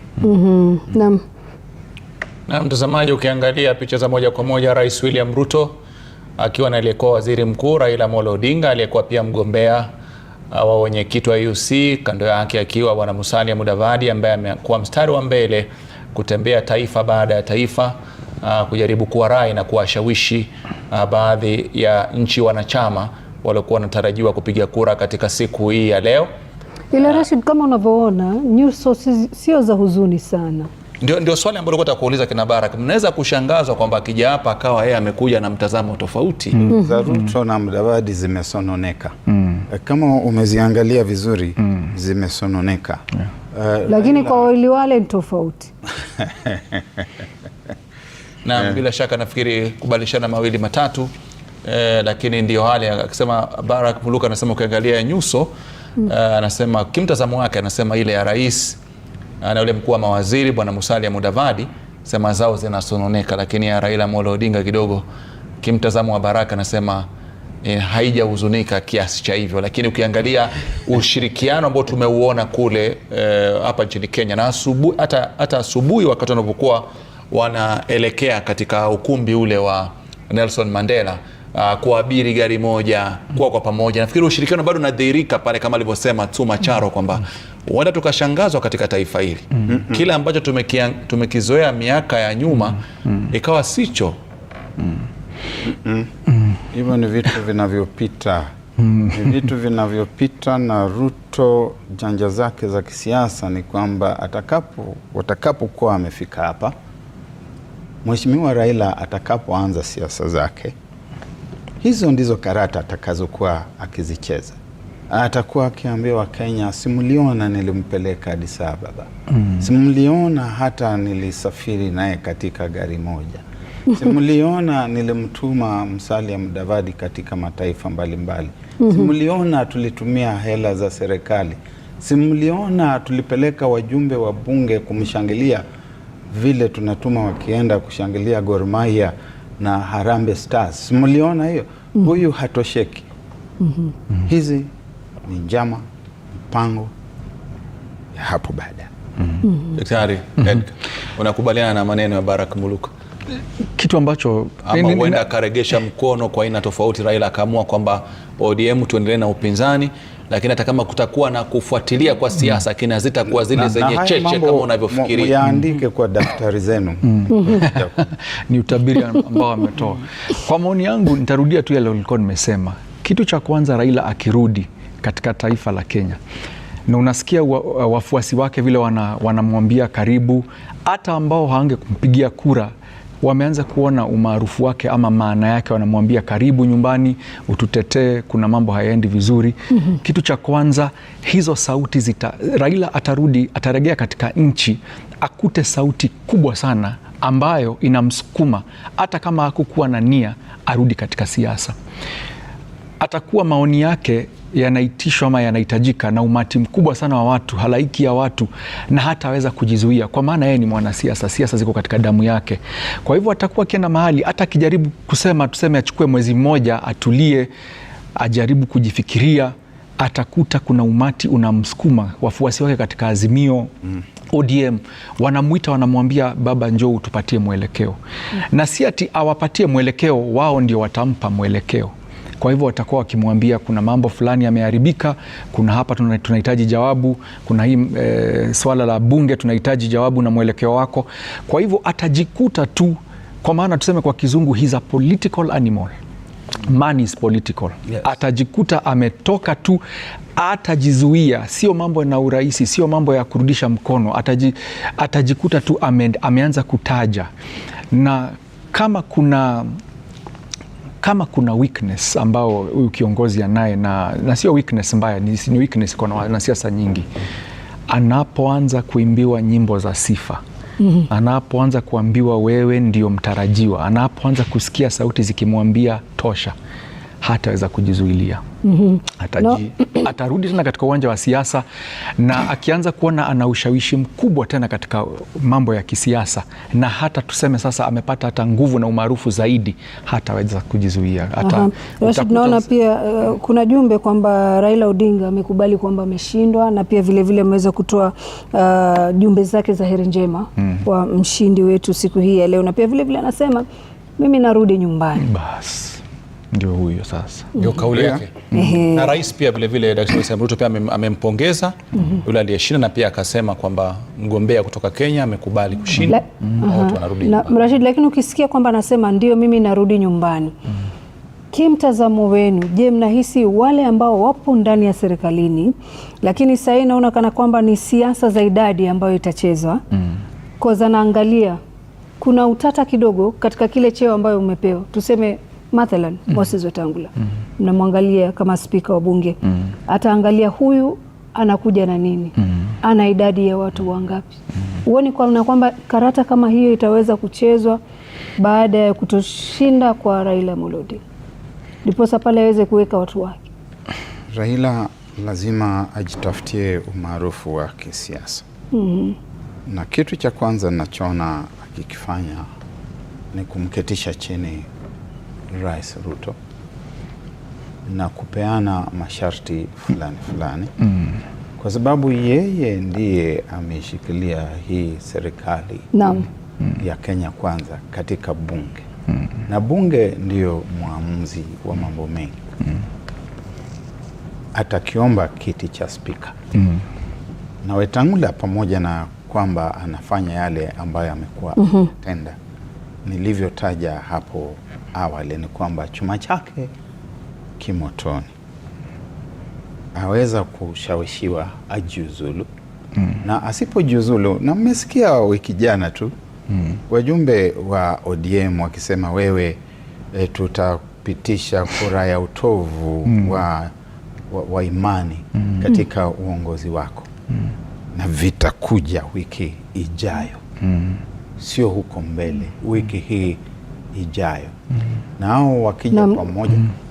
Tumsikize kidogo baba anaongea Baraka, alafu tuje kwa here at Africa Hall,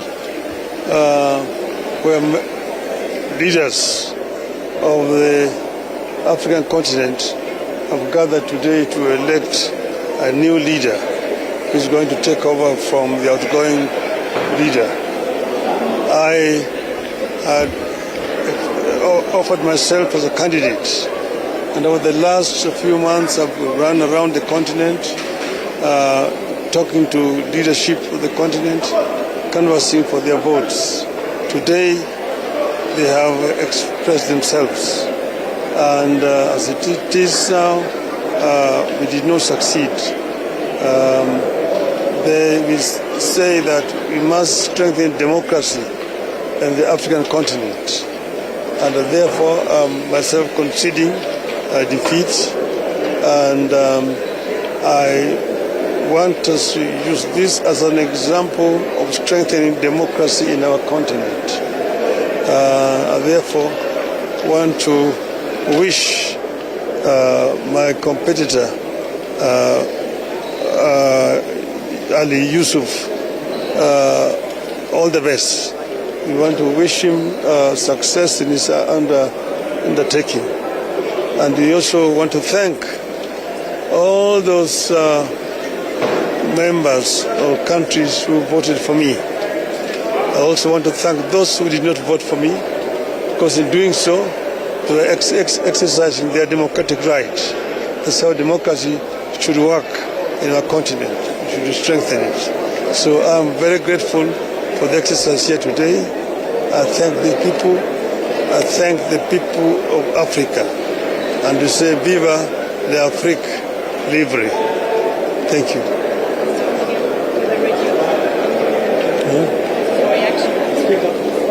What is your reaction after the defeat at the polls? She's asking what's your reaction. Radio.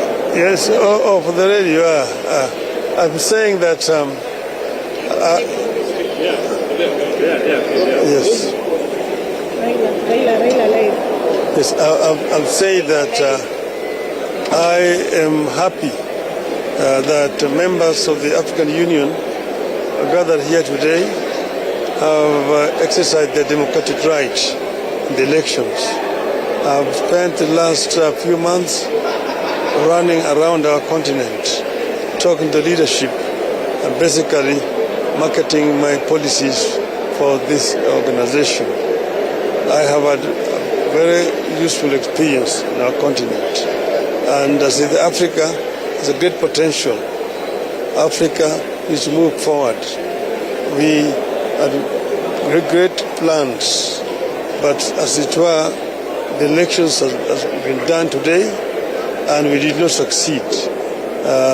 Members expressed their democratic rights and voted for Mr. Yusuf. So I'm saying I accept the outcome of the vote and congratulate Mr. Yusuf for his victory today and wish him well in steering this movement forward. We want this organization of the African Union to be strong, to merge and be able to serve the people of Africa effectively. Thank you. Mr. Prime Minister, did the East African community vote for you to a man? I don't know because, as you know, the vote was secret ballot. So you don't know who voted and who voted against you. So I will not say, but I'm sure that most of my friends voted for me. Most of my friends voted for me. And of course, even those who voted for me are also my friends. But probably they thought otherwise. So they exercised their democratic rights. Have you prepared yourself for such an eventuality? Of course, when you go to a contest, there can only be two outcomes. You can win or you can lose. So this is one of them. And therefore, I'm not bitter. I'm very happy, in fact, indeed. And I'm still available to offer services to the continent in any other capacity. Do you think the situation in the DRC might have played a hand? I am not sure. I don't want to speculate what might have played a hand. But as it is, DRC issue remains a contentious issue. It's something that needs to be fixed as quickly as possible, because the kind of suffering that we are seeing is completely unacceptable. The wanton destruction of property, the killing of innocent people, children, women, and so on, must be stopped by all means. Prime Minister, what's your plan now? Because my plan now is I will go back home, and so many things to do back home. So thank you very much. Thank you. Thank you. Thank you.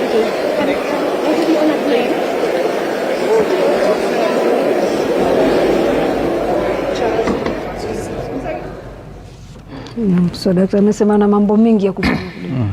Lakini kitu ambacho nafikiri tumekiona pale ni ukomavu alionao, kwa sababu labda pengine tungemkuta kwamba tungeweza kuona hasira ama tungeweza kuona kushindwa pia katika matamshi yake ama katika ujumbe wake, lakini ukiangalia ni kwamba ametoa ukomavu wa kwamba nimeridhika na mchakato ulivyoenda. Wengi wape ndio demokrasia, kwa hiyo hilo mimi siwezi kupinga.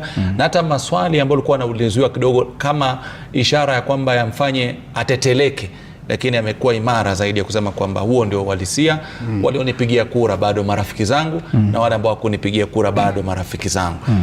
Nafikiri hii ni picha, nasema kwamba amezungumza akisema kwamba na hii ndio atakana iwe katika bara la Afrika. Demokrasia ishamiri na wengi wawe watasikizwa. Huyu ni mtu ambaye labda imebadilika? Ni ukomavu, uzalendo, na pia ameweza kujieleza kwa njia ya kifahari kama kiongozi ambaye amekomaa kabisa katika mambo ya kisiasa, mambo ya uchaguzi, na mara nyingi tumeweza kumwona akiteta hasa hapa nchini wakati ambapo matokeo ya uchaguzi yametangazwa, na ni vitu ambavyo huwa vinatokana na dosari ambazo huandamana na huo uchaguzi. Na bila shaka naona kwamba ni rais hapo Daktari William Samoei Ruto alikuwa pembeni tu akimwacha Raila Odinga akizungumza, lakini kwa pamoja wanaondoka katika ukumbi ule wa Nelson Mandela. Natumai labda pia wataweza kuongea na kuzungumza na wanahabari. Nadhani kwamba itakuwa sidhani kama rais atakuwa atazungumza kwa sasa hivi, lakini tutasubiri tuone, na maanake inaonyesha kwamba alikuwepo pale akampa nafasi aliyekuwa mgombea akazungumza. Naona kwamba kuna baadhi ya mawaziri ambao pia waliokuwa wameandamana, ama ule ujumbe uliokuwa umetoka Kenya kuelekea kule, wakiwa wanasubiri labda gari kama sitakuwa sikosei iliweza kuchukua gari waelekea. Naona wanahabari wetu wanajaribu kuwashawishi. Tusikie. Nani kuna maiki? Chukua hiyo. Nani kuna maiki? Baadaye angeongea. Nani kuna maiki? Rais hawezi ongea saizi.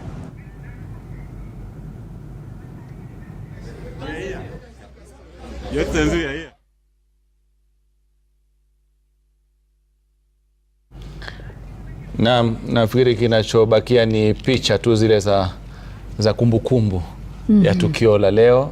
Baadhi ambao wanafahamikiana wakichukua picha za moja kwa moja na Rais Daktari William Samoei Ruto, ambaye kwa kweli tunasema kwamba mgala muwe lakini haki yake umpe. Kwa hili amejitoa kimasomaso kuanzia mwanzo hadi sasa tamati. Ukiangalia hata inatukumbusha picha ile ya kwanza ya Rais William wa rais wakati huo alikuwa Rais Uhuru Muigai Kenyatta na naibu akiwa naibu. Ukiangalia nguo kama sare za kufanana vile. Ukiangalia hata kama leo ilikuwa ni mtindo ambao kidogo ni kama unakaribiana kwa pamoja, kumaanisha kwamba usuba wao uswaiba wao umeshibana. Lakini na Baraka Muluka Kimayo anageuka kunitizama. Amini hilo neno. Lakini hata ukiangalia kwa jinsi ambavyo wamekwenda kwa mavazi na nini,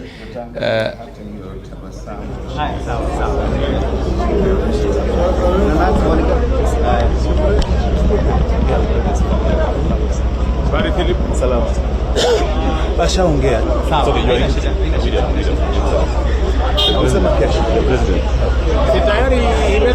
Hello, Your Excellency, you. Please relax. Your Excellency. Your Excellency.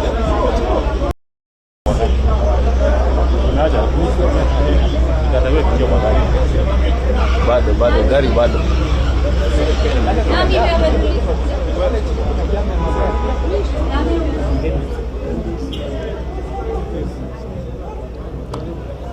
Naam, barabara kabisa mpenzi mtazamaji, kama unavyoona ni picha za moja kwa moja kutoka Addis Ababa nchini Ethiopia. Na kama wachanganuzi wetu hapa wa masuala ya kisiasa wanasema kwamba wanasoma vitu tofauti. Naam. Tunasema kidogo nyuso ni za tabasamu, lakini kwa bara kidogo tofauti. Na kuna uwezekano ikawa hii ni ishara ya safari mpya ya kisiasa hapa nchini Kenya. Kwa sababu kama alivyosema Baraka, anasema kwamba rais anamhitaji Raila Odinga kwa hivi sasa. Wote wanahitajiana. Na kama wanahitajiana, wakishamaliza pale watakuwa na vikao vingi kabla waje zao nchini Kenya. Na nyinyi nyote mmekiri kwamba hakuna upinzani hapa nchini Kenya. Imeonyesha kwamba upinzani uko pale mikononi mwa Raila Odinga. Kwa hiyo ukiwa na mtu kama yule na mkielewana kwa nipe nikupe, linawezekana hilo, Suma? Okay, inawezekana kuwa na mchango mkubwa, kwa sababu Raila Odinga bado si mwanasiasa wa kawaida. Raila Odinga bado ni mwanasiasa mwenye uzito mkubwa, ushawishi mkubwa.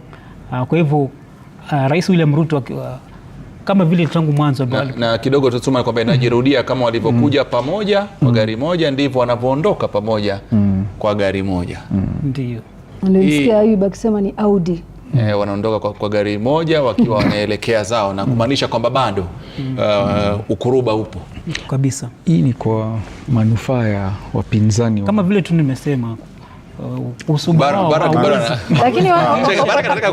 lakini wajua, ingekuwa tofauti, tungesema vile walivyoingia sivyo walivyotoka. Ingekuwa ni story nyingine. Manufaa ya picha, manufaa ya taswira, manufaa ya wakati uliopo. Lazima tuweze kujifunza pia kusoma lugha ya mwili. Tukiwatazama mili yao yasema nini, tabasamu zao ziko vipi. Kuna tabasamu kavu ambazo pia tumeziona, na hizo tabasamu kavu ni hasa kwa upande wa Mheshimiwa Rais, ambaye kama kuna mtu amepata pigo ni Mheshimiwa Rais William Ruto. Na hata tunaposema kwamba hawa wawili wanahitajiana, ukweli ni kwamba Rais William Ruto anamhitaji Raila Odinga kuzidi vile anavyoweza kumhitaji Raila Odinga. Na hata ukitizama kwa undani na ukichanganua na kuhakiki pasavyo, utaona kwamba kwa kweli Raila Odinga hamhitaji Rais William Ruto. Anaweza hata kumwachia wale mabwiji wake ambao amewatuma serikalini, wamepewa kazi za waziri, na akajipanga upya, akaanza safari mpya na ODM.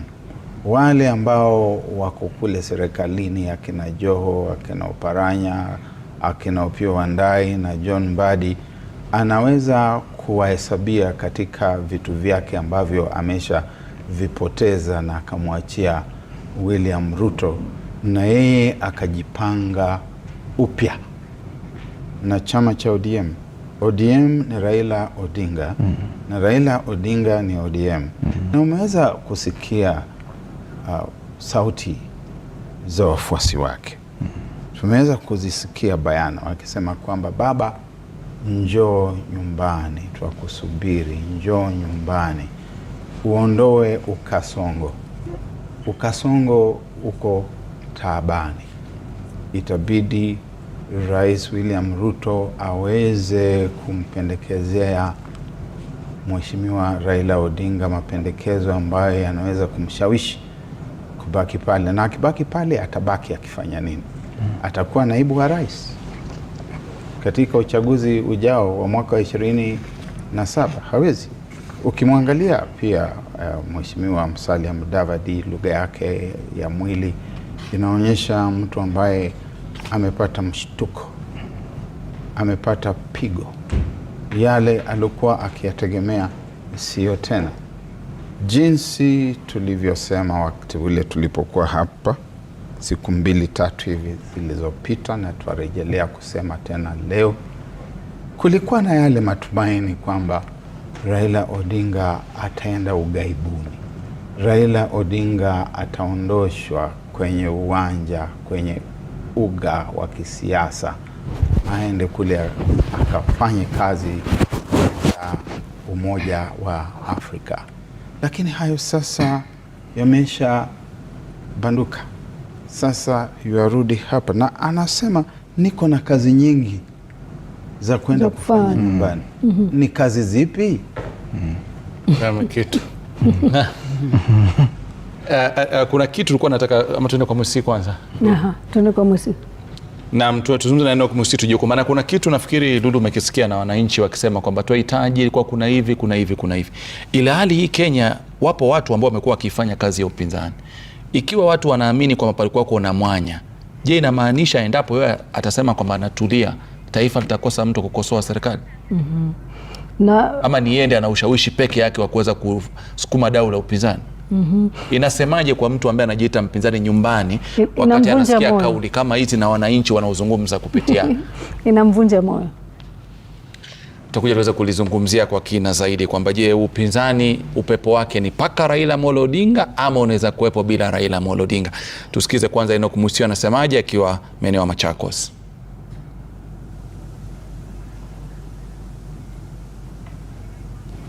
Naam, Enoch, kama unatupata?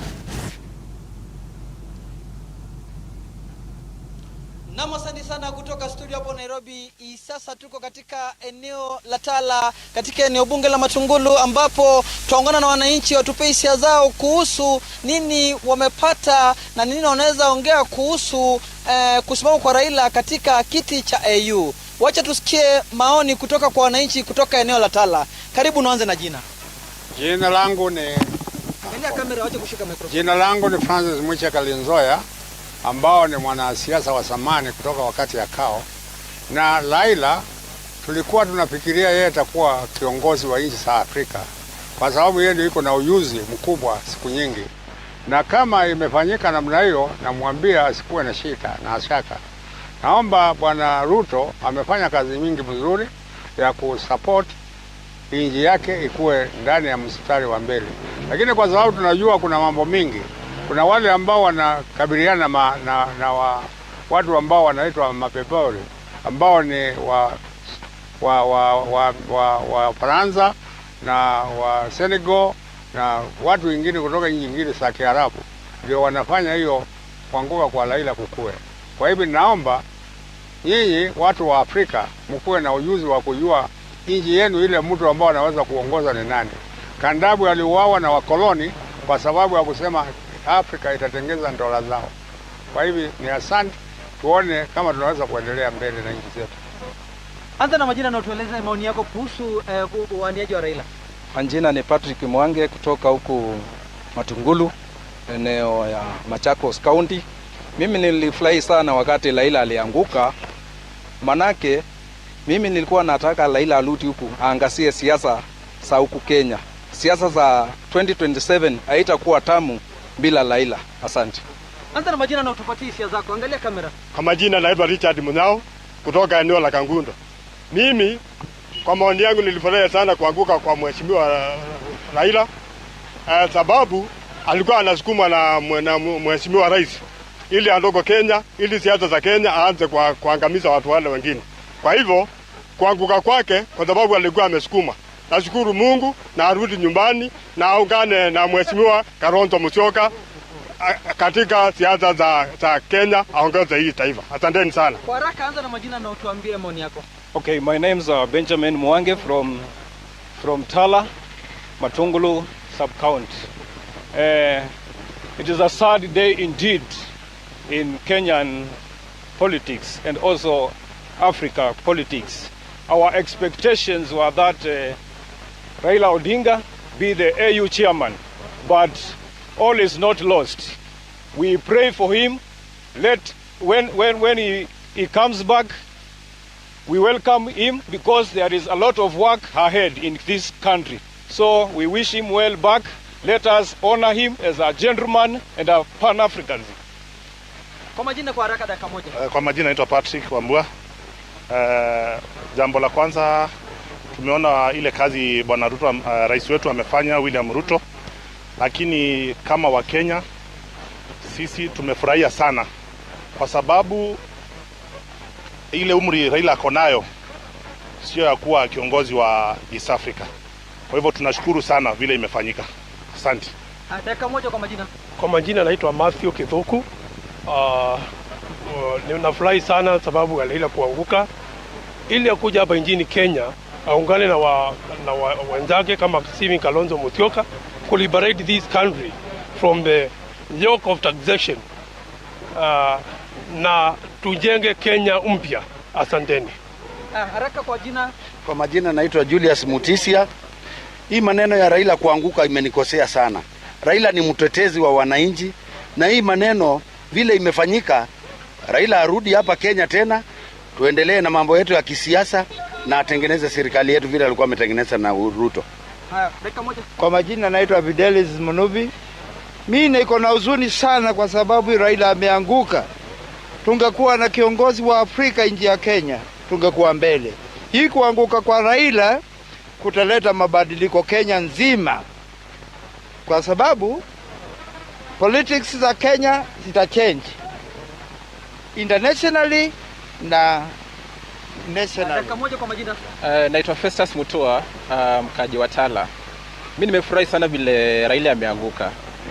Sijui alikuwa ameenda wapi. Let him come back home. We suffer together under the regime that he is supporting. So I don't wish him well. I just wish him to come back home with suffer together. Naam, hizo ni hisia kutoka kwa wananchi kutoka eneo la Tala katika eneo bunge la Matungulu, na kwa sasa wacha tuelekee eneo la Kapsabet tusikie wananchi wa Kapsabet wanayapi. Kutoka kaunti ya Machakos nikiripotia runinga ya Citizen, mimi ni Enoch Musui.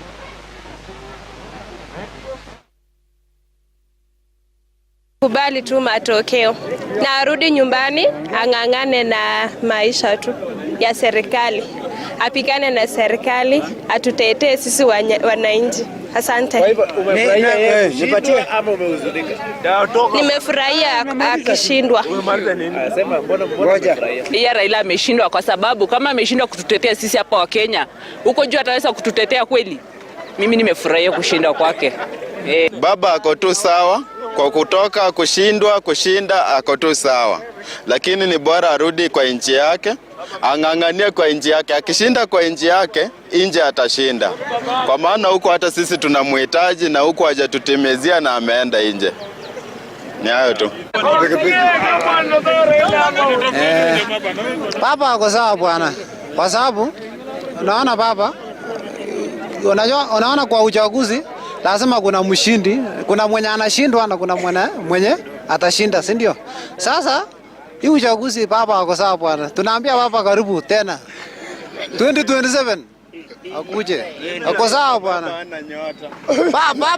Baba ako nyumbani, ako sawa. Mungu amejibu, Mungu mwenyewe amejibu maombi yetu. Baba ako sawa. Tumeumia sana bwana. Raila angepata hiyo kiketi ya AU hiyo, tungeona moto bwana. Raila ako sawa. Sema ukweli. Mimi nasema ya kwamba baba ameshindwa huko Addis Ababa. Tunakaribisha baba akuja nyumbani. Sio mwisho wa uchaguzi. Akuja tu 2027 akuwe competitor ya Ruto. Tutapikania, tutapea kura zetu, atachukua tena. So Raila asilose hope. I know ni mzee lakini akuwe karibu na William Ruto, serikali iko karibu na yeye. Asante. Sisi maoni yetu kwa rais ni na Wakenya wote ni alert kwa rais ya kwamba ajue ya kwamba sasa 2027 ni wakati ya kufanya kazi saa hizi. Isikuwe itafika 2027 yani ni warning tu, amepigwa warning mapema. Kazi ifanyike. Sijaamini kwamba Raila amepoteza. Sijaamini amepoteza. Sasa tujipange tu. Ni kujipanga, tujipange tu. Inasikia kwanza ni kama majani inapanda, sukari inashuka. Na watu wa Uganda kama wako hapa na ni majirani yetu, hawezi support baba. Watu wa Tanzania wako hapa, hawezi support baba. Na ndio maoni ya Wakenya, lakini maswali yamekuwa mengi hapa ndani ya studio. Kina Baraka anauliza wale wabunge walioenda kule, hali ikoje kwa hivi sasa? Labda tumpate Seto Lale, sijui kama umeweza kukutana na wabunge, tujue hisia zao ni zipi. Naam, asante sana. Niko na baadhi tu ya viongozi ambao waliweza kufika hapa jijini Addis Ababa, Ethiopia, na vile walikuwa wanafuatilia kwa karibu matokeo ambayo yalitangazwa hapo awali. Lakini hivi sasa kwa haraka, hebu tuzungumza nao wajumbe hawa. Miongoni wao ni gavana kutoka kule Kakamega, Fernandez Baraza. Hebu tueleze tu jinsi ulivyopokea matokeo ya leo. Kwanza kabisa tuko na huzuni sana kwa sababu tulikuwa tumekuja hapa tukiwa na imani ya kwamba kinara wetu Raila Amolo Odinga ataibuka mshindi katika kinyang'anyiro hiki kuwa ndio chairman wa African Union Commission, na matokeo ambayo tumeipata siku ya leo aswa wa Kenya wote ambao tulikuwa tumekuja hapa tumehuzunika sana kwa sababu tulikuwa na imani ya kwamba this time round baba ambaye kinara wetu ataibuka mshindi. Lakini jambo ambalo tungependa kuambia baba, stay strong. Wewe unapigania haki ya Wakenya na haki ya bara la Afrika, na bado pia kutakuwa na siku ambayo utapata nafasi nyingine ya kuongoza aidha nchi yetu ama bara la Afrika. So Wakenya wote ambao pia walikuwa wanafuatilia tukio hili, tunawaambia muweze kuwa watulivu. Ukienda kwa vita ama ukienda kwa uchaguzi, kutakuwa na uchaguzi ambao baada ya uchaguzi lazima pia tukubali matokeo. Tumekubali, ingawaje tumehuzunika sana na zile nchi ambazo hazikutusaidia katika kura hizi za leo. Naam, asante sana gavana. Labda tu umpishe viongozi wengine waweze kuzungumzia kabla ya Tindi Weta. Wacha tuzungumze naye mbunge wa Lukiwani. Hebu tuelezee, Mugabe ulipokea matokeo vipi na kuendelea mbele ni yepi ambayo tunatarajia? Thank you very much. Of course, here in Addis is a somber mood because we were really psyched up for Baba Raila's win. But as it turned out, he didn't make it. And I really want to thank especially our president and the Right Honorable Raila Odinga for the efforts and the campaign that they did in this time round. When you look at the history of the AUC chairmanship, you'll find that we've had maybe an un-Muslim from South Africa being the chair only once. And this time around, they really tried to dilute the issues of Islam, Islamic nation, the issues of Anglophone versus Francophone. But to me, from my basic analysis, I'm looking at the issues of Congo and SADC could have contributed a lot in this, because most of the SADC countries, especially the president of South Africa, Ramaphosa, imagined, or rather believes maybe Kenya supports Rwanda in this, and to me that is where the scales tilted. But we were very sure for a win. In fact, we were expecting a win in the first round. But because of that mishap, which came in too late during the campaigns, this is what could have must have tilted the scales. But we say that Africa has actually lost an opportunity to have a true Pan-Africanist to be the chair of AUC. Thank you so much. Maybe mbunge tueleze tu, fuatilia hapa kwa kina, vile kuna wale wakazi kutoka eneo bunge la Butere na bunge lako vile wamekuwa kifuatilia. Hebu tueleze tu, baada ya matokeo ya leo, ni nini hasa, nini kama wanachama wa muungano wa Azimio, ni nini kinatarajiwa? Kwanza tuko na huzuni ya kwamba hiyo kura ya AU hatukufaulu kupata ile kiti ya mwenyekiti, lakini jambo ambalo nakubaliana wenzangu ni ya kwamba Mheshimiwa Raila Amolo Odinga amejizatiti na akaonyesha kwamba yeye anaungwa mkono na marais 23. Na hata hivyo tumeona pia ile kampeni ambayo imepigwa na President Ruto, na vile tumeona serikali hapa vile imekuwa ikishawishi mapresident wampigie. Jambo ambalo limeonekana haswa kabisa ni jambo la zile nchi ambazo zinaongea Kimombo na wale wanaongea Kifaransa. Kwa sababu tumeona Wafaransa wale wanaongea Kifaransa wameteam up na wakapigia mtu wao, na pia wale wanaongea Kiingereza wameshikana wakapigia Baba Raila Amolo Odinga. Kwa hivyo kama Wakenya tumeonyesha kwamba kwa map ya Afrika na dunia mzima tunaweza toa kiongozi shupavu kama Raila, na yeye ako na ushawishi wa kupata kura 23 ambazo si rahisi, kwa sababu hao ni marais 23 na nchi 23 ambazo amejaribu kupata kura zao. Na sisi kama Azimio hatuwezi sema ya kwamba saa hii ndio tutaamua tutafanya nini. Sisi tunangoja kiongozi wetu baada yako AU hapo headquarter hajarudi. Akirudi sisi tutaongea na yeye, alafu turudi nyumbani. Tukisharudi nyumbani tusikize maoni ya watu, alafu tuone vile tutaendelea kama Azimio.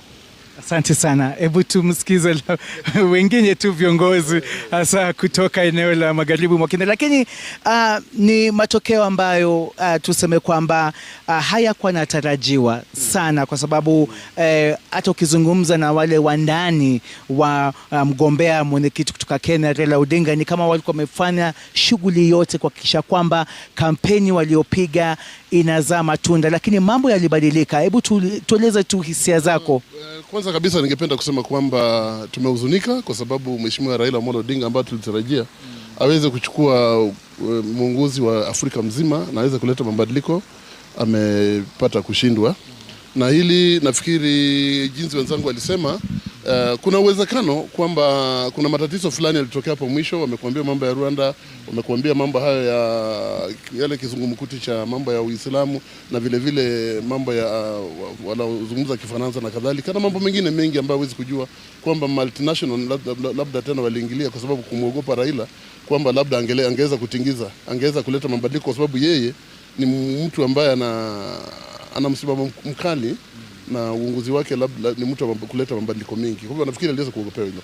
Mimi langu ni kusema kwamba sisi tumepoteza, lakini tunasema kwamba Raila ni shujaa. Raila ni shujaa, na pia nataka nimpongeze Raila.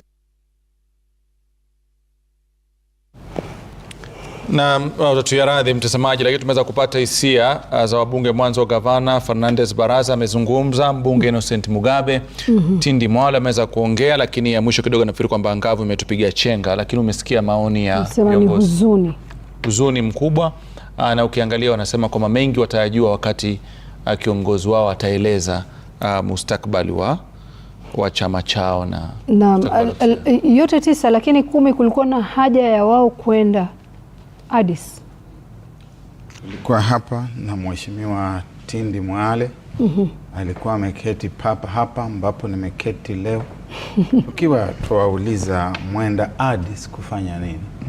Nyinyi hamna kura mle ndani, na sio mchezo wa kandanda ambao mnaenda kushabikia Harambee Stars kwa kupiga mayowe ya kukaza moyo. Mwenda kufanya nini? Wakati mwingine kusimama tu na mgombea kama ishara kwamba tuko na wewe, tutakutakia kila la heri. Hapana, hayakuwa matanga, havikuwa vitu vya simanzi ambavyo uje hapo kuanza kusema kwamba tuwaomboleza na wewe. Na hata sasa umemwona yeye mwenyewe amepiga moyo konde. Alipokuwa akitoka hapa alisema chochote chaweza kutokea, na yoyote yale yatakayotokea nitakubali. Unamwona kwa kweli anatabasamu, na anatabasamu kutoka kifuani, kutoka kati ya moyo wake. Lakini hao unaona wanajitembeza hapo wakijivuruta kwa njia ya simanzi kama wafiwa, na hakuna mfu aliyekule. Raila Odinga anarudi hapa. Sasa wao walienda hapo kwa njia ya kuweza kujionyesha kwamba baba, nilikuwa na wewe tunaporudi kule, wakati uchaguzi unapokuja, baba uniangalie vizuri, uweze kunisaidia kwa sababu mimi ni muungaji wako, mfuasi wako, na kuunga mkono kwa njia iliyo thabiti. Je, kujipendekeza tu ndicho kitu kilichowapeleka huko? Huyu Yusuf Ali Mohamed, naambiwa kwamba alikuwa na wajumbe kama 10 hivi peke yake kutoka huko kwao Djibouti, na hata wao kuna wale 4 ambao ndio walikuwa wameidhinishwa kuingia katika kumbi mbalimbali. Na hata huku kwetu nafikiri wajumbe walikuwa tena ni 4 waliokuwa wameidhinishwa. Hawa wengine ni watu wamesema wameenda kwa gharama yao, hata kama wamesafiri kwa mapenzi yao, kwa sababu ya uzalendo wao, kwamba hatua hii ilikuwa ni hatua muhimu na walitaka kuwepo kama kuonesha kwamba sisi tunataka ufaulu ama tuko na wewe katika kipindi hiki cha ni wanengeniaji tu. Unajua wale watu ambao hunengenia malevazi ya viongozi kwamba usiniache baba, nishike mkono bwana. Mkono, usiniache bwana. Hicho ndicho kitu kilicho wapeleka huko, hakuna kitu. Kwa hivyo Baraka, unasema kwa wale walioenda, tuseme sio ati kweli walikuwa wanasupport 100% baba apite. Unajua baba Raila, kuna watu ambao humuenzi na kuna watu ambao humuogopa, na hata katika yale makundi ambayo humzingira kuna wale ambao hamuenzi kwa kikamilifu. Ni kuogopa, ni hofu ya kusema kwamba nionekane pale pembeni, ili kwamba mambo yanapotokea na kuna zawadi fulani. Nilimsikia Mheshimiwa Oparanya akisema ni peremende wanapewa. Wakati peremende zinapogawanywa yeye asiachwe nje. Sikia Wakristo sema Bwana usiniache Bwana, Bwana nishike mkono Bwana, Bwana mimi ni wako. Ndivyo vitu ambavyo vimewapeleka kule, na walikuwa watarajia kwamba kutakuwa karamu kubwa. Mheshimiwa Profesa Anyang' Nyong'o alikuwa asema kwamba kuna karamu kubwa leo ya kuweza kusherehekea. Waswahili wasema kwamba usikate kanzu kabla hajazaliwa. Na watarudi hapa, nafikiri Rashid utatualika tena tuje hapa na Mheshimiwa Osoro na vile vile Mheshimiwa Tindi Mwale ili tuweze kuendeleza huo mjadala kutoka pale ambapo tuliwaachia wiki iliyopita. Kitu Barak Muluka, ajua juzi Barak alisema pia na chama, kwa hiyo wajitayarishi na niliwaambia kwamba waje kwa chama changu naitwa Umoja Summit. Kuna kitu mmekizungumza hapa, nataka tukizungumzie kwa undani kiasi. Kwa sababu mmekiri nyinyi wenyewe kwa matamshi yenu kwamba kumekuwa na udhoofu wa upinzani hapa nchini Kenya. Na mkakiri kwamba kile kimya cha Raila Amolo Odinga ilikuwa ndio chachu ya upinzani kudhoofika. Ila hali wapo viongozi ambao tumewaona pakitokea lolote lile wanaita mikutano, wanafoka kuhusu utekaji nyara, wanafoka kuhusu gharama ya maisha kupanda juu, wanafoka kuhusu masuala mengi ambayo yamekuwa yakifanyika hapa nchini Kenya, kama watu ambao ni upande wa upinzani kuikosoa serikali na kuirekebisha. Ikiwa nyinyi mnakiri kwamba hapakuwa na kitu na wananchi wanaamini kwamba yeye ndio upinzani, hii inaleta picha gani kwa hawa viongozi ambao kwa wengi wanaotizama ndio tegemeo lao la kuimarisha upinzani hapa nchini Kenya? Je, mnakiri kwamba bila Raila Amolo Odinga kuna upinzani hapa nchini Kenya? Daktari Edgar, nikianza nawe, mnakiri kwamba bila yeye hakuna upinzani? Tusiseme hivyo, tuseme kwa maneno yenu mmeonyesha ni hivyo, lakini hatujakiri, sio kukiri. Nasema kwa mifano mliotoa, na nimependa mmetoa mifano mingi na mkaeleza bayana, na tukaona kwamba kweli kumekuwa na mwanya fulani ambao ulikuwa kwa ufanyiwi kazi. Lakini hata wananchi wakisema njoo, kwa sababu kumekuwa na kitu mliosema, ndio nao pia wamea wetu ni ushuhuda tu, sio kukiri. Ile kwamba Rashid, ile kwamba Mheshimiwa Raila Odinga hajashinda kile kiti, sasa atakuwa ana muda wa kuwa hapa Kenya na kushughulikia mambo masuala ya kisiasa ya Kenya na masuala ambayo yanaathiri wananchi. Lakini sio kwamba hakuna upinzani. Aliyekuwa makamu wa rais wa hivi punde Rigathi Gachagua amekuwa na shughuli nyingi sana, hasa katika kukosoa serikali na kuwa na mikutano yake kule wa Munyoro, na amekuwa na mikutano mingi ambayo imekuwa kuhudhuriwa na watu wengi. Mheshimiwa Kalonzo Musyoka na mwenzake Eugene Wamalwa wamekuwa pia wako na mikutano ya mikakati, kama vile Mheshimiwa Wamalwa mwezi uliopita alizindua ofisi kubwa sana ya chama chake cha DPK, ambapo hiyo ni ishara kwamba anaweka kambi kubwa ya kujitayarisha katika vile vita vya kisiasa ambavyo vyaja. Na ukweli ni kwamba Mheshimiwa Eugene Wamalwa atakuwa pia na kazi na mchango, hasa katika ule upande wa upinzani, kwa sababu chama chake kinajipanga kuwa na mizizi, na pia hii kiwe na nafasi katika ule mrengo ambao tunaona unatengenezwa. Hasa ushawishi upo, maana kuna swala la kujipanga na kuna swala la ushawishi, na unavyojua kwamba siasa miaka nenda miaka rudi, ushawishi pia huja kwa sababu gani? Je, umetembea nchi, umeenda Mandera, umeenda Turkana, je umeenda Migori, umeenda Lamu? Kwa sababu huwezi kuwa una maarufu lakini ukae Nairobi. Lakini sasa vile kama Mheshimiwa Eugene Wamalwa yofanya, kama vile Mheshimiwa Rigathi Gachagua anafanya, wanajipanga. Matiang'i yule aliyekuwa waziri wa mashauri ya ndani pia naye anajipanga.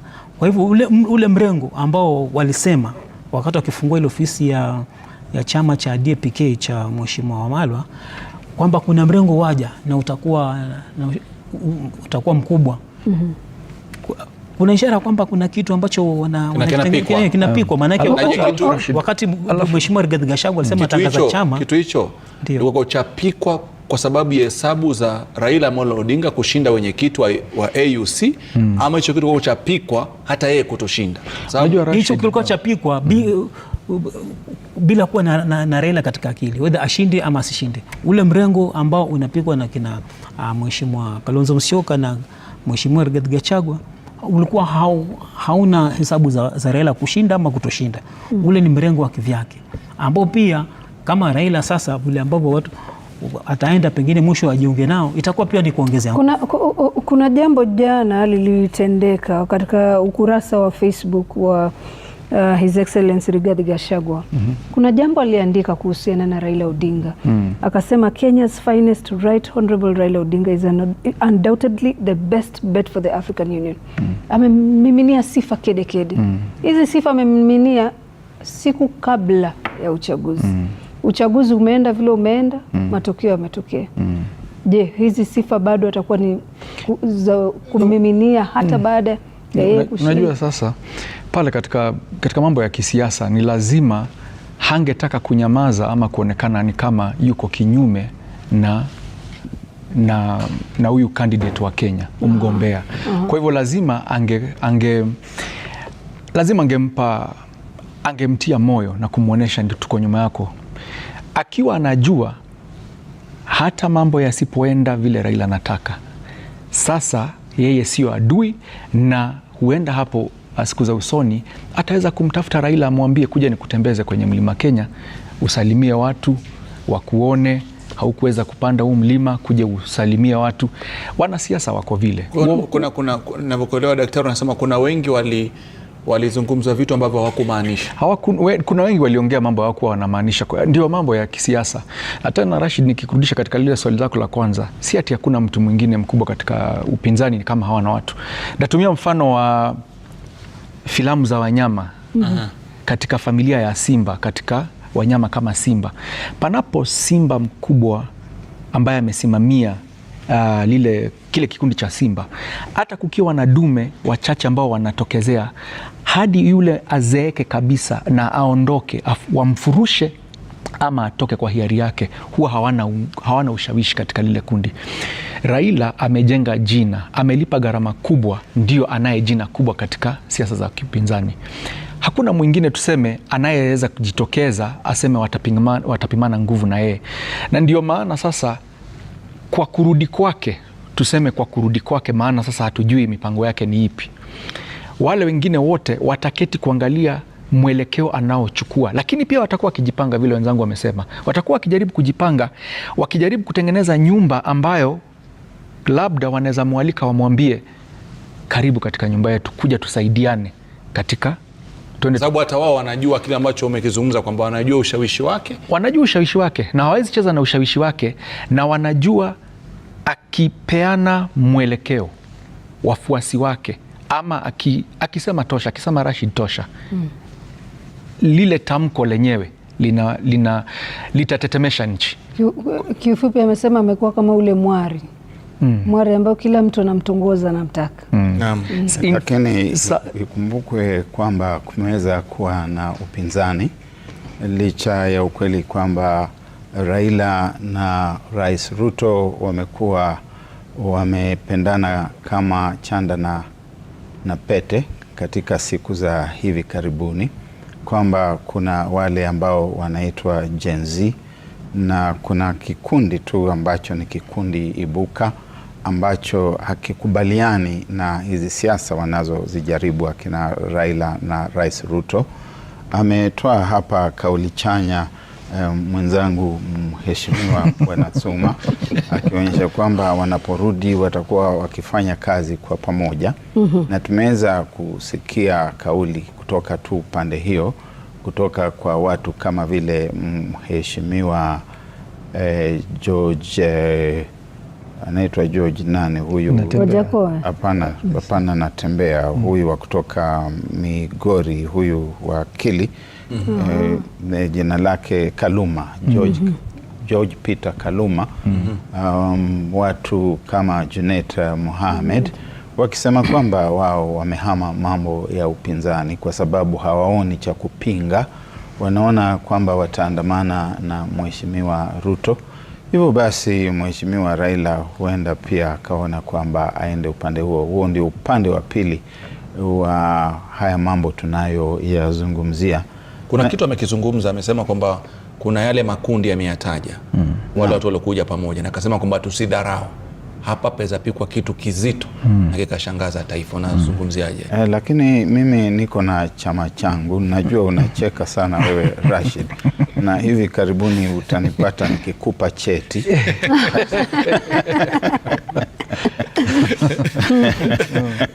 Na wewe hujajua muungano huo? Hapana, mimi siwezi kufungamana na pande yoyote katika hizo pande mbili, kwa sababu ni pande za ubinafsi za kuweza kujitafutia, pande zisizo na misimamo. Kwa hivyo utaona kwamba Mheshimiwa Mudavadi kwa mfano, tulidhani yuko na msimamo, ameacha chama chake kimemezwa, kiko tumboni. Yasema kwamba sasa hivyo vyama vimeungana. Mali vitu vikiungana kuna kiungo, unaweza kusema kwamba huu ndio uungo, vimeungania mabegani au vimeungania kwenye magoti, lakini hiki ni kitu ambacho kimemezwa kikatoweka, akionekani tena.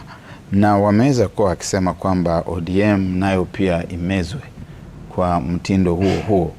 Na kuna wale wana ODM ambao hawajakubali vitu kama hivyo. Wana ODM kama vile akina Natembea, akina Edwin Sifuna, ambao huenda wakakutana na akina Natembea na wengineo. Hatujui kule mbele tunakoenda itakuwa namna gani. Huenda njia zetu zikakutana, hatujui. Lakini pande hizi za Mheshimiwa William Ruto sioni vile itawezekana kamwe, kwa sababu ni mtu aliyekuwa na kampeni nzuri, alikuwa na script nzuri.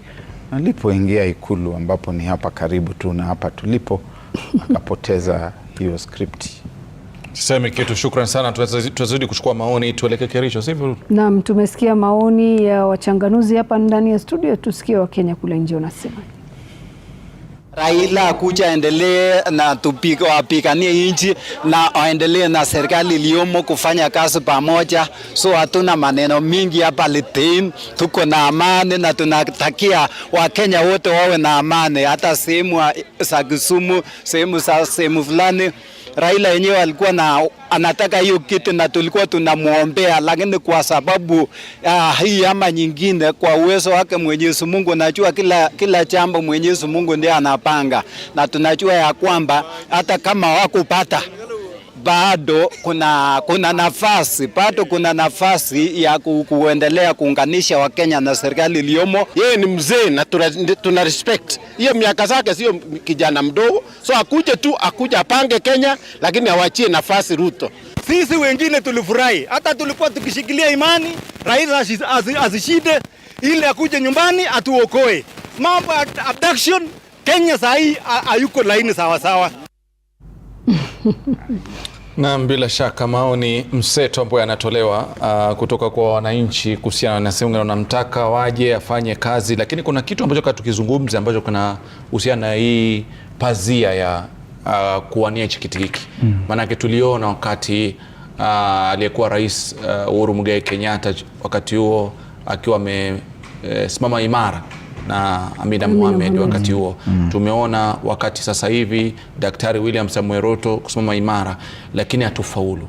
Tunajifunza nini sisi katika safari zetu za kushawishi marais? Maana itafika wakati mwingine pia mwingine atakuwa amependekezwa. Nini ambacho tunaweza kujifunza ambacho tusikifanye ama tukifanye bora wakati tukiwa na mgombea mwingine kuwania wenyekiti wa tume ya Umoja wa Afrika? Ningependa kila mtu atupe maoni kuhusiana hili. Kitu cha kwanza ni taifa la Kenya lielewe kuwa walipoelewa kuwa watakuwa na mgombeaji, taifa lingekuwa sasa na saa wizara ya mambo ya nchi za kigeni ijichunge sana, ama wanaomshauri rais waweze kumwelekeza, kumwambia chochote atakachofanya nje ya nchi ya Kenya, matamshi yake yatakuwa na ushawishi mkubwa ama yatakuwa na uzito mkubwa katika kura kama hizi. Kwa mfano taifa la Kenya na taifa lolote ambalo linakuwa na mgombeaji kama huyu, ni ujue kuwa mambo ya bara la Afrika utembee ukiwa makini sana, uchunge matamshi yako na uchunge mambo utakayofanya, kwa sababu sasa tumeelewa wazi na watu wamejionea wazi kuwa siasa za hizi vikundi shirika la Jumuiya la Afrika Mashariki na SADC. Kuna siasa pale kati ya hizi mashirika. Tuelewe kuwa kuna mambo mnaweza fanya kikundi fulani kidharau mgombea wa kutoka nchi lako. Hivyo ndio kumeelekea SADC. Kwa wote, kura zote za SADC zimerudi upande wa Djibouti. Kwa nini? Kuna mambo ya Ufaransa, kidogo kuna hata sio dini sana, Ufaransa, na mambo ya DRC. Mambo ya DRC hata watu wakijaribu kuhepa hilo jambo, ni jambo ambalo limechangia pakubwa. Kwa nini? Kwa sababu Rais Ramaphosa walipoanza kujibishana na Rais Kagame, na Rais Kagame anaonekana kuwa anapendelewa na taifa la Kenya, mataifa ya SADC, Tshisekedi na ushawishi wake katika mataifa ya Ufaransa na SADC walianza kuangalia hii jambo na njia nyingine. Na kwa maana mataifa hawezi enda katika vita na kupigana, ni nani atakayeumizwa? Mheshimiwa Raila Odinga. Kwa kizungu tunamuita collateral damage ya hizi siasa duni na siasa ndogo ndogo.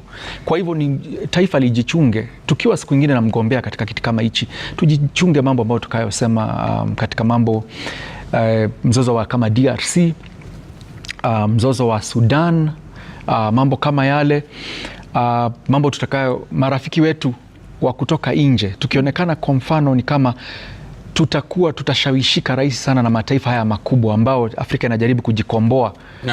Tutaonekana ni kama ule mgombea wao akiingia pale atakuwa kivurutwa hivi, akishawishiwa hivi na mataifa haya makubwa. Ni mambo mengi, tuwezi yamaliza yote hapa, lakini chunga mdomo wako kama taifa la Kenya, chunga mienendo yako, kwa maana katika bara la Afrika macho ni mengi ambayo yanaangalia.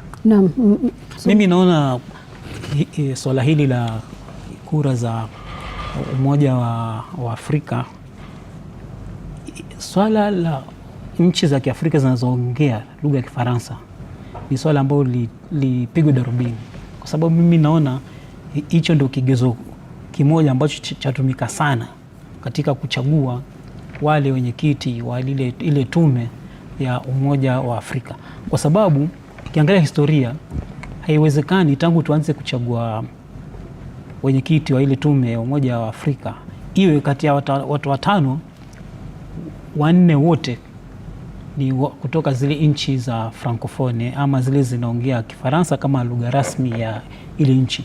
Mmoja peke yake ndio anatoka nchi ambayo haongei ama hawatumii Kifaransa kama lugha rasmi, na mmoja huyu alikuwa anatoka Afrika Kusini, Nkosazana Dlamini Zuma. Swala la hizi lugha rasmi iliangaliwe. Na pia naweza sema pia kwamba Kenya hasa wakati tumekuwa na bahati mbaya, kwa sababu swala la DRC, swala la Rais Felix Tshisekedi kulaumu Kenya kwamba inaunga mkono waasi wa M23, ile ilikuwa ni kama ni kama kisingizio, kwa sababu hakuna sababu za kimsingi za kuhusisha Kenya na kundi la waasi la M23. Lakini sasa athari yake ilikuwa kubwa, kwa sababu Rais Tshisekedi ni mwanachama wa SADC, yani Jumuiya ya Kiuchumi ya Afrika Kusini, ambao wanachama wao na wanachama wao walishawishiwa kutupigia kura Mheshimiwa Raila Odinga.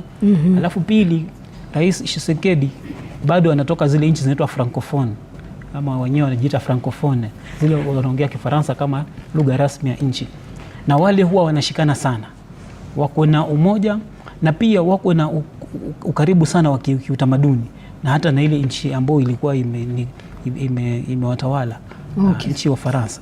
Sasa ule ufrankofone una msukumo mkubwa sana. Asante sana.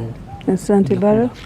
Kuongezea tu, nitasema kwamba wanavyosema Waswahili ni kwamba haba hujaza kibaba.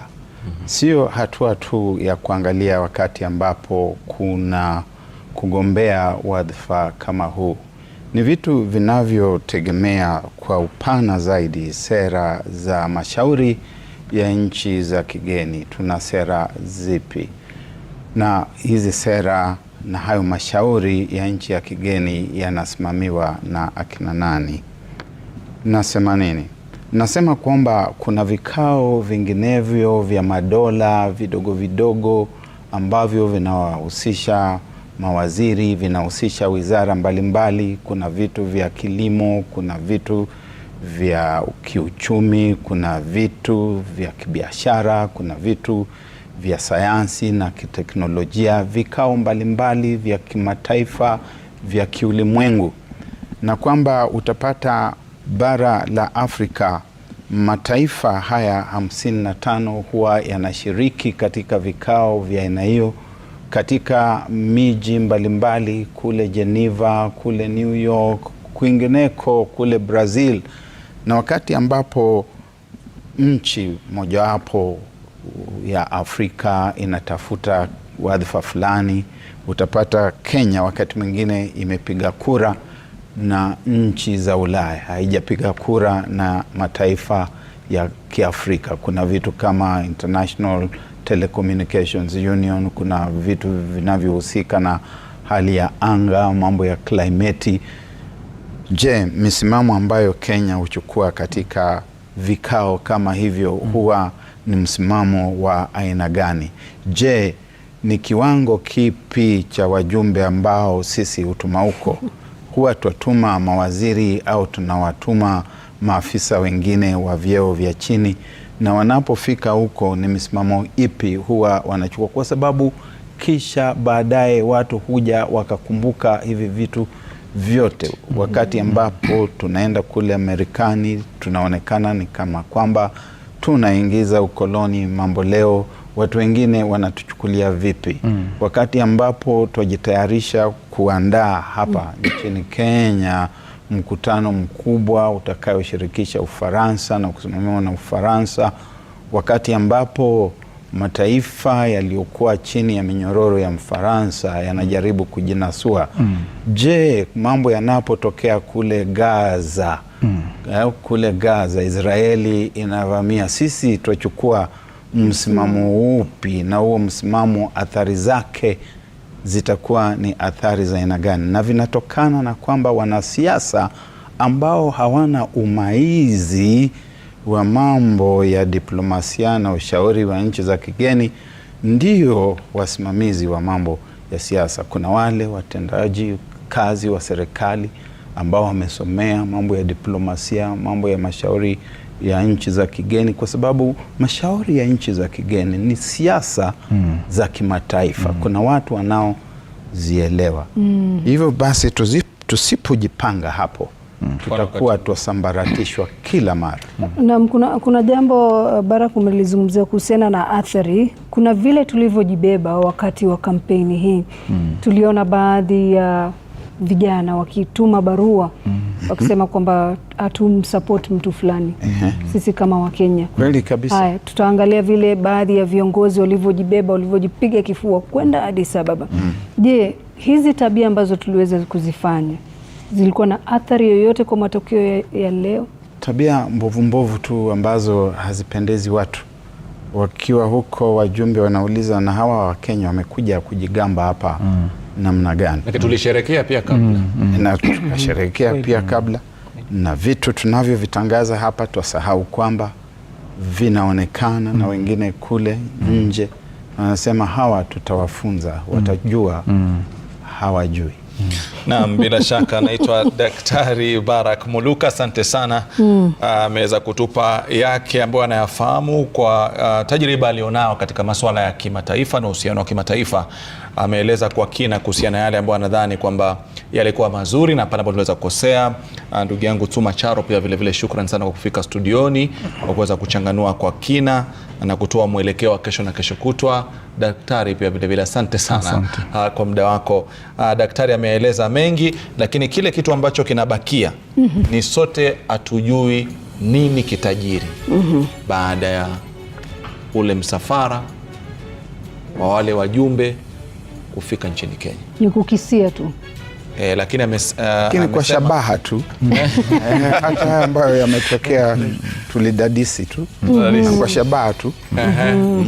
Sisemi kitu, na tutakuwa tunasubiri, na Baraka amesema alichokizungumza tutamkumbuka siku moja, lakini kwa watazamaji mjue sawa kwa watazamaji. Naibu Rais pia ameweza kutuma ujumbe akisema kwamba President William Ruto na candidate Raila Odinga na campaign team yake they gave their best, akisema kwamba unfortunately we have lost but remain a proud nation that we came so close. Sema kitu. Uzalendo kwanza. A miss is as good as a mile. There's nothing like coming so close.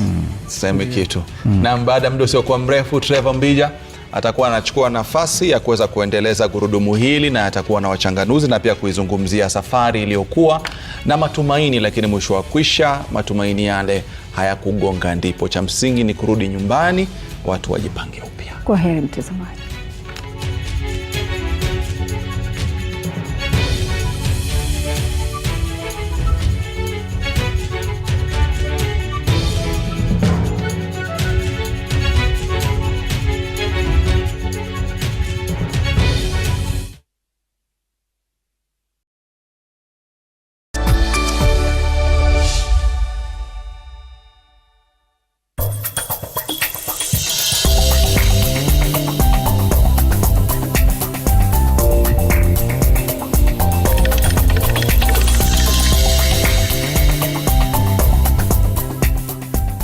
With flexible payment plans and financing options, owning your dream home has never been easier. Live, work, play, and thrive at Migaa.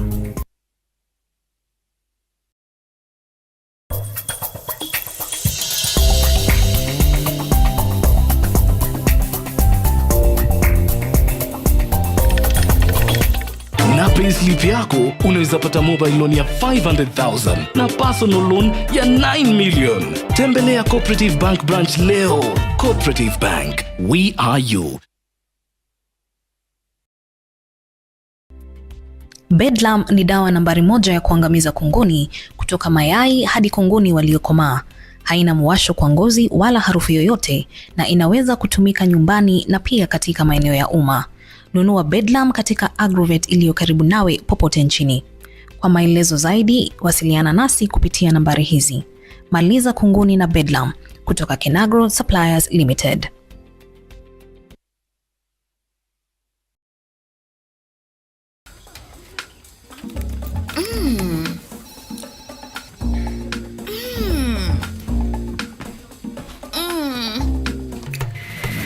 Indulge in that moment.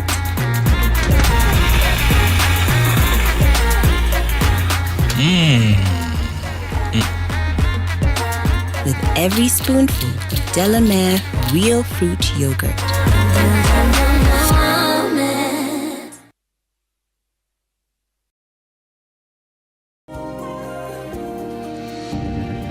When I have back pain, I reach for 2 tablets of Panadol Extra.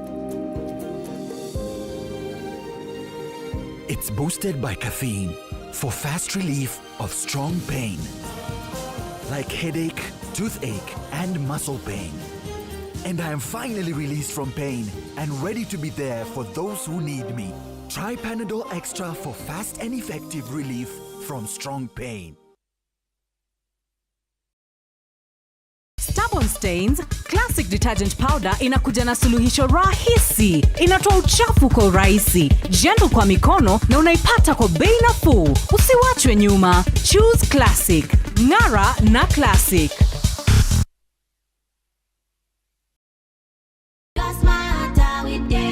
Introducing the Smarter Bundle. Bundle imetosha.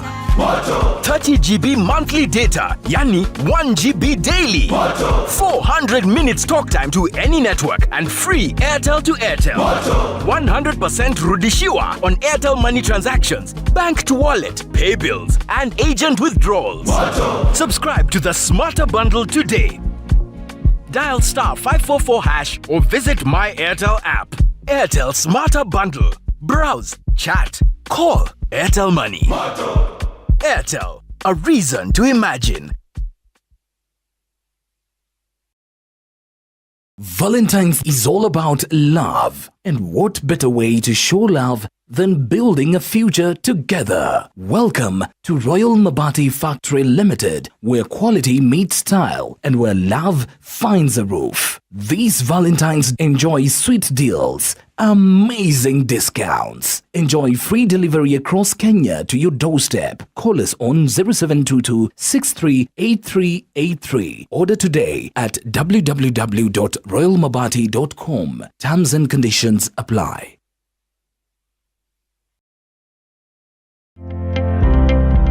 This week on the Land and Property Diary. Outside the bio, like here we can add an extra treatment for filtration so that the water can be used for flushing toilets. In fact, you can treat it all the way to you drinking it. For this construction, we're using class 25 of concrete. Once you pour in your concrete, in 2 days, you can start moving your panels up. There is actually no limit to what we can create when we're using a tufting gun. You can make very big floor pieces or wall pieces. Don't miss out. Tune in to Land and Property Diary this Sunday at 6:30 p.m. with Naomi Mbuvi, only on Citizen Television.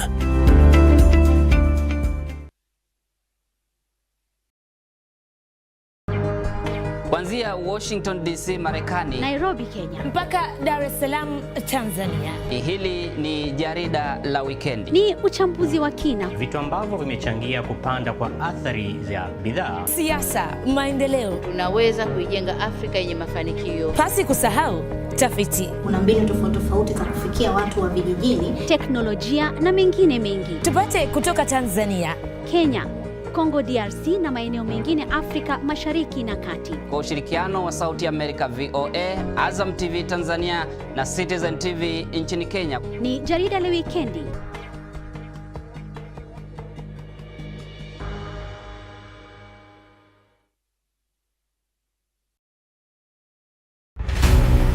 Coming soon on Citizen TV. A mysterious crime. The court sentence for both crimes, 45 years and 1 day in prison. And one injustice. I'll work until I can prove that Lorena Martinez is innocent. Are the guards having dinner? Everything is going to go as planned. Told you these aren't the keys. Come on. Don't move a muscle. Fugitive seeking justice. Coming soon on Citizen TV.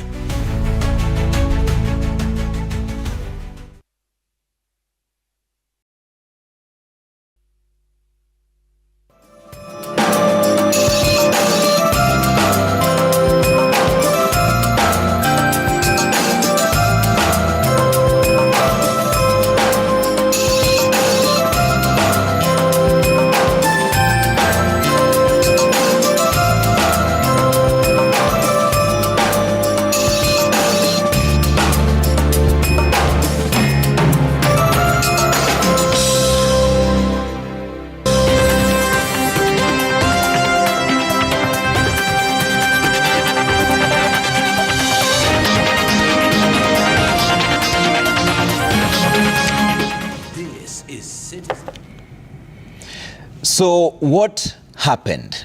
That is the big question across Kenya tonight as reality sinks that are so near yet so far bid for the African Union Commission chairmanship by Raila Odinga is indeed mission impossible.